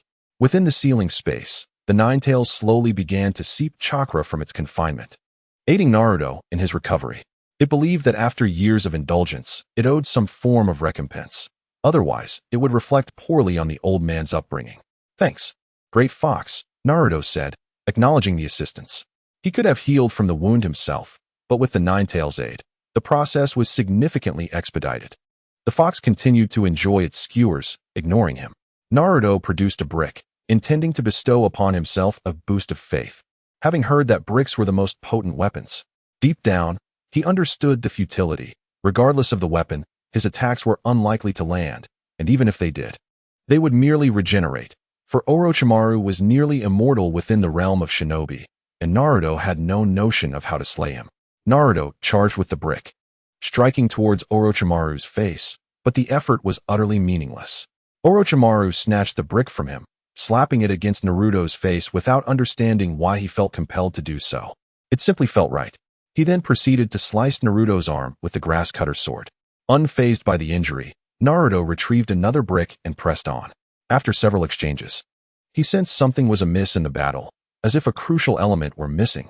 Upon reflection, Naruto realized the absence of a background score. Could a battle truly be deemed a battle without music? He closed his eyes, silently recalling songs from the past. He settled on a particularly memorable tune, the Phoenix, a nearly ubiquitous anthem, known for its fiery essence, often featured in various combat videos. The melody and lyrics began to resurface in his mind. "Oh, have you surrendered, little brat?" Orochimaru taunted, noticing Naruto's closed eyes. "Put on your war paint," Naruto responded, his demeanor transformed. The song possessed an inexplicable infectiousness. He vividly remembered how he had once recklessly charged into battle while inspired by its rhythm. With renewed vigor, he brandished the brick once more. "In my soundtrack, no one can defeat me." "You are quite impressive," Orochimaru acknowledged, sensing Naruto's intensified resolve, the indomitable spirit he now exhibited eliciting his admiration. "Thank you," Naruto muttered, though the song's recollection momentarily disrupted his coherence. When someone offers a compliment, it is customary to express gratitude. This embodies a cherished virtue of Chinese tradition. Even amidst the fiercest battles, Naruto would utter a word of thanks. As memories persist, so too does the struggle, for in the world of ninjas, reminiscence during combat is common sense. Bang! Bang! Naruto, seemingly oblivious to his pain, is sent sprawling in various positions, his attire torn and tattered. Blood stains the earth. A sight one would typically associate with the battlefield, yet it unfolds in a duel between merely two adversaries. Naruto is unaware of how much blood he has lost. He feels his complexion is likely worse than Sasuke's fateful encounter. What force compels such a feeble being as you to attack me time and again, Naruto-kun? Orochimaru questions, having acknowledged the tenacity of this young warrior. This indomitable spirit in the face of formidable foes is a precursor to greatness. Time and again, Naruto endures injuries, bleeding nearly unto death, yet he has never retreated a single step, as if he would rather perish on the path of aggression than yield. The source of this strength intrigues Orochimaru more than his fascination with Naruto's physical form. I shall tell you, it is the cavalry charge. Attack! I grew up watching Bright Sword. You know, Naruto declares as he retrieves the brick that had fallen moments before, the background music resuming, his steps resolute. Orochimaru deftly evades Naruto's assault, brandishing the Kusanagi sword. He plunges it into Naruto's heart. The blade pierces through, a droplet of blood falling from the tip behind him. And now what of your strength? With his heart impaled, Naruto stumbles back, collapsing to the ground. He shakes his head to regain focus, rises once more, pressing forward, the blade still lodged within his chest. Knowing he will not succumb just yet, the music in his mind persists. Cross walks and crossed hearts, and hope to die. I wish to bear the cross. Silently praying to perish on the battlefield, Naruto hurls a barrel of sake towards Orochimaru with great effort. Orochimaru swats it aside, the barrel landing amidst a nearby fire, resulting in an explosion that illuminates the surroundings. This child is resolute. Such a spirit, impaled yet still advancing, is a rarity. Except perhaps among those who face hopelessness on the battlefield and choose to perish alongside their foes. Yet, Orochimaru sees no hint of despair in Naruto's eyes. His gaze remains unwavering, focused on the relentless assault. Forming hand seals, he prepares to cast a cursed seal upon Naruto, silver clouds with gray linings. And I have already glimpsed the dawn of victory beyond the storm. Naruto's lips curl into a smile as he drags his body forward. Orochimaru, sensing something amiss, turns sharply to look behind him, only to discover a shadow clone wielding a brick, striking him squarely in the face with tremendous force, sending him staggering several steps back. Meanwhile, Naruto's original form lunges forward, delivering a decisive blow to Orochimaru's nape with the brick. The shadow clone, having previously concealed itself after collaborating with Sasuke to hurl a barrel, emerged from the obscuring flames of the explosion that followed. Upon its arrival, it seized a brick and struck Orochimaru squarely in the face. Stop! Red Bean cried out, finally arriving at the battlefield, having been momentarily stunned into silence. Illuminated by the firelight, the Crimson Earth bore witness to a blood-soaked youth, a sword piercing his chest, who had just struck her master in the face with a brick, while the original had dealt a blow to the back of his head. Her worldview was on the verge of shattering. How could the formidable Orochimaru be struck down by a mere lower ninja? Then her gaze fell upon the Kusanagi, sword embedded in Naruto's chest, its placement unmistakably over his heart. Despite being grievously wounded, he continued to assault Orochimaru, evoking memories of Kakashi's words about his strong subordinates. Declaring that Naruto would undoubtedly become a powerful figure in the future, she would stake her very weight on it. Still a young girl, Red Bean was quite conscious of her weight. Finally, witnessing Sasuke collapsed in Sakura's arms, adorned with the cursed seal upon his neck, she began to feel dazed. If your target is Uchiha Sasuke, why engage the host of the Nine Tails? Are you not concerned about unleashing something bizarre? Naruto gazed at Orochimaru's face, which had been stolen through a transformation technique, now marred and broken by the brick, revealing the pale visage of the true Orochimaru beneath. He smiled. Orochimaru touched his shattered face, also smiling, a mildly furious laughter echoing around them. Naruto, I find myself increasingly appreciative of you, he remarked. Thank you. You're welcome, replied Naruto. As Orochimaru advanced, intent on bestowing a cursed seal upon him, Orochimaru regarded Red Bean with indifference. Pawns are always under the control of the player. Within the spiritual realm, the Nine Tails observed Naruto, battered and weakened to the point of instability, and scoffed. You are truly pathetic, child. Naruto rolled his eyes. Even now enduring mockery. Was this creature even human? Before he could fully comprehend the situation, a massive tail struck him, sending him crashing against the wall, rendering him unconscious. Subsequently, a hand of chakra seized Naruto and tossed him into the pool of cola. Let me take over. Initially, the Ninetales intended to slowly infiltrate the seal and escape. When this boy entered, it had planned to kill him and break free. Yet, Naruto's small gestures began to soften its heart of slaughter. Breakfast together each morning revealed to it that Naruto would return for another meal later. It understood that Naruto cherished the companionship during breakfast. Each good night was recognized as a human greeting, reminiscent of the words it would hear from Minato during its seal within Kushina. Daily games of shogi, filled with banter and jest, were understood as exchanges between friends. The Ninetales realized Naruto never played with anyone else. It was solely because he could only play with it. Indulgences and merriment formed a daily life it had never experienced in its 1,000-year existence. Reflecting on its past, it could hardly recall anything beyond mere slumber. It sensed that Naruto genuinely cared for it, unlike other humans who regarded it as a calamity. Naruto's combat style resonates profoundly with the Ninetales. Regardless of who stands before him, if they do not eliminate him, he shall incessantly press forward with his assaults. Most importantly, the Ninetales cast a glance at its reflection. Even I possess a sense of shame, you know. If I venture out in this manner, I shall be the laughingstock among the other tailed beasts. Although it had methods for weight loss, it felt it was unnecessary to pursue them at this juncture.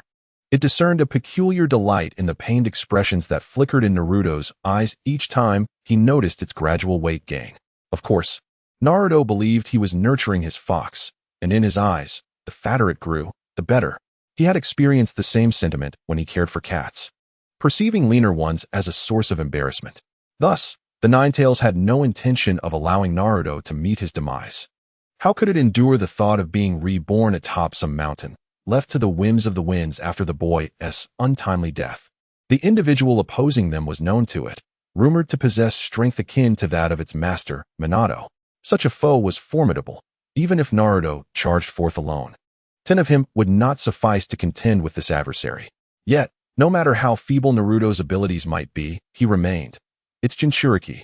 Just as Orochimaru was poised to strike, he noticed a plume of white vapor emanating from the corner of Naruto's mouth.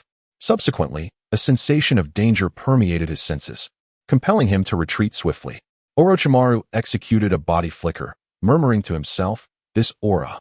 Could it be?" Red Bean also felt the shift.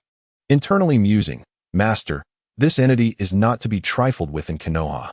Even Hinata, of the Hyuga clan, dares not engage, and you nearly provoked a fatal encounter. If you're feeling reckless, you could always enlist my assistance." Though her thoughts raced, her actions were swift. She too began to brace herself, realizing that if this force emerged, it could spell disaster for the entirety of Konoha. Naruto, teetering on the brink of unconsciousness, was momentarily sustained by a chakra hand extending from his abdomen. "If you're awake, do not succumb. If you must faint, then do not fall," the Ninetales reasoned simply. A surge of red chakra erupted, leaving Orochimaru feeling utterly disinterested. "Why did you not disclose your status as the Ninetales Jinchuriki sooner? I've often wondered how you recover so swiftly." Orochimaru had studied tailed beasts. He understood that their chakra, while invading a Jinchuriki's body, also facilitated the healing of injuries, a concept he had thoroughly researched. As for his previous determination to acquire this child, he conveniently chose to forget. While he had the audacity to snatch Sasuke Uchiha, he dared not lay a finger on the Ninetales Jinchuriki. If he attempted such a feat, Konoha would not hesitate to retaliate with full force, unlike the days when they would merely dispatch a couple of umbu. He had even been a member of the Akatsuki and was well aware of their objectives. Should he make a move, the organization would not pursue him with the same casualness as before. Upon witnessing the situation, Pain remarked, "Ah, the final treasure our organization seeks is in the hands of a defector. How splendid. Shall we feast on snake soup tonight? I shall lead the way. What do you all think?" The others responded affirmatively, eager to partake in the feast hosted by their leader. As for the prospect of departing with a Jinchuriki, he mused. A gathering of friends warrants a token of appreciation, does it not? The other great nations were no less eager. The Raikage of the Cloud Village inquired of his brother, "What if we were to seize the Ninetales and engage the Two Tails and Eight Tails in a game of cards?" His brother replied, "That may not be wise. Konoha is formidable." The Raikage slammed his hand on the table, exclaiming, "What Konoha? It is an Orochimaru-esque grasp. His younger brother also slammed the table, saying, "Brother, let us go and seize his mother." The other three nations observed, yearning for the Nine Tails as well, and thus each relied on their own capabilities. Orochimaru felt confident that he could thrive amidst the laxity of both Konoha and the Akatsuki. Yet he harbored doubts about his ability to flourish when the entire ninja world was in pursuit of him. Regardless of his intentions, the chakra emanating from Naruto intensified, culminating in a formidable eruption of crimson energy, which manifested 3 additional tails behind him, sending chakra soaring into the heavens, spreading an ominous and terrifying aura. The Nine Tails, aware of Naruto's physical condition, recognized that 3 tails represented his limit. He would need time to recover before manifesting a 4th. In that moment, Konoha fell silent. On this day, the populace finally recalled the fear that had gripped them 12 years prior under the influence of the fox. The brightly lit streets of Konoha seemed to have been paused in time, as fear rendered them nearly breathless. Inside the Hokage's office, the third Hokage's pipe fell to the ground, oblivious to his surroundings. A white-haired elder, who had just returned to the village and was peeping into a women's bathhouse, became entranced by the striking stillness around him. Within Kakashi's home, his hand froze mid-motion as he read. Not only humans, but even animals dared not make a sound. Stray cats and dogs, previously scavenging for food, lay flat on the ground, tails tucked between their legs, with the sound of dripping water emanating from their loins. In the Inuzuka household's backyard, even the fiercest ninja dogs resembled the wild dogs on the streets. Fierce creatures in the forest lay in wait, as if anticipating the arrival of a king. Even a tiger, poised to pounce on its prey, relinquished its quarry and entered a state of repose. Even the insects from the Aburame clan remained motionless under this oppressive aura. A roar pierced the silence, and Konoha resumed its frenetic pace as people scattered in search of refuge. Cats and dogs emitted strange cries and dashed about chaotically. Insects spun in circles, bewildered. Within the forest of death, Tintin trembled as she caressed Akamaru, oblivious to the warmth of urine soaking her.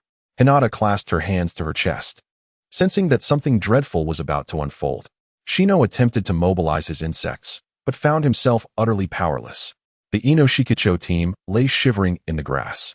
Nijili and Tintin huddled around a fire, their hands clasped together, bolstering one another's spirits. Shikaku, the one-tail, unusually addressed its Jinchuriki, saying, "Kid, remain right here and do not move." Shikaku could feel the Nine-Tails' fury through the chakra. Reluctantly acknowledging the truth, it realized that the enraged Kurama, combined with the other 8, would likely result in a stalemate at best, but more likely a defeat.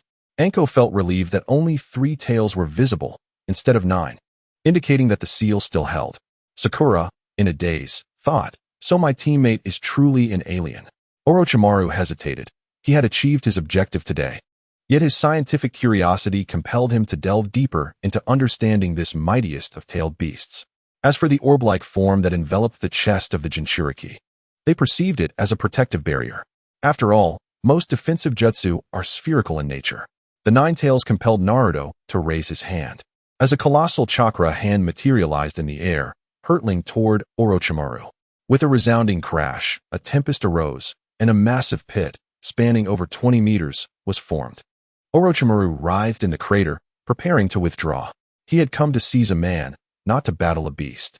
As for the Kusanagi sword, it remained embedded within Naruto, enveloped by the chakra of the Nine Tails, beyond his control. Orochimaru's body began to sink as he gazed at the red bean in the tree, instructing her to return and inform the third Hokage not to end the competition, lest unforeseen calamities ensue. However, the Nine Tails chakra awaited him below. Sensing the imminent danger, Orochimaru hastily emerged from the earth and leaped, only to be confronted by a pair of crimson chakra hands that burst forth from the ground. A large hand extended a smaller one, reaching for Orochimaru in the air. Unequipped to confront this threat, Orochimaru split into 3 earth clones to divert the Nine Tails' attention, disappearing in a flash. After dispatching the 3 clones, the Nine Tails turned its gaze toward the red bean. In a hurry, she retreated, concealing herself in the distant underbrush. Observing discreetly, the Nine Tails disregarded her, extracting the Kusanagi sword from its chest, controlling the flow of blood with chakra until the heart sufficiently healed, at which point it relinquished its hold. After circling a few times, it finally leaped into the tree. With a mighty roar, The chakra enveloping Naruto dissipated, and he plummeted from the tree to the ground. Thud! Naruto crashed to the earth, unconscious and unaware, still clutching the Kusanagi sword, a detail the Nine Tails had not overlooked. Remembering the boy's penchant for collecting spoils. Whether he sustained injuries from the fall was of little concern. This boy was resilient. Observing the dispersal of the Nine Tails chakra, the Red Bean resolved to return and report to the third Hokage. Aware that she could not pursue Orochimaru at night, she left his fate to the Hokage's discretion. Sakura carried her two teammates into a stone dwelling, battered but still standing strong. Once they were settled, she remained vigilantly by their side. Sensing the peculiar chakra emanating from them, she began to suspect the truth. Her comrades were indeed extraterrestrial beings, and she vowed to keep this secret from others. The turmoil in Konoha was swift to arise and just as quick to subside. After the initial shock, villagers discovered that the colossal fox had not appeared. And with the oppressive presence lifted, they could finally breathe easy, albeit knowing that strolling the streets was no longer an option. Each returned to their homes. As for how many were awakened in the night, or how many experienced bedwetting, that remained unknown. You might agree, Irika, wounded gravely and hospitalized, paralyzed on one side. Compounded by the fright of the Nine Tails, it was evident to all what had transpired. Upon receiving the Red Bean's report, the third Hokage resumed stroking his beard, pondering whether the seal was beginning to weaken after 12 years. Fortunately, it had not loosened significantly. After all, the Nine Tails had merely howled a couple of times before retreating. Fighting was no match for the comfort of sipping iced cola. Regarding Naruto's near-death experience and the Nine Tails' intervention, the third Hokage did not dwell on it. He understood that Jinchuriki might unleash their power under extreme emotional duress, a reality well known among the great shinobi villages, especially in moments of death, which often triggered an outburst. Should a Jinchuriki perish, so too would the tailed beast, though it would eventually be reborn. However, who would willingly invite death, wondering what might be forgotten upon revival? The third Hokage paid little heed to Orochimaru's words, as he had no intention of halting the competition. The Hidden Leaf Village would never suspend the Chunin exams merely due to the presence of Orochimaru. Such an action would portray the village as exceedingly feeble. What would other ninja villages think if one mere rogue could instigate such a halt? However, Orochimaru's ambitions indeed posed a significant dilemma. Uchiha Sasuke? The third Hokage began to tug at his beard. Approaching the window, he gazed out at the somewhat desolate streets, resolutely deciding that this time, he would cleanse his domain. Meanwhile, Naruto found himself in a dream, envisioning a winter swim in Russia, surrounded by burly men and bikini-clad ladies. One of them even told him that if he could catch her, he would be rewarded with a delightful encounter. As a virgin, he felt an exhilarating rush and began to swim fervently, undeterred even when he occasionally gulped down water. Yet, the lady remained just out of reach. No matter how hard he tried, he had made dozens of laps without success. The Nine Tails regarded Naruto, who was floundering in the pool of cola, with evident disdain. Occasionally sipping from the pool, it found the scene quite revolting. While it could not partake in the cola, the boy was drooling and drinking, which was utterly disgusting.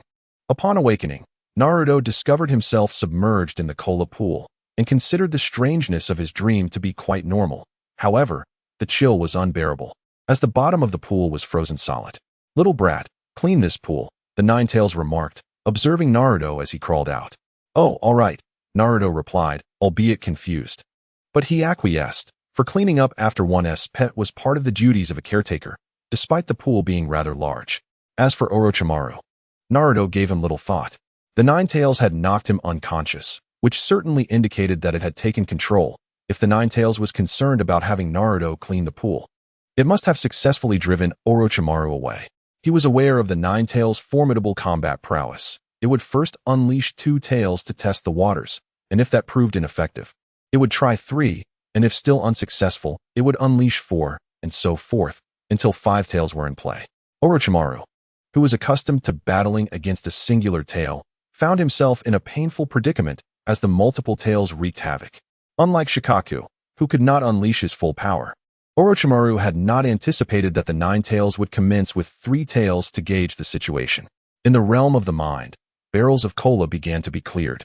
In the waking world, Naruto opened his eyes. Stretching his body, he felt something in his grasp. As he propped himself up, he discovered, oh, Isn't this the Kusanagi sword? It seems the Nine Tails understands my preferences quite well. It has diligently safeguarded it from Orochimaru. Indeed, it had taken great care, encasing it within its powerful muscles.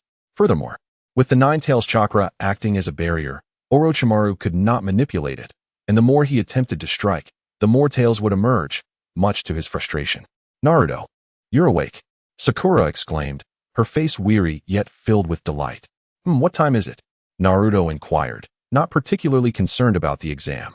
He was merely curious about how long he had been unconscious. It's already noon the next day, Sakura replied. Naruto's awakening brought her a significant sense of relief. She was acutely aware of her inferiority compared to her two teammates, and now that one had awakened, she felt considerably more at ease. She even dismissed the peculiar chakra emanating from Sasuke. After all, as an alien, anything was conceivable. One had transformed into a red sphere overnight, complete with hands. So it was only reasonable to assume that the other would undergo a transformation as well. She simply wondered what form Sasuke would take, hoping it would be more handsome. Yesterday, that individual displayed remarkable prowess, compelling his own teammates to reveal their identities and transform in order to repel the onslaught. Once the young girl felt a sense of relief, her thoughts began to wander. As for whether she would later feel ashamed of her adolescent tendencies, who can say? Naruto calculated the passage of time. He had likely been unconscious for an entire night and half a day. It appeared that the chakra of the Nine Tails, combined with his body's remarkable regenerative abilities, was indeed formidable. Though he had been on the brink of death, he had recovered within less than a day. He had forgotten about the vitality replenished by the cola he had choked on during his winter swimming. Having previously overexerted himself and lacking the life force from the cola pool, he would have needed at least 3 days of rest to recover under normal circumstances. Sakura, you should rest for now. I will take it from here, Naruto said, rising and heading towards the door. The air in the room felt stifling, and he sought the refreshing embrace of the outdoors. Are you sure you're all right? Sakura asked with concern. After her battle with Zabuza, she had realized that even extraterrestrials could sustain injuries, and this recent confrontation had been even more intense. Surely, his wounds must be more severe. I'm fine, don't worry. Just get some rest. Naruto reassured her with a comforting smile. The young girl had been on edge for so long. She must be quite fatigued. Indeed, after transforming, his recovery capabilities had noticeably strengthened, prompting Sakura to ponder. She had witnessed Naruto's injuries yesterday, a blade embedded in his heart. Despite the severity of the wound, he was recovering even faster than after his encounter with Zabuza. This was the only explanation she could fathom. Sakura lay down to rest.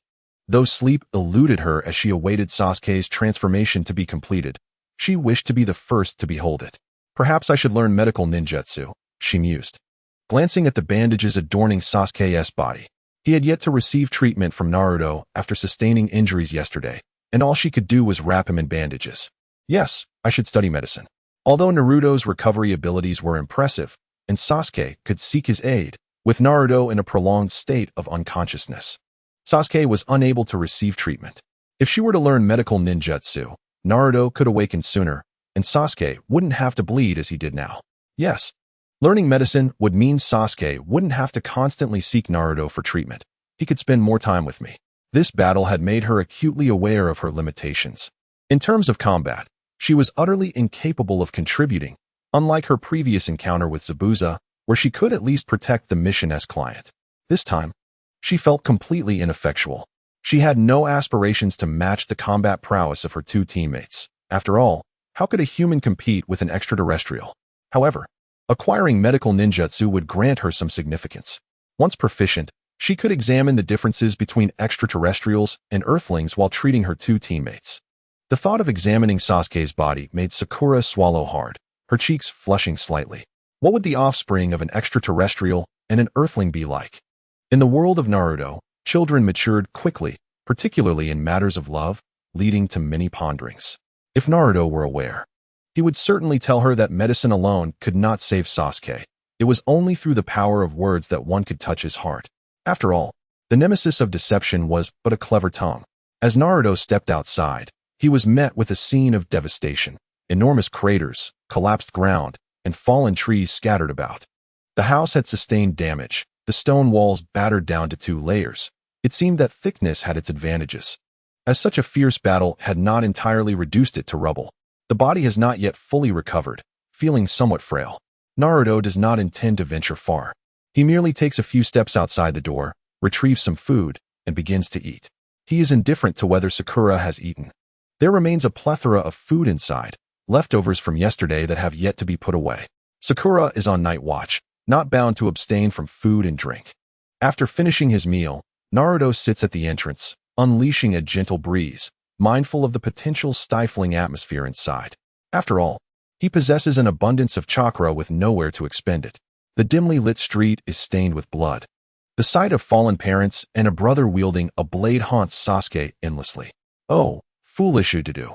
If you wish to slay me, then let your resentment and curses flow, and continue your wretched existence, evading the truth merely to survive. One day, when you possess eyes akin to mine, come before me. Itachi brandishes his blade, his Sharingan resembling dazzling darts that pierce Sasuke's heart. A serpentine figure emerges from the air, whispering temptations. Do you yearn for power? Sasuke longs to respond, yet finds himself voiceless. Then I shall grant you strength. Should you desire more, seek me out. He feels a surge of power within. Recalling Naruto's words from their first encounter, is this the extent of your strength? And then he awakens. Suddenly standing, Sasuke clenches his fist, feeling the newfound strength coursing through him. Sasuke-kun, you are awake. Sakura exclaims joyfully, realizing Sasuke has also transformed. A purplish chakra envelopes him. His features set in a cold demeanor, bandages stained with traces of blood, which swirl together with the purple chakra, creating a hint of crimson. Sakura finds herself captivated. Sasuke, in his transformed state, is even more handsome than Naruto, whose appearance pales in comparison. Is it possible they hail from different worlds, concealing their identities from one another? Perhaps they are double agents? Sakura's imagination begins to run wild, reasoning that it makes sense. After all, Sasuke only transformed after Naruto's awakening, while previously, when Sasuke was conscious, he had nearly been defeated without changing. Sakura, where's Naruto? Sasuke inquires with a charming smirk, his seductive gaze, paired with the alluring chakra, giving him the air of a dark prince. He reaches out to grasp the stone wall, shattering the rock with ease. This power should be sufficient to surpass his opponents. Outside, Sakura promptly responds, still dazed by his attractiveness, secretly wishing that her future child with Sasuke could inherit such charm. Wait, what about the enemy? Sasuke suddenly recalls, remembering that before losing consciousness, he witnessed Naruto attacking the foes. Based on his understanding of Naruto, he would not cease unless defeated. Now, with no significant commotion outside, if Naruto is still alive, does that imply? Has he defeated such a formidable adversary? Sakura subtly reminds Sasuke, your teammate might not be from Earth, but Naruto is also my teammate. He has been quite considerate, and I do not wish to betray him too much. Transformed? Sasuke is bewildered as he strides toward the outside. You've come, Naruto remarks. The significant fluctuation of chakra behind him is something only a fool would overlook. Sasuke acknowledges. You shouldn't have come. Sasuke feels disoriented, wondering how his teammates have become unrecognizable upon his awakening. Has he been unconscious for years? Naruto turned to face him, and one could not help but notice how strikingly handsome he was. Kishimoto, you truly crafted Sasuke's appearance to be extraordinarily high. Upon seeing Naruto's slightly pale face, Sasuke felt a wave of his fighting spirit dissipate. He wished to spar with Naruto, but only when he was in his normal state. This version resembled the pitiful condition he had witnessed during their previous encounter with Zabuza, injured and fatigued. Even without the enhancement of his current purple chakra, he could have easily overpowered the Naruto before him. With his fighting spirit waning, the purple chakra began to fade, and Sasuke found himself breathlessly sitting on the ground. He gazed at his hands, acutely aware of the stark contrast between the power he had just experienced and his current state. Naruto sat beside him and inquired, do you feel it? Sasuke, the once cool youth, now burdened with a sense of despair, found the sensation of lost strength to be quite distressing. Remember, Sasuke, Naruto advised, uncontrolled power is not your true strength. He did not wish for Sasuke to become reliant on such power, as overuse could lead to a fate akin to that of Kaguya. Of course, if you can master it, feel free to use it. But right now, it is evident that you cannot. What about your transformation? Sasuke questioned, his meaning clear. If you can do it, why can't I? Naruto looked bewildered. When did I transform? I didn't find an Ultraman transformation device. What had Sakura said to Sasuke? After pondering, Naruto explained, "You know, some classmates refer to me as a monster, right?" He was unafraid of Sasuke learning certain truths. Sasuke was trustworthy and would not speak indiscriminately. Sasuke nodded. "Within me lies a sealed monster. That day when I lost consciousness, it seeped through the seal, exerting its power and causing me to attack indiscriminately." Naruto whispered to Sasuke, "This is the forest of death. Who knows if there are enemies lurking nearby?" Naruto spoke no falsehood. He had indeed lost consciousness, been controlled, and attacked recklessly, having not struck a single enemy. "Is it powerful?" Sasuke quietly asked. He had some understanding of sealing techniques, and if this power could penetrate the seal and control Naruto, it must be formidable indeed, far beyond his imagination. In the mental space, the Nine-Tails swatted Naruto, who was cleaning the basin, sending him sprawling into the water. "Kid, wash it again. What did you just tell him I am?" Realizing his fault, Naruto resumed scrubbing the basin, lamenting how difficult it was to clean such a large pot. "Yes, it is powerful," Naruto murmured. "Being struck by it is easier than striking a top." Sasuke remained silent, deep in thought. He was indifferent to the source of this power. His only desire was to eliminate Itachi. Noticing that his previous attempts had not yielded significant results, Naruto continued to engage in verbal persuasion. "It's not that I don't want you to use it, but external power can control your thoughts and corrupt your body. Regardless of the source of power, as long as you learn to control it, you can wield it as you wish." Naruto held out his hand before Sasuke, a small orb of Nine-Tails chakra emerging from his palm. "This is the power of that monster?" Sasuke exclaimed, astonished. He could sense the oppressive nature of that chakra. Though it was faint, it was palpable, even if it was almost touching his face. Yet, Naruto had not released much of it. "Yes, I can only control a tiny bit of what seeps out," Naruto affirmed. Remaining truthful, it was indeed just a fragment of the Nine-Tails chakra. Naruto organized his thoughts and continued, "If you wish to harness this power, perhaps you might consider my approach. Seal it away first, and then gradually learn to control it as it seeps out. I recall you once expressed a desire to eliminate a certain individual, but I hope you will do so in the spirit of Uchiha Sasuke. If you allow the power to consume you and become a monster that slays him, it would merely be the random act of a beast passing by, and it cannot be attributed to you, Uchiha Sasuke. Do you understand?" Sasuke fell silent. Naruto chose not to disturb him, realizing his verbal skills were lacking and his words had run dry. Time passed slowly. The following morning, after a night of rest, the trio set forth toward the towering structure.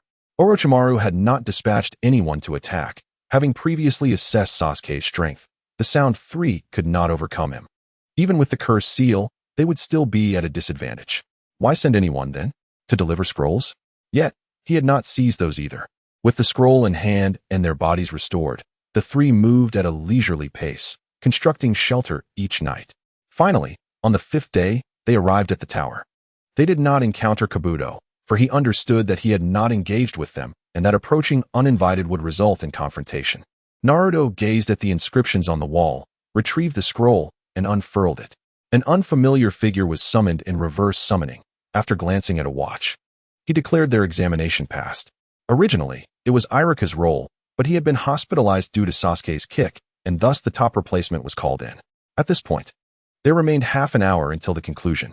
The trio entered their designated waiting room, awaiting further instructions. Naruto, brimming with enthusiasm, observed Sasuke practicing his cursed seal abilities. He was keenly interested in whether Sasuke would learn to control natural energy through the cursed seal. Naruto earnestly hoped for Sasuke's success, as it would be essential for confronting foes impervious to conventional ninjutsu. In the original narrative, it was the power of the virtual sage bestowed upon Sasuke by Roma that granted him a chance to engage against Obito. However, at this moment, Naruto wished to express, "Roma, you should entertain birds instead. When it comes to battling our enemies, refrain from meddling." The reason for this sentiment stemmed from the striking visual of Boruto and Sasuke, side by side, walking towards Kagaya Otsutsuki in the film. Thus, Naruto had previously controlled the pace during battles against Kakashi and Zabuza, walking in tandem with Sasuke. Engaging Orochimaru proved uncontrollable. Without guarantees of safety, showing off would be courting disaster. Yet, it was evident that Sasuke struggled to maintain control over the cursed seal. Once triggered, it would spread uncontrollably throughout his body, compelling him to suppress it with sheer willpower. "Sasuke, cease your training. The second stage of the exam is nearing its conclusion in 10 minutes, Naruto urged. We must prepare for battle. If you do not take a moment to recover, what if you were to be defeated? Who would shield me from the infinite Tsukuyomi? Only your Rinnegan with its 6 tomo can withstand it. Other eyes would be rendered powerless. Your existence is crucial. You cannot fall. Naruto contemplated another plan, to ascend to the moon and provoke Shoten, urging him to obliterate the celestial body. However, this seemed futile, as Kagaya had previously cast the infinite Tsukuyomi without needing the moon. An even more improbable scheme involved slaying Shoten and lining the moon with mirrors to reflect the infinite Tsukuyomi back toward the sun. Although unreliable, it still seems feasible upon reflection. Naruto extended his hand toward Sasuke, averting his gaze. Sakura, observing Sasuke's arm healing from the bite, felt her resolve to pursue medicine solidify further. After a while, an unfamiliar individual opened the door and announced, "Come forward for assembly." The trio followed suit. The assembly area was bustling with people, 7 groups comprising 21 individuals, alongside several examiners and the Jonin leaders from various classes. Naruto, without his mask, found it troublesome that he would have to remove it upon meeting Hinata later. Disguised among the Jonin leaders, Orochimaru's gaze was fixed intently on Sasuke and the Kusanagi sword held in Naruto's grasp. Naruto had fashioned a scabbard for the sword from wood in the forest. It was not overly challenging for his adept hands, though it lacked aesthetic appeal. However, that was of little concern. He was not inclined towards appearances, merely opting for a low-key display of bravado. Kakashi rolled his eyes at the sight of the Kusanagi sword in Naruto's possession. Realizing he had the audacity to confront Orochimaru, not merely to challenge him, but even to seize his weapon. Congratulations, everyone has passed the second exam, Akamichi Ino remarked, casting a brief glance towards the sword in Naruto's hand. This child had audaciously struck his master with 2 blows to the head, seized the sword, and now dared to display it, seemingly oblivious to the concept of danger. Perhaps he could be treated to some dumplings in the future, Ino mused. Lee, brimming with martial spirit, observed Naruto and Sasuke, for Guy had informed them that Naruto was the 3rd most diligent in the village, with Sasuke in 2nd place and himself in the 1st. Sasuke had shared that he pursued strength for vengeance following the massacre of the Uchiha clan. Naruto's dedication remained unspoken by Guy, fearing it might dampen the enthusiasm of his beloved students. The tale of almost being bitten to death by a dog, resulting in him becoming Konoha's most industrious practitioner, was something Guy felt could not be uttered. It would be an affront to the essence of youth. Naruto glanced at Hinata, their eyes communicating silently as they exchanged playful banter. Shikamaru was fixated on Naruto, feeling as though he would starve to madness over the next 5 days. Ahem. The 3rd Hokage cleared his throat twice. Turning back, Naruto anticipated that soon they would be able to join the audience, where they could lounge on sofas and tables, eating while watching. Next, the 3rd exam was to commence, but prior to that, a preliminary round would be held. Regarding the preliminaries, allow me to say a few words. After a tedious 10 minutes, the 3rd Hokage finally concluded his lengthy speech, leaving Naruto in a haze. The gist was that due to the excessive number of participants, some would be eliminated to reduce the formal competition time, thereby conveying to the shinobi world that the village possessed ample reserve strength to secure more mission assignments. Let me add a couple more points. The 3rd took a sip of water, drew a puff from his cigarette, and continued speaking. Another 20 minutes passed. Finally, let me conclude with a few remarks. Naruto was utterly baffled. Was the old man a graduate of a public speaking course? His ability to deliver an impromptu speech for half an hour was extraordinary. Left with no choice, Naruto glanced around to pass the time, and as he did, he noticed the arrangement of the Jonin leaders on the platform appeared quite illogical. Asuma stood beside Guy, while Kurenai was next to Kakashi, leaving Guy and Kakashi adjacent to one another. One had to wonder why they, a pair, were intruding upon the intimacy of another couple. Were they perhaps part of an unconventional trio? At last, the Moonlight Gale made his entrance, interrupting the 3rd Hokage's speech. He sensed that if this continued, there would be no need for preliminary matches, as the 3rd could speak until dawn. Forgive my rudeness, Hokage-sama. I shall now take on the role of referee, Moonlight Gale respectfully declared, kneeling on one knee. The 3rd Hokage cast a glance at him, a hint of reproach in his eyes, for he had yet to finish his discourse. Turning to the gathered youth, Moonlight Gale introduced himself. I am Moonlight Gale. Greetings to all. In this preliminary match, he cleared his throat. I shall serve as the referee. His cough startled Naruto, causing him to step back. He feared he might catch something, especially after nearly succumbing to rabies a few years prior. Cough, cough. If anyone is feeling unwell or wishes to withdraw after hearing the previous explanations, you may do so now. As the preliminary matches are about to commence, Moonlight Gale announced. Naruto observed him and felt relieved that he had been diligent in his training. Physical fitness was indeed the foundation of one's strength. Just look at those deep-set eyes, those dark circles, and that unsteady gait. He appeared utterly drained. Perhaps having a stunning girlfriend without engaging in exercise led to such a consequence. Naruto resolved to train harder upon his return. From this point forward, it will be an individual competition. You may choose to withdraw, Moonlight Gale reiterated, coughing once more. Naturally, Naruto would not withdraw. He had come to fight. He recalled that his opponent was Kiba, a foe lacking in challenge. He would prefer to face Gaara, as the ultimate contest would be to see who possessed the most tails. Sasuke also chose not to withdraw, feeling physically fit. Although he could not summon much chakra, he believed that with his taijutsu and Sharingan, he could best his opponents, save for his blonde teammate. Sakura remained, fearful of being looked down upon by Sasuke. Kakashi and Hanabi were engaged in a discussion, presumably about Sasuke's cursed seal. Naruto paid them no mind, as Orochimaru was listening nearby, and they could speak freely. I withdraw. Kabuto raised his hand to speak. He felt that if he did not make an appearance, he would fade into obscurity, even less noticeable than that insect enthusiast. Moonlight Gale flipped through the list and remarked, "You are Kabuto, the medic of Konoha. You may indeed withdraw now." Kabuto turned and left, having fulfilled his moment of presence. Moonlight Gale coughed twice and stated, "The upcoming battles may lead to casualties. If you wish to avoid death, you may concede immediately. Now, let the matches begin." The third Hokage leaned down and quietly asked Hanabi, "Has she not arrived yet?" "Sorry, she's still not here," Hanabi replied. "Is this fate?"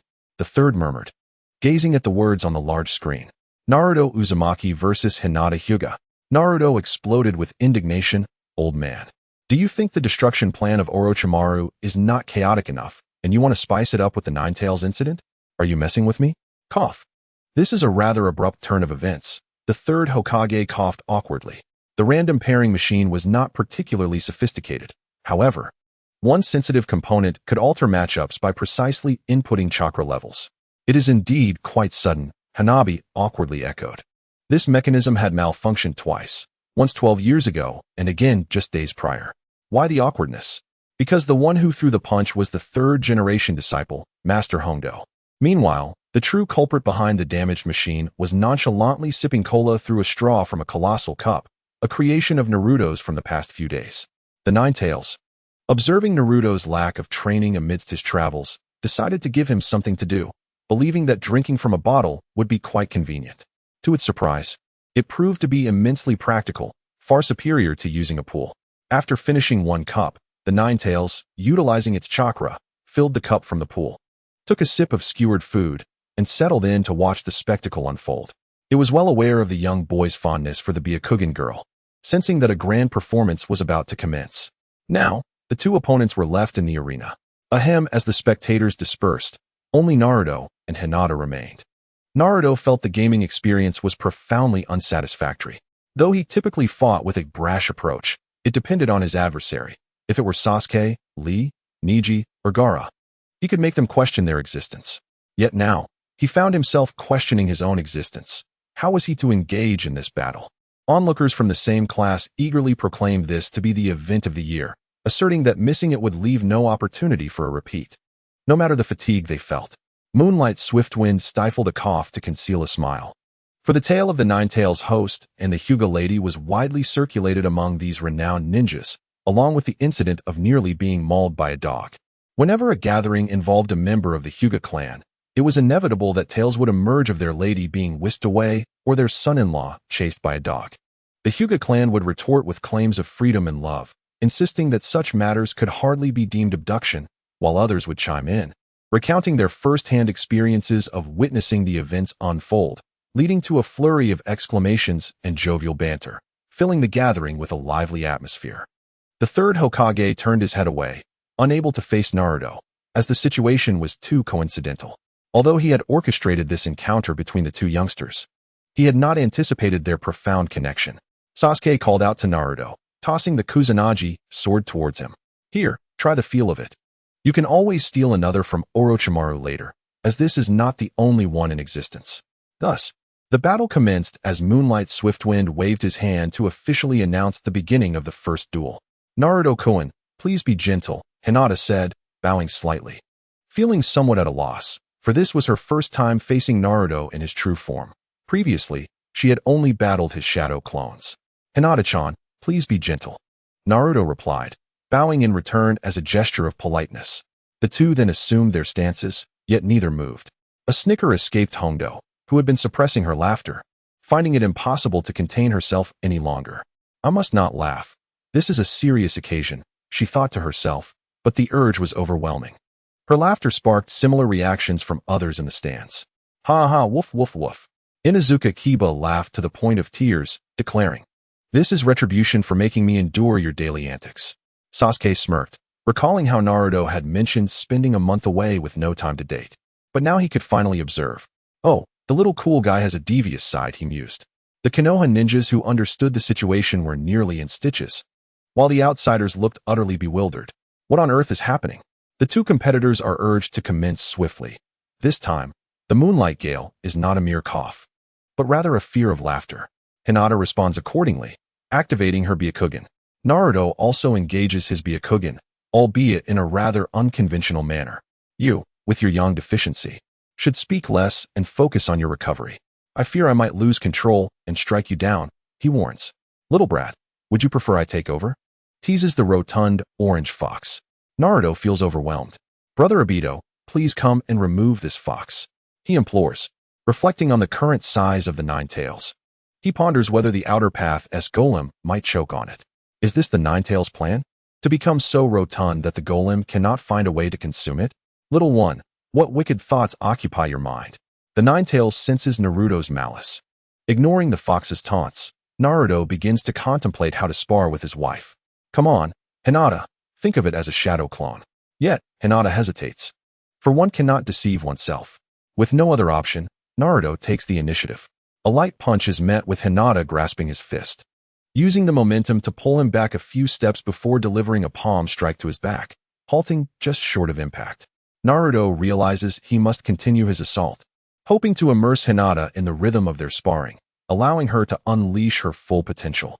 After all, they cannot inflict fatal harm on one another. Thus, during the skirmish, shouts of Hinata, aim slightly higher. That spot is the liver, a single strike, and he would be down. Echo. Yes, that's it. You're striking incorrectly, Naruto. That's the sleep point. Oh, I forgot. Don't hit the face. And please, avoid the kidneys. The spectators are in fits of laughter. The third Hokage covers his eyes, unable to bear the sight. How did a serious elimination match devolve into this? Seizing a moment of respite, Naruto steps back, ruminating on his strategy. This approach isn't feasible. Hinata can't fully engage under these circumstances. After 2 seconds of contemplation, a solution strikes him. He forms seals and invokes the transformation technique.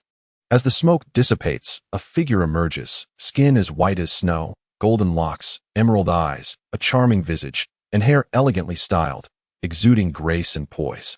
A single tuft of hair atop the head, rumored to symbolize royalty. Upon completing the transformation, Naruto playfully adjusts the tuft, finding it amusing. King of Knights, Saber, Artoria Pendragon. Initially, he intended to transform into the Bulgarian Demon King, but reconsidered, deeming it too outrageous to use a Demon King against Hinata. Hinata, what is this? She queries, puzzled by the transformation and uncertain of its gender. Grant me the strength of a king, he silently declares as he charges forward, only to initiate a defensive stance. Naruto's strategy is straightforward. Become another persona to allow Hinata to fight freely, prolonging the bout until she tires, for there are no regulations stipulating the duration of the exam. The third Hokage recognizes this appearance from somewhere in Naruto's home, but dismisses it, attributing it to the whimsical nature of youth. After all, children are creative. Even Konohamaru once drew a monkey with multiple mouths and an elephant-esque trunk in a rather peculiar location. All in the name of enhancing attack styles, an enigma to the third Hokage. 20 minutes pass. Under the moonlight, the swift winds inquired why Naruto Uzumaki refrained from launching an attack. He had held his ground for a full 20 minutes. The initial excitement had waned. and fatigue began to settle over the spectators. The melancholic tone in Naruto's voice, indicating his reluctance to utilize his jutsu, was quite poignant. His reasoning was both sound and persuasive. Up to this point, Naruto had mastered merely 3 techniques: transformation, shadow clone, and wind binding. While the transformation technique was inconsequential, the shadow clone was primarily developed for reconnaissance, and the wind binding emerged as a defensive tactic against errant shurikens. None of these could be considered offensive ninjutsu. It was not that Naruto lacked the capability to engage earnestly. He could have easily forced Hinata's surrender by pressing a kunai to her throat. However, the distasteful nature of the list presented to him warranted a reciprocation of disdain. Were it not for the necessity to maintain composure, he could have exhausted Hinata, only to recover and continue their duel until dawn. Hinata found herself increasingly perplexed. Naruto's voice had borne a softness reminiscent of femininity, interlaced with a hint of masculine rasp. What was he, male or female? After an indeterminate passage of time, the victor was declared, Naruto Uzumaki. Yuzuki Kazekage yawned, acknowledging the lengthy engagement that had persisted for over 40 minutes, during which the audience had nearly dozed off. Ultimately, Naruto triumphed, exhibiting remarkable stamina as he approached Hinata, gently placing his ring finger against her lips. Once they exited the arena, Yuzuki Kazekage announced the commencement of the second match. The screen flickered, ultimately settling on Uchiha Sasuke versus Haruno Sakura. Naruto, who had just received the Kusanagi sword from Sasuke, appeared utterly bewildered. "What do you mean, old man?" he pondered. Sasuke, the cool young man, displayed a fleeting surprise before regaining his composure. It was not unusual for Naruto and Hinata to be paired together, so it was equally reasonable for him to be teamed with Sakura. Sakura's expression conveyed disbelief. Regardless of their thoughts, both descended from the stands to face each other in combat. Naruto began to prepare a feast, placing grilled meat into a bucket, while Choji awaited him nearby, his gaze intense, almost predatory. Having gone 5 days without a satisfying meal, Choji had hoped to indulge upon seeing Naruto, but the prolonged match had left him on the brink of starvation. I wish I could duel with Sasuke too," Ino, the charming young lady, lamented. Envious of the slow-paced, emotionally charged exchanges between Naruto and Hinata. Returning to her team, Hinata felt elated. Her recent match with Naruto marked their first official confrontation. The eye contact throughout their battle allowed her to sense Naruto's heart, a beautiful experience that stirred youthful romantic notions within her, leading her to contemplate discussing marriage with her parents. Their instructor, the perceptive red-haired lady, observed thoughtfully. During the earlier battle, she had noted subtle details that she felt only she had discerned. She suspected Naruto harbored a hint of cunning. Having noticed the significance of the finger he had placed against Hinata's lips, a gesture indicative of potential engagement, particularly as the left ring finger is traditionally reserved for wedding bands. She recalled Hinata's mention of training with Naruto since she was 9. This implied that he might have been preparing for marriage from a remarkably young age, perhaps even earlier. How astonishing. At last, Hong offered her evaluation, planning to marry at the tender age of 9. This child certainly thinks far ahead. Women are meticulous, and Hong, being an illusion-type ninja, must carefully craft scenarios to bewilder her opponents. This requires precise control. Even the slightest detail must not falter, for one can never predict which minor element might awaken the adversary to the illusion. Thus, Hong pays great attention to small details, having recognized this issue. While others ponder how Hinata managed to recover, she has already contemplated its deeper significance, a realization that only Hong has grasped in that moment. The forthright nature of Hongdo makes it more challenging for her to notice this detail than it would be to stab Orochimaru twice. Those capable of such keen observation include Shikamaru, Kakashi, and the third Hokage, as well as Orochimaru and Ibiki, who serves as an interrogator.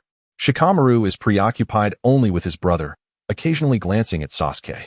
Leaning against the wall, Shikamaru has nearly dozed off while watching the match. Ibiki, feeling drowsy, has failed to notice. The third Hokage has turned his back, unable to bear the sight of the battle. Orochimaru is solely focused on Sasuke, even observing the slightest itch on Sasuke's shoulder. Kakashi, meanwhile, is troubled by concerns regarding the cursed seal.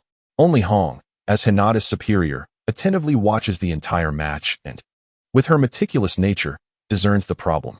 On another front, Kakashi feels relieved that Sasuke's opponent is Sakura.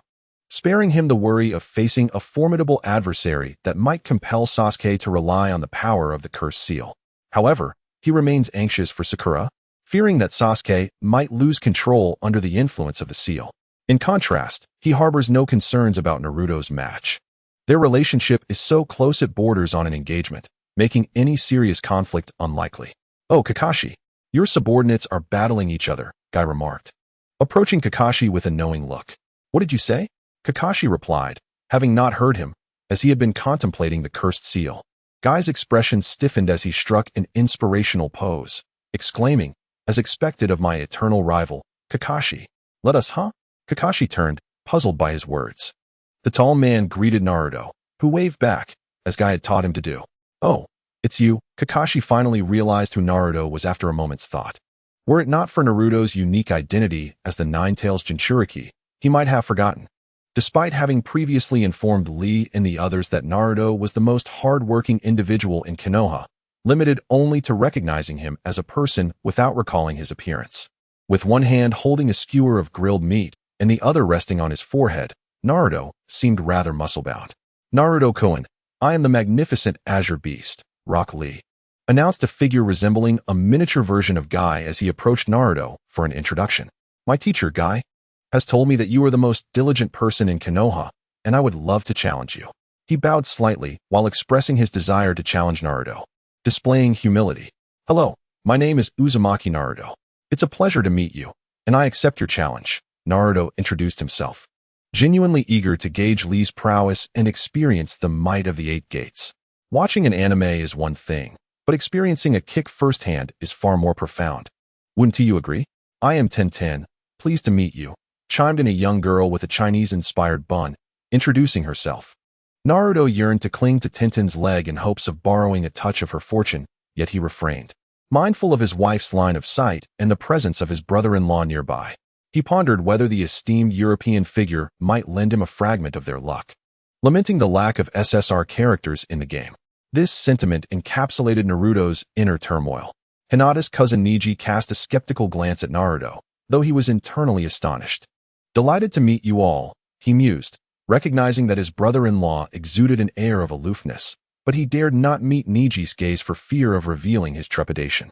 Neji had encountered Naruto before. It was inevitable, given that the entire Hyuga clan was familiar with him. What astonished Neji was the recent battle between Hinata and Naruto. Observing through his Byakugan, he discerned a startling truth. The collective chakra of everyone present likely paled in comparison to Naruto's alone. According to Guy, Naruto was even training in physical techniques. "Is this madness?" he thought, incredulous that someone with such vast chakra would choose to focus on taijutsu. Most perplexing of all was how Naruto had not exploded from the sheer volume of chakra he possessed.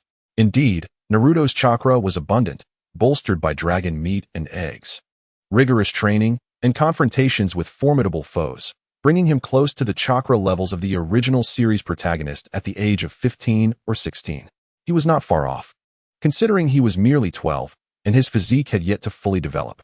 Sasuke's perception of Naruto's seemingly boundless chakra stemmed from their training sessions, during which neither could deplete their reserves in a short span, and Naruto's recovery rate was notably swift.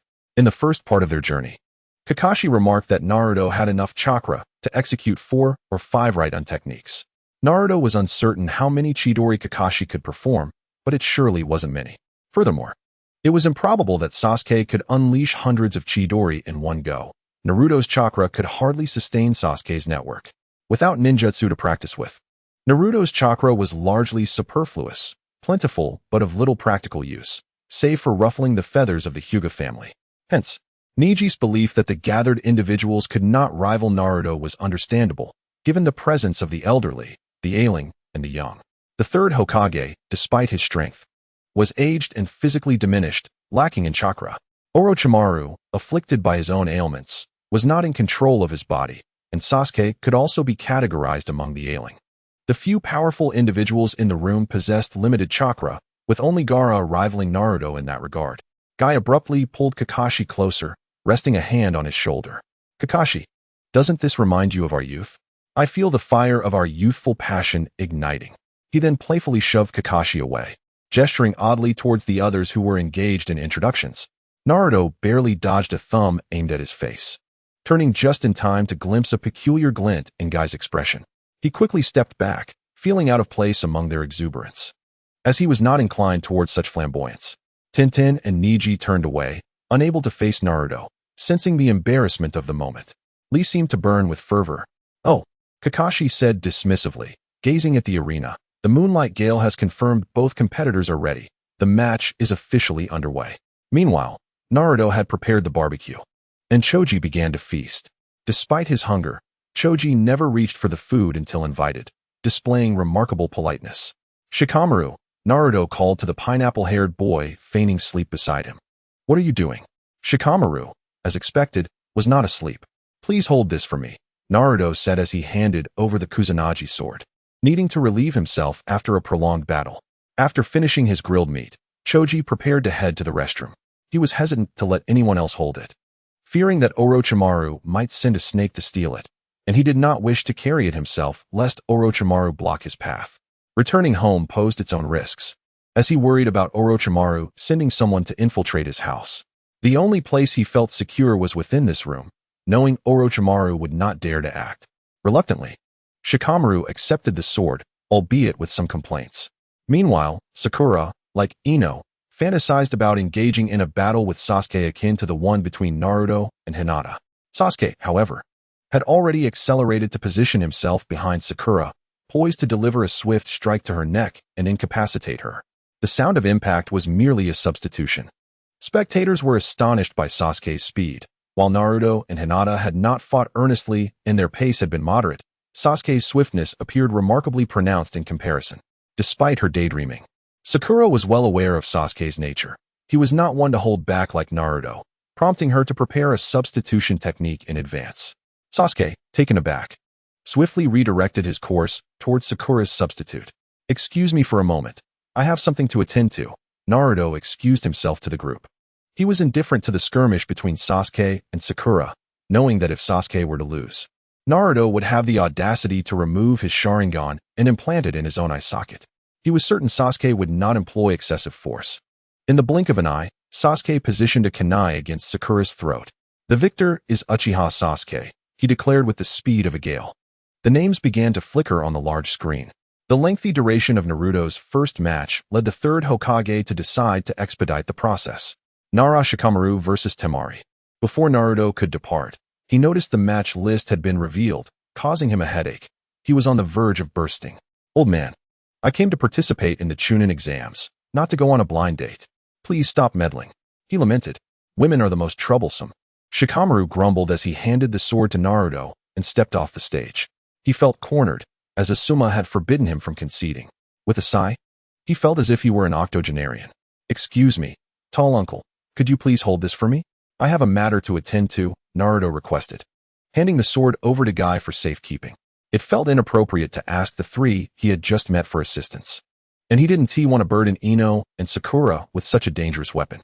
His only option was Guy. "No problem," Guy exclaimed with enthusiasm, snatching the sword from Naruto's grasp. Kakashi rolled his eyes, believing that Naruto was unaware that he intended to take Sasuke for sealing. He suspected Naruto was still harboring a grudge regarding Zabuza, hence his refusal to let him hold anything. "Thank you, uncle," Naruto said as he dashed away, feeling the urgency to run before he could no longer hold it. Upon reaching the door, he turned a corner, leaving the sight of the crowd, and promptly opened a portal to return home. He was uncertain of the restroom's location and, with snakes lurking about, home felt far safer. Indeed, snakes were concealed nearby. As Naruto vanished, a snake slithered out from a crevice in the wall. Meanwhile, Orochimaru, trailing Kakashi and Sasuke, licked his lips in anticipation, his blue eyes glimmering with intent as he contemplated the Nine-Tails Jinchuriki. In the swirling depths of contemplation, Orochimaru sensed he had stumbled upon something intriguing, a realization completely unnoticed by Naruto. Naruto lacked particularly strong perceptive abilities, while Orochimaru's stealth was among the top 3 in the realm of ninjas, second only to the formidable Kagaya Otsutsuki and Black Zetsu.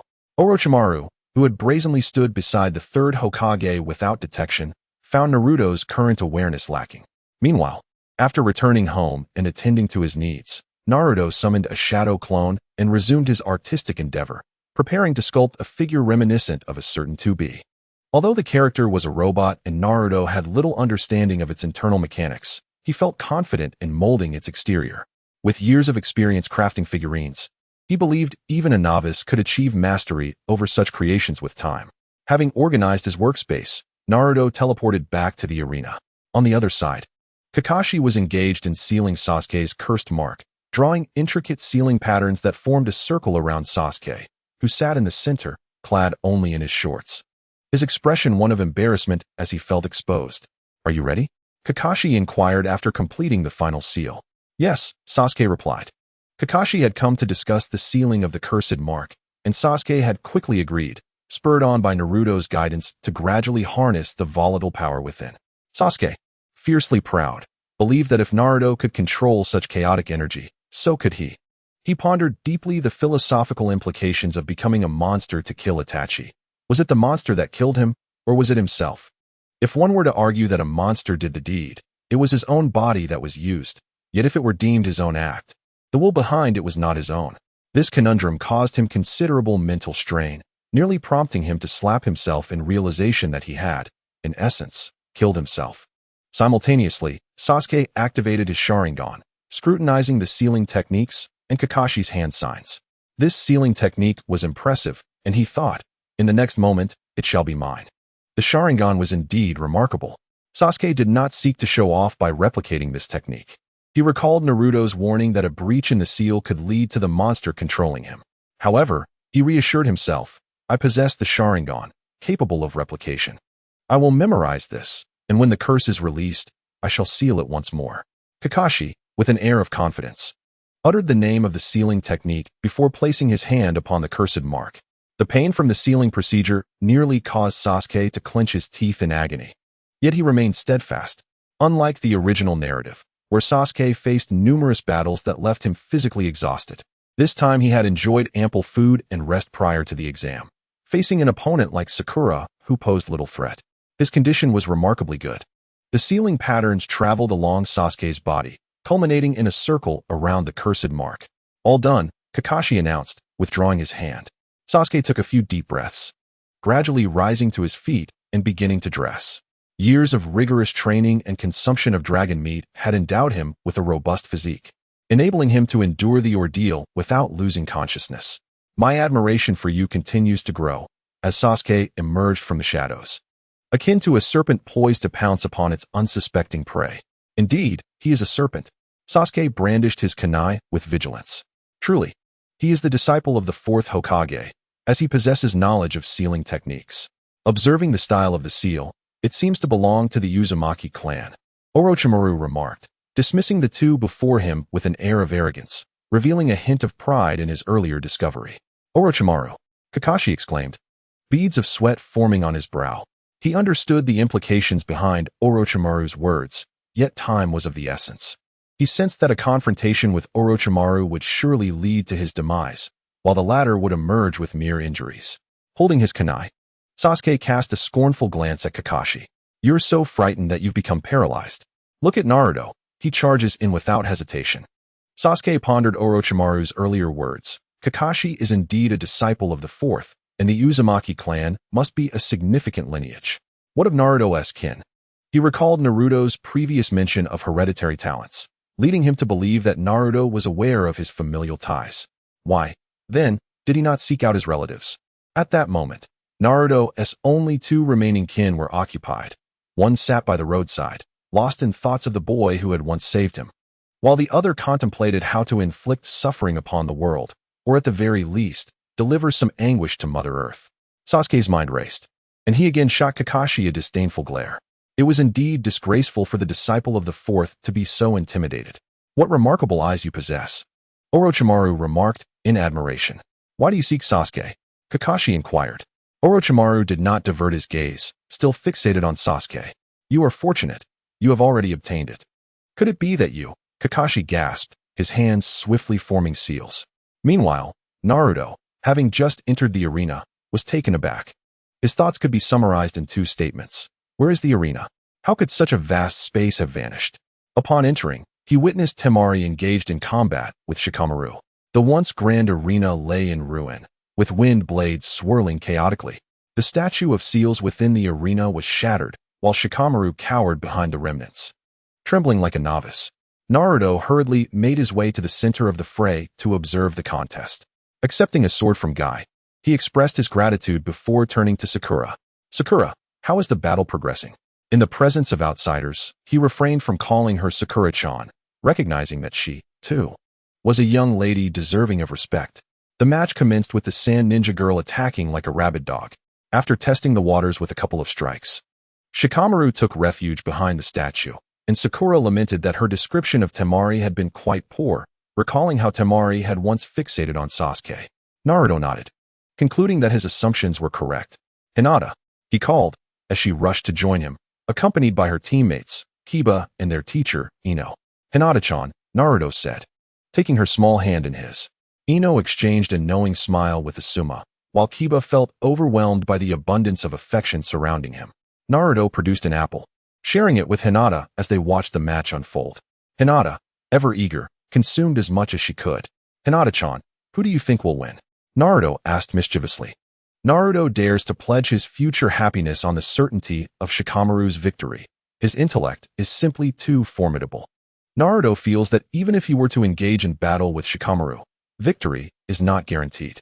Although Shikamaru may not possess overwhelming strength, his strategic acumen is exceptional. It is implausible for Naruto to observe every nuance of the fight, yet Shikamaru can, leading to the possibility that he could be ensnared without understanding how. However, a more likely outcome is that Naruto, with his superior speed, would swiftly defeat Shikamaru. "I believe it is Temari who is speaking." Hinata, taking a bite of her apple, chuckled. While she does not wish to believe that Shikamaru could lose, his current performance is undeniably lackluster, failing to inspire confidence in his victory. With a buoyant spirit, she enjoys the match alongside Naruto, savoring a moment she had long envisioned. "I think Shikamaru's expression resembles that of the Nine Tails. But reflecting on the true size of the Nine Tails, perhaps it would be more fitting to say he smiles like a typical fox. Should we wager on something? What does Naruto wish to bet on?" Hinata enjoys such playful exchanges between couples, despite the fact that their relationship remains unconfirmed. Naruto gently tapped the apple, causing Hinata's cheeks to flush. She understood immediately, although she had previously nibbled on an apple that had been passive. If Shikamaru were to emerge victorious, it would mean an active kiss, which is quite embarrassing. Naruto's plan to nurture his little heroine is progressing gradually. Since starting school, merely speaking in close proximity would cause her to blush, whispering would leave her face flushed, holding hands, and sharing an apple would all invoke a rosy hue upon her cheeks. Yet now, as he holds her hand, she manages it with ease, and even a couple of stolen kisses leave her slightly blushing. Now, Naruto is preparing to help her acclimate to being kissed proactively. "Thank you, Shikamaru, for providing this opportunity." On the battlefield, Shikamaru sat cross-legged behind the statue, his hands forming a circle before his abdomen. "What is that seal?" Hong inquired of Asuma, deciding to play the innocent, as this wooden figure had shown no sign of engagement since their meeting. "I do not ask you to produce something to eat, but must you remain silent while smoking?" "Oh," Asuma began to explain. "That is a unique contemplative posture of Shikamaru. He adopts it whenever he is deep in thought." "Thinking?" Hong, pretending to be naive yet embodying the essence of a wealthy beauty, probed further. "Indeed, it appears Shikamaru is poised to win this match." "That child is a super genius with an IQ exceeding 200, Asuma proclaimed with pride, for he is indeed his disciple. Over 200. The surrounding friends were taken aback.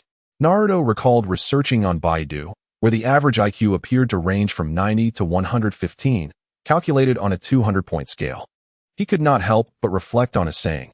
"Your IQ of 115 is due to your limitation, while my IQ of 200 is because that is the maximum." As the battle commenced, Shikamaru abandoned his previous evasive strategy and initiated an offensive. Shikamaru emerged victorious, and when asked why, Naruto was taken aback by the sudden appearance of a new participant. "Shino, when did you arrive?" On the battlefield, Shikamaru threw several shurikens, which were deflected by Temari. He then employed the shadows of the statue and the stands to launch his assault, compelling Temari to evade to the left and right. However, shadows have their limits. Temari paused at a specific spot, striking the ground with her fan and lightly chuckling. "I have already calculated the limits of your technique at this distance. Your shadows cannot reach me." Indeed, Shikamaru's shadow halted mere 2 centimeters before her, as if it could advance no further. In the next moment, Temari found herself immobilized. How could this be? It was utterly unbelievable. Shikamaru's shadow imitation technique had successfully ensnared her, and he proudly declared his triumph. The sound of a kunai striking the ground echoed, landing precisely 1 centimeter in front of Temari, accompanied by a slight cloud of dust. To further dishearten her, Shikamaru compelled her to gaze at the ceiling. Cold sweat beaded on Temari's forehead. This guy had calculated the trajectory and force of the kunai he threw, ensuring it embedded itself in the ceiling, anticipating his own smug pause at this very spot. He then lowered his fan, causing the kunai to strike the ground and shake the ceiling, extending the distance of the shadow technique. Every aspect of her habitual behavior, psychology, and strength had been meticulously anticipated by him. Was he even human? Hey, aren't you going to concede? Shikamaru's languid voice made Temari want to retaliate. Yet she found herself unable to do so. He had already compelled her to lift the nearby fan, aiming it at her own head. I concede, Temari reluctantly uttered, feeling a deep sense of frustration at losing to such a lethargic opponent. She understood that Shikamaru had deliberately held back. If he truly wished to harm her, a strike with the fan would have ensured at least 10 days in the hospital. Unfortunately, he was the enemy. As her companions marveled at Shikamaru's intellect, Naruto simply smiled, tapping his finger against the apple in his hand. Hinata's face flushed with embarrassment. The names continued to flicker on the large screen. Hyuga versus Tenten. Naruto's movements froze momentarily. Old man, why are you so reckless with the matchmaking? He had entirely forgotten that this was an examination, treating it more like a matchmaking event. The 2 new participants exited the arena, and another pair entered. The announcer, Moonlight Breeze, outlined the rules, and the new duo performed their bow. Once the announcer signaled the start, the combatants commenced their battle. In an instant, kunai and shuriken flew, entangled with chains. Naruto effortlessly deflected an incoming piece of unknown ninja equipment, marveling at the wealth of diverse tools that he could scarcely fathom. Hey, your subordinates are at war with each other, Kakashi quipped, returning with Sasuke and observing the fray with a smirk. The recent encounter with Orochimaru had left him in a foul mood, and he sought to lighten the atmosphere by teasing Guy, recalling how Guy had once mocked him. Sasuke was also in a less than stellar mood, as he had failed to obtain any information about Itachi from Orochimaru. However, it wasn't all bleak. He could discern a hint of disdain in Kakashi's occasional glances. Guy was still grappling with the confusion of why his own team had turned against one another. Shouldn't the fervor of youth be directed outward? Why were they consuming their energy internally? Was this perhaps a karmic retribution for his earlier taunts directed at Kakashi? Lee stroked his chin, deep in thought. He was not particularly invested in the clash between the two, as he knew them well. Tintin was not one to go all out, and Niji, despite his icy demeanor, was quite supportive of his teammates, embodying the type that appeared cold but had a warm heart. Thus, the outcome would likely resemble their usual training sessions. At that moment, he yearned to step into the arena, hoping that he would be in the next group. What have you been up to? Naruto inquired of Sasuke, fully aware that he was asking a question with an obvious answer. Handling some matters, Sasuke subtly gestured to his shoulder, mindful of the crowd around them, making it inappropriate to elaborate further. Naruto nodded in understanding, turning back to watch the match. Tintin began to unleash her powerful techniques. Realizing that the competition differed from training sessions, she was determined to win, even if her opponent was someone she held dear. Niji found the gentle fist technique tricky as well, and they exchanged powerful moves out of mutual respect. In the arena, one launched attacks while the other defended, both unscathed. However, the onlookers were not so fortunate, though Tintin's twin rising dragons were connected by wire for retraction. Some ninja tools were still shattered and sent flying by Niji's defense. Such formidable protection. This was the first time Sasuke witnessed the heavenly spin, a technique entirely reliant on chakra for defense. Activating his Sharingan, he dodged the incoming projectiles while attempting to replicate the technique, only to find he was incapable of doing so. He could see Niji's chakra flowing from his chakra points, spiraling, but he struggled to release chakra from his own points. Naruto shot Sasuke an annoyed glance, remarking on how those with Sharingan always sought to imitate everything, pointing out that this technique was exclusive to the Byakugan. Niji was indeed a genius, having comprehended the heavenly spin without formal instruction, a feat beyond the reach of most Hyuga clan members. For instance, Hinata lacked the training and could not grasp it on her own. Naruto certainly could not teach her. Being a Jinchuriki of the Nine Tails, how could he impart the secret techniques of the Hyuga? Hinata, after all, had not developed the technique, and the anime had never elaborated on the training for the heavenly spin. Moreover, now that Hinata had grown, at least to a D cup, it would be quite the challenge for her, as the protection of the 8 trigrams was advantageous. It required no flailing and could accommodate an additional person. Naruto had hinted at the 8 trigrams during training, and Hinata had experimented, but previously her physique had not met the standards, and only now could she manage a bit. During the earlier sparring with Naruto, Hinata had not utilized it. Their playful tussle was too intimate for her to suddenly employ a protective barrier. She watched intently, for this was Niji's match. Naruto held Hinata's small hand tightly, thinking of those very hands that had independently developed the 8 trigrams and the gentle fist's twin-lined fist. Niji was indeed a prodigy, but Hinata was no less impressive. Creating ninjutsu was far more challenging than merely learning it. Hinata returned a gentle smile to Naruto, sensing his reassuring grip. Just as Naruto was about to reciprocate with a smile, he was interrupted. "What's wrong, Lee?" Naruto asked, puzzled. "Why aren't you crying on Gaia's shoulder? Could you lend me your sword?" Lee requested earnestly. "Oh, sure," Naruto replied, handing over the Kusarigama. Lee's humble demeanor was quite endearing, and lending the sword was no trouble at all. "Lee, have you discovered something?" Guy inquired, noticing the intensity in Lee's eyes, sensing his student was up to something. "Yes, sensei. I observed that Naruto began wielding this sword, and then he entered the arena. In the match, Naruto tossed the sword to Sasuke, then Sasuke took the stage. Afterward, Naruto passed the sword to Shikamaru, who entered the fray, and finally, he handed it back to you, sensei, as it was indeterminate. Thus, Niji and Tenten took the stage. I hope to be the next one called up, which is why I borrowed this sword." Lee's analysis drew the attention of everyone present, even Shikamaru, who had not anticipated this insight. What a peculiar thought process this person possesses to connect such disparate ideas. Is your participation truly determined by a sword? And are you not a disciple of Kai? Should your mind not be filled with thoughts of sheer strength? Lee, it seems you have indeed noticed this. You are truly deserving of being my student. Kai, though perplexed, maintained an air of mystery as he spoke. "Yes, Teacher Kai. I have discerned that this sword possesses some enigmatic power. Lee, this is the force of destiny. Respond with the fervor of your youth." Kai crouched down, resting a hand on Xiao Li's shoulder, offering encouragement. "Teacher Kai," Li exclaimed, and the two embraced, weeping profusely. Those around them instinctively took a step back, sensing that this master and disciple duo might be a bit unhinged, fearing contagion. Naruto, speechless, thought to himself, "You two can cry all you want, but must you clutch that sword while weeping? I fear the scabbard may be ruined." Quickly averting his gaze, he focused on the arena, unable to bear the sight of the scene beside him. The battle between the two was nearing its climax, after Tian executed a double rising dragon. She manipulated ninja tools to ensnare Niji with his heavenly spin. A circle of ninja tools menaced Niji, with wire forming a spherical barrier around him. However, the heavenly spin could not be sustained indefinitely, as prolonged use would damage his chakra points.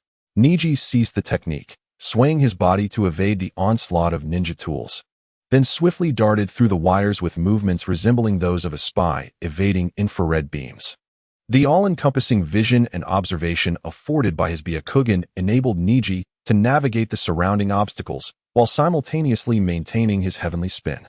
Breaking free, Niji charged toward Tian, intent on concluding this internal conflict. With no choice but to abandon the wire, Tian resorted to attacking Niji with her ninja tools, attempting to disrupt his momentum while retreating. Although Niji's speed slightly diminished, he continued to advance toward her. The inevitable consequence of allowing a controlling assassin like Niji to close the distance was clear. Ultimately, Niji's palm, shaped like a blade, rested against Tian's neck. Even until the match's conclusion, Tian's ninja tools remained largely unspent. Indeed, she lived up to her reputation as a wealthy contender, though she could only claim the title of wealthy while the true elite belonged to Nanjia. "The victor is Hyuga Niji," announced the officiant, Moonlight Wind.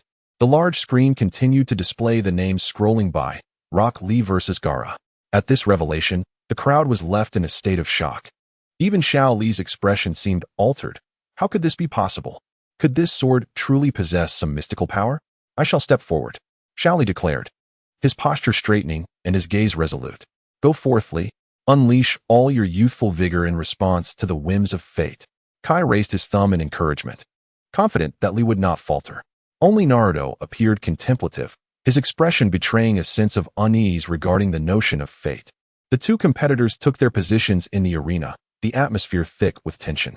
Xiaoli stood tall as a sturdy pine, while Gaara was encircled by a whirlwind of sand. The bloody scent emanating from the grains, combined with his bloodthirsty demeanor, rendered him a fearsome specter. Naruto, gazing at the seemingly deranged Gaara, wished to implore him, "Do you comprehend the magnitude of maternal love? Your mother transformed her very life into a shield of sand to protect you, yet you wield it as a weapon against others? You know nothing of filial piety. Naruto, is that sword truly so extraordinary?" Ding Ci inquired, having satisfied his hunger, now leaning against the wall. Yet, even while propped up, he continued to nibble at his food. Uncertain of how to respond to such an esoteric question, Naruto felt at a loss, as he was not Huang Sudong. "Could you lend it to me?" requested the stout Choji, who felt invigorated after a hearty meal, ready to digest and indulge once more. "Wash your hands first," Naruto replied, producing a bucket of water and placing it beside him. Moments ago, Li had been weeping while clutching his sword, his face a mess of tears and snot. And now, with greasy hands and saliva, Naruto pondered how he could possibly allow him to hold the Kusanagi, which was not a mere collection device for bodily fluids. "Oh, thank you." Choji realized that his hands were indeed unsuitable for borrowing anything, covered in oil, saliva, and the dust from leaning against the wall, and promptly set about cleaning them. After washing, he spun his hands a few times to dry them and solemnly accepted Naruto's sword, resolutely choosing to embrace his fate. Brimming with determination, "Let the match begin." Li surged forward first, launching a tentative strike against Gaara. A punch, blocked. A kick, blocked. Li felt as though he were attacking a stone, as every effort was thwarted by Gaara's sand. "What?" he exclaimed in astonishment, realizing that he could not even force his opponent to budge. Just as Li was reeling in disbelief, Gaara commanded the sand to attack him. Left with no choice, Li drew his kunai to slice through the grains. More sand surged toward him, leaving Li to evade while retreating.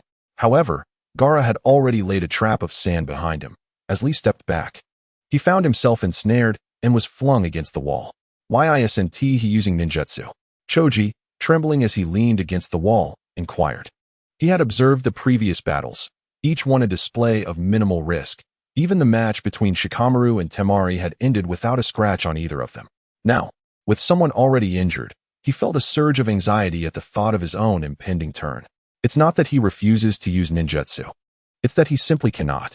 For Li to truly become a ninja, there remains only one path: taijutsu, Guy explained, his voice tinged with pride. "Can one truly become a ninja without ninjutsu?" Sasuke asked in astonishment, feeling as though this Chunin exam was opening his eyes to the prowess of experts like Orochimaru. And now witnessing a ninja who could not wield ninjutsu. Would they encounter a ninja devoid of taijutsu next?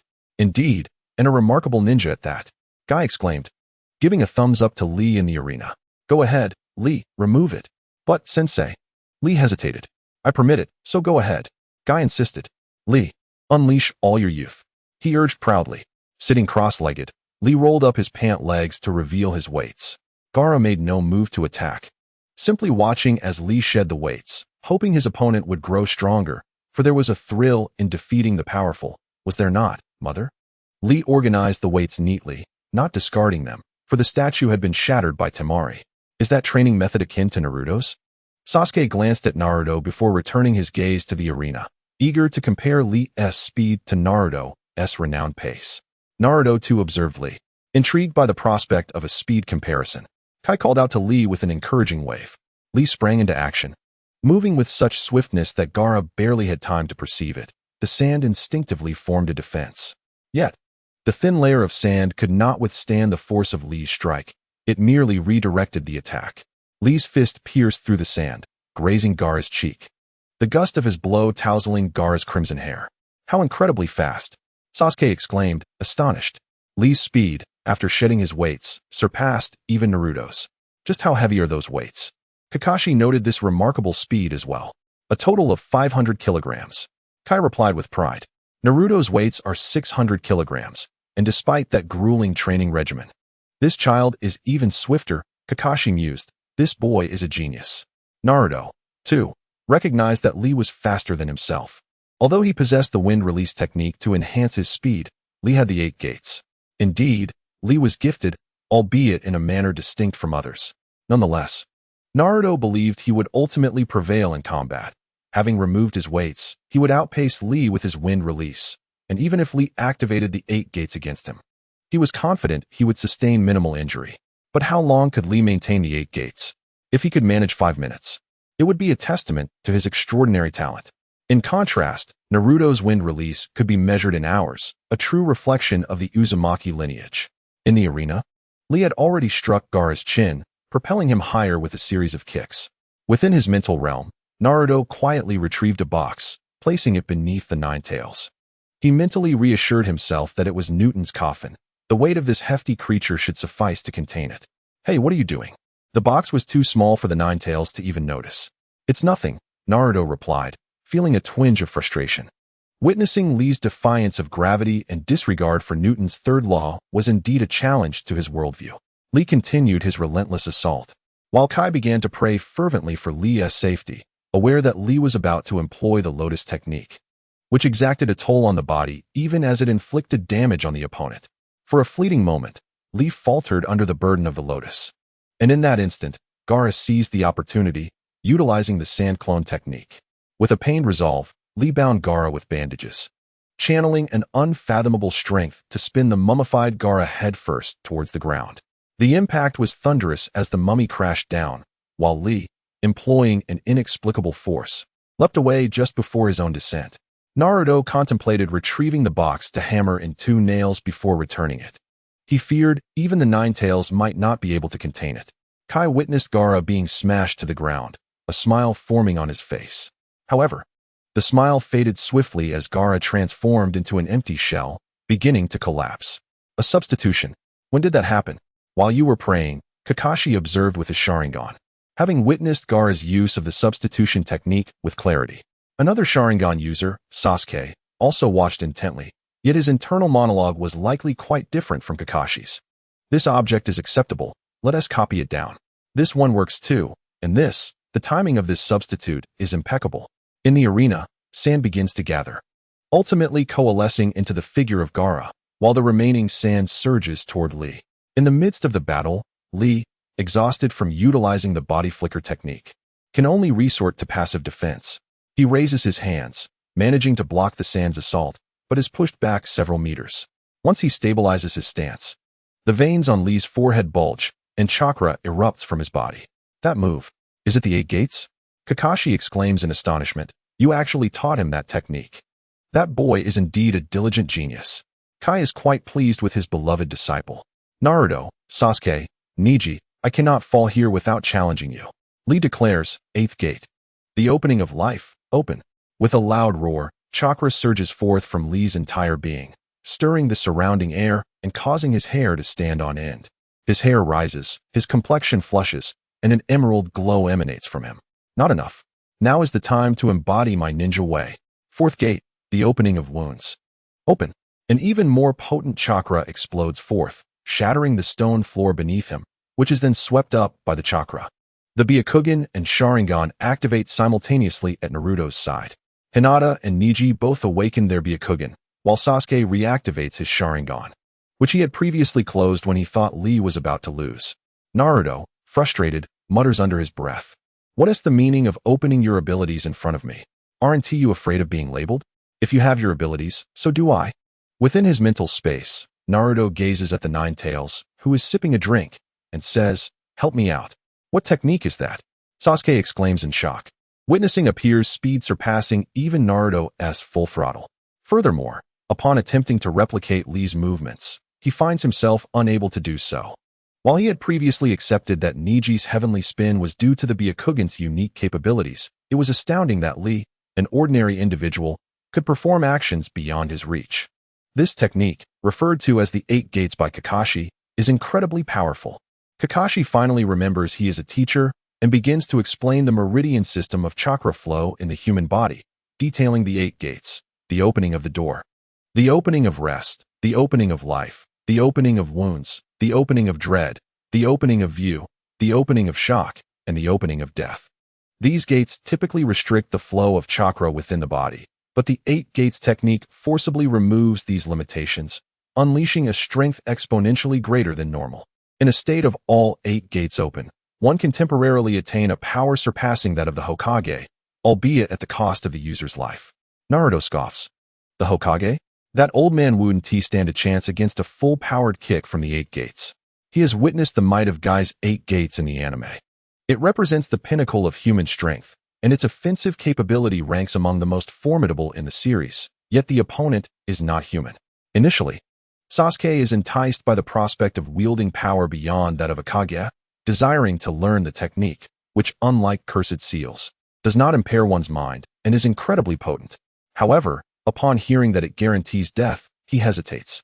Although Sasuke harbored a desire to eliminate Itachi, he also aspired to rejuvenate the Uchiha clan. Though he lacked a clear understanding of how to restore the illustrious family, he recognized that if he and Itachi perished together, the Uchiha legacy would cease to exist. In the arena, Lee was delivering a relentless assault on Gaara, whose sand armor had already been stripped away. While others were pinned to the ground and ground down, reminiscent of Naruto's previous encounter with Orochimaru, Gaara, true to his title of the Sand Waterfall, was being suspended in midair like a mere punching bag. Lee had also grasped the third law of Newton, realizing that the force exerted is mutual, and began leveraging the walls and ground for support. He no longer executed aerial kicks reminiscent of an absurdly defying gravity, which, while seemingly acceptable in the Naruto universe, remained inconceivable to Naruto himself. Suddenly, a small girl called out to the distracted Naruto, snapping him back to attention. What? His muscles, they torn. Hinata, with her Byakugan, could see that Lee's muscles were indeed beginning to rupture, and small fractures had emerged in his bones under the strain. Lee's speed was such that Naruto could only perceive fleeting shadows, yet this did not deter him from attempting to rescue Lee. The challenge lay in concealing the Nine-Tails chakra to avoid scrutiny, while also ensuring that Lee's battle was not interrupted, as that would undermine Lee's resolve to uphold the ninja way. Thus, Naruto resolved to strike at Gaara. The 5th gate, the Daemon's, was opened. Lee activated the 5th gate, seizing Gaara's belt and pulling him close. With a flurry of movements, Lee unleashed a barrage upon Gaara's abdomen. Gaara screamed in agony, akin to a woman in labor, crashing to the ground and sending plumes of dust into the air. Temari felt as though her heart was shattering. Defeated by a seemingly lackadaisical individual from Konoha, she now witnessed her brother, whom she regarded as the strongest, being toyed with by an unassuming opponent. Would this plan truly succeed? Naruto, Lee's bones. They're fractured, Hinata reported, providing a live commentary to Naruto. As the dust settled, Gaara lay amidst the sand, utilizing his gourd to transform into sand. Mitigating the impact of his fall, he reached out a hand, and the sand coalesced into a grasping form, aiming for Lee. At that moment, Lee, with his muscles and bones severely compromised, found himself unable to rise, helplessly watching as the sand enveloped him. Guy wrestled internally with the decision of whether to intervene and save Lee. Gaara's hand was poised, coldly uttering, "Sandbind." Just then, a sound interrupted the final word, causing Gaara to falter. In Gaara's sealed space, Shikaku opened his eyes. That sound had been the fox. He attempted to respond, only to receive a rebuttal. The Nine-Tails refuses to accept your message. What was that sound just now? Gaara pondered in confusion within the seal. Meanwhile, Shikaku ignored him and fell back asleep. In Naruto's mental realm, he gazed disdainfully at the Nine-Tails, who averted his gaze, a rare display of bashfulness gracing his fox-like features. How embarrassing. Before he could articulate his thoughts, he had inadvertently burped. This was a disgrace to foxes everywhere. In the tangible world, as it seemed that Xiao Li was on the verge of being crushed, Kai finally sprang into action, his speed so remarkable that even Sasuke's Sharingan could scarcely discern it. The sand encircling Xiao Li was swiftly dispersed. The timing was impeccable. This was Naruto's strategy, to utilize a conversation that only tailed beasts and Jinchuriki could hear to disrupt Gaara. In the original narrative, the 8 Tails and 9 Tails had communicated in this manner, and those present, aside from the Jinchuriki and tailed beasts, were oblivious. Furthermore, Naruto had no apprehensions about exposure. The only ones privy to this exchange were Shikaku and Gaara. Given the nature of their relationship, would Gaara divulge such matters? Unless Gaara were to willingly march to his demise, Shikaku would likely refrain from uttering a word to Gaara for the remainder of the time. Even when Gaara was captured by Deidara in the original story, Shikaku remained indifferent towards him, illustrating the depth of their estrangement. As for whether Gaara could deduce the identity of the speaker, Naruto held no worries. The millions of viewers in his world had not guessed that tailed beasts could communicate in such a manner before the exchange between the 8 tails and 9 tails. Could Gaara, a solitary individual, rival that multitude? Absurd. Moreover, to ascertain the identity with just a belch? Not even Shikamaru could manage that. Shaoli, having overexerted himself, succumbed to unconsciousness due to the pressure of the sand impeding his circulation, yet his body remained upright. Gaara, observing Kai shielding Shaoli, was reminded of a time in his youth when someone had similarly stood in front of him, a throbbing headache enveloping him. The victor, Gaara declared, is Gaara of the Desert Gale. With Kai's intervention, even if Shaoli were to awaken now, the match could no longer be considered valid. Gaara continued to gather sand into a gourd, silently departing. His mind was awash with thoughts, recalling those who had stood before him in the past, only to have been slain by his own hand. And that belch, what was it? Was it a mere auditory hallucination? Yet it was distinctly heard. Medical ninjas assessed Xiao Li's injuries before carrying him away. Unlike in the original tale where bones were shattered, this time it was merely muscle and skeletal damage. The Konoha hospital would still be able to save him. If Xiao Li were aware that he was rescued from a belch for the remainder of his life, he would be at a loss for words. Meanwhile, the owner of that belch had already begun to slumber, the 9 tails intending to sleep for a month to alleviate the awkwardness. While Xiao Li and Gaara left everyone astonished, and Sasuke was taken aback by Kai's speed. Only Choji leaned against the railing, engaging in light-hearted banter with Naruto. Naruto, here is your sword back, Choji chuckled, his legs trembling. He felt that returning the sword might somehow alter the course of fate. Choji was quite reluctant to enter the fray. The remaining competitors, aside from Ino, appeared formidable, and he feared that facing an opponent like Gaara might lead to his demise. Yet, could destiny be whimsically altered? Certainly not. The names on the large screen continued to flicker. Akimichi Choji versus Toshiro. Choji contemplated whether to forfeit. Yeah, come here, he said, borrowing the sword from Naruto. Glancing at it before asking, may I draw it? Naruto nodded. As Choji unsheathed the sword, the scabbard inadvertently jabbed him. I forfeit. Choji began. But before he could finish, his limbs trembled helplessly, and he was propelled off the arena by the thrust of the scabbard. Now, the onlookers regarded the sword with even greater intrigue. What enchantment did this sword possess? Was it that once one wielded it, they were compelled to enter the arena, regardless of their desires? Oh, has a hefty pig fallen? Taurus jested, having waited for this moment for quite some time. In an instant, Dinxi exploded with fervor. Abandoning thoughts of surrender, his sole intention became to crush the individual before him with his weight. The two locked eyes, their gazes intertwining. Dinxi's face flushed crimson, veins bulging on his forehead. I'm not fat, merely plump. Taurus remained cautious, noting the similarities between Dinxi and the previous foolish opponent. Both had flushed faces and prominent veins. Could he possibly wield that technique too? Shikamaru, do you think Dinxi will win? Ino inquired anxiously, concerned about Dinxi's formidable adversary. Shikamaru, leaning against the railing, yawned. It's a definite loss. He didn't even need to assess his opponent's abilities. He had already calculated Dinxi's inevitable defeat, estimating it would not exceed 20 seconds. Why are you like this? Have a little faith in Dinxi. Ino complained. Asuma also observed Dinxi, aware of his impending loss, but felt it necessary to monitor the situation, fearing Dinxi might encounter difficulties. Yamato, do you wish to take the stage next? Naruto asked, fully aware that everyone recognized the sword's troubling nature. Whoever wielded it would surely have to compete. Yes, indeed. That last match stirred my blood. I yearned for a fight. Yamato had come merely to borrow the sword, yet he was inexplicably drawn to unsheath it and examine the blade. How sharp it is. And it bears the scent of Naruto's blood. Akamaru detected that scent as well. Occasionally, after training or battling Sasuke, Naruto would sustain minor injuries, simply washing up before heading to class, hence the occasional metallic aroma. Others might not notice, but Inuzuka Kiba's keen sense of smell was akin to that of a dog, making it impossible for him to overlook, and he had made a mental note of it. Akamaru remembered even more vividly, as Naruto was the second official caretaker of his waist. Do keep safe out there, Naruto advised, uncertain about whom Kiba would face. In the original story, Kiba fought against him, yet he had already completed his match. Observing the remaining contenders, Naruto perceived that none seemed particularly strong. As long as Kiba did not encounter Kanjuro, there would be minimal risk.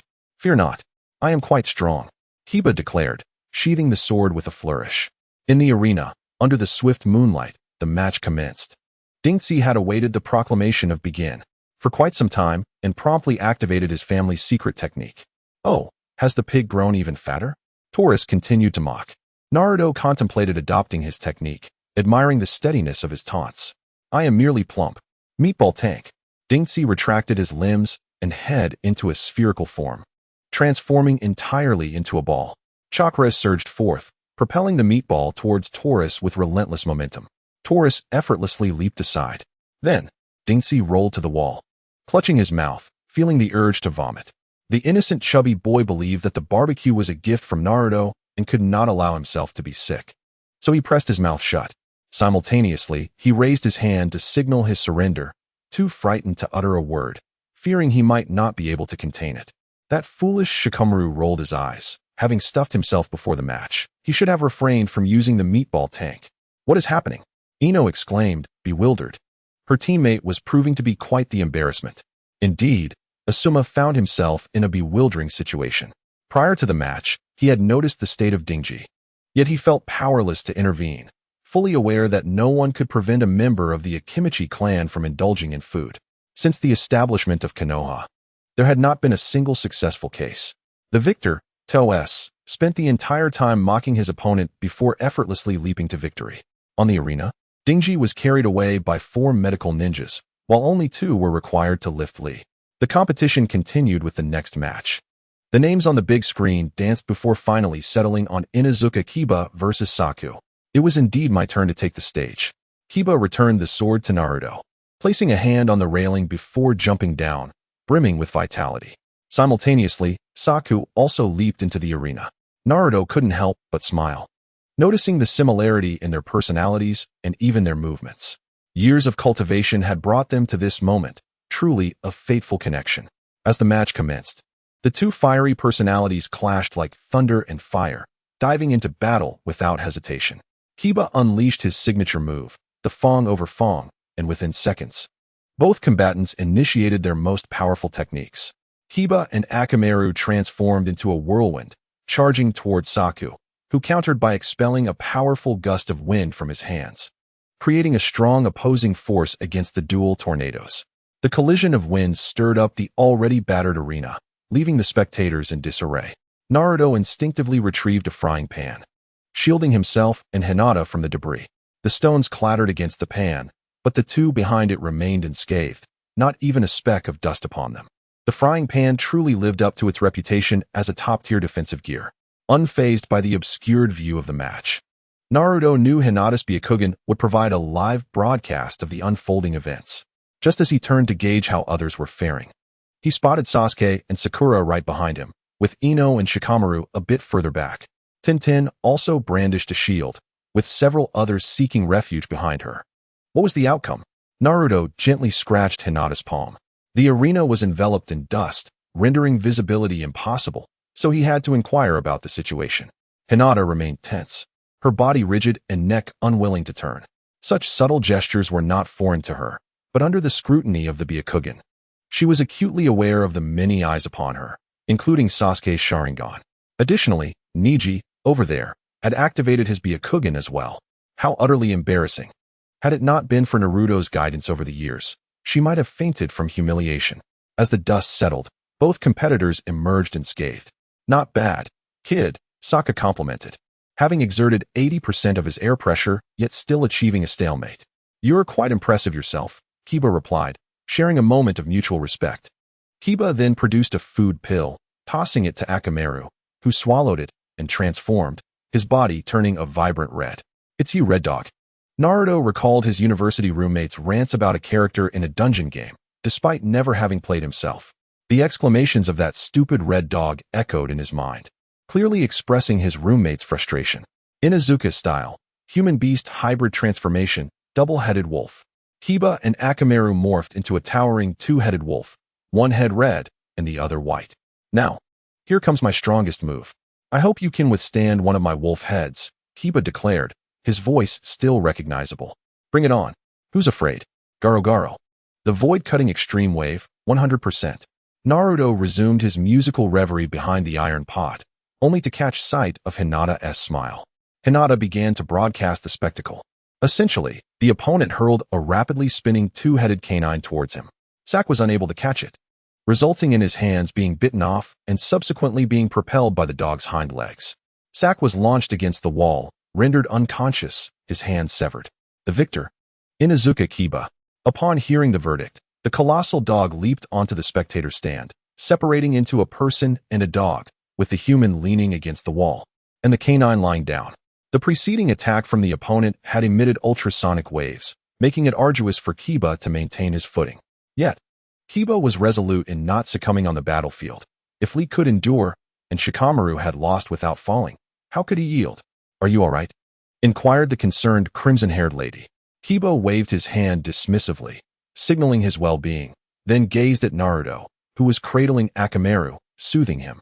He understood Naruto's fondness for Akamaru.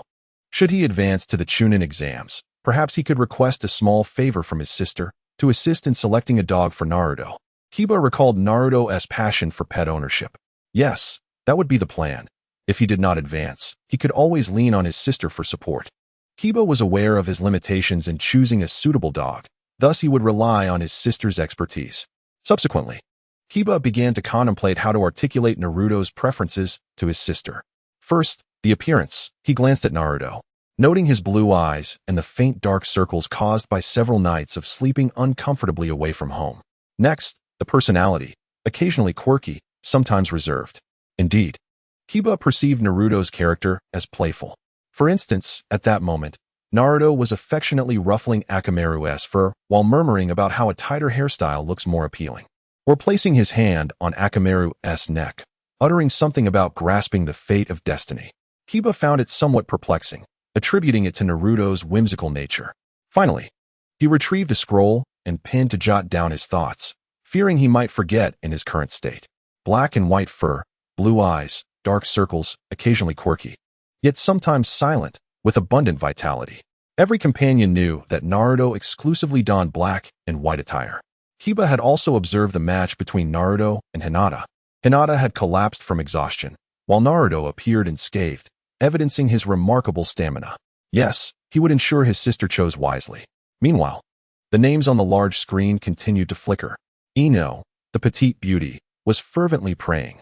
Now, besides herself, only 5 individuals remained, 3 of whom appeared far too mature, their attire suggesting strength rather than weakness. As a classmate, she was somewhat familiar with Shino, who had a penchant for insects. The thought of battling him sent shivers down her spine.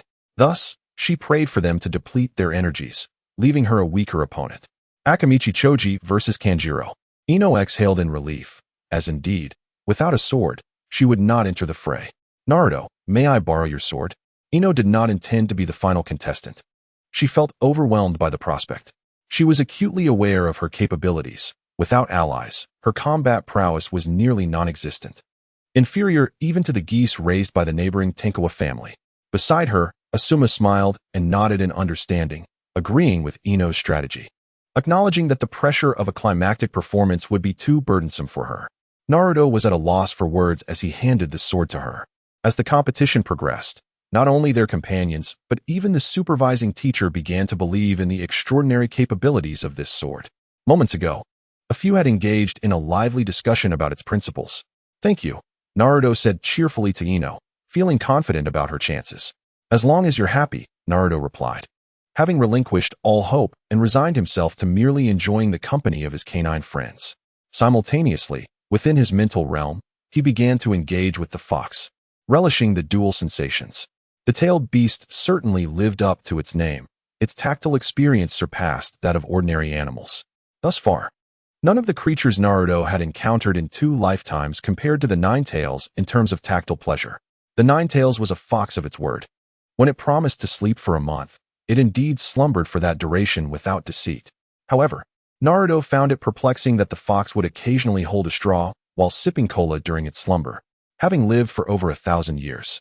How can you still nurse while asleep? Are you still a cub? Is the Ninetales still just a baby? What kind of mother could give birth to such a large baby? This led Naruto to recall the size comparison between the Ninetales and the Ten-Tails in the anime, concluding that the mother indeed must be quite substantial. On the competition stage, the match commenced. The Crimson Armor, known for its unique ability to absorb an opponent's chakra, had previously battled Sasuke in the original narrative, leaving Sasuke in utter despair until he ultimately succumbed. Now, it faced Kankuro from the Sand Village, a master puppeteer. After an initial exchange of tentative strikes, the Crimson Armor successfully placed a hand on Kankuro and activated its ability. Why is this person devoid of chakra? The confusion was palpable. Kankuro retaliated, unleashing a barrage of Senbon. The Crimson Armor was caught off guard, sustaining a scratch from one of the needles. Without much thought, it retreated, pondering its next move. You have already lost. Kankuro's voice interrupted its contemplation. The Crimson Armor was baffled. The Senbon I just launched were coated in poison. A skilled puppeteer was also an adept poisoner. Most puppets lacked significant offensive power, relying instead on launching small weapons or engaging in close combat to inflict damage where the effects of poison became apparent. If the opponent could not neutralize the toxin, even a minor injury could render them incapacitated. Of course, this applied only to ordinary puppets, excluding special ones. The Crimson Armor, still in a state of confusion, thought to itself, although I am an undercover agent sent by Orochimaru to Konoha, I have read enough to know that one cannot spew poison substances from their mouth without suffering the consequences. If you surrender now, you can still receive medical treatment. Delay any longer, and I cannot guarantee your well-being, Kankuro reiterated. The Crimson Armor, unwilling to heed his words, advanced to launch an attack. Yet, after taking merely 5 steps, it collapsed, utterly powerless. You were merely stalling for time. The Crimson Armor finally realized, understanding that Kankuro had indeed poisoned him, and their conversation had been a ruse to delay the onset of the toxin's effects. This was the sole thought that remained in the Crimson Armor's mind before succumbing to unconsciousness. The victor was Kankuro. The Crimson Armor was carried away, while Kankuro returned to the stands. He had no intention of revealing his puppetry skills, knowing that this was merely the preliminary round, with a final match yet to come. He intended to keep this secret for his confrontation with Naruto, seeking retribution for that earlier kick. The grand screen continued to display the names, Yamashita Ino versus Kinto. Naruto cast a disdainful glance at the Crimson Armor being carried away. Your resistance to poison is truly abysmal. Just look at Shino, who managed to take down Kankuro despite being poisoned. Suddenly, a thought struck Naruto. Oh right, I almost forgot about my little partner. Grasping the sword that Ino had returned, he inquired, Shino, would you like to use this? Shino remained silent, giving Naruto a sidelong glance, his sunglasses obscuring his expression. No, thank you. I have no need for such predetermined fate. To explain why, there are merely 2 of us remaining. In truth, Shino wished to express his frustration. Out of 20 participants, 18 had already taken the stage, leaving only 2. Did it make a difference for him to participate? Ino, the petite beauty, was performing splendidly, to the point where she found it almost unbelievable. Before the match, she had been anxious about how to accurately utilize her mind-body switch technique on a moving target, as her execution of it was not particularly swift. However, upon entering the arena, she realized her opponent was practically offering himself up. As the match commenced, Kinto produced a series of kunai adorned with bells, embedding them into the wall behind Ino, connected by strings. Ino chuckled, "You've even prepared the strings for me. How could I not oblige?" Kinto, gripping the strings, arrogantly proclaimed, "I can manipulate the bells to produce sound. My bells are specially crafted, and the sound will induce a ninjutsu through your eardrum. You can't even control your own body now, can you?" Ino was nearly doubled over with laughter. "Though I may not be adept at ninjutsu, I am a Yamashita after all." The Yamashita clan boasted a hereditary mental technique that harnessed immense spiritual power to control opponents' movements. While her proficiency in ninjutsu was lacking, her resistance was remarkably high, second only to those with bloodline limits like the Sharingan or Byakugan. Suppressing her laughter, Ino feigned being affected, swaying unsteadily, her hand resting on the string, internally reciting the mind-body switch technique. With that, she successfully commandeered Kinto's body. "I concede." He raised his hand in surrender. The victor, Yamashita Ino. As Moonlight Shippu announced the results, he was aware of the Yamashita technique, but it mattered little to him, as long as a surrender was declared. He cared not who controlled the body. Ino jubilantly bounced back to the stands, feeling as though she had been favored by the deity of fate, as if her opponent had been custom-made for her. This sword was truly remarkable. I must remember to thank Naruto properly. Having heard from Sakura that they were going to visit Irika-sensei, she decided to bring along some flowers as a gesture. Naruto and his companions had previously discussed their visit to Irika, especially since he had been injured by Sasuke's kick, and Naruto, who had passed the ball, felt some responsibility. Sakura was eager to express her gratitude to Irika for assigning her 2 wonderful teammates. Although Sakura regarded her teammates as extraterrestrial beings, one was strikingly handsome, while the other provided for all her needs, to the point where she wished to announce their perfection to the world with a megaphone. Thus, Ino learned of their plans. As the final 2 participants entered the arena, preparing for battle, the grand screen continued to cycle through names, for the list had already been inputted. It could not leave any names unlisted. The match was set, Kinbina Misumi versus. It has completely fallen apart, lamented the 3rd Hokage. Indeed, the lady known as Yuzuki Akane, who is in fact a sweet potato, concurred. Naruto was on the verge of tears from laughter, thinking, this is what you get for not accepting the sword. Yamanaka Shino was also in a state of gloom, pondering whether this sword truly possessed magical properties. If one does not accept it, does that mean they enter the arena without even a name? Kenshiro Misumi, the ninja who underwent soft modifications to battle Kanjuro in the original narrative, now faced an opponent renowned as the undefeated legend of the Hokage, Yamanaka Shino. The Yamanaka clan possesses a diverse array of abilities, so comprehensive that no one can overpower them in terms of skill, scouting, support, healing, assault, and combat. They excel in all areas. Coupled with a calm, analytical mind, unless one possesses overwhelming strength, no one can confidently claim victory over a member of this clan. Shino, hailing from this lineage, is well-rounded aside from a slight deficiency in physical techniques. Particularly in chaotic battles, Shino is an invincible presence, capable of forgetting the existence of an enemy amidst the fray, which can be quite fatal. Thus, Misumi found herself defeated against Shino. It mattered not if she had undergone soft modifications or transformed into a slime. He could effortlessly unleash insects upon her. As Misumi was carried away, she still endured the torment of insect bites, contemplating her revenge in the future. However, the moment she was taken out the door, her thoughts dwindled to a single query. Why does it hurt so much? With the preliminary rounds concluded, the victors were summoned to the arena for assembly, and the 3rd Hokage was poised to deliver yet another speech. You shall compete formally before the audience, representing the martial prowess of your respective nations. I hope you will perform to the best of your abilities. Therefore, the official matches would commence in 1 month. A month designated for preparation and to allow time for notifying the feudal lords and ninja leaders of all nations that the preliminaries had concluded. The 3rd Hokage rambled on incessantly. It seems that as one ages, verbosity becomes a habit. After summarizing, Naruto distilled it into 2 sentences. 1 month until the competition. 1 month to enhance oneself and gather intelligence on opponents for targeted training. What could be expressed in 2 sentences took the old man over 10 minutes to convey. Coupled with his frail voice, it was akin to a hypnotic lullaby. Finally, the draw to determine the finalists' matchups commenced. From the left, please announce the numbers, Ibiki declared. His voice significantly more resonant than that of the 3rd Hokage. 1 Naruto, adhering to the Chinese tradition of placing the left in high regard.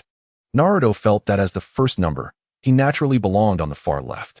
The drawn number clearly suggested that the Cosmic Will deemed him the foremost contender. 9. Next to Naruto was none other than the second contender, Sasuke. 2. Niji. Naruto chuckled inwardly, amused by the familial connections, even amidst such disorder in the competition. He resolved to repay the Hyuga clan for raising a fine daughter-in-law by using a brick to eliminate Niji's blind spots. The method would be determined in the arena. 3. Shikamaru, he said listlessly. 10. Gaara. 7. Toshi. 5. Inazuka Kiba. 4. Kanjuro. 6. Yamanaka Shino. 8. Yamanaka Ino. Ibiki, please show them the matchup chart, the 3rd Hokage instructed. IBI took out the freshly penned list and displayed it. Naruto Uzumaki versus Niji Hyuga, Shikamaru Nara versus Kankuro, Kiba Inazuka versus Shino Aburame, Tintin versus Ino Yamanaka, Sasuke Uchiha versus Gaara. The matches would follow an elimination format, with victors advancing to the next round. in the event of an extra participant. A draw would determine who would have a bye, culminating in a final showdown among the last three contenders. The onlookers stared in astonishment at the lineup, then turned to Naruto with bewildered expressions. Do you hold a grudge against the Hyuga clan? You faced both sister and brother. And why are you the first to compete? They soon noticed the sword in Naruto's hand, which brought them some measure of relief. This sword would govern the entirety of the competition, leaving them with the impression that whoever wielded it must enter the fray. Those who declined would still be compelled to compete, albeit without their names in the roster. The third Hokage then rambled on about the criteria for advancing to Chunin. In sum, Naruto surmised, it boiled down to one simple truth: perform well and gain the recognition of the higher-ups to progress. Ah, how verbose you are, old man. A month later, he finally heard the words he had longed for. As the crowd dispersed, the third turned and swallowed a few painkillers, relieved that this exhausting competition had concluded. Naruto, accompanied by his teammates and Hinata, sought an isolated spot to activate a teleportation jutsu and return home. Sasuke and Sakura saw him off at the training grounds, instructing him to make his way back alone. Naruto dispatched a shadow clone to fetch some money, realizing that bringing Hinata home directly would be impractical given the clutter that awaited explanation. Their clothes bore traces of dirt, and Hinata appeared somewhat fatigued. Yet, she was elated. This was their third outing together, and surely they were nearing the point of defining their relationship. Once again, they found themselves at the quaint food street, where the familiar ritual of feeding one another resumed. During the exam, Naruto had refrained from feeding Hinata too much, having planned to treat her to a proper meal afterward. This act of taking one's partner out to shop and indulge truly epitomized masculinity. However, Naruto sensed a deficiency in his own capabilities. With limited time as a ninja and scant rewards from missions, his finances were far from ample. As they approached another food street, Naruto suddenly pointed at a music store, exclaiming, "What is that?" It was not a diversion. He was genuinely astonished. A piano. Don't you know, Naruto-kun?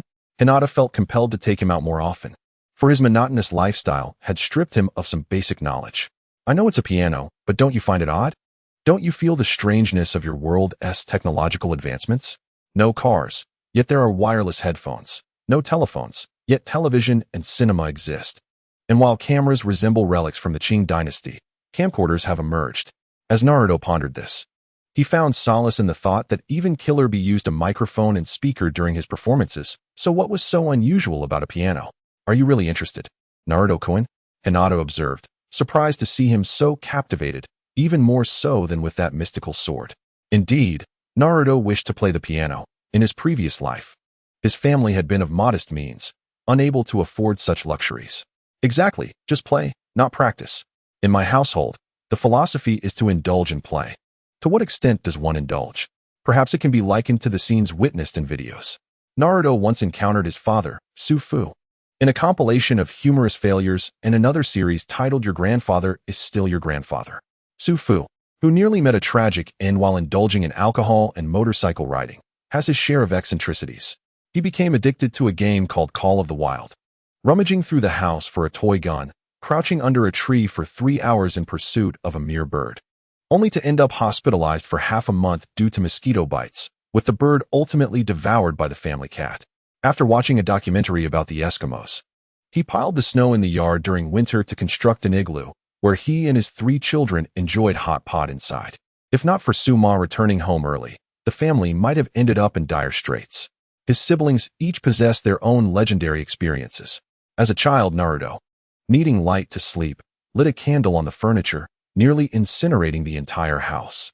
He has long believed that his father's reckless behavior was a form of retribution for that near catastrophe, extending his father's struggles for several more years. Furthermore, he feels that without Su-ma, the stabilizing force of the household, they would have long since found their resting place in the ancestral grave. And so, Hinata pulls Naruto toward the musical instrument store. Excuse me, do you have beginner piano textbooks? Naruto inquires directly upon entering, his approach straightforward. Yes, we offer a textbook with the purchase of a piano, the kind shopkeeper replies. Though unfamiliar with Naruto, he recognizes Hinata, the heiress of the most prominent clan in Konoha. Musical instruments are not inexpensive, so they often glean information about affluent families to attract good clientele. The shopkeeper, not needing to know the details of Hinata's situation, only needs to ascertain her identity and financial standing. Can the textbook be purchased separately? Naruto, aware of his own financial limitations, decides to buy just the textbook for now. The shopkeeper hesitates. If you want a textbook, you should visit a bookstore. What brings you here? Ultimately, seeing the two children holding hands, he concedes. I suppose I shall sell it, considering it an investment in future clientele. He surmises Naruto to be less affluent, but it suffices that Hinata possesses wealth. What kind of look is that? Do I resemble a freeloader? Naruto feels the shopkeeper's gaze akin to that directed at a kept man. How much?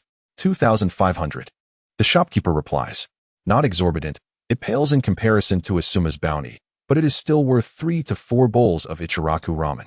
Naruto's hand stiffens as he feels the meager coins in his pocket. Allow me, Hinata interjects, coming to his aid.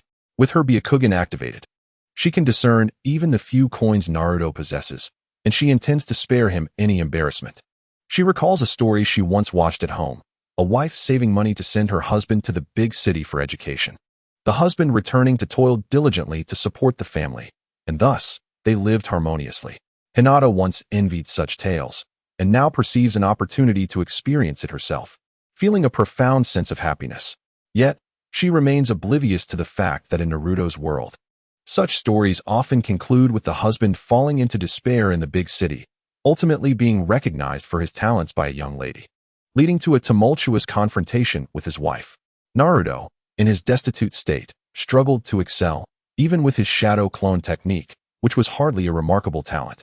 The ever-present fox spirit accompanied him. Ultimately, under the scrutinizing gaze of the store owner, Hinata pulled Naruto out of the instrument shop. To repay Hinata's kindness, Naruto resolved to return home and dedicate himself to diligent practice, determined to amass experience through shadow clones and transcribe a song within a month. He had already selected a piano piece titled Sorrow and Grief, which also bore the somber name Niji's death within the Naruto community. After wandering a bit longer, as dusk began to settle, Naruto escorted Hinata back. Upon returning to the grove, he commenced his training. It was then he noticed Sasuke perched beneath a tree, engrossed in his practice. Feeling the pressure, Naruto could discern from Sasuke's expression that he was troubled. Sasuke remained silent. Indeed, the matches he had witnessed that day had weighed heavily upon him. He feared that he might falter against Lee, who was now capable of opening the fifth gate.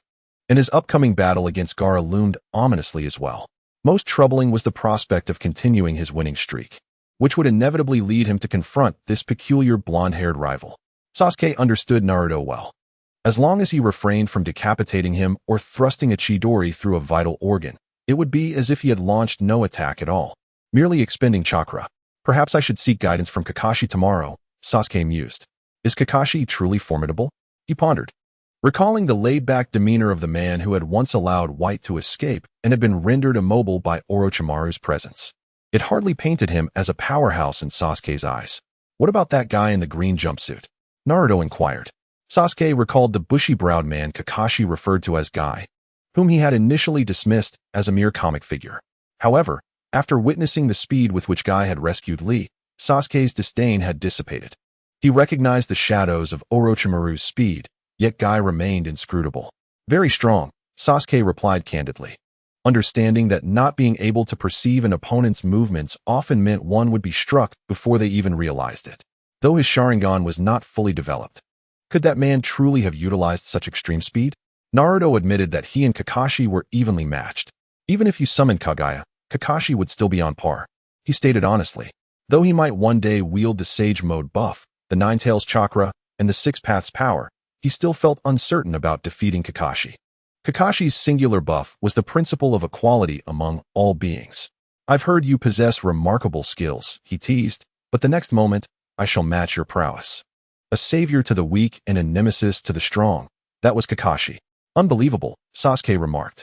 Naruto chose not to elaborate further. Excessive explanation would only complicate matters. Knowing Sasuke's character, Naruto could predict the conversation he would have with Kakashi the following day.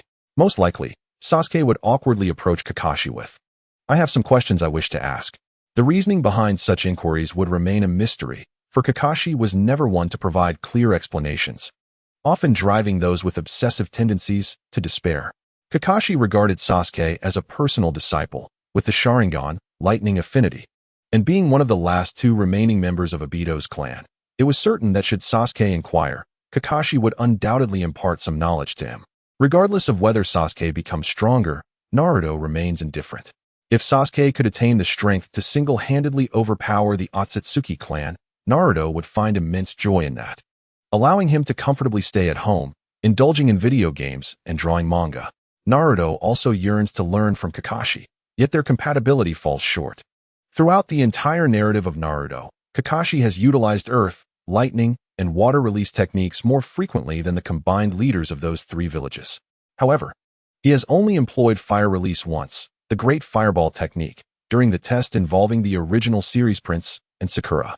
As for wind release, he has not used it even once.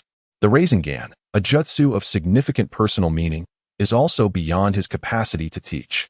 Thus, Naruto must wait for Jiraiya to impart the Rasengan, as Kakashi lacks the qualification to do so, while Jiraiya possesses the necessary expertise. Sasuke ponders deeply, while Naruto resumes his training. In the evening, Naruto returns home and begins to study a piano textbook. He believed that with his shadow clones, learning would be an expedient endeavor. However, upon opening the book, he is met with utter bewilderment. What is this nonsense? The characters are familiar, yet when strung together, they elude his understanding. The Nine Tails, Naruto thinks of consulting its wisdom, but halfway through that thought, he remembers that it is currently asleep. How unsettling this feels. Naruto scratches his head. After so many years of companionship, the sudden absence of a conversing fox feels incredibly awkward. Why does it just fall asleep like that? A whole month? Is it preparing for hibernation or simply overindulged and in need of evolution? Without the fox to play chess with, Naruto can only stroke its fur while grappling with the incomprehensible textbook. Exhausted from his efforts, he soon drifts off to sleep. The following morning, during the assembly at the training ground, Naruto observes Sasuke with an unusual gaze. Sasuke feels uncomfortable under Naruto's scrutiny. What has provoked this change in him? Never mind. Naruto contemplates whether he should acquire Sasuke's eyes and affix them to himself to replicate the movements of several piano masters before returning them, as the Sharingan is indeed plug-and-play. Simultaneously, he muses about forming a band with Sasuke to embark on a musical journey. Previously, he often heard tales of individuals deciding to become idols to save the world. He and Sasuke could also contribute to saving the world while pursuing their musical aspirations, which seems quite reasonable. Naruto is aware that the two worlds possess differing worldviews and musical styles, which the public may struggle to accept. However, in this era, who truly listens to music anymore? It is a world that favors appearances.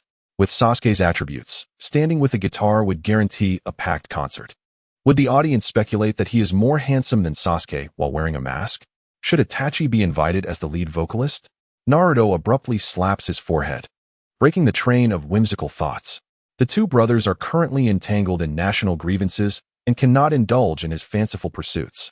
Thus, at the training ground, the three sit on the ground, with Sasuke and Sakura observing Naruto's antics.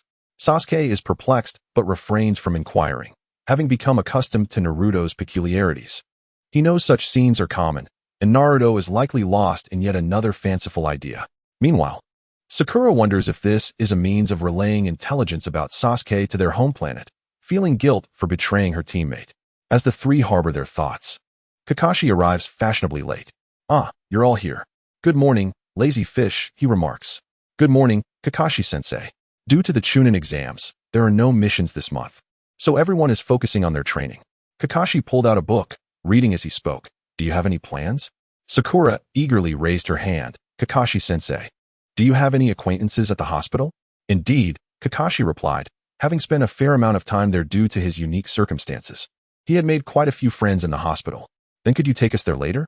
I wish to learn medical ninjutsu, and also visit Irika-sensei." Flipping a page, Kakashi inquired, "Are you two going as well?" "Yes," Naruto nodded. He delivered the ball. "Yes," Sasuke affirmed. "He was the one who sent me to the hospital." "You wish to learn medical ninjutsu?" "Yes," Sakura confirmed. "Excellent," Kakashi said with satisfaction, realizing that during this Chunin exam, all three of his subordinates had grown significantly. Even Sakura had found her path. "That's nonsense. May you receive 1,000 cuts," Naruto thought to himself, recalling certain famous quotes. "Let's go then," Kakashi led the way, and the three followed. Their first stop was a flower shop in the mountains. It is customary to bring flowers when visiting the sick. Upon arriving at the shop and noticing no one inside, Naruto removed his mask. Aside from being with Hinata, he preferred to wear the mask in crowded places. With no one around, he felt free to take it off. Kakashi observed that while Naruto seemed socially withdrawn, it didn't quite fit, as he was comfortable with Hinata beside him, even in larger crowds. What was the reason for this? A mental quirk? Ah, Sasuke, you're here. Ino suddenly leaped onto Sasuke's back, and they exchanged hostile glares with Sakura. What are you doing working here? Sakura complained, expecting Ino to be training today rather than at her flower shop. I passed the preliminaries, so my father was thrilled and went out to celebrate with Uncle Dingswa, leaving the shop to me. More like he's boasting. Naruto recalled that Ino's father was quite fond of his daughter when she excelled. He certainly would want to show her off. Ino, go pick some flowers. Sakura exclaimed, unable to endure the sight any longer. How long are you going to hang on? And Sasuke, why aren't you resisting? Oh, so you're going to visit Irika-sensei? With that, Ino finally climbed down from Sasuke's back and began selecting flowers. And soon the three held several bouquets. How much is this? Naruto inquired, his hand reaching into his pocket for 4 coins. It's free, Ino replied cheerfully. Really? Naruto gasped. Had Sasuke's charm earned them a complimentary gift? Well, that sword of yours was quite helpful. Consider it a token of gratitude. Naruto nearly choked on his surprise. That sword was so troublesome, he had hidden it beneath the bridge in the land of waves to avoid drawing attention. Recently, Orochimaru had been causing trouble in Konoha, and Naruto feared it might be stolen. So he had hidden it away, never imagining it would still affect his life. After closing the shop, Ino decided to visit Irika as well. He was quite popular among the students. Once they left the shop, Naruto remembered that Lee was also at the hospital. But since the shop was closed, he couldn't justify asking for another bouquet. Never mind, I'll just bring him some apples. Inside the hospital, Naruto not only wore his mask, but also contemplated donning a hat. Naruto felt as though he was perpetually surrounded by whispers, as if everyone were saying, "Isn't that the guy from a few years ago?" Indeed, back then, he had insisted on staying for 10 days. Are you all really that impressive?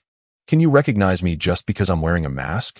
After Sakura inquired about Irika's hospital room, Naruto hastily fled from this place of gossip. Ino, a spirited young girl, knocked on the door a few times before hearing the prompt to enter, and she pushed the door open with enthusiasm. Irika-sensei, we have come to see you. The group filed in one by one. What brings you here? Irika, initially thinking it was the nurse for a bandage change, was surprised to find his students instead. Oh, Irika, how are you? Kakashi followed suit. I'm much better now. Thank you for your concern, Kakashi-senpai, Irika replied gratefully. I told you they were strong. But you wouldn't believe me, Kakashi remarked with a hint of mischief.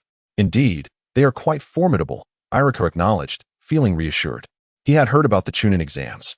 And among the 4 students who had come, 3 had successfully passed the preliminary rounds, while Sakura had unfortunately drawn the short straw, facing Sasuke.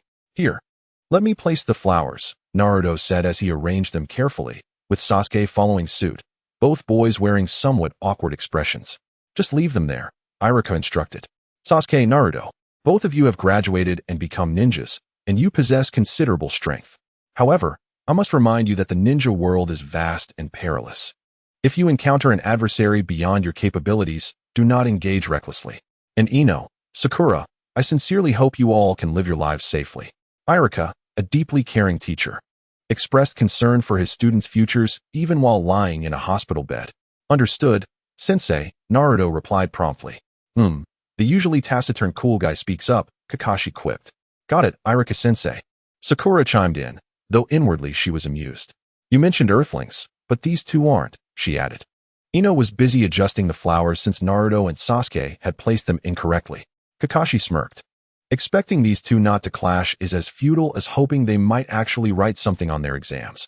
At least that would be more reliable. He had already heard from Ibiki that one scored 0 while the other received a negative score, a mystery Kakashi had yet to unravel.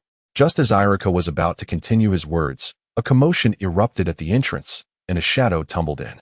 Sasuke, quick on his feet, seized the shadow by the nape of the neck, only to recognize the face. Why is it always you? Sasuke exclaimed as he set Konohamaru down. This child had managed to land in his grasp 3 times within the last 10 days, each time midair. The little rascal shook his head, looked up, and his face lit up with joy. Big brother, second brother, I will forever remember your kindness. He exclaimed. Wait, what are you doing here? Naruto swiftly interrupted. Your last name is Sarutobi, not Zhongfei. Why are you calling us big brother and second brother? Who acknowledges you as the third brother? I came to visit Irika-sensei. He is my homeroom teacher, and the school said he was hospitalized, so I came to check on him. Oh, I see, Naruto replied, suddenly recalling that Irika was indeed Konohamaru's homeroom teacher, while he remembered Ebisu as his private tutor. Konohamaru, Irika-sensei is your homeroom teacher? Ino exclaimed in surprise. Yes, hello Ino-nichan. Konohamaru responded, appearing quite well-behaved, likely having been scolded by Ino before. Greetings, I am Sarutobi Konohamaru, the grandson of the third Hokage, and Asuma is my uncle. Konohamaru introduced himself, casually explaining his acquaintance with Ino, showcasing his cleverness for one so young. Uchiha Sasuke, raised with commendable manners, always acknowledged others' introductions, regardless of their age. Naruto, feeling an unsettling vibe, remarked that the situation felt akin to a formal introduction ritual. And who might this be? Konohamaru inquired, turning to Sakura. My name is Haruno Sakura, and I am their teammate, she replied. Hello, Sister Sakura. Naruto thought this was rather inconsistent with Konohamaru's character. Wasn't he supposed to be more mischievous, nearly causing chaos in Konoha? Yet, in Konohamaru's eyes, his older brothers were truly impressive. On the first occasion he was captured, his elder brother had immediately kicked the assailant into a wall. On the second, his second brother had inflicted a bloody consequence on the captor. It seemed wiser for him to maintain a more agreeable demeanor. Are you not here to visit Irika-sensei? Naruto suggested, believing it prudent to hasten Konohamaru's departure. At this rate, Konohamaru might end up forming a sworn brotherhood in a peach grove. Oh right, Irika-sensei, you're feeling better, I presume? Konohamaru approached the bedside, his tone imbued with warmth. I'm fine, I'll be discharged in a few days, Irika smiled. Everything's all right, you can rest a bit longer, Konohamaru replied. What about Udon and Moegi? Aren't they with you? Irika recalled that these three children were usually inseparable. They are still in class, or rather, on their way. Naruto seized this as an opportunity to escort Konohamaru away, splitting a shadow clone without hesitation and transporting the young boy through a portal, chiding him for skipping class at such a tender age. The onlookers regarded him with disapproving glances. Since the establishment of the Ninja Academy, he had been the most frequent truant. Did he truly have the standing to make such remarks? Meanwhile, atop the ninja school's rooftop, Naruto set Konohamaru down. Konohamaru, I possess a technique capable of defeating the Hokage, which I wish to teach you, he declared, intending to send Konohamaru to bother the third Hokage. After all, the old man had never been beaten by his own grandson. Wouldn't it be fitting for him to depart with a sense of fulfillment? Really, big brother. Konohamaru dreamed of besting his grandfather at least once. His elder brother was indeed remarkable, even possessing a technique capable of overcoming the Hokage. Do not address me as big brother. All right, big brother, no problem, big brother. The Sarutobi clan truly has a knack for being bothersome, Naruto remarked. Amidst their laughter, the visiting hours drew to a close. Irika, suffering from internal injuries, needed to refrain from excessive conversation. Thus, Naruto and the others decided to take their leave. At the entrance to the ward, Sasuke called out to Kakashi, his expression somewhat awkward. Kakashi-sensei, I have something to discuss with you. Oh, and what about you all? Naruto replied, I'm going to check on Lee. I intend to learn medical ninjutsu, Kakashi-sensei. Then head to the second floor and seek out Dr. Tingchuan. Simply mention that I referred you, and he will assist you. Understood, Kakashi-sensei. Sakura turned to leave. You wish to learn medical ninjutsu? Ino found this sudden change in her friend rather suspicious. There surely must be some ulterior motive behind Sakura's interest. Yes, what of it? Sakura responded, perplexed. I ventured to the well and overheard Kakashi instructing Sakura to seek out someone named Tingchuan, a person she was familiar with, as their families shared a close bond. In her childhood, she had often been chased by his family's geese. Now, her endeavor to learn medical ninjutsu from him would likely not be met with refusal. If it were, she could always enlist her father's assistance. What are you imitating me for? Sakura keenly sensed that her dear friend might have caught on to something. Who said I was imitating you? You have a month left until the competition. Why should that concern you? Kakashi observed the two quarreling maidens as they wandered off, lost in nostalgia, murmuring to himself how delightful it was. Delightful indeed, leading two unsuspecting girls into the realm of medicine in a single day. And even that would not suffice for your punishment. You deserve to be subjected to 1,000 tortures. Why not be struck by lightning instead? After all, Kakashi can wield lightning. After entrapping the naive girls into pursuing medical knowledge, Kakashi departed with the young prodigy Sasuke, who bore the weight of fratricide upon his shoulders. Naruto began his search for Lee's hospital room. After scouring the first floor, he finally located it, and it appeared not to be an intensive care unit. Lee lay in a deep slumber. Naruto, lacking knowledge of medical ninjutsu, could not decipher the records in the room. However, Lee's demeanor suggested he was not in grave danger, as he occasionally flexed his fists and kicked in his dreams, albeit with a twitch at the corner of his mouth, leaving a few apples behind. Naruto waited in the room, anticipating Gaara's arrival. He recalled from the original story that Gaara had been driven to madness, even contemplating Lee's demise during his hospitalization. Yet, after half an hour, Gaara had yet to appear. Meanwhile, in another part of the Hidden Leaf Village, Gaara sat with his hands clasped over his head, his expression one of sheer terror, causing the kind-hearted lady delivering his meal to hesitate in her departure. Gaara's current state was quite dire. He remained perplexed by the identity of the voice that had startled him. This incessant headache was unusual, as typically, he would eliminate anything that provoked such discomfort. However, the mystery of the voice eluded him, trapping him in a cyclical torment, a headache, a desire for vengeance, but no clarity on whom to target. It was evident that when his father initially designed Gaara's programming, an error in the code had led to his current predicament, akin to a bug in a system that had trapped him in an endless loop. He could only await the intervention of a superior being to rectify the situation. Why hasn't he arrived yet? Naruto wondered, having waited for half an hour without sight of the red-haired youth. Though the red-haired boy had initially exuded ferocity, he later transformed, exhibiting increasingly chaotic traits, awakening various qualities befitting a devoted spouse, as if he were about to don an apron and prepare fried rice. Much like another famous red-haired character from a beloved anime, he was a person who valued appearances.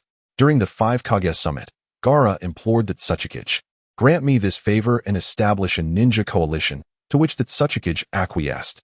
Following the formation of the coalition, a cacophony of insults and attacks ensued among the diverse assemblage, almost as if human brains were clashing with canine intellects. Gaara took the stage, requesting, "For the sake of camaraderie, cease this infighting. Direct your aggression towards our enemies." To his surprise, even those who barely recognized him agreed to honor his request. When the Raikage threatened to obliterate the moon, Gaara interjected, "For the sake of diplomacy, delay your assault by 10 minutes, to which the Raikage conceded. One could only wonder how Gaara had honed his persuasive prowess. His words were not merely convincing, but had seemingly transformed his very system. Outside the door, there were sounds of movement, and the voices seemed to belong to Xiao Li's companions. Naruto swiftly opened a portal and slipped away, preferring to avoid those individuals as he was preoccupied with preparing a grand gift for Neji. Someone had just left, and upon entering, they immediately sensed a distinct aura in the air. Ninjas must learn to suppress their presence, cultivate tranquility, and remain concealed. However, Naruto was utterly oblivious to these skills. He had received no instruction and had never attended a lesson on the subject. What was the point of stealth, he mused, when it was easier to eliminate all threats? In his view, only Uchiha Obito truly grasped the essence of a ninja, akin to the definition of an assassin. After all, could one still be called an assassin if they charged recklessly into a crowd? Kai, Neji, and Ten exchanged glances, their eyes settling on an apple resting on the table. A realization dawned upon them. They had encountered these identical apples before. Upon returning to the grove, Naruto began to sprint, only to feel an unsettling absence. Sasuke had yet to return. At this rate, trouble was bound to ensue. Though he did not particularly care about Sasuke's strength, during battles, others unleashed their skills while he merely engaged in taijutsu, leaving him at a disadvantage in terms of combat prowess. As he ran, Naruto contemplated how to adapt. His personality hardly aligned with someone who would casually bump into Jiraiya on a shopping trip unless Hinata were to accompany him. But clearly, Hinata was not yet comfortable enough to invite him for a bath. Thus, he resolved to rely on himself. With no guidance, he would forge his own path. The world of ninjutsu was vast, and Naruto struggled to recall which technique to replicate. Ultimately, inspiration struck from the Nine Tails. Observing the fox, which had unconsciously rolled before the furnace to warm its head while asleep, Naruto remembered his past musings. Heating chakra to its boiling point, he contemplated learning the immense strength of the Five Tails. The Five Tails, Mu King, utilized boiling chakra to elevate their entire power to a boiling point for extraordinary strength, a special ability that he was certain he could not emulate. However, Tsunade also possessed immense strength, demonstrating exceptional chakra control that allowed her to concentrate chakra in a specific area and then unleash it. Naruto felt he could not master that either. But what if he combined the two? What would happen if he raised his chakra to a boiling point and then released it? Would it yield greater power? If anyone were to inquire about the sudden inspiration for this technique, he could easily explain that it came to him while boiling water. After all, even in a world advanced to nuclear energy, it ultimately boiled water. If you remain skeptical, I could boil a pot right here. Boiling water is indeed the ladder of human progress. Just as Naruto was about to commence his experiment, he paused, pondering the boiling point of chakra. Did energy even have a boiling point? He recalled Iron Man's famous words, "Do first, talk later." Determined to emulate that sentiment, he resolved to disregard the boiling point for the moment and simply begin heating. Creating a shadow clone, he initiated his experiment. This act of igniting and heating chakra within oneself was something no sane person would attempt alone. Thus, he employed his clone. The clone began to control the internal fire attribute chakra, gradually raising its temperature. Before long, its face became flushed and smoke began to billow. Naruto felt an overwhelming urge to slap his clone, exclaiming, "Why are you suddenly channeling Hinata? The steam princess is hardly a trait befitting a man." Certainly, he did not resort to violence. This is merely a natural occurrence, with an increase in body temperature, flushed cheeks, and perspiration. Suddenly, the shadow clone's body jolted. How was it? Did it work? Naruto exclaimed, elated that the first experiment yielded results, indicating that the approach was indeed viable. The clone exhaled. What results? Allahu Akbar. The clone bellowed as it charged towards a nearby stream. With a resounding boom, both Naruto and the clone at home, who was engaged in a rather intimate activity, collapsed simultaneously, their bodies trembling violently. The influx of memories and pain was overwhelming. It felt as though he had self-destructed yet remained alive, leaving Naruto in a state of mental disarray. He also received a message from the shadow clone. I must say, the river water and the mud at the riverbed were sent flying, splattering everything around. After a prolonged moment of trembling, Naruto regained his composure, gazing at the mud covering him, speechless. He had not tested the boiling point of chakra, but the power was indeed substantial. Whether the enemy was affected remained uncertain. Yet he knew he would be the one to succumb first. Seeking a cleaner area upstream, Naruto commenced washing himself and his clothes, for the river mud was unbearable.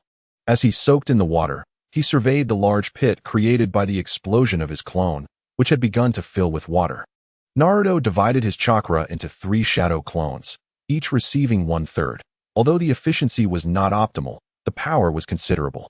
Suddenly, he recalled a line from the King of War, where Nicholas said, "You cannot force someone to love you, but you can create opportunities."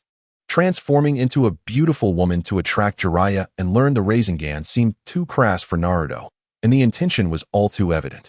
However, he contemplated constructing an outdoor pool. Given the warm weather, it would be perfectly reasonable to build a pool for training and then indulge in a bath. The allure of a pool might attract swimsuit-clad maidens, which he could not control. With such alluring company, would he not have a chance to engage Jiraiya? Feeling optimistic about this plan, he cleaned himself up and prepared to engage in civil engineering with his clones. As soon as the clones emerged, one spoke up. Despite their mischievous nature, they understood the task at hand. The group of clones began to gather tools, starting with diverting the water flow. This time, they worked even more swiftly than before, utilizing the abundance of surrounding trees to block the river with stones and soil. The water was redirected towards the forest, effectively irrigating it. The river mud needed to be cleared. Once a sufficient quantity was collected in barrels, the clones hoisted the barrels and transported them through a portal to a tree in the Forest of Death, dropping the barrels to shatter and fertilize the area. The entire Vortex engineering team, despite their boss withholding wages and providing no provisions, displayed tremendous enthusiasm, perhaps excessively so. Suddenly, one clone shouted Allahu Akbar as it charged towards an open space. With another explosive boom, dirt flew into the air, creating yet another large pit. The group of shadow clones collectively collapsed, achieving a synchronization of 100%, entering a vibration mode reminiscent of a pile driver. It seemed that the tradition of digging pits was inherited among the family. As the clones continued their work, Some, in a moment of despair, would self-destruct, delivering a painful message to their boss. This was the consequence of withholding wages. The third Hokage, having consumed several painkillers, was just receiving a report from the Umbu observing Naruto. It seemed that Naruto had developed a jutsu of considerable power, prompting the third to hastily take out his crystal ball to observe. However, this only exacerbated his headache. For heaven's sake, please utilize the shadow clone technique appropriately. It was not meant to turn you into a construction worker or a clay sculptor. Moreover, what is the purpose of your newly developed technique? If it fails to strike the enemy while our own comrades lie defeated, is it truly worth the effort to create such a jutsu just for the sake of turning soil? As the third's head throbbed with pain, Konohamaru stealthily entered his office. Grandfather, today I shall surely defeat you. Grasping his temples, the third sensed that something was amiss. Behold, the seduction technique. Transform. Konohamaru, displaying remarkable talent, mastered the seduction technique within a single afternoon and rushed over to challenge his grandfather. The third, overwhelmed by a splitting headache and a surge of frustration, felt himself becoming faint. Indeed, my older brother is formidable, Konohamaru mused upon realizing he had bested his grandfather, only to lose interest and depart, feeling that he had exerted little effort in the victory. The incident of the third Hokage being ambushed and rendered unconscious by his grandson had not yet spread when he regained consciousness and swiftly halted any gossip. The guards believed the third was merely fatigued and had taken a brief rest. Meanwhile, Naruto finally completed his water feature as dusk fell. A network of waterways and several ponds of varying depths adorned the landscape. Had Naruto not recalled using ice to temper the fervor of his shadow clones, this project might have persisted indefinitely. Initially intending to construct a single pond, he encountered setbacks when 3 holes were blown up during the construction. Realizing that refilling them would be quite troublesome, he opted for a renovation instead. However, the clones, still brimming with enthusiasm, continued to cause explosions. Once ice was introduced, the temperature decreased, and the clones ceased their destructive antics on the construction site, redirecting their explosive tendencies to the task of transporting river mud to the Forest of Death. True to its name, the forest claimed the lives of the clones, one after another. I instructed you to fertilize and nurture flowers, not to orchestrate terror to frighten small creatures. Such performance art should be left to Deidara. Explosions should not be my persona. I am a well-educated proponent of peace in the 21st century. However, as time passed, Naruto found that the pain diminished as he grew accustomed to it. He also discovered that this technique was indeed viable, as the clones unleashed a tremendous burst of power just before detonating, akin to the force of a pressure cooker suddenly releasing steam. In conclusion, Naruto identified the primary challenge: heat dissipation. The human body could not expel such vast amounts of heat. If prolonged, the outcome could resemble Guy's experience after using the Night Guy, only to be struck by a searing attack. Feel free to imagine the rest. At that point, one could only hope that Shino would use insects to hasten his demise, while Lee would wrap him in bandages and place him within a pyramid constructed by Gaara, allowing him to perhaps emerge a millennium later for one last revelry. If the first challenge were resolved, a second would arise: how to dissipate heat without lowering chakra temperature. Although the esteemed physicists of this world seemed perpetually caught in an endless cycle of rising from their graves, only to lay back down in satisfaction, then rise again. The cycle continued unabated. Yet, before being sealed within the coffin of despair, they would occasionally advise you, child, although Amaterasu may not show you favor, you must not falter. It is wise to occasionally adhere to the second law of thermodynamics.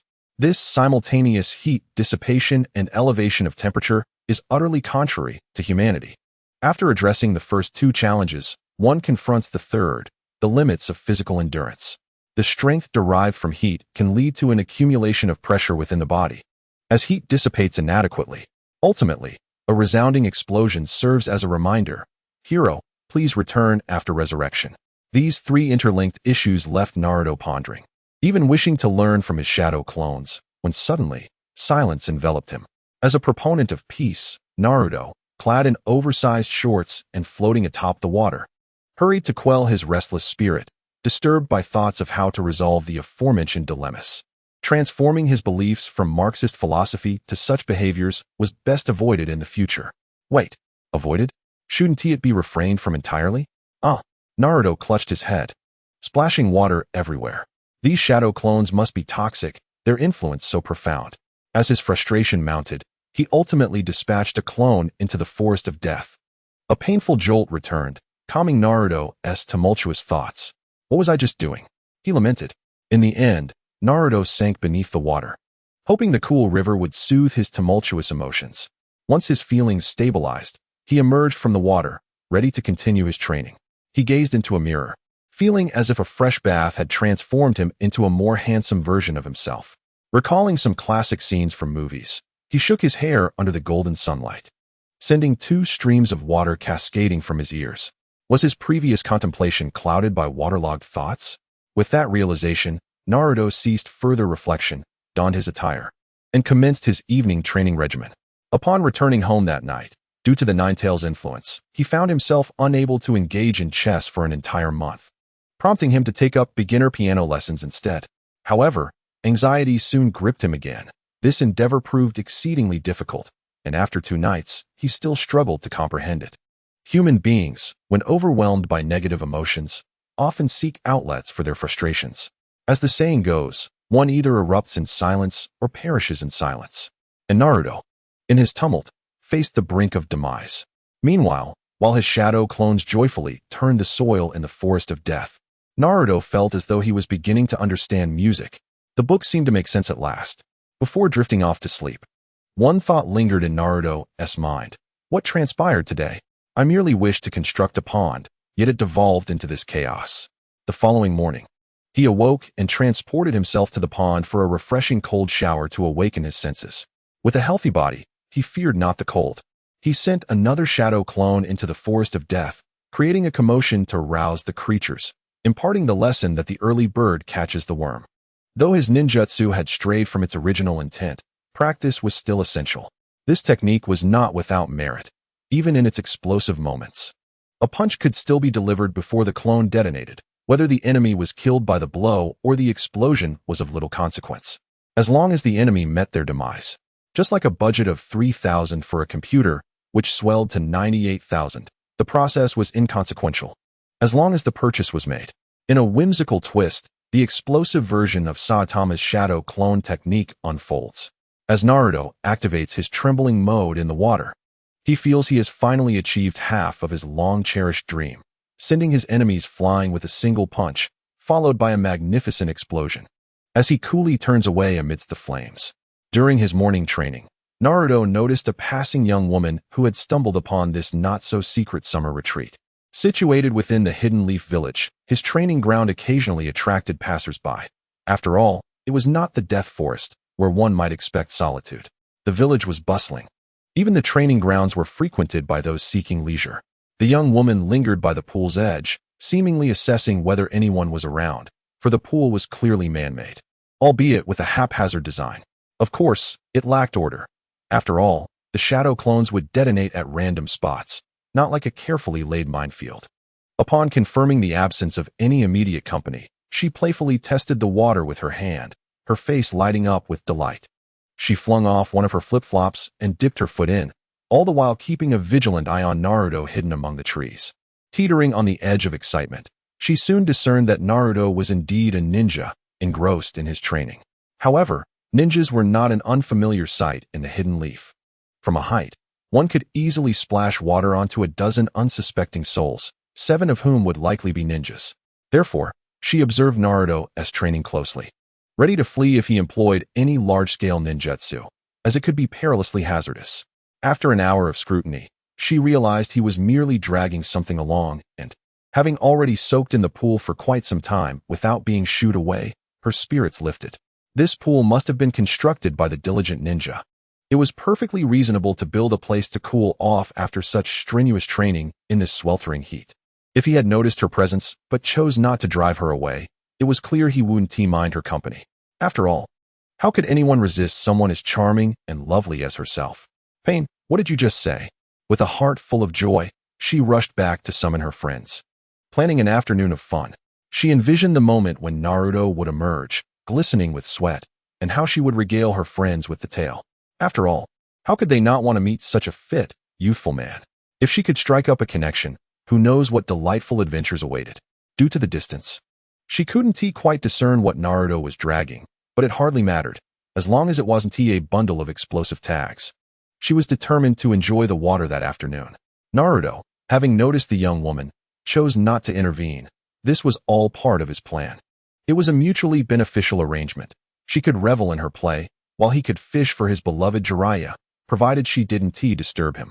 That afternoon, when Naruto emerged from his bath, he was greeted by the sight of 4 swimsuit-clad young women frolicking in the water, their joy palpable, though he felt a twinge of disappointment upon seeing them.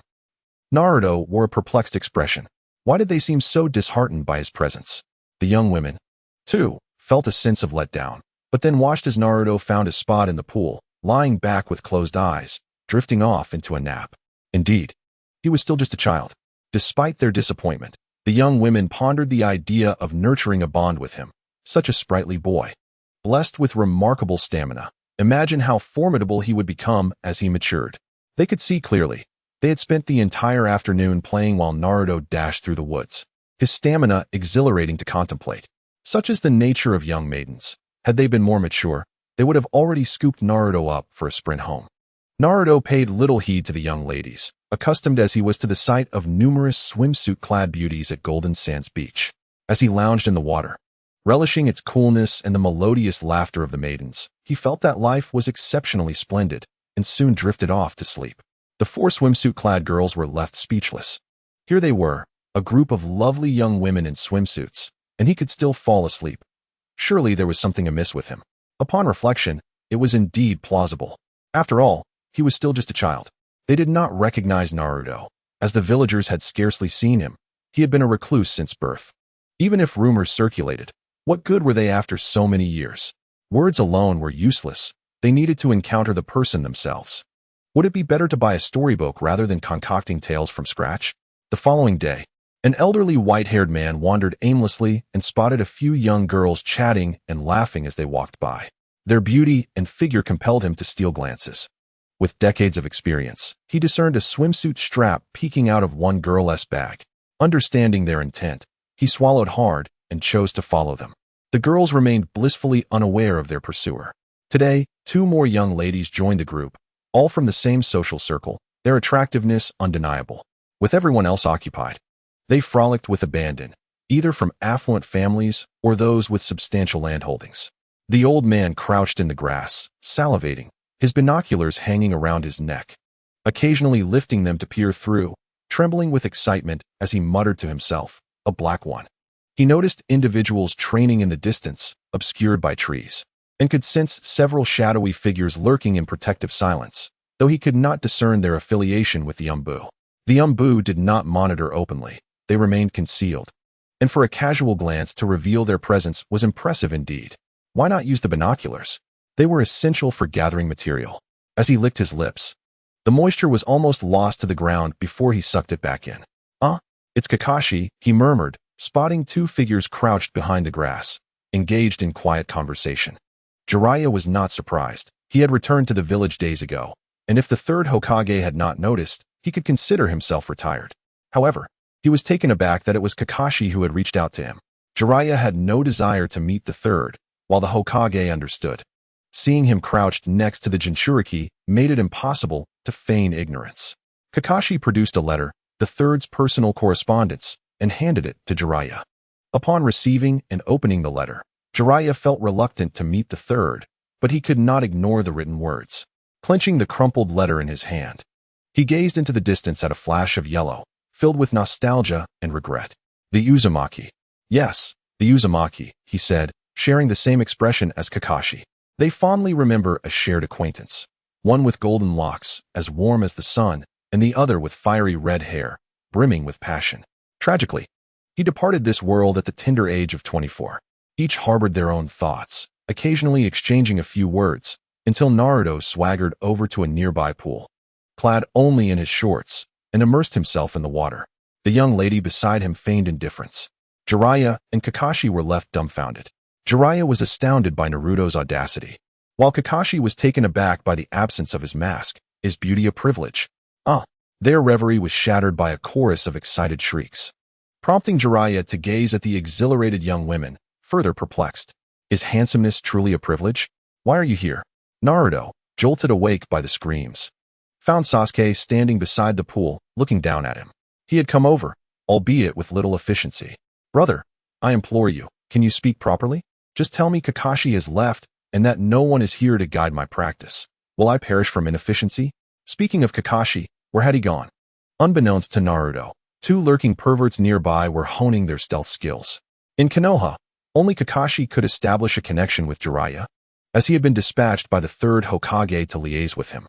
With Kakashi gone and no one to instruct him, Sasuke felt his progress stagnating and opted to return, as at least here he could train at will. That evening, Naruto trained with a sense of joy. After years of companionship, the sudden solitude felt quite awkward. It was akin to spending summer at home, speaking little to his parents, yet yearning for the school environment. Of course, it was merely a matter of adjustment. He was not one to falter in solitude. Yet, he needed to adapt, for Sasuke would eventually depart, and he too would roam the entire shinobi world with Jiraiya. Though Naruto had little understanding of politics, he was aware that transitions of power were often the most unstable. With Tsunade's ascension, Danzo might seize the opportunity to target the two of them. While he did not fear death, the ensuing chaos would be quite bothersome. Regarding Danzo, Naruto had his own strategies. If possible, he would urge Sasuke to delay his confrontation with him. After infinite Tsukuyomi, with only the two of them capable of movement, the question of how to defeat Danzo would be trivial. He envisioned leading Sasuke to Danzo, who would still be trapped in his dreams. "Brother, this is Danzo," Sasuke replied. "I am aware. I possess a technique, the Senjutsu-tailed beast bomb shuriken, which I wish to test." Sasuke continued, "I have Indra's arrow that I also want to try. Let us duel across the divide of Danzo, and see who prevails." At that moment, if Danzo survived, it would indeed be a testament to his resilience. What of Izanagi? Under the weight of infinite Tsukuyomi, even that would elude him. Should anyone inquire as to who dealt the blow, they would say it was Kaguya. Go ahead, ask her. Even if he were to be resurrected through Edo Tensei, he would remain oblivious to the manner of his demise. The combined might of Madara, Kaguya, himself, and Sasuke would be sufficient to eliminate him. Such was the privilege bestowed upon them. The following morning, Sasuke was absent once more, likely enticed away by Kakashi. In the afternoon, a throng of young women arrived, their intentions unmistakable. Meanwhile, Naruto remained blissfully soaking in the bath. The young ladies awaited Sasuke with eager anticipation. However, what they encountered was a disheveled old man with white hair. A sudden shriek pierced the air, followed by the splashes of water, the cacophony of various objects colliding, and the anguished wail of a man. As Naruto opened his eyes, he beheld the sight of this white-haired man dodging mysterious projectiles around the pool. It was Jiraiya. He had indeed caught a big fish this time. Naruto felt a surge of both laughter and tears. In the past, he had watched the Boruto movie multiple times, solely for a fleeting moment of Jiraiya wielding the Rasengan, each viewing drawing tears from him and those beside him. He turned over and submerged himself in the water, seeking refuge from the surrounding clamor while striving to regain his composure. The frog at the bottom of the well will eventually return to the sea, Jiraiya had said before his demise. Yet, even the dragon ultimately returns to the ocean. Jiraiya's charisma was profound. He was kind-hearted, free-spirited, and exuded a grandiose style in battle. Naruto admired him greatly and had long awaited his arrival, but now that he was here, he found himself at a loss for how to confront him. The noise subsided, and with a splash, someone leapt into the pool. As Naruto opened his eyes underwater, he saw Jiraiya already seated in the pool. Their gazes met amidst the rippling water, obscured from clarity. Naruto rose and shifted to another pool. "Although I hold you in high esteem, my character dictates that I am not one to engage with strangers. Director, I shall take this scene." Another splash echoed as Jiraiya followed suit and jumped in. Naruto shifted to yet another pool. "Old man, are you not weary of this?" Naruto was the first to speak.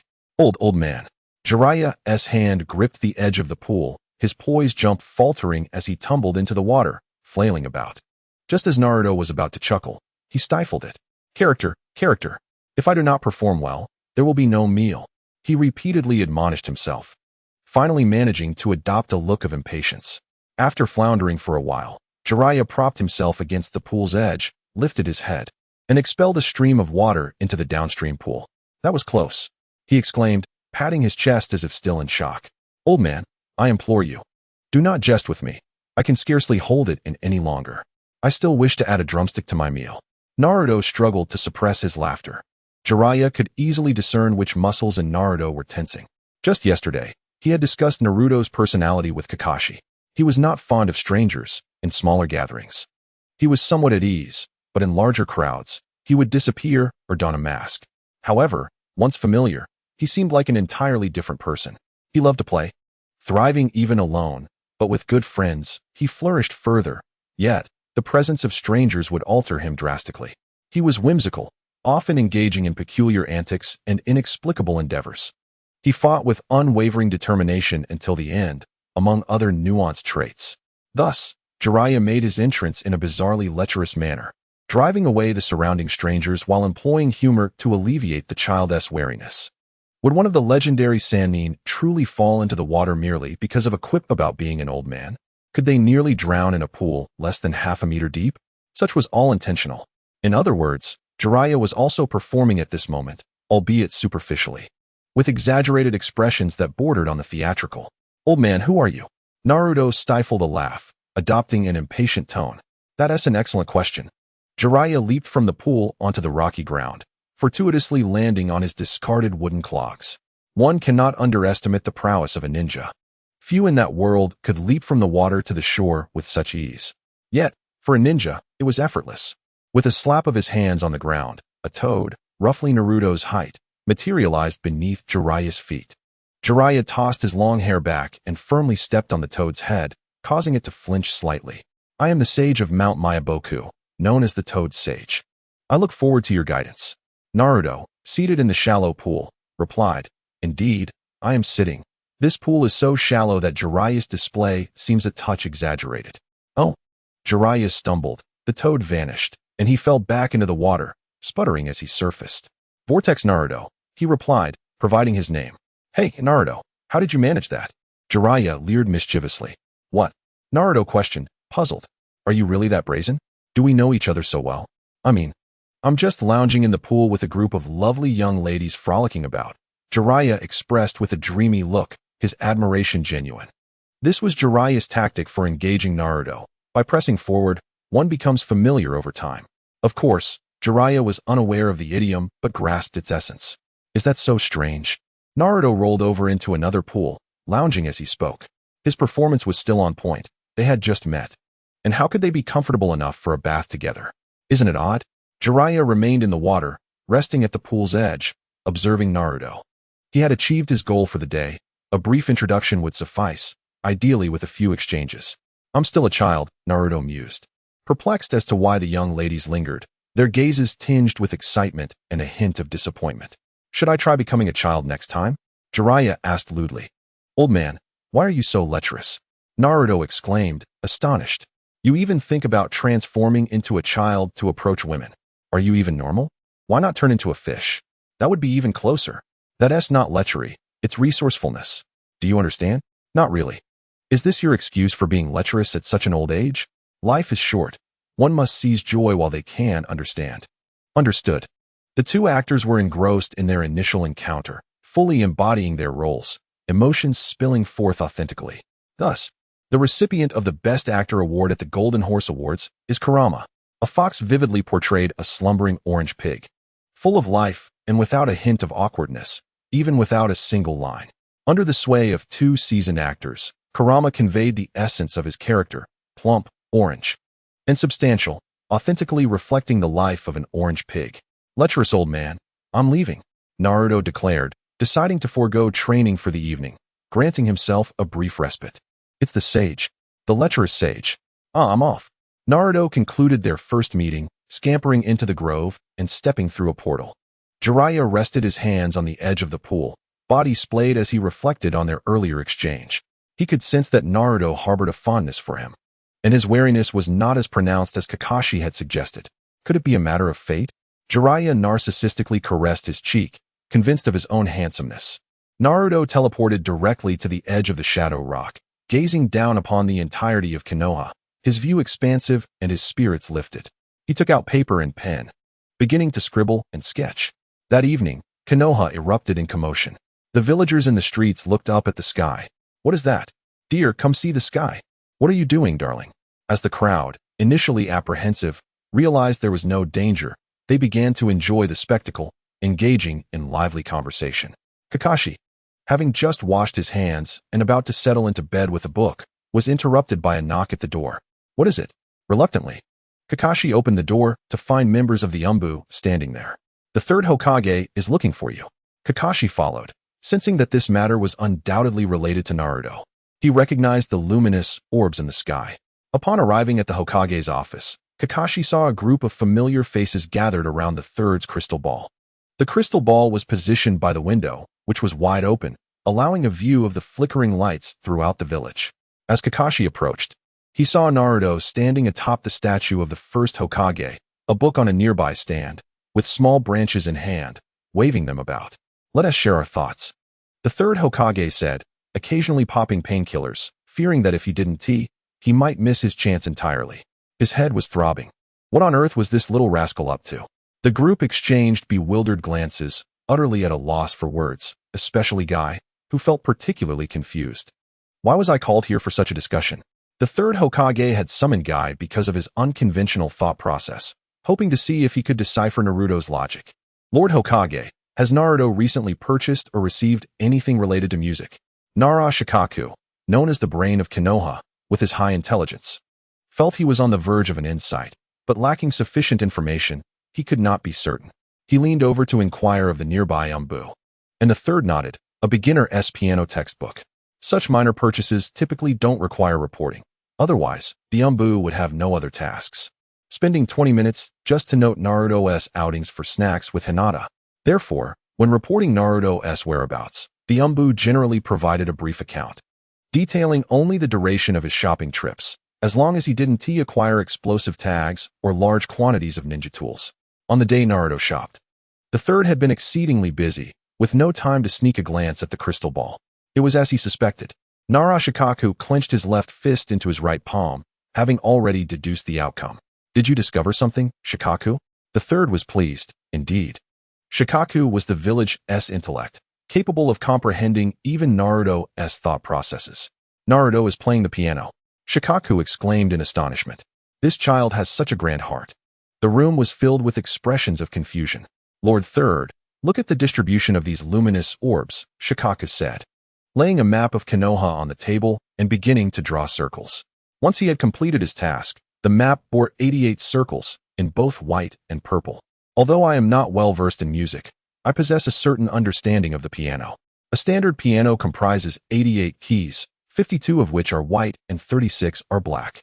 Shikaku pointed to the circles on the map, noting that there were precisely 52 white ones and 36 purple ones, most of which indicated uninhabited areas, though one was located right at the doorstep of the Hyuga residence. The piano is also equipped with 3 pedals, left, middle, and right. Shikaku gestured toward the shadowy figures, and all eyes turned in unison. Aside from the original Hokage standing atop Naruto, each shadow figure was illuminated by a glowing orb. Given Naruto's position, the fourth Hokage stood to the left, the third in the center, and the second to the right. Upon hearing these words, everyone, including the third Hokage, fell into a contemplative silence. This child perceives the Hidden Leaf Village as a piano, ninjutsu as the keys, standing atop the first Hokage while stepping on the second, third, and fourth Hokages as though performing a grand symphony. What is he playing? And to whom is he performing? Indeed, this is Naruto's Moonlight Gale rescue plan. After meeting Jiraiya, he commenced the implementation of this plan. He only knew that the Gale was killed on a rooftop, but the specific rooftop and time were unknown. Naruto was not one to simply wander about, so he resorted to illumination and teleportation magic to shed light on the situation. However, erratic illumination might raise suspicions about his intentions. Hence, he decided to illuminate in a systematic manner. The more consistent the light, the better. He was convinced that Kabuto would not dare negotiate with the Sand Shinobi on a rooftop under such unpredictable bursts of light. Thus, Naruto envisioned the piano. Playing music has its own rhythm, does it not? A father and a mother. One might refer to them as gentle hands. The names may not resonate with everyone, but when paired with the following imagery, it evokes a haunting sense of fear governed by tears. A single fingernail pierces 2 individuals, pointing towards an infant. As a red-haired woman softly urges, "Naruto, do not be picky with your food. Eat well and grow strong. Remember to bathe regularly." Another red-haired woman, cradling a yellow-haired boy, weeps as she expresses, "Thank you for allowing me to be a mother. Thank you for making Minato a father. It is truly wonderful that you have come into our lives as our son." After the fourth great ninja war, the prince conveyed to Minato, "Tell mother that I am eating well, so there is no need for concern. I am not picky, and I bathe every day." This serves as the backdrop of the music he remembers. He recalls the words, "The heavens serve as the plate, and all living beings as the chess pieces." And Naruto, in this metaphor, perceives the hidden leaf as a piano and magic as the keys. Illumination magic symbolizing the white keys and teleportation magic representing the black keys. Naruto harbors no ulterior motives. He merely seeks the opportunity to perform for the ignorant villagers of the hidden leaf, to convey to them who is responsible for their salvation. Consider how, in the original narrative, they tormented an innocent child, forcing him toward darkness. Are they truly human? I have a melody to share. Listen, Hidden Leaf. Of course, the entirety of the village remains oblivious to the piece he performs. Even a master pianist would struggle to comprehend it, for Naruto cannot play, and even if he could, they would not understand. Moreover, his magical prowess is insufficient to play an entire piece. Yet, Naruto remains unfazed, as long as he enjoys himself. It matters not whether they comprehend his performance. Much like Naruto's attitude towards the villagers of the Hidden Leaf, "I am living my life well. Who cares about your existence?" In the Hokage's office, the room filled with murmurs, all expressing admiration for Naruto's playful spirit. While everyone was exerting themselves to the utmost, Naruto nonchalantly treated the Hidden Leaf village as his piano. Although the melody he played remained unknown, his enthusiasm was undeniably high. "Ahem, you may return for now. Kakashi will remain to gather information." The third Hokage dispersed the onlookers, leaving only Kakashi behind. "Kakashi, what do you think is the reason behind Naruto's actions?" The third Hokage stood by the window, observing the child still waving branches atop the first Hokage's head. The third was somewhat acquainted with Naruto and recognized his playful nature, which had persisted since he began living independently. Even as a ninja, his missions were akin to play, with most tasks assigned to Team 7 being new experiences for him. Yet, he had always engaged in solitary play, occasionally accompanied by his team. What prompted such grandiosity this time? Was it possible that Jiraiya had imparted some words of wisdom to him? Kakashi hesitated, knowing that in recent days, Naruto's only interaction with a stranger had indeed been with Jiraiya. Upon reflection, the third acknowledged the likelihood of this. He understood his disciple well. Jiraiya too was a lover of merriment. Returning to his desk, he retrieved paper and pen, scribbling a brief note before summoning a member of the Umbu. "Goryei, deliver this to Jiraiya and urge him to respond promptly." Goryei, whose specialty was intelligence gathering on Jiraiya, possessed the ability of perception, though not particularly strong. His role was merely to ascertain Jiraiya's whereabouts. Shortly thereafter, in a dimly lit private room of a certain tavern, a tipsy Jiraiya received the message. Today had been delightful for him, as his initial conversation with the fourth Hokage's son had gone exceptionally well, prompting him to indulge in a drink or two, though he would have done so regardless of the outcome. Releasing the voluptuous woman he had been embracing, Jiraiya drowsily penned a reply to the third Hokage. After Goryei vanished, he returned to his companion, for he was quite fond of her. "Kakashi, you should also head back." The third Hokage exhaled deeply upon receiving Jiraiya's response. At last, he had identified the source of the mischief. The note contained but a few lines. Question: what did you and Naruto discuss? Answer: life is fleeting. One must seize joy in the moment. As the third Hokage contemplated purging the mischief maker, he also considered the necessity of dealing with Jiraiya. Although Naruto had previously engaged in solitary play, Jiraiya's influence had now inspired him to play with the entire village. The third had intended for Jiraiya to instruct Naruto in offensive ninjutsu, particularly since Naruto was set to face Neji in the first match of the tournament. Naruto had battled Hinata for 40 minutes, ultimately defeating her due to a lack of offensive techniques. What about Neji? The relationship between Naruto and Hinata was well known. Although Neji harbored animosity toward the Hyuga clan, they were still family. Would Naruto truly unleash his full strength? If he were to hold back, citing his lack of offensive ninjutsu as an excuse to defeat Neji, how long would that match last? Neji's teacher was Guy, a male with superior stamina compared to Hinata. How long could he endure? An hour? 2 hours? The third Hokage never believed Neji could win. He understood Naruto well. Given Naruto's physical capabilities, not even Neji alone could triumph, let alone a team of opponents. As long as it wasn't a single decisive blow, the one left lying on the ground would certainly not be Naruto. Perhaps, after the match, he would return to training, dragging weights behind him. If the first match were to drag on for so long, wouldn't that render the Chunin exams a mere farce? Moreover, this child has begun to delve into forbidden techniques in pursuit of offensive ninjutsu. Who knows what he might conjure up if he continues down this path without guidance? To the third Hokage, Naruto's new technique is tantamount to a forbidden jutsu. In the Hidden Leaf, the criteria for classifying a technique as forbidden is not solely based on its potency. Techniques like Orochimaru's inhumane experiments are deemed forbidden, regardless of their strength. Additionally, any technique that inflicts excessive harm upon the user is also classified as forbidden. Examples include the 8 gates, the Shiki Fujin, and the multi-shadow clone technique, which are beyond the capacity of an ordinary individual to withstand without severe backlash. Conversely, even if a technique possesses tremendous offensive power, it does not qualify as forbidden as long as the user is unharmed after its execution. However, the Hidden Leaf would still prohibit its use within the village. Naruto's self-destructing shadow clone is viewed as a forbidden technique by the third Hokage. Initially, the third had not intended for Jiraiya to instruct Naruto at this moment. But now that Naruto had approached him, who else could take on this responsibility? Consequently, the third sent a letter to Jiraiya, essentially conveying that as a mentor, he should alleviate his teacher's concerns by properly guiding Naruto, at the very least to prevent him from engaging in such reckless antics, as his continued behavior could lead to the village's downfall. Surely, if not for his teacher, he ought to consider the welfare of the Hidden Leaf. This letter was to be delivered to Jiraiya the following day by Pakin after Jiraiya had sobered up from his drunkenness.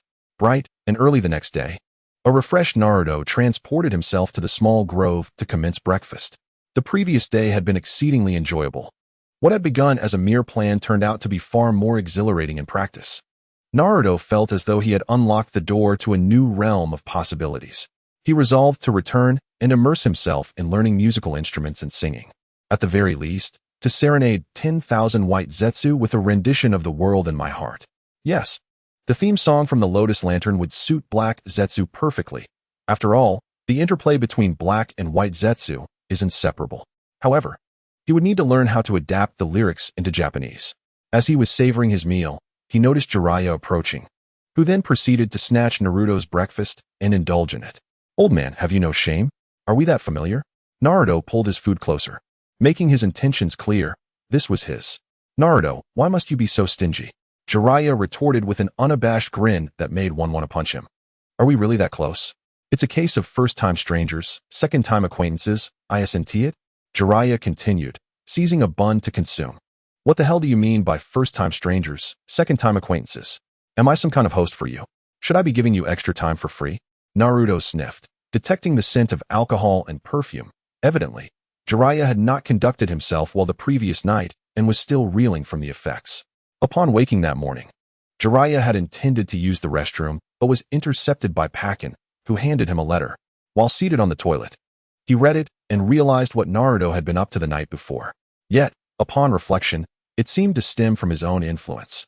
Naruto had previously led a structured life, and after their conversation, he had suddenly changed, without any external interactions. Could it be that my words hold such power? Jiraiya mused narcissistically while still on the toilet. He couldn't neglect the task assigned by his mentor, and he also wished to guide Naruto. After all, he was Minato's child. Thus, early that morning, despite still smelling of alcohol, Jiraiya made his way over. "Perverted old man. Here," Naruto said, presenting a cup of tea. "It's sage tea, sage," Jiraiya exclaimed, taking the cup and gulping it down in one go. The young rascal possesses an oddly peculiar ability. Jiraiya, after wandering through the ninja world for so many years, is witnessing such a casual conjuration of a feast for the first time. In the realm of ninjas, the art of summoning objects from afar or from alternate dimensions is termed summoning technique. Even the reanimation technique falls under this category, regardless of what is summoned. Be it the legendary Rashomon or merely a toilet, it is all encompassed within this art. "Is that so strange?" Naruto retorted. "You haven't seen the 10 tails summoned. After that, everything I've done pales in comparison." Jiraiya, intrigued, inquired, "Is there something even more bizarre?" In response, Naruto retrieved a jar of flour and a torch, his expression brimming with excitement. Old pervert, have you ever heard of a dust explosion? Last night's musical escapade had sparked Naruto's artistic creativity, fueling his thoughts with a newfound artistic flair. Artem, he mused, taking a bite of his bun. The knowledge ninja acquire is quite eclectic. They even delve into explosive substances, thus Naruto's nonchalance was somewhat misplaced. Have you heard of bun lightning? Naruto quipped, retracting his artistic creation and casting a disgruntled glance at Jiraiya. Jiraiya nearly choked on his bun, spraying it everywhere. Naruto swiftly employed a cast iron pan as a shield, now proficient in using it for defense, while he also planned to diligently practice his offensive techniques with bricks. You little rascal, causing mischief so early in the morning, Jiraiya remarked, sipping some tea to steady his nerves. By the way, old pervert, where were you last night? You reek of peculiar scents. Jiraiya's attire was a melange of alcohol, perfume, sweat, smoke, disinfectant, and a hint of milk. Naruto could surmise the possibilities, yet feigned ignorance to stir conversation. Have you ever been to Kabukicho? Jiraiya asked with a mischievous grin. Kabukicho? How does one get there?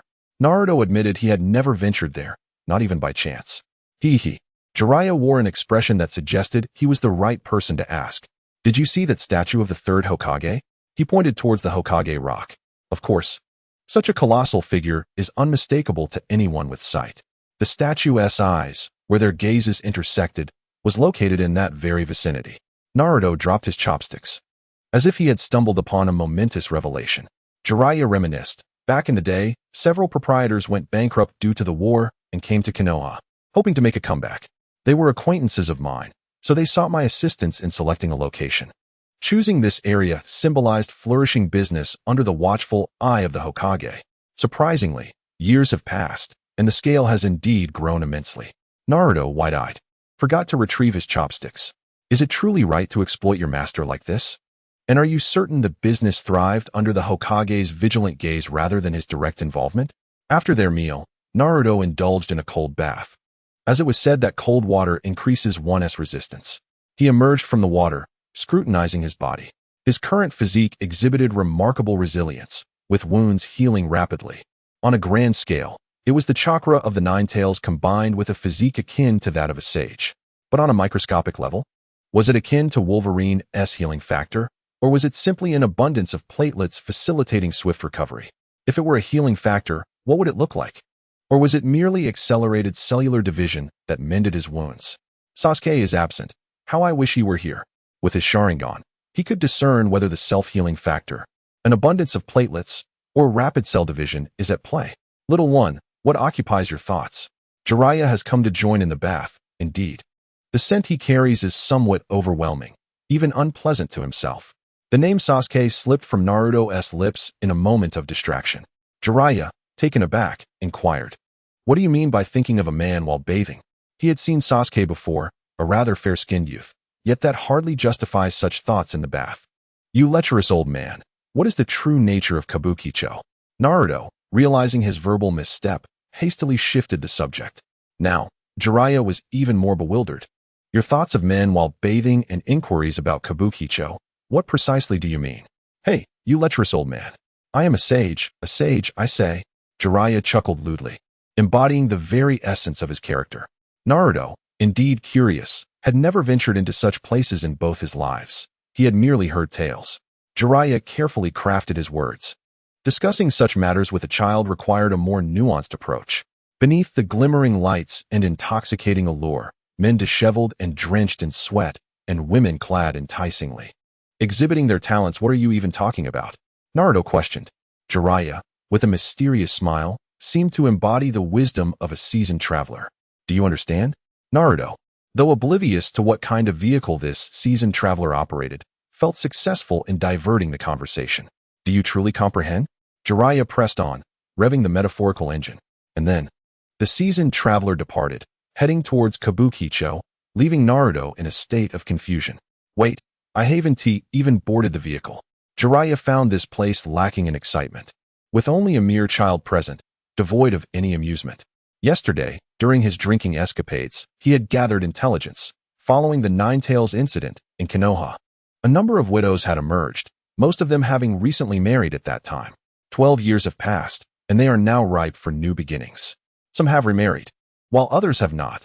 Those who remain single have been assigned by the Hokage near the Sarutobi clan's territory, though the exact location remains to be uncovered, necessitating Jiraiya's return to Kabukicho for further inquiries.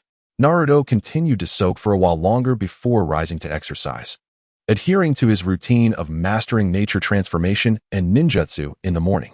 The last time a lady visited to inspect the pool, he had been practicing his explosive clone technique, wary of scaring her away with an explosion. Witnessing a figure dash forward and embrace a tree, only for it to erupt in a violent explosion, was indeed terrifying. Naruto resolved to first create a fish pond. There is water nearby, yet it teems with no fish. In the future, he intends to procure some fry. He once relished the tranquility of fishing, free from disturbances, allowing him to return home to feed his cats, who had grown weary of their usual fare, while the wild cats below thrived on fish. The fishing spots he frequented were not large rivers, yielding only modest catches of small carp, mere inches in length. Now, endowed with newfound abilities, constructing a fish pond seems a delightful endeavor. Once he masters the tailed beast ball technique, he could establish a fishing pond wherever he desired. Moreover, digging while in tailed beast mode would expedite the process. Yet, he wondered if the Ninetales would consent. Its size rendered it quite inconspicuous. As Naruto pondered, he dispatched a shadow clone to excavate a pit. The clone exuberantly exclaiming the technique of dust release, rushing towards the designated location. First, he scooped out several jars of flour and slammed his right fist onto the ground, causing cracks to form and the earth to tremble. With his left hand, he retrieved a torch, ignited the flour, and then, with a resounding boom, dust erupted into the air. Subsequently, Naruto began to convulse. The third Hokage retracted his crystal ball and downed nearly half a bottle of painkillers. I implore you to utilize these resources for noble purposes. Shadow clones are not laborers, nor are they earth-moving machines, and flour is not intended for such use. Since the establishment of Konoha, I have never heard of a technique involving flour. Moreover, treating it this way would surely grieve the owner of Ichiraku Ramen. Contemplating this, the third adjusted the crystal ball's view to a women's bathhouse, seeking a change of mood. The crystal ball initially displayed a flurry of static before the image gradually sharpened, revealing the silhouettes of young girls amidst the mist. Just as the third was about to magnify the view, a white-haired figure appeared, swiftly snatching a blue and white garment before disappearing, taking with it a pinkish-white item from the wall. The third consumed the remainder of the painkillers, feeling an ominous sense of mortality with these two present. Inu, fetch me another bottle of painkillers. Have you seen mine? I can't find it either. Could it have been washed away? Surely not. Could it have been stolen? Then don't wear it. Let us head back. It's time for lunch. After exiting, two of them held down their skirts, daintily adjusting their steps. Wind release, rising current, mumbled the tipsy white-haired elder hidden in the shadows. A flurry of young ladies scattered in all directions. Why are you here again? As Naruto was about to enjoy his lunch, he spotted Jiraiya, who seemed to have an uncanny knack for appearing at meal times. A lewd chuckle echoed through the air. What are you carrying, you old pervert? It looks rather bulky. Hee, it's just a little something. Oh, come on, perverted sage, can't you behave normally? Jiraiya sauntered over to mooch another meal. Where's the money, you old lecher? Naruto produced a fish tank and pushed it toward Jiraiya. This fish tank was Naruto's special savings tool, remarkably practical. You little rascal, what a peculiar ability to have a fish tank. Don't change the subject. There's no such thing as a meal without payment. How much do you owe? Jiraiya feigned rummaging through his pockets. 100 ryo. Ichiraku Ramen had options priced at 60 or 80 ryo, so Naruto's request for 100 was not excessive. Here, do you want it? Jiraiya produced a coin, prominently displaying the numeral 1. With a gleaming sound, the coin was tossed into the fish tank. Old man, you're impressive. Naruto was genuinely astonished. He had never seen a 1 ryo coin of such rarity since his birth. This was a collectible from a bygone era. He quickly stowed away the money, recognizing its potential value for future appreciation. In the evening, Jiraiya returned to mooch dinner again, leaving without even a word of thanks, muttering something about having heard rumors that Naruto did not comprehend. Today, the young ladies had not come to frolic in the water. Evidently, they had been quite frightened the previous day. After finishing his bath, Naruto continued to channel his chakra into the head of the first Hokage, performing a melody for Konoha. Unlike the grand performance of the previous day, Today he played the first piece from the introductory textbook. Yesterday, Naruto's playing had been spontaneous, incomprehensible to anyone but himself, and he was unable to replicate it, which could be attributed to the casual nature of summer. Naruto was unaware of the exact day when the moonlight gale perished. He could only play the lute daily. After lingering for a couple of days, Jiraiya, with a grave demeanor, sat upright. Naruto, may I witness your explosive technique once? Jiraiya was prepared to impart his knowledge to Naruto, as he had now matured. However, it was essential to have a pretext. One could not simply begin teaching outright. Perverted old man, are you certain? It is the sage. Ah, the lecherous sage. The two arrived at the fish pond, where Naruto conjured shadow clones and commenced a targeted demolition of the pond. The process was almost second nature to him. Boom.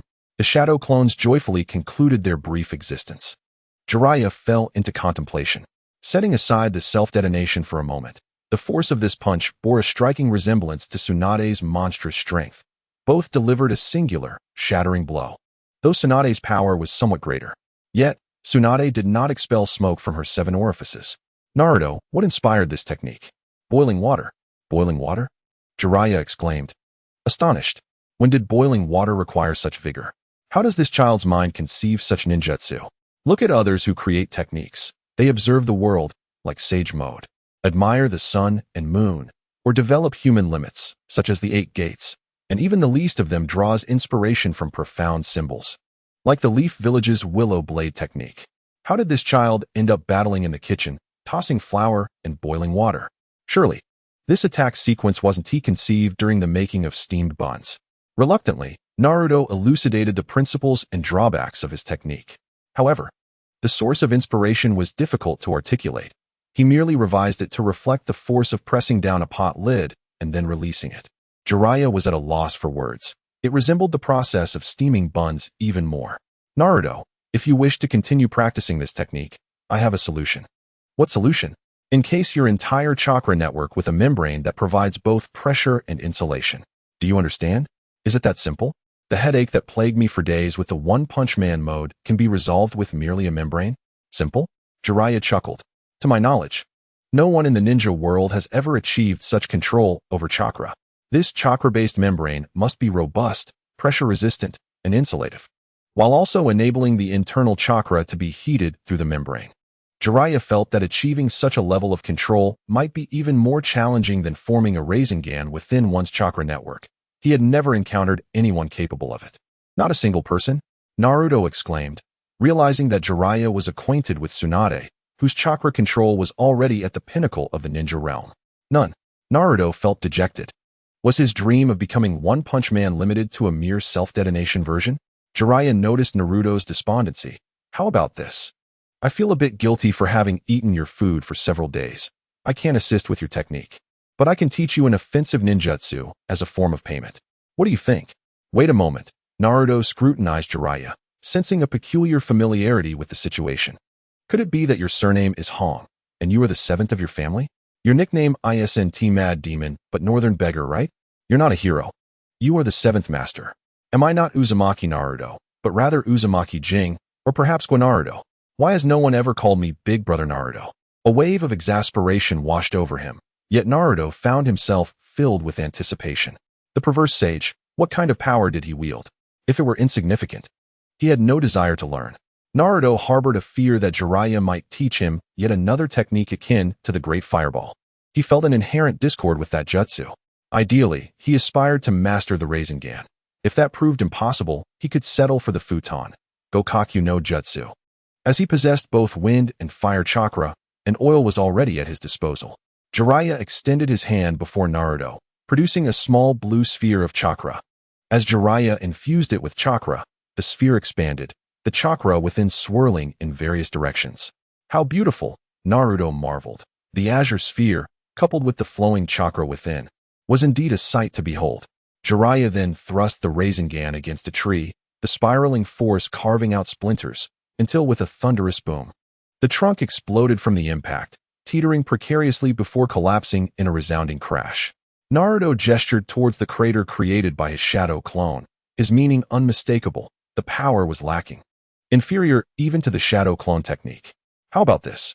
Jiraiya replied, conjuring another Rasengan, this time amplifying the chakra input, resulting in a 2-meter-wide sphere. He leaped and slammed it into the crater previously made by the shadow clone. The explosion sent debris flying, prompting Naruto to shield himself with a frying pan. After the chaos subsided, Jiraiya rapped on the pan, urging Naruto to come out from his hiding place. The boy seemed oblivious to the absurdity of the situation. Having engaged in ninjutsu within the confines of a kitchen, even utilizing culinary tools for defense. That should be sufficiently powerful, Jiraiya declared proudly, eyeing the crater that had multiplied in size. How could you, a mere child, surpass me? Can you do that again? Naruto implored, placing his hand atop Jiraiya's. You troublesome little brat, Jiraiya grumbled, though he could not resist the hopeful gleam in Naruto's eyes and unleashed the technique once more. With small hands atop larger ones, a blue Rasengan gradually expanded. As Naruto's hand obstructed the flow, the process became sluggish, leaving him entranced. So beautiful, he murmured. Old man, just for teaching me how to create this sphere, you can pursue your romantic endeavors while I handle pain. I'll make him call me senpai. Hey, I know it's impressive, but you needn't stare so intently, Jiraiya retorted, prompting Naruto to retract his hand in frustration. Old man, due to your remark, I'll leave Konan to you. Handle it yourself. Naruto, remember, this technique is called the Rasengan, an A-rank ninjutsu developed by the 4th Hokage, Jiraiya said solemnly. That one. Naruto pointed towards the stone face. Isn't that the 4th Hokage? I know, my dad. The one who was utterly over the top. I also know about the Rasen Shuriken and the Rasen Rangan. Indeed, that's him. He was a genius, Jiraiya acknowledged, and Naruto nodded in agreement. Recognizing the 4th as the most gifted in naming jutsu among the Hokage. It took him 3 years to develop it. I'm uncertain if you can master it. Jiraiya remarked, a complex expression crossing his face as he felt himself partaking in a legacy, passing down the strength of the previous generation to the next. But this legacy should not fall to me. It should be passed directly from you, Minato. Jiraiya gazed up at the statue of the 4th, lost in memories. Jiraiya-sensei, look, exclaimed a golden-haired youth, placing his hand before his eyes, the Rasengan in his palm reflecting the azure of his gaze. Watergate. Observe as you place the spiraling sphere before the fair-haired youth, the azure orb mirroring the hue of his cerulean gaze. Jiraiya turned to gaze into Naruto's blue eyes, declaring, Young one, despite the discrepancy in our generations, I am determined to pass this down to you. Fear not, for I am indeed the formidable Naruto, unrepentantly audacious. He mused that his very physique seemed destined for the spiraling sphere, contemplating whether, amidst the competition with countless siblings for a place, his own had been spiraled into existence. Naruto, extend your hand and gather your chakra within your palm. Is this correct? Naruto complied, forming a small sphere of chakra. Jiraiya produced a water balloon and placed it in Naruto's palm, instructing, now, make this water balloon burst. All right, Naruto exclaimed with fervor, spiraling sphere, here I come. He focused his chakra, initiating a rotation within the water balloon. The water's swirling motion transformed the balloon, causing it to gradually flatten. As Naruto ventured into the second phase, attempting to rotate the chakra in various directions, he found himself stymied. It felt akin to turning his head left while forcing his eyes to the right, an enigma to any rational human. Time trickled by, and Naruto remained ensnared in his struggle, his hands tingling from the surging chakra coursing through his veins. Lowering his gaze to his gradually recovering hand, he harbored a wish to see Sasuke's eyes, replicate the spiraling sphere, and return them afterward. The Sharingan made learning skills so effortlessly convenient. He pondered, while the Chidori and spiraling sphere were of equal rank. Sasuke could master them with a mere glance. What occupies your thoughts? Jiraiya inquired, remaining present to assess the boy's potential. I'm thinking of Sasuke, Naruto blurted out. Jiraiya choked slightly. I assumed you were contemplating a solution. So, you were merely thinking of a man? You wish for Sasuke while bathing, and now while training? He began to doubt the wisdom of entrusting the spiraling sphere to Naruto, fearing that this lineage might falter here. Oblivious to Jiraiya's concerns, Naruto remained fixated on conjuring a sphere. Any sphere would suffice, even if it were but a fishball. Once his hand had recuperated, he resumed his practice. Concurrently, he pondered alternative solutions, realizing that relying on the Sharingan was futile. He needed a more physical approach. Though the laws of physics in this world seemed whimsically malleable, As if the coffin of the theoretical genius could be opened and closed at will, the existence of physics remained as long as the coffin itself endured. Recalling a breakdown of the spiraling sphere-s principles he had encountered online, he contemplated the initial step, rupturing the water balloon, akin to Rutherford's atomic model, reminiscent of a planetary arrangement. While he grasped little, he thought it worth attempting, as it would not cost him anything. Empowered by the insights of a theoretical luminary, Naruto felt invigorated, standing on the shoulders of giants. As evening descended, Naruto performed music atop the first Hokage's head for Konoha. Once his magical energy was depleted, he leapt to the fourth Hokage's head to practice the spiraling sphere. He was unconcerned with the third Hokage's opinions. Jiraiya had proclaimed the spiraling sphere as an invention of the fourth. Thus, practicing atop the fourth's head allowed him to absorb the wisdom of his predecessors. What fault lay in that? You lecherous old man, bear this burden for now. You need not bear the burden alone. In the future, I shall take upon myself the responsibility of your pupil's misdeeds, alongside Xiaonan, allowing you to focus on your aspiration of becoming the Hokage. At this moment, Naruto stands not merely upon the shoulders of giants, but atop their very heads. Empowered by the mysterious forces of two worlds, he ultimately shatters the water balloon before retiring for the night, drenching the fourth Hokage's visage. Unfazed, Naruto muses that it is not as if he has urinated. Even if it were, what fault lies in a son dousing his father? The following morning, Naruto retrieves the water balloon and presents it before Jiraiya as chakra flows within. With a resounding pop, the balloon bursts. What do you think? Jiraiya is left speechless. I am aware of your talent, but must you practice so ostentatiously? The third Hokage contacted me yesterday, inquiring about our discussions. Your display puts me in a rather awkward position. I mentioned that the fourth invented this technique. And here you are, practicing atop his head. If I were to say it was a legacy from the Sage of Six Paths, would you not venture to train on his ancestral grave? Do sages even have graves? Shouldn't I, as the Toad Sage, also be entitled to one? Despite his exasperation, Jiraiya hands Naruto a rubber ball. Now, practice diligently with this, he instructs before departing in search of amusement. This marks the second step of the Rasengan. Completing it signifies half the journey, with the remainder lying in maintenance. The rubber ball proves significantly more challenging than the water balloon. After a futile attempt using the same method as before, Naruto resorts to the analysis provided by his mentor. The second step involves the Bohr atomic model. Unlike the planetary model, this represents a conventional atomic structure where electrons inhabit distinct energy levels, each bound to specific orbits. First, he constructs a core with chakra, simulating the atomic nucleus. Next, he channels chakra around it, emulating the electrons, while continuing to draw strength from the esteemed figures of both realms. 3 days pass, and Naruto successfully ruptures the rubber ball. Upon showcasing his achievement to Jiraiya, the latter is left astonished. Is it the boy's innate talent? Or does the fourth statue truly possess some mystical enhancement? How is it that this child learns with such rapidity? I certainly did not progress this swiftly. Cough, cough. Naruto, you have completed the first 2 steps. The final stage entails integrating the previous 2 and sustaining it while rotating. Power, maintenance. These are the 3 fundamental elements of the Rasengan. Do you comprehend?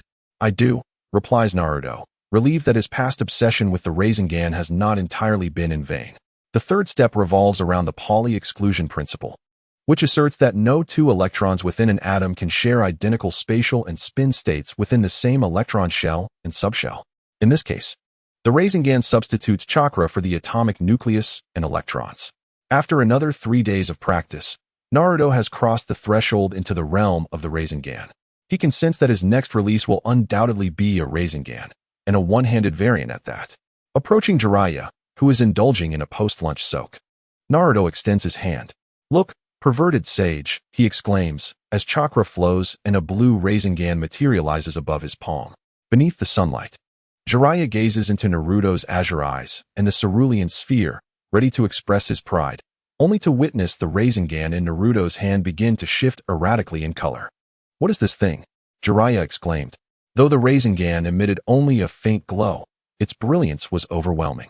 Well, let me try, Naruto said, gazing at the Rasengan as it fluctuated between aquamarine, azure, and sky blue. With a mere thought, the Rasengan ceased its chromatic dance, settling into an aquamarine hue. By the way, why did it turn blue? Isnt blue a symbol of wisdom? Naruto pondered, examining the aquamarine Rasengan in his hand, a sense of familiarity washing over him. Suddenly, he smacked his forehead, realizing, Isnt this the color of Aqua's hair? As for the azure hue, Naruto concentrated again, and the Rasengan transformed into that shade. This color feels familiar too. It resembles Quincy's hair color. And the sky blue? Well, that was undoubtedly the color of Cerno's hair. Do you know why it changed color? Jiraiya inquired.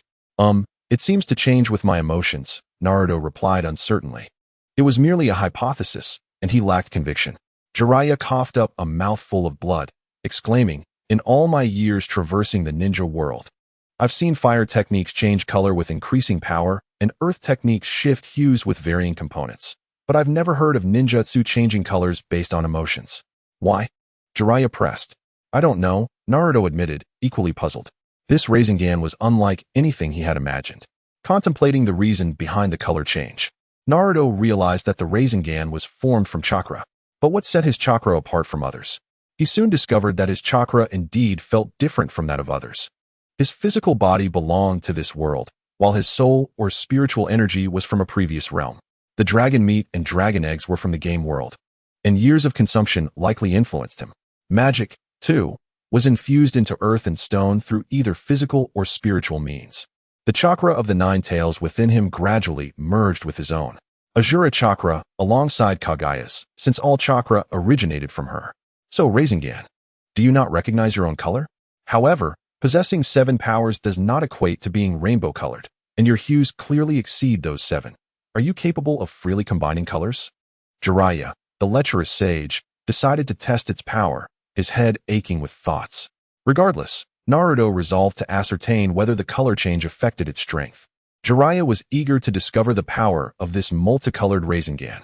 He moved to an open area and created a Rasengan comparable in size to Naruto's, slamming it into the ground and creating a crater. Give it a try, he urged. Naruto approached and created a crater beside it. The power was comparable to Jiraiya's. So, aside from changing colors, this thing is no different from an ordinary Rasengan? Jiraiya scratched his head, perplexed. What significance does the color change hold? Is it merely for aesthetics? It seemed Naruto sensed the same.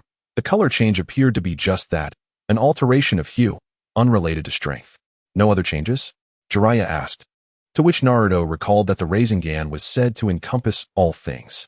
Can it incorporate magical energy? He wondered. To his delight, the new Rasengan began to glow brighter as he infused it with magic. Then, Jiraiya vanished, unable to endure any longer. I am here to teach you the Rasengan, not to instruct you on colorful light displays. Go play by yourself, he said, leaving Naruto alone to incessantly experiment with the whimsical Rasengan. After an entire afternoon of trials, Naruto finally discerned the unique characteristics of this technique. Firstly, the color indeed reflects one's emotions, but it also requires a cognitive component, such as the previously observed azure and cerulean hues. Secondly, aside from the brief moment of its original color when the Rasengan is first executed, the subsequent manifestations possess entirely different colors. As Forrest Gump articulated, life is akin to a Rasengan. One can never predict the color of the next. Though it is said to change with one's feelings, emotions such as anger possess varying intensities, resulting in distinct colors for different levels of anger in the Rasengan. Furthermore, Naruto discovered the ability to control the colors. Every hue that the Rasengan has previously manifested can be fixed as a permanent color. However, the second Rasengan cannot inherit its predecessor's color and must undergo a transformation anew. For instance, the yellow Rasengan currently in Naruto's grasp is a color he had frequently encountered on forums. Yet, if he utilizes this Rasengan, the next one must again generate this particular hue in order for Naruto to fix it in that color. Naruto contemplated documenting these emotions, envisioning a future where he could retaliate against Pain's planetary devastation with his own Rasengan, infused with a sense of triumph. However, he first needed to consider how to imbue the Rasengan with expressions. Presently, Naruto felt invincible, yet on the brink of demise. Although these states appear contradictory, they are both justifiable. It is widely acknowledged that combat relies heavily on artistic style and visual effects. Naruto had always trained according to the Scion aesthetic. As for the effects, is an infinitely colorful Rasengan explosive enough? In his past life, such a feat would have driven an artist to despair. This also contributed to Naruto's sense of impending doom. Why did the Uchiha clan face annihilation? Was it not due to the insufficient distribution of Susanoo colors? Just as the colors available for Scion hair dwindled, so too did those for Susanoo.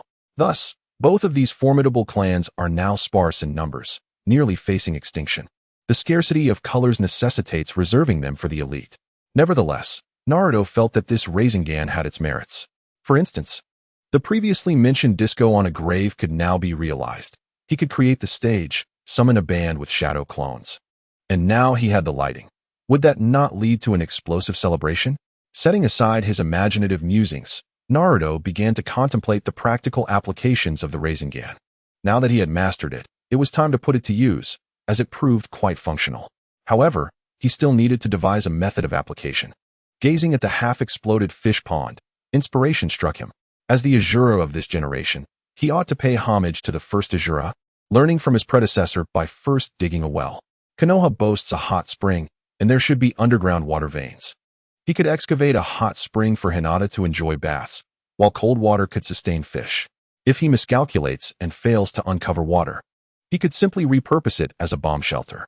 At the entrance of the Hokage office, how fortunate is Dog E, who, by mere chance, encountered a beautiful female physician while purchasing medicine. In just a few days, an engagement is already on the horizon. The prowess of 3 generations of elders is indeed formidable, as even a simple errand can lead to such romantic unions. How splendid it would be if I were the one sent to buy the medicine. A shadowy figure murmured at the doorway. Doggy had taken leave for his betrothal, and this shift was seized by him. Enough, Dog-Air, cease your musings. The Hokage has summoned us inside, interrupted Dogling, cutting short Dog-Air's reverie. The newcomer, while somewhat loquacious, possessed commendable qualities, but his incessant chatter was rather overwhelming. The two entered the room. Dog-Air, please fetch me a bottle of painkillers, commanded Dogling, and take this letter to him. Once outside, Dog-Air clapped Dogling on the shoulder, exclaiming, Brother, our friend is about to find love. His face, concealed by a mask, radiated enthusiasm. Meanwhile, Jiraiya and Kakashi stood atop a building, Jiraiya holding a wine glass. Kakashi, have you ever beheld the vibrant hues of chakra? Well, I've seen them on movie posters. Kakashi replied. In a nearby grove, the scene resembled a chaotic dance of spirits. 4 shadow clones, spiraling balls of chakra in hand, flickered with luminescence as they infused their magic. The clones' eyes were bound with cloth to shield them from the dazzling light. As the only villager to have visited a nightclub, Naruto deemed the current lighting effects to be barely acceptable. However, this establishment was distinctly different from Jiraiya's. It could be classified as a dance club. Naruto had been dragged there once before, but had left swiftly due to the overwhelming crowd. Under the strobe lights, Naruto, clad in oversized shorts, dashed about, the sultry night air exacerbating his sweat despite the presence of ice. One shadow clone was using a spiraling sphere to extract pine nuts, an item from a game that had previously been neglected due to the difficulty of harvesting them. Now, with the spiraling sphere, it was a breeze. In a fish pond, another shadow clone was creating a well with the spiraling sphere. Uniquely today, 2 beautiful women accompanied him, the most stunning among them being the foremost beauty of the Hokage. Though the Hokage was surrounded by many attractive individuals, this particular woman stood unrivaled in her beauty. Her tragic background, having lost her parents at a young age and surviving alone in the village, had rendered her a target of scorn, labeled as a vixen due to her striking appearance. Unfortunately, her frail nature prevented her from retaliating, leaving her to silently endure the harshness of life. Her name was Uzumaki Naruto. One of the Narukos donned casual attire with an apron, busily frying pine nuts. Naruto, unsure of the method for frying pine nuts, knew only that they needed to be soaked and dried before cooking.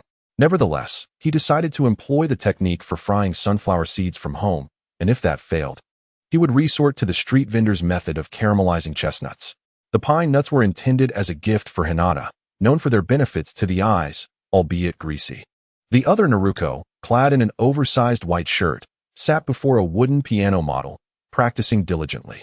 In truth, the shadow clone that had just transformed into Naruto was swiftly dispelled by Naruto, but the second clone emerged seamlessly as Naruto once again. The third followed suit, suggesting an endless possibility of duplications. Either you come as your true self, or allow me to transform into Naruto, he mused. Upon arriving at the grove, Jiraiya beheld this curious tableau, still clutching the letter from the third Hokage. The letter contains but a singular phrase. What did you discuss with Naruto? Initially, Jiraiya was perplexed by the third Hokage's meaning, yet now he recalls his own words. Amidst the vibrant nightlife, men in disheveled attire sweat profusely, while women, dressed alluringly, showcase their talents. Is this truly how you comprehend Kabukicho? Did you not claim to understand back then? Uzumaki Naruto. You lecherous old man. You have returned. Naruto, unshackled from his burdens, strides forth to greet him. What is this? Oh, full marks. Just as Jiraiya was about to inquire about the purpose of this spectacle, he observed two Narutos nearby, their eyes nearly popping out in astonishment. The third's words had long slipped from his mind. After all, what's one more scapegoat? To the two lovely ladies, he wondered if they could. Bang! Naruto's shadow clone produced kunai to sever its own throat in a dramatic display of loyalty. The old lecher's hands froze in midair. This was a profound humiliation. After all these years, it was the first time he encountered a woman who, upon being teased, chose to end her own existence. Although merely two shadow clones, the impact on the lecher was nonetheless monumental. Naruto, what on earth are you doing? After a brief pause, Jiraiya finally spoke. Practicing as you said. Naruto pointed to the clone in the barrel executing the Rasengan spin. He then gestured to the clone digging a well. Power. Finally, he indicated the clone perched on a tree acting as a flashing light. Jiraiya sensed something amiss, unable to articulate it. It seemed this was indeed his own teaching, and the boy had claimed to understand. Jiraiya rubbed his forehead, feeling a slight headache emerging. The first time he remarked on the brevity of life. The boy had said he understood, only to later frolic at the Shadow Rock playing music. The second time in Kabukicho, and the third when teaching the Rasengan. The boy had again claimed comprehension, and now it had manifested in this manner. How had Naruto interpreted it? What do you call that jutsu of yours? Jiraiya shifted the topic, realizing he should refrain from imparting any profound principles or jutsu theories, lest the boy claim to understand once more and he be forced to bear the blame. Seduction technique, Naruto added in his mind, shadow clone version of betrayal. A splendid name, indeed, and an intriguing concept for a jutsu. It would require ample practice, understood? Naruto certainly grasped the old man's intentions. I'll agree to your request. Then conjure a few philosophical titans to frighten you. Understood. Jiraiya promptly kicked Naruto away and vanished in an instant, exclaiming, You understand nothing. You know nothing. Naruto rose, dusting himself off, watching Jiraiya's receding figure, and took out paper and pen. Konoha, year 60, July. Today, the old man Jiraiya kicked me for no reason with considerable force. My chest hurts. I shall remember this grievance. Uzumaki Naruto. Old man, you can run, but I wonder if you can outrun a blood-red chili pepper after your demise. Time passed as Naruto reveled in his exuberance. Before long, it was the eve of the Chunin finals. The third Hokage retrieved painkillers, swallowing the last two pills and discarding the empty bottle into the trash. Dog 3, fetch me a bottle of painkillers. Outside, Dog 3's face was alight with excitement beneath his mask. He patted Dog 0's shoulder, exclaiming, Brother, I'm about to break free from my single status. Today, Dog 1 took a leave of absence to wed, while Dog 2 took leave to become engaged. Dog 3 vanquished a multitude of rivals to secure his position, initially believing his chances were bleak. However, by evening, hope for ending his singlehood unexpectedly arose. Now, the entire K9 team is aware that purchasing painkillers for the third Hokage guarantees a successful transition to being coupled. The third Hokage, armed with a list and intelligence, feels that 2 painkillers are woefully insufficient. The list comprises the participants from Konoha for the finals, alongside another pertaining to Naruto. The more the third compares others to Naruto, the more his headache intensifies. Sasuke Uchiha is engaged in sparring with Kakashi, honing his lightning release techniques, while Naruto is digging a well. Neji Hyuga is undergoing physical enhancement training, and Naruto is busy excavating a fish pond. Kiba Inuzuka is challenging his speed limits in the forest, while Naruto constructs a pavilion by the pond. Ino Yamanaka is studying how to sever and reconnect auditory senses at night, while Naruto delivers snacks to Hinata. Even Shikamaru, the laziest in the village, has made a trip to the hospital to inquire about detoxification, while Naruto plays the piano on the cliff. Dog 0, who compiled this list. Why does the last line appear to be in flower script? Dog 0 respectfully replied, It was I who prepared it. And who is this? Naruto was in the midst of training when a shuriken thudded into a nearby tree, accompanied by a note. Upon unfolding the note, he read, "Rest early tonight. The exam is at 8 tomorrow. Don't forget." Signed, a toad. After tucking the note away, Naruto enjoyed a bath and discovered another note on the table. "Exam at 8 tomorrow. See you at the arena." Signed, Kakashi. As Naruto settled down to sleep, he sensed a stirring in his spiritual realm. "Great Fox, are you awake?" Naruto exclaimed joyously, having not heard from the Ninetales in a month, yearning for their conversation.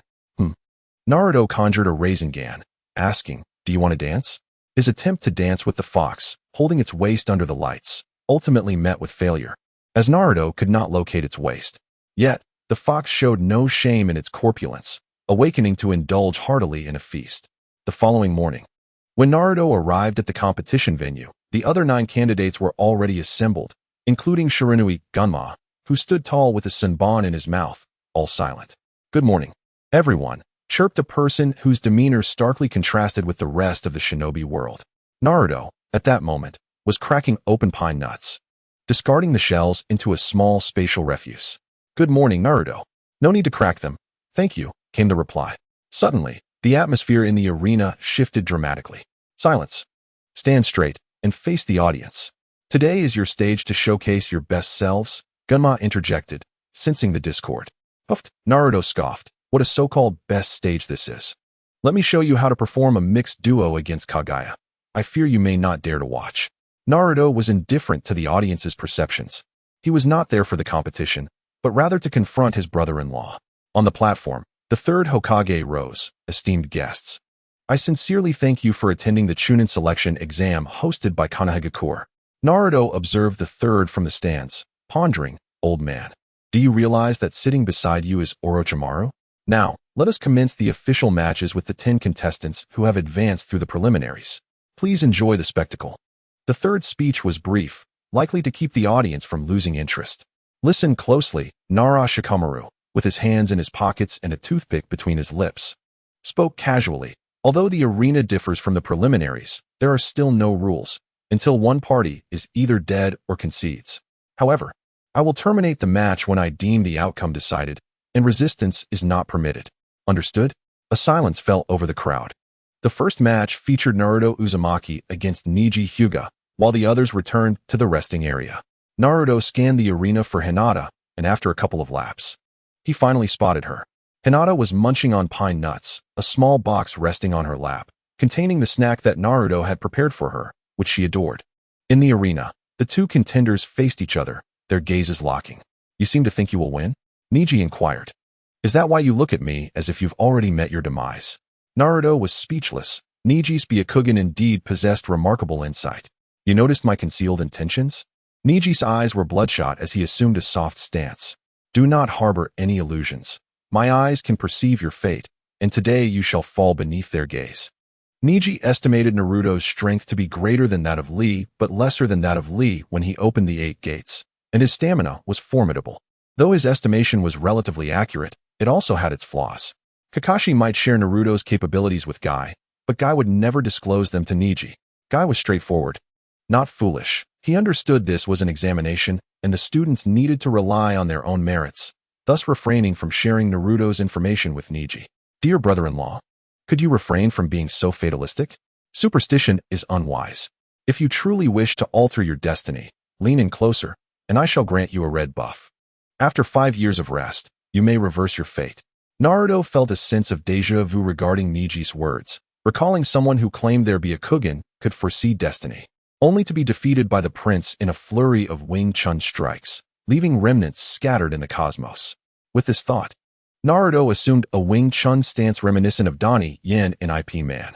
"Though I may not be proficient, I can certainly strike a pose."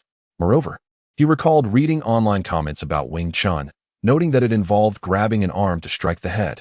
If the head was unreachable, one would aim for the chest. There were additional remarks stating that Wing Chun required exceptional reflexes, superior physical condition, and precise distance control. While distance control eluded Naruto, he was confident in his reflexes and physicality. He remembered practicing with Sasuke, where, despite Sasuke's flashy maneuvers being too swift to follow visually, his body managed to keep up. This physique, possessing an extraordinary reflexive ability, combined with significantly more training than the original prince and various invigorating supplements, led Naruto to feel that as he matured, even the fourth Hokage's reaction speed could scarcely match his own. As for his physical prowess, Naruto believed there was no one on earth who could rival him. Come on. Today I shall test my mettle against you, Neji Hyuga of Konoha, to determine who truly stands as the foremost in the leaf, the pinnacle among genin. Naruto retracted his hands and formed the seals to activate his wind-binding technique, almost forgetting to utilize his skills, a habit he had yet to shake off even now.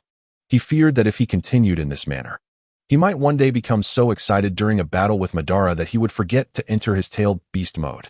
He resumed his initial stance. In the stance, the third Hokage surreptitiously took 2 painkillers and turned them toward his mouth. While he was unaware of the specific nature of Naruto's stance, he understood Naruto's intentions. Did I not have Jiraiya teach you ninjutsu, so you could engage in close combat with the Hyuga? How long do you intend to prolong this? Beside him, Orochimaru, disguised as the fourth Kazekage, reflected on how his teacher had aged, now reliant on medication to sustain his health. His resolve to surpass his mentor solidified further. The wind rustled through the treetops, lifting 2 leaves into the air. The arena was so silent that one could hear Hinata cracking open pine nuts. The match begins. 1 leaf fluttered past Neji, while another drifted before Naruto's eyes. Before it could escape, it was ensnared by the wind binding. Seizing the opportunity, Naruto clamped it between 2 fingers, infusing it with wind-release chakra, and hurled it toward Neji. A little flying blade, a petal in flight, can also inflict harm. This was Naruto's signal.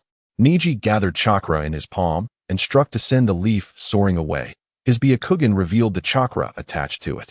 The leaf's resilience was weak, with minimal chakra affixed to it, indicating that Naruto had no intention to attack with kunai. He grasped Naruto's intent. Merely a competition. Naruto did not aim to engage in a relentless assault as he had against Zabuza and Orochimaru.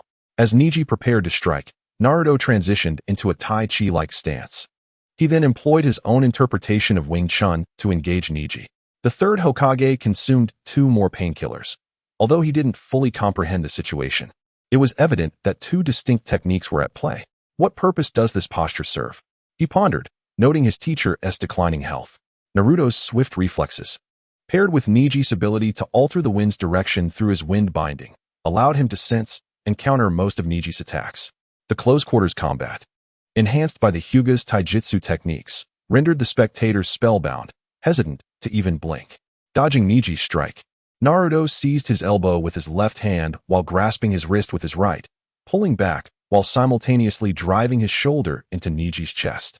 Neji staggered, caught off guard, as Naruto landed another blow to his chest, sending him flying. Did I not say I would educate you with bricks? Is this truly your strength? Naruto proclaimed. Sasuke, who was using his Sharingan to replicate Naruto's movements, paused in surprise, realizing he had heard those words before. What had Naruto learned in the past month that had transformed his techniques so dramatically? Regardless, I shall copy it first. These few techniques are rather practical. Kakashi observed Naruto in the arena, then glanced at Sasuke atop the podium. After training Sasuke for a month, Kakashi was acutely aware of Sasuke's progress. Yet Naruto seemed to surpass him effortlessly. He found himself at a loss for words. The growth of these 2 since their graduation was astonishing, and their adversaries only grew stronger with each encounter. First, it was Zabuza, followed by Orochimaru. Who would they aim to confront next? The leaders of each village? Surely they would not resort to attacking tailed beasts simply due to a lack of opponents? In Kakashi's understanding, only the village leaders and tailed beasts could rival Orochimaru's strength. Neji rose, his expression grave as he began to contemplate his strategy. Resolute, he advanced once more. Naruto engaged with his unique style of Wing Chun. The 2 continued their exchange. After several exchanges, Neji struck out, and as Naruto prepared to counter, Neji accelerated suddenly, transforming his palm into a pointed finger that struck Naruto's shoulder. Naruto's chakra was disrupted, and the wind around him dissipated. What was happening? How did you manage to hit me? This shouldn't be possible. The first time you defeated me, I realized your body's reflexes were remarkably swift. Through our earlier exchanges, I discovered that whenever I disturbed the wind surrounding you, your reactions became even quicker. Thus, you used chakra to nullify my wind, diminishing my perception, and then accelerated unexpectedly to deceive my eyes. Indeed, you're quite formidable, Elder brother, Naruto responded, acknowledging Niji's adeptness in evading his probing attacks. Let us embrace fate's design. Niji crouched, one hand forward and the other back. This posture felt familiar to Naruto. Just as he intended to retreat, he found himself ensnared as if trapped in quicksand. His movements sluggish. He surmised that Niji had distributed chakra around him to hinder his agility, intending to execute a continuous series of strikes. However, elder brother, have you forgotten something? The gentle fists 8 trigrams, 64 palms. Niji lunged forward, fingers poised to strike at Naruto's chest. In response, Naruto retrieved an iron pot with his right hand, positioning it defensively across his chest. What? Niji, unable to retract his strike in time, transformed his fingers into a palm. Slamming against the pot. Naruto had previously witnessed him using the pot for defense, yet he never anticipated being struck at such a critical point. With chakra obstructed, yet still able to wield it. Bang!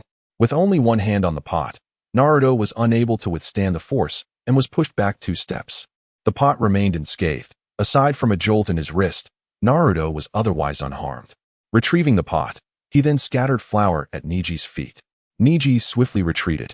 Naruto produced a torch and unleashed the fire release, dust explosion technique. Boom.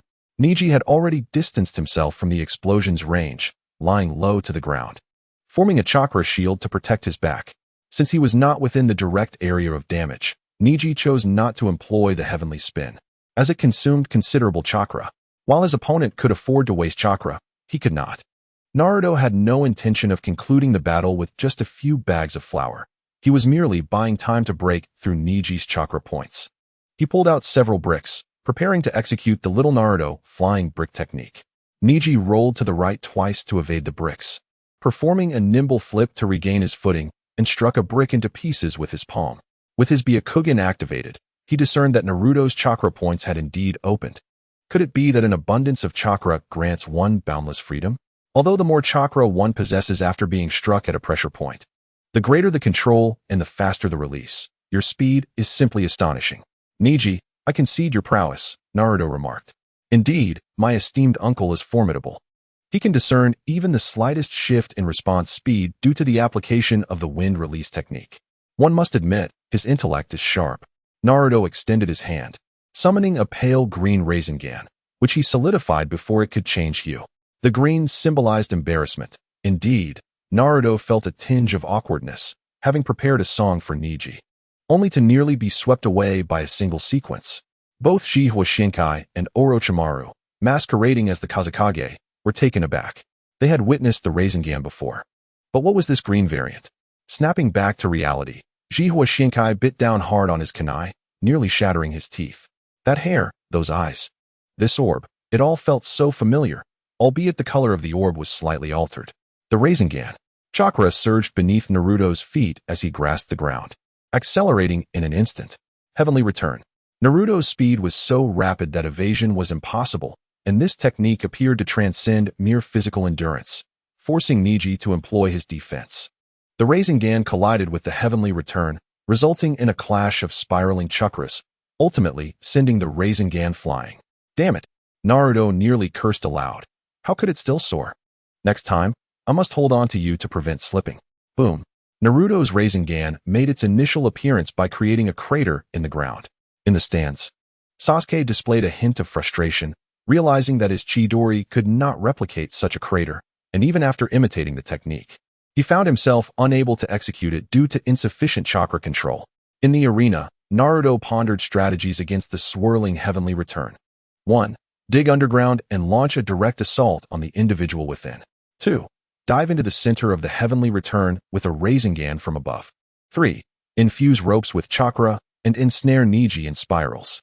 All 3 options were viable, yet Naruto opted for a 4th. Great Fox, lend me your aid. Naruto produced ice blocks and began to stuff them into his mouth. Niji, still unable to cease the heavenly return, remained alert outside, knowing that any sudden interruption could lead to an unstable posture and subsequent attack.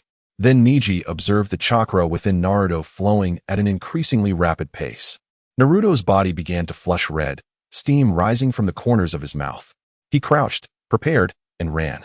Naruto's 4th method mirrored that of his brother, Machine Naruto. As long as I run fast enough, The heavenly return cannot keep pace with me. With the enhancement of the Nine Tails chakra, coupled with the strength derived from his unique technique, Naruto's body surged forward like a wooling Hongwang outfitted with an aircraft engine. The speed escalated. Is this possible? Those familiar with the Hyuga clan gasped in astonishment. Kakashi had lifted his eye mask, observing intently, marveling at how his master's son continually performed such astonishing feats. Was this even feasible? Jihwa Shinkai was so shocked that his kunai fell from his grasp. Father, is this truly possible? The young girl Hanabi inquired. Theoretically, it is, Hinata responded, gazing at the figure encircling the heavenly return, accelerating relentlessly.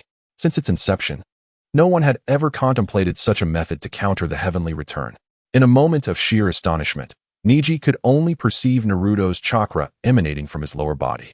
While the upper half remained elusive, he understood the implications. Naruto had maneuvered into his blind spot, synchronizing with Neji's rotational speed.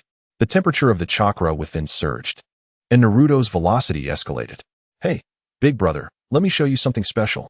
With a powerful strike, Naruto slammed his fist into Neji's chest, propelling him out of the technique's grasp. Gasps erupted from the spectators. Great Fox, slow down. Naruto instructed the fox to gradually release its chakra, stifling his own energy to prevent an explosive reaction. This technique was one Naruto could not halt. Once initiated, the chakra surged like a chain reaction, unstoppable. In a mere 6 seconds, Naruto shattered Neji's defense. His speed was terrifying, and he had yet to reach his limit. However, the repercussions were dire. His body was severely dehydrated.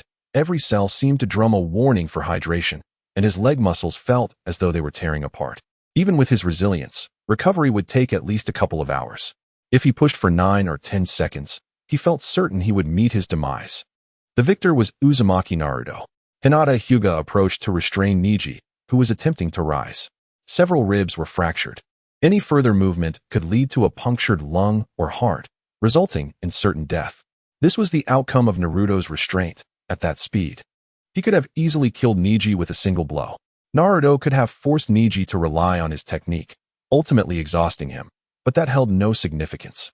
He sought to shatter the notion of absolute defense, to demonstrate to Neji that nothing in this world is invincible. Not even a bird in a cage can remain unfreed. I, your brother-in-law, will assist you with the sage art in no time. But first, you must rest in the hospital, and allow me to serenade you with a piano piece. Just as Naruto prepared to create a portal to return home for some rest, he noticed Kakashi materializing before him. Offering assistance, Kakashi had discerned Naruto's predicament. His leg muscles were torn, and even the oldest villagers in Konoha had better mobility than him at this moment. Take me to Hinata. I need to be by her side, he insisted, wishing for anything but to return home. Kakashi rolled his eyes. You just nearly killed my brother, and now wish to flirt with my sister? Have you no shame? Kakashi carried Naruto through the arena in search of Hinata. Previously, he had not focused on her location, as he had been observing the number of umbu around the area. Now, as he bore Naruto, he took the opportunity to survey for any hidden umbu. Yet, to his surprise, there was an unsettling lack of them in such a vast venue. Only a few scattered umbu were present. This was abnormal. Hey, Kakashi-sensei, has your Sharingan dimmed? I can see Hinata from afar, yet you remain oblivious? Naruto remarked. You've activated your Sharingan and still failed to spot her? Was the Ayabuto gifted you merely a trinket, or did Rin mistakenly swap it with a glass orb? Moreover, even after I pointed her out, you still claim not to see her. Meanwhile, Naruto, being carried by Kakashi, was sipping water from a vase. Desperate to replenish his hydration before his cells staged a revolt. Upon discovering the nonchalant demeanor of the individual, Naruto gradually made his way to the other side of the arena where Hinata stood. His hands trembled with indignation as he confronted the audacity of being dismissed. Taking out paper and pen, he spread them across Kakashi's back and began to inscribe his thoughts, the agitation causing his hand to quiver slightly. On this day, the date of August in the 60th year of Konoha, I faced Neji in battle. Following the unleashing of my ultimate technique, my legs were injured and my mobility severely impaired. In my moment of utmost need for Hinata's consolation, Kakashi had the audacity to carry me around the stands. This grievance I shall remember. Note, Hinata is my favorite girl. Vortex Naruto. Kakashi, prepare for your reckoning. After your demise, I shall ensure you provide a thorough explanation to your esteemed wife about how you allowed her son to be severely injured thus impeding his prospects of finding a bride. If she doesn't give you a thorough tongue lashing, then my writing is in vain. Kakashi rolled his eyes yet again. I am engaged in serious matters. How do you fail to comprehend? As a renowned elite ninja known throughout the shinobi world, even through the fabric of clothing, he could discern the meaning behind Naruto's scrawled script. Kakashi dismissed it as mere childish antics, evidently unaware of the gravity of the situation. Good morning, Mr. Hisashi, Kakashi remarked, setting Naruto down. Good morning, Naruto replied, aware that the entire village recognized Kakashi's definition of early as any time before 10 o'clock. Uncle, good morning, Naruto respectfully greeted, before being assisted by Hinata to a chair. Humph. Hisashi cast a disapproving glance at Naruto and with a huff turned away. This seat had been exchanged for the sake of letting Hinata care for Hanabi. He needed to check on Niji. The moment Niji was declared defeated, the despair in his eyes did not escape Hisashi's Byakugan. Niji was a prodigy, the future of the Hyuga clan, and Hisashi wished for nothing more than to see him thrive. His huff was not born from anger at Naruto for injuring Niji. Injuries in competitions were commonplace, and internal battles within the Hyuga clan could sometimes lead to severe wounds, which he accepted. His discontent was primarily directed at Hinata, who had just witnessed her brother nearly face death, yet turned around to offer her support to the one who had inflicted such harm. Whose side are you on? Shouldn't you consider taking the surname Uzumaki? Naruto-kun, are you alright? Hinata inquired with concern. She had activated her Byakugan to assess Naruto's injuries, which were far more severe than Lee's muscle rupture. Fear not, I shall recover shortly. My resilient body is well acquainted with such matters. I assure you, within 2 hours, I shall be back to my lively self. Hanabi, the little girl, also activated her Byakugan to inspect Naruto's condition. Naruto grimaced. You little imp, activating your eyes so early. It's no wonder you are often the target of eye theft. Hey, you sustained such severe injuries just to land a hit on my brother Niji? Are you foolish? And what is that expression on your face? Hanabi exclaimed, indignant. This is the one who almost killed my brother, and now he's trying to win over my sister. This debt shall not be forgotten. You little brat, what do you know? I was merely trying to do him a favor, which nearly cost him his life. Enough. You two, cease your bickering. Naruto-kun, this is my sister Hanabi. Hanabi, this is the Naruto-kun I mentioned before. Hinata felt a tinge of shyness, akin to introducing a boyfriend to the family, even though it was merely her sister. Nonetheless, their father had just witnessed the interaction.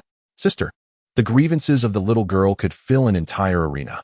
She had nearly caused harm to your brother moments ago, and is now bullying your sister. Even if you choose not to assist me, it is quite absurd that you are now feeling bashful. Are you truly a member of the Hyuga clan? Naruto cast a triumphant glance at Hanabi, proclaiming, of course, the little girl I raised is on my side. Furthermore, would you kindly dismount for my wife? She is unable to eat properly at the moment. Hanabi, possessing a kind heart, recognized Naruto's mobility issues and did not evict him from his seat. Instead, she climbed onto Hinata's back, simultaneously asserting her ownership over Hinata. Hinata looked at Naruto with concern, one hand supporting Hanabi while the other struggled to peel pine nuts. The task proved challenging, as several nuts slipped from her grasp. Naruto placed a vase into Hinata's hand and inserted a straw into the bottle of drink, enabling her to hydrate him while he fed her pine nuts with his free hands. This elegantly resolved the dilemma of Hinata's need to eat and his need to drink. Hanabi clutched Hinata's neck tightly with both arms, seemingly feeling that her declaration of ownership was insufficient and requiring further action. For some inexplicable reason, Hanabi felt a sense of fullness in her stomach despite having skipped breakfast. Hanabi, you're holding a bit too tightly, she said, loosening her grip. Hinata picked up the vase and took a sip through the straw to help dislodge a pine nut that had lodged in her throat, reluctant to spit it out since it was fed by Naruto. Burp. Hanabi let out a small belch. Can we get started already? Could you not hurry along? Have you fallen victim to Artsukage-s heavy rocks? The audience's shouts grew louder with each passing moment. Shikamaru was set to compete in the second match against Kankuro. At this moment, he moved at a speed slightly quicker than that of the injured Naruto. What a hassle. If I win, my father will boast to Ino and Chuji's fathers over drinks, and then my mother will find out. When she complains about my father, he will hastily blame me, and I will be scolded in turn. If I lose, my mother will lament that she bore such a lazy son and will point the finger at my father, claiming that the Nara family is just like this, where even high intelligence cannot overcome your laziness. Oh, Why is there no ninjutsu that allows me to automatically finish the match while I sleep? Why can't this be expedited? The arena was in chaos, with various objects being hurled at Shikamaru. Naruto, quick-witted and nimble, caught a cap that flew past his head, its style and color strikingly familiar. Glancing at Hanabi, a clever idea struck him. He took out some dye and inscribed the words blood cells on the cap, which he then playfully placed atop Hanabi's head. Hanabi, who had been engrossed in absorbing Hinata's hair, shot a glare at Naruto. "Hey, what are you doing? The sun is up." "This is to shield you from its rays," he replied. "Your family constantly gives me side-eye. A small act of revenge hardly seems excessive." In the arena, the match commenced as Kazekage waved his hand. Shikamaru was the first to throw a shuriken to test his opponent. The adversary was well aware of his abilities, while Shikamaru had only gathered some conjectures from research, placing him at a distinct disadvantage from the outset. Kanjiro found himself in a state of indecision. The competition against Shoshin revealed the opponent's extraordinary calculating ability, thus he could not afford to relinquish the initiative. However, should he choose to attack and fail to inflict substantial damage, his own capabilities would be easily deciphered by the adversary. His sister was already ensnared in the opponent's intricate strategies, and Kanjuro was acutely aware that his own calculating prowess paled in comparison to that of Shoshin. Suspended by the crow, he covertly observed the yellow-haired figure in the stands. He would seek retribution for that earlier insult at the opportune moment when his plan was set in motion. With resolve, Kanjuro began to direct the crow to counterattack. Shikamaru was on the verge of madness, questioning the sanity of his opponent. Was it truly necessary for him to respond to a mere thrown shuriken with an avalanche of projectiles? Left with no alternative, Shikamaru could only evade while deflecting, rolling on the ground in a most undignified manner. This was precisely the outcome Kanjuro desired, forcing Shikamaru into a state of exhaustion without the luxury of contemplation. The audience erupted in jeers, disappointed by the slow pace of the earlier match and the current lack of finesse. Perhaps surrender would have been a more prudent choice. In fact, having rolled behind a tree, Shikamaru was contemplating capitulation, yet Asuma and his father forbade it. Fighting an adversary with such a relentless attack rhythm was exasperating. Why would they not allow him to surrender? Once more, the shadow imitation technique was unleashed, followed by another barrage of shuriken, laced with toxic smoke bombs. This was utterly vexing. Shikamaru resumed his flight. In the stands, Naruto was peeling an apple with a small knife borrowed from the person in front of him. Periodically, he would set down the knife to feed Hinata the freshly washed berries. Even with his legs incapacitated, he was determined to nourish his beloved wife. The oil from the pine nuts was rich, necessitating a lighter diet to balance it out. Alas, there were too few palatable options available in the shop. With only these two items deemed suitable, he certainly could not offer Hinata mere leaves, for she was not a Quincy who could consume anything. Little Hanabi was busy gnawing on an apple while casting a furious glare at Naruto. "Do not think that 2 apples can sway me, for that is simply impossible." Suddenly, she inquired, "By the way, Naruto-kun, is Niji all right?" With a spray of apple bits, Hanabi exclaimed, "Sister, did you just remember that our brother nearly faced death? He's fine. He may be down for a while, but with the right encouragement, he will recover more swiftly." Naruto understood the true nature of Hinata's inquiry. She was not concerned about Niji's physical condition, but rather his mental state. A few broken ribs were hardly considered a grave injury in the ninja world. The notion of being incapacitated for 100 days was simply unfathomable. Niji's recovery would likely take no more than half a month, especially if the Hyuga clan provided ample medicinal herbs. Such resources would undoubtedly be forthcoming, for their value far outweighed that of a young genius's training time. Moreover, Naruto believed that after this experience, Niji's perspective would transcend the confines of the Hyuga clan and encompass the entire ninja world, akin to a bird escaping its cage. While the notion of a caged bird is not inherently favorable, it carries both advantages and disadvantages. This is the survival strategy of the Hyuga clan, and indeed of all clans, to strengthen their power and protect their kin. This reality was immutable for Naruto. As long as the Byakugan remained a coveted rarity, the caged bird would persist. "Now, open your mouth," Naruto said, placing a slice of the peeled apple before Hinata's lips. "Hinata, who do you believe will emerge victorious in this match?" Naruto has just bitten into another apple. "Shikamaru, why are you deviating from the norm?" In the arena, Shikamaru continues to scramble as if pursued by a dog. The audience is a cacophony of curses and laughter. Boom. The crow is sent flying, landing with its legs already broken. What? The puppet crow emits a strange sound. Even the audience is bewildered. How did it suddenly lose a leg amidst all this chaos? Could it be that Kankuro is manipulating the crow? Indeed, it was a timed explosive tag. When the match commenced, you were able to calculate for this long. Kankuro is astonished. Shikamaru takes 2 steps back, remaining vigilant. The puppet has exploded. Yet its master has yet to reveal himself, warranting caution. Over the past month, Shikamaru has researched the Sand Ninja's data, acquiring a rudimentary understanding of puppet masters. How could I possibly predict that far ahead? However, I can lead you there. Your attack patterns are exceedingly predictable, Kankuro laments. How should I fight him? Must I resort to random strikes to evade his calculations? Manipulating the crow, he reaches behind him to retrieve a cylindrical object wrapped in bandages. After unwrapping it, a pepper fish is revealed, another puppet. As a puppet master who utilizes deception, Kankuro has already concealed himself after exposing the crow as a puppet.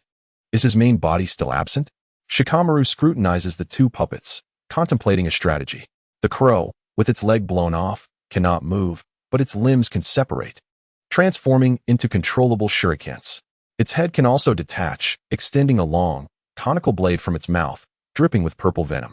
The pepper fish moves sluggishly, merely spewing shurikens from its mouth. Kankuro has no intention of deploying the pepper fish, fearing additional explosive tags. Shikamaru reverts to a defensive stance, evading attacks. The audience watches intently, eagerly anticipating whether Shikamaru will continue to impress. Amidst the rain of shurikens and the onslaught of blades, Shikamaru has retreated to the edge of the pit where Neji and Naruto emerge. The outer circle, slightly deeper, is where Naruto exited. In a moment of distraction, he stumbles and falls into the pit, rising with a shuriken lodged in his shoulder. Extracting the shuriken, Shikamaru produces a syringe and injects it into his leg. This was procured with Ino's assistance at the hospital, the antidote for the previous poisoning he endured from the red copper armor. Useless, Kankuro commands the crow's head, saying, "Did you think I would use the same poison as last time?" Shikamaru clutches his chest and abdomen, slowly advancing before collapsing to the ground in convulsions. Kankuro emerges from behind a tree, deliberately approaching Shikamaru. This poison acts swiftly. You have only 10 minutes for treatment. Delay, and it will permeate your entire body. Do you still refuse to concede?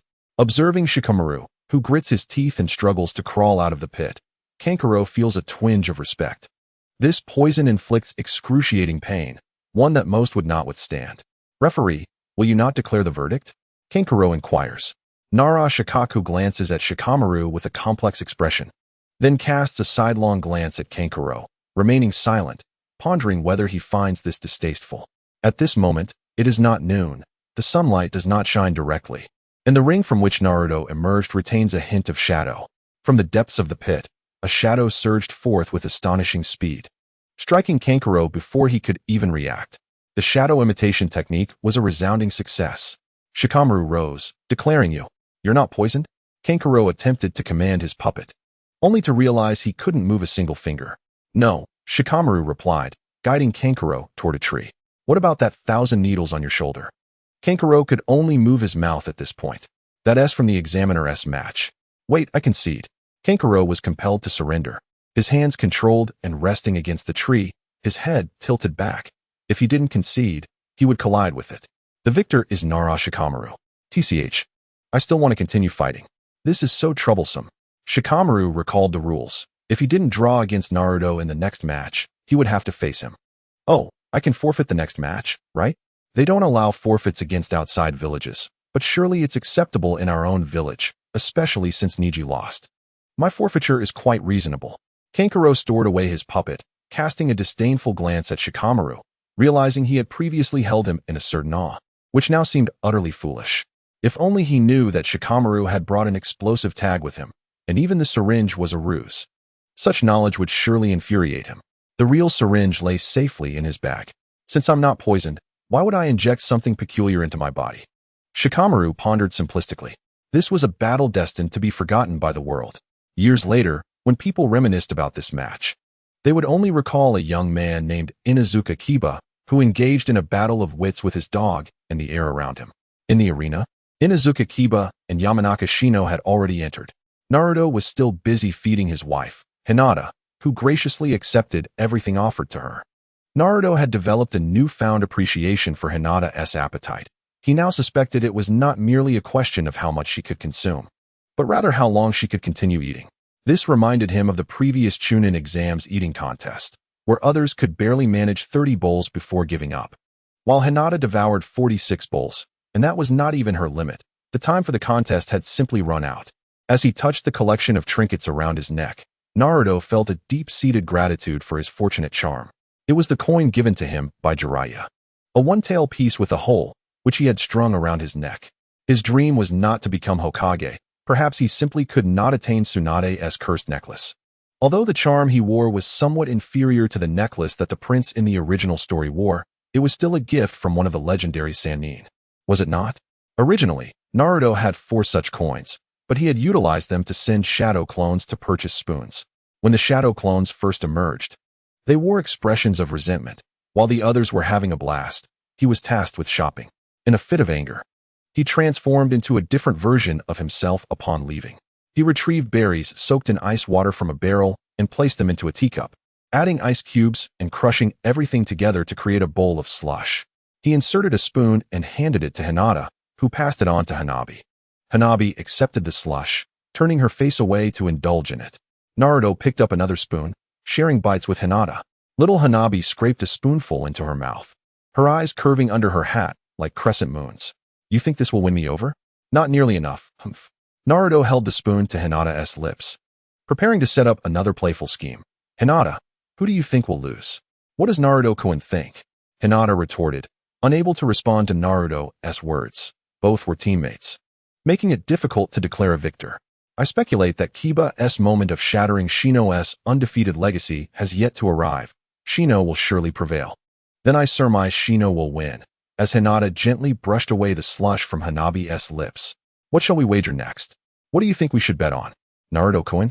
Hinata cleverly remarked, aware that Naruto had previously asked who would win, but this time he inquired about who would lose, a clear indication that something was amiss. If I win, you must accompany me to climb a snow-capped mountain. The grand sight of Mount Fuji amidst the snowstorm would certainly be visible to Naruto, since this lady has undoubtedly arrived in the land of snow. Whether there exists a great snow mountain in the land of snow is uncertain to Naruto. If not, he would simply create one, obliterating the surroundings until only the mountain remained. Ah, the snow-capped mountain, Hinata mused, and then inquired, what if Naruto-kun were to lose? Hinata was unaware of any snow mountains, but if Naruto said he would take her there, she believed he would. Then I shall accompany you to climb the snow-capped mountain. Splendid. Indeed. Burp Hanabi let out a small burp. Naruto is certainly set to embark on the mission in the land of snow, especially since Fuji, the snowstorm artist, is an actor. An actor who cannot sing is hardly a good princess. My dear lady, I possess a song titled Home Sweet Home, the theme from the Snow Princess Ninja Scroll, which I require you to sing. The 8 Tails Jinchuriki engages in rap, while the 9 Tails Jinchuriki sings. The 1 Tails Jinchuriki constructs pyramids, while the 9 Tails Jinchuriki builds snow mountains. The 2 Tails Jinchuriki loves to raise mice, while the 9 Tails Jinchuriki adores cats. All Jinchuriki are peculiar beings, and I am the most formidable among them. Thus, I shall not allow the 9 Tails to lose its title as the mightiest tailed beast. Naruto-kun, there is nothing left to eat. Oh, Naruto continued to crush the ice. Whether or not he is indeed the strongest is a matter for another time. However, the 9 Tails. In the future, you shall undoubtedly be the roundest.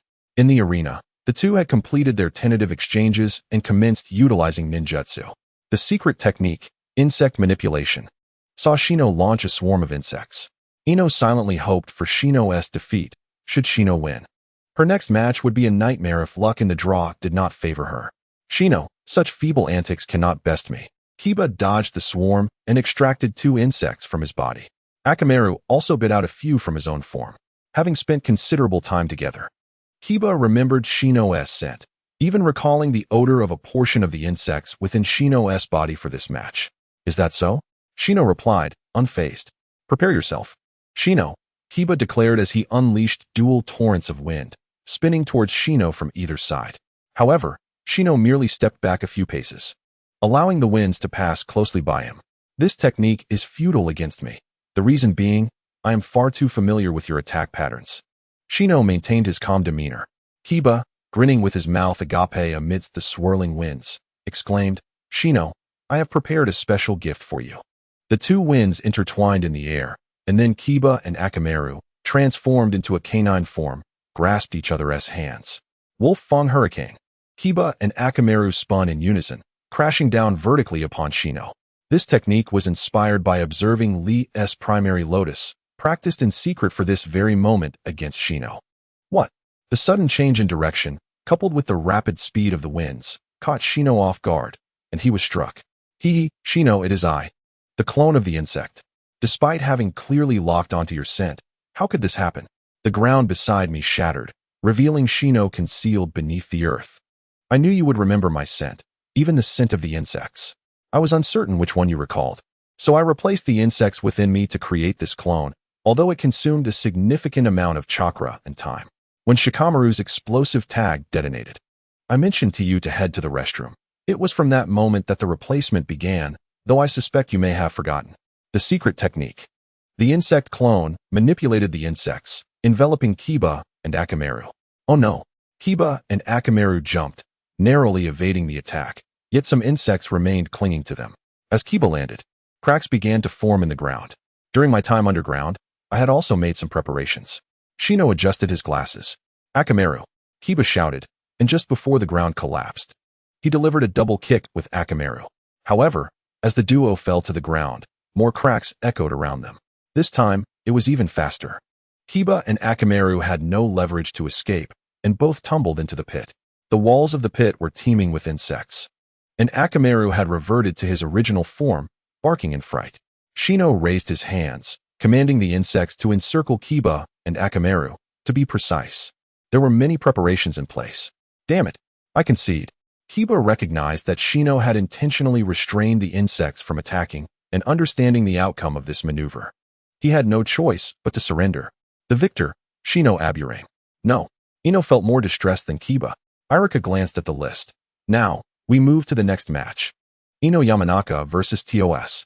I forfeit. TOS raised his hand in acknowledgement. Orochimaru had instructed him to witness Sasuke's match promptly and execute the plan. TOS withdrew his hand, feeling anxious. His two teammates had yet to arrive, leaving him to wonder if they were engaged in actions unbeknownst to him. Don't.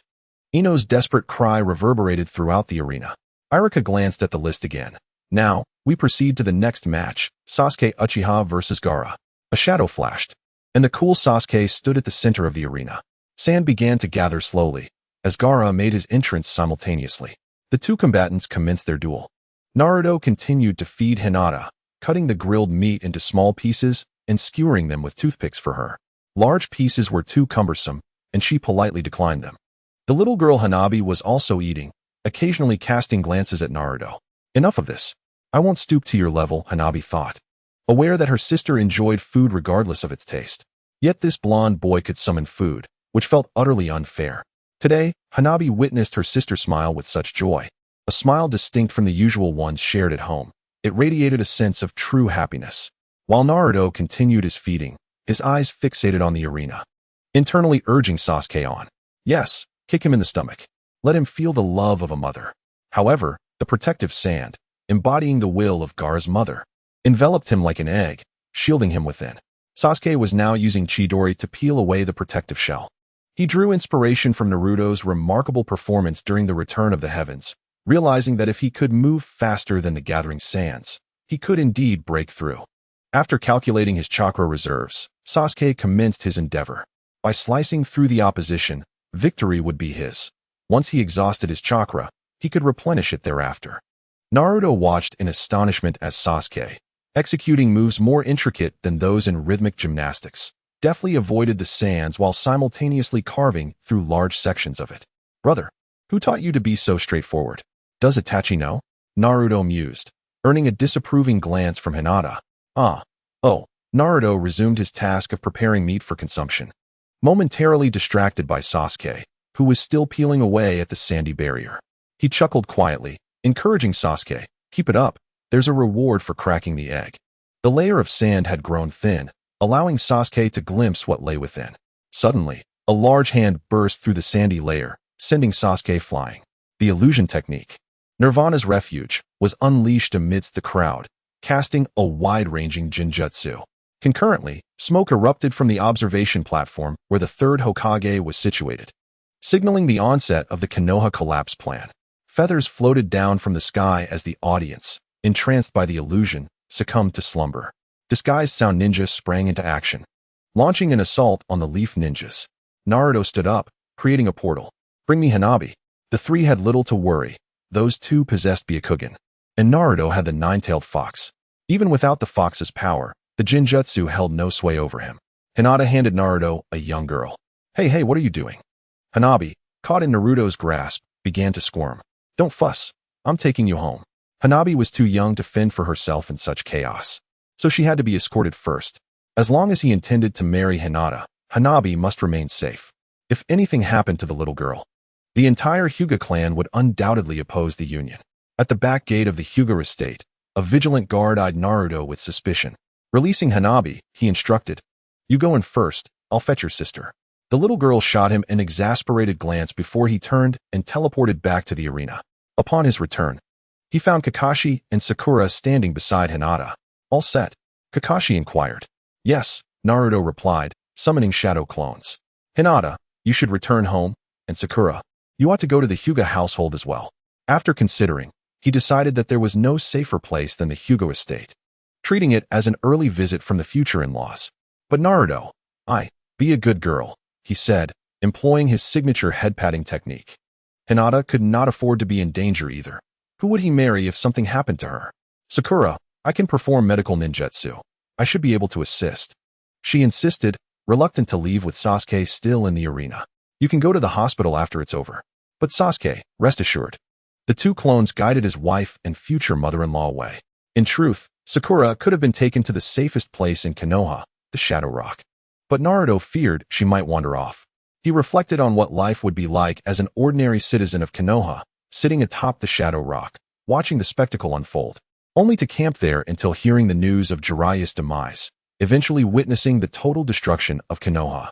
During the Fourth Great Ninja War, he would take a sleeping pill at night, awaken to find everything had returned to normal. In such a scenario, he could likely live a long life with minimal survival pressure. One could either shamelessly seek employment at a leisure establishment and survive until death, or take a different path altogether. Kakashi-sensei, please attend to your duties. I shall seek out Sasuke now. He seems to have a modicum of respect for Naruto's recent actions. Hanabi and Hinata belong to the Hyuga clan and are at risk of losing their eyes. Sakura, being a medical ninja, cannot directly engage in battle. At this moment, Konoha has indeed become a battlefield. Naruto instantly opened a portal, transporting himself to the center of the arena where he had previously stood. Gaara was crouched, shielding his head, resisting the encroachment of Shikaku. Sasuke had risen and approached Naruto's side. Shiranui Ganjin appeared before the two, confronting the simultaneously arrived Maki and Temari. Temari supported Gaara, while Kankuro glared fiercely at Naruto. Maki glanced back at them, conveying with a look that they should first evacuate Gaara. Naruto exchanged a knowing glance with Sasuke, urging him to interpret the situation for himself. Just as the siblings began to carry Gaara away, the two of them sprang into action. Maki was about to intervene when Shiranui Ganjin interrupted, declaring, "Your opponent is me." Naruto and Sasuke pushed their speed to the limit, catching up to Temari and Kankuro, who were not far from the wall. With a swift kick, Naruto sent Kankuro crashing against it. Before I could even finish my sentence, Kankuro had lost consciousness. Naruto swiftly retreated. A portal he had opened on his way here was slowly taking shape. Sasuke, slightly slower, kicked Temari as well. The handsome lad's heart was more ruthless than that pineapple-headed Temari. Though she remained conscious, she was spitting blood and lost her fighting spirit. "Brother, launch him!" Naruto shouted as he stood before the portal. Sasuke furrowed his brow and kicked Gaara toward Naruto. Naruto caught Gaara and activated the portal. 3 seconds later, Naruto returned. "Where's Gaara?" Maki shouted at the confrontation with Shiranui Ganjin. "Guess," Naruto responded with a gleeful smile. "I'm older than you," Sasuke remarked, coming closer with a frown. "Ah, yes. It's all my fault for misremembering because of how Konohamaru and my brother addressed me," Naruto asserted, deflecting blame. "Where's Gaara?" Sasuke pressed, unwilling to dwell on the matter of titles. "Do you wish to continue fighting?" "Yes," came the resolute reply. Kakashi, having repelled 3 sound ninjas, recalled the hand he had seen earlier. The more he thought about it, the more it resembled a tailed beast. Then he witnessed Naruto teleport Gaara away. Thankfully, Naruto returned, alleviating his worries. He then observed Naruto and Sasuke exchanging a few words before Naruto teleported again. With his Sharingan, Kakashi noted Sasuke's initial frown, which softened, and ultimately, a smile graced his lips. Surely, they aren't truly going to engage with a tailed beast. Suddenly, Guy kicked away a sound ninja attempting to ambush Kakashi. Hey, Kakashi. Daydreaming on the battlefield? That's unlike you, he remarked. Kakashi's expression was one of sorrow. I was merely joking at first. How did it come to fruition? Guy looked utterly perplexed. Meanwhile, the two emerged from the portal. Naruto, gazing at Gaara, who was on the verge of being controlled, felt an overwhelming urge to shout, Shikaku, come out and soak your feet. The trio stood amidst the central sea of the land of waves. Gaara bellowed from the surface of the water, his tailed beast chakra spilling forth, creating vast ripples across the sea. Are you certain you still wish to fight? Naruto inquired.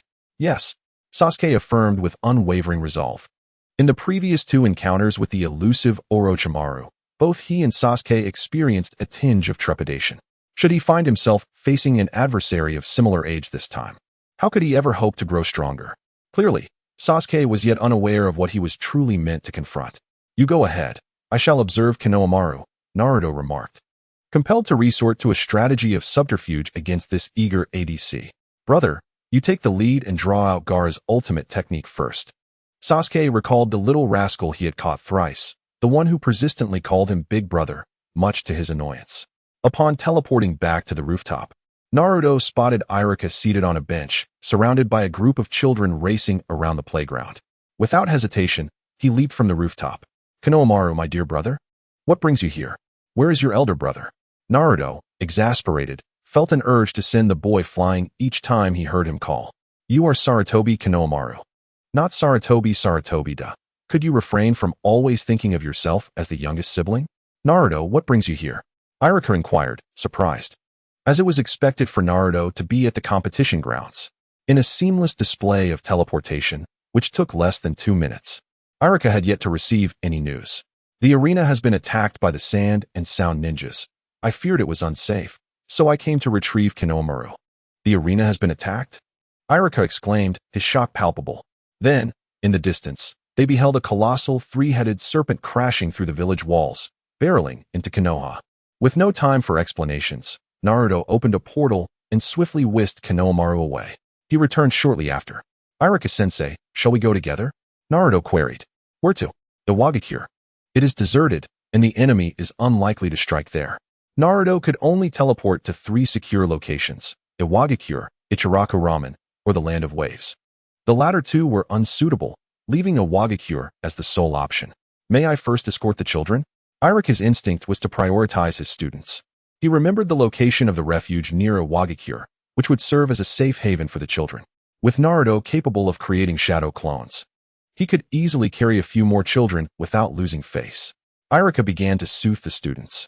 As the shadow clones transported the children, Naruto's main body returned to the bridge beneath the Land of Waves, retrieved the Kusanagi sword, and made his way back to Sasuke.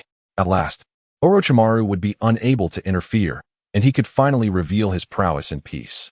Upon returning to the battlefield, he witnessed Sasuke thrusting forward with Chidori, slicing through one of the sand tails. However, the tail's defenses proved formidable, preventing Sasuke from fully passing through, and it began to encase him. Observing Sasuke ensnared by the tail, with portions of his body exposed, Naruto felt an odd sense of familiarity. How did you manage to activate that? And why is it glitching? Sasuke, feeling a hint of embarrassment, intensified the lightning in his hand and severed the tail, inflicting a wound upon Gaara's leg. Naruto sought a vantage point to watch the battle while employing his teleportation magic to inscribe a symbol on the Hyuga residence's rooftop. This time, it was not a question mark. The symbol denoted safety, meant to reassure his father-in-law, who was either in the hospital or on the battlefield, that he was taking excellent care of his daughter and that she had arrived home safely. Meanwhile, Iruka dispatched a shadow clone to escort the students to the refuge. While his original self had Naruto's shadow clone take him back to the school, he was aware that Naruto perceived him as lacking in strength and wished for him to seek refuge. Out of respect, he had taken his class along. But as a teacher, he could not neglect the other students in the school. Once the shadow clone dissipated, memories flooded back. Naruto was wiping the grass-cutting sword in his hand. Hey, Snake Uncle, you mentioned battling the third Hokage, yet here I am, overwhelmed. It's only been a few minutes. Without a shadow clone, I would truly be swamped. The fury ignited by his injuries compelled Gaara to relinquish control over Shikaku. Great, now things are even busier, Naruto thought, twirling his sword in a manner reminiscent of a later-stage Sasuke from the anime. Sasuke, having been sent flying, activated his Sharingan to lock onto Naruto's movements. That posture looks quite dashing. It suits me well. I should replicate it. Sasuke rose and sprinted to Naruto's side, inquiring, "What manner of creature is this?" Naruto, exasperated, replied, "Why are you asking me? You know I'm not well read." "Ha ha. At last, Shikaku." He cackled, the laughter abruptly halting. "Ha ha." The Ninetales lounged against the wall in a manner akin to a lazy orange cat, chuckling and pounding the ground. "Shikaku, today is your day, huh?" Naruto could hardly bear to look. What is so amusing? Are you laughing at him for being slightly heavier than you? If you keep eating, you'll surpass him. Are you still going to fight? Sasuke looked up, calculating the creature's dimensions with his Sharingan. Gritting his teeth, he charged. Lightning flickered across his hand as he dashed beneath Shikaku, launching himself upward to strike its knee. Shikaku was bewildered. Who am I? Where am I? Who is attacking me? Why is a sand user here in the sea? Shikaku waved his hand to disperse the tiny pest. Sasuke, who merely adjusted his stance and charged again, delivering a Chidori strike to Shikaku's abdomen. "You're quite bothersome." Shikaku roared, surveying the expanse of water around him, further irritated by the incessant assault of the little pest. Wind release, vacuum sphere. With a slap of its belly, Shikaku expelled a wind projectile aimed at Sasuke. Boom. Sasuke evaded the wind ball, which detonated upon hitting the ocean, sending waves crashing that toppled him into the water. The splashes doused Shikaku, but it repelled the water with chakra, intensifying its irritation. Sasuke emerged from the water beside Naruto and asked, "Shall we join forces?" Although he yearned to engage alone, his strongest attacks had barely inflicted any damage on the opponent. Akin to a mosquito bite, and his chakra reserves were dwindling. "Kid, you've surpassed the fox's laughter. It's time to engage in something more entertaining. Let this old man's chakra deal with it," the Ninetales mused, relishing Shikaku's predicament, though it felt it was not sufficient. Its intent for Naruto to harness its chakra was simple. Even a small portion of its leaked chakra could reduce Shikaku to nothingness. "Shikaku, you are truly pathetic." Naruto's hand trembled slightly around the sword. Could it be that this blade possessed such ominous power? If it were merely a competition, it would be one thing. But now it seemed that even in the midst of battle, wielding the sword was mandatory. Was it akin to a death god as Zanpakuto, whose ability was merely to enter the fray? Naruto dispatched a shadow clone to distract Shikaku and then extended his arm. After Sasuke replenished his chakra, Naruto tossed the Kusanagi sword to him, declaring that he had no use for it and that it was merely a burden. "Together, we shall fight," Naruto exclaimed as he unleashed his full speed, launching a golden spiral sphere, surrounded by crimson chakra, at Shikaku's leg. This was the specialized golden spiral sphere for combat, with the red aura emanating from the chakra of the Ninetales. Sasuke followed closely behind, his blade crackling with lightning as it sliced into Shikaku's thigh. Simultaneously, Sasuke shot Naruto a glance, questioning how he had become so formidable. Naruto averted his gaze, replying, "Brother, do you believe I gained this power through sheer luck? It was forced upon me." "Damn fox." Shikaku's roar reverberated across the sea. The two of them unleashed their powers with increasing ferocity. Yet their damage seemed to diminish with each strike. Most of the sand sent flying by Naruto's attack returned to Shikaku's form. The same was true for Sasuke. The sand on Shikaku's body extended into hands, reaching out for the duo. There was not a grain of sand left in their vicinity, leaving them to rely solely on their own skills. They swiftly retreated, crouching on the surface of the sea as a massive arm swept overhead, the ensuing gust of wind causing them to tumble. Naruto rose, exclaiming, "This is not a sustainable strategy." Indeed, Sasuke agreed. Recognizing that their current approach was futile due to the opponent's high defense, not only did their attacks inflict minimal damage, but the displaced sand would simply restore itself as long as it remained out of the water. After being thrown again by the force of Shikaku's arm, Naruto stood up, stating, "We need to locate Gaara. He is likely the key to our victory." Agreed. This was precisely why Naruto cherished fighting alongside Sasuke. He focused solely on the outcome, rarely questioning the rationale behind their actions. If it were Kakashi, he would undoubtedly inquire about the reasons, which could be quite bothersome. Wind release, vacuum sphere. They shouted in unison, executing a kick to evade the incoming chakra wind bullet. Even with their enhanced abilities, being struck by such a technique was unbearable. Not done yet. Wind release, vacuum sphere. Shikaka bellowed, striking his abdomen, unleashing 2 vacuum spheres aimed at the 2 combatants. Naruto pulled on the wire in his hand, mirroring Sasuke's actions. The wires tightened rapidly, drawing the 2 back together. Naruto seized Sasuke's arm, swinging him into the air. Little bug, Shikaku exclaimed, watching Sasuke soar overhead, swinging his arm in an attempt to strike. On the surface of the sea, Shikaku's attack would be ineffective, even if he did connect. The sand-formed arm would become too heavy and unwieldy upon contact with water. Naruto tugged on the wire again, bringing Sasuke back down seamlessly, executing a series of fluid movements that were merely fundamental maneuvers. As Sasuke landed on the water's surface, he performed a flourish with his sword, stating, "I didn't see that coming." Naruto, feeling a sense of familiarity with the swordplay, remarked, "Did you replicate that motion when you were sent flying?" "No," Sasuke retorted, astonished. "With Gaara absent, how do we awaken him? We can't possibly strip Shikaku to find Gaara." "Here it comes." Sasuke interrupted Naruto's thoughts. Naruto nearly let out an expletive in response. "Shikaku, you can perform this technique as well? I never saw you use it in the original story. What is this?" Sasuke gasped, feeling the overwhelming pressure of chakra and observing the sphere, which was clearly comprised of chakra, unlike the wind spheres from before, as revealed through his Sharingan. The tailed beast bomb gradually took shape, its formidable pressure dispersing through the air, causing the 2 individuals to sway precariously upon the ocean's surface. This was a dire predicament. Naruto sensed that he might have gone too far this time. "Sasuke, come here."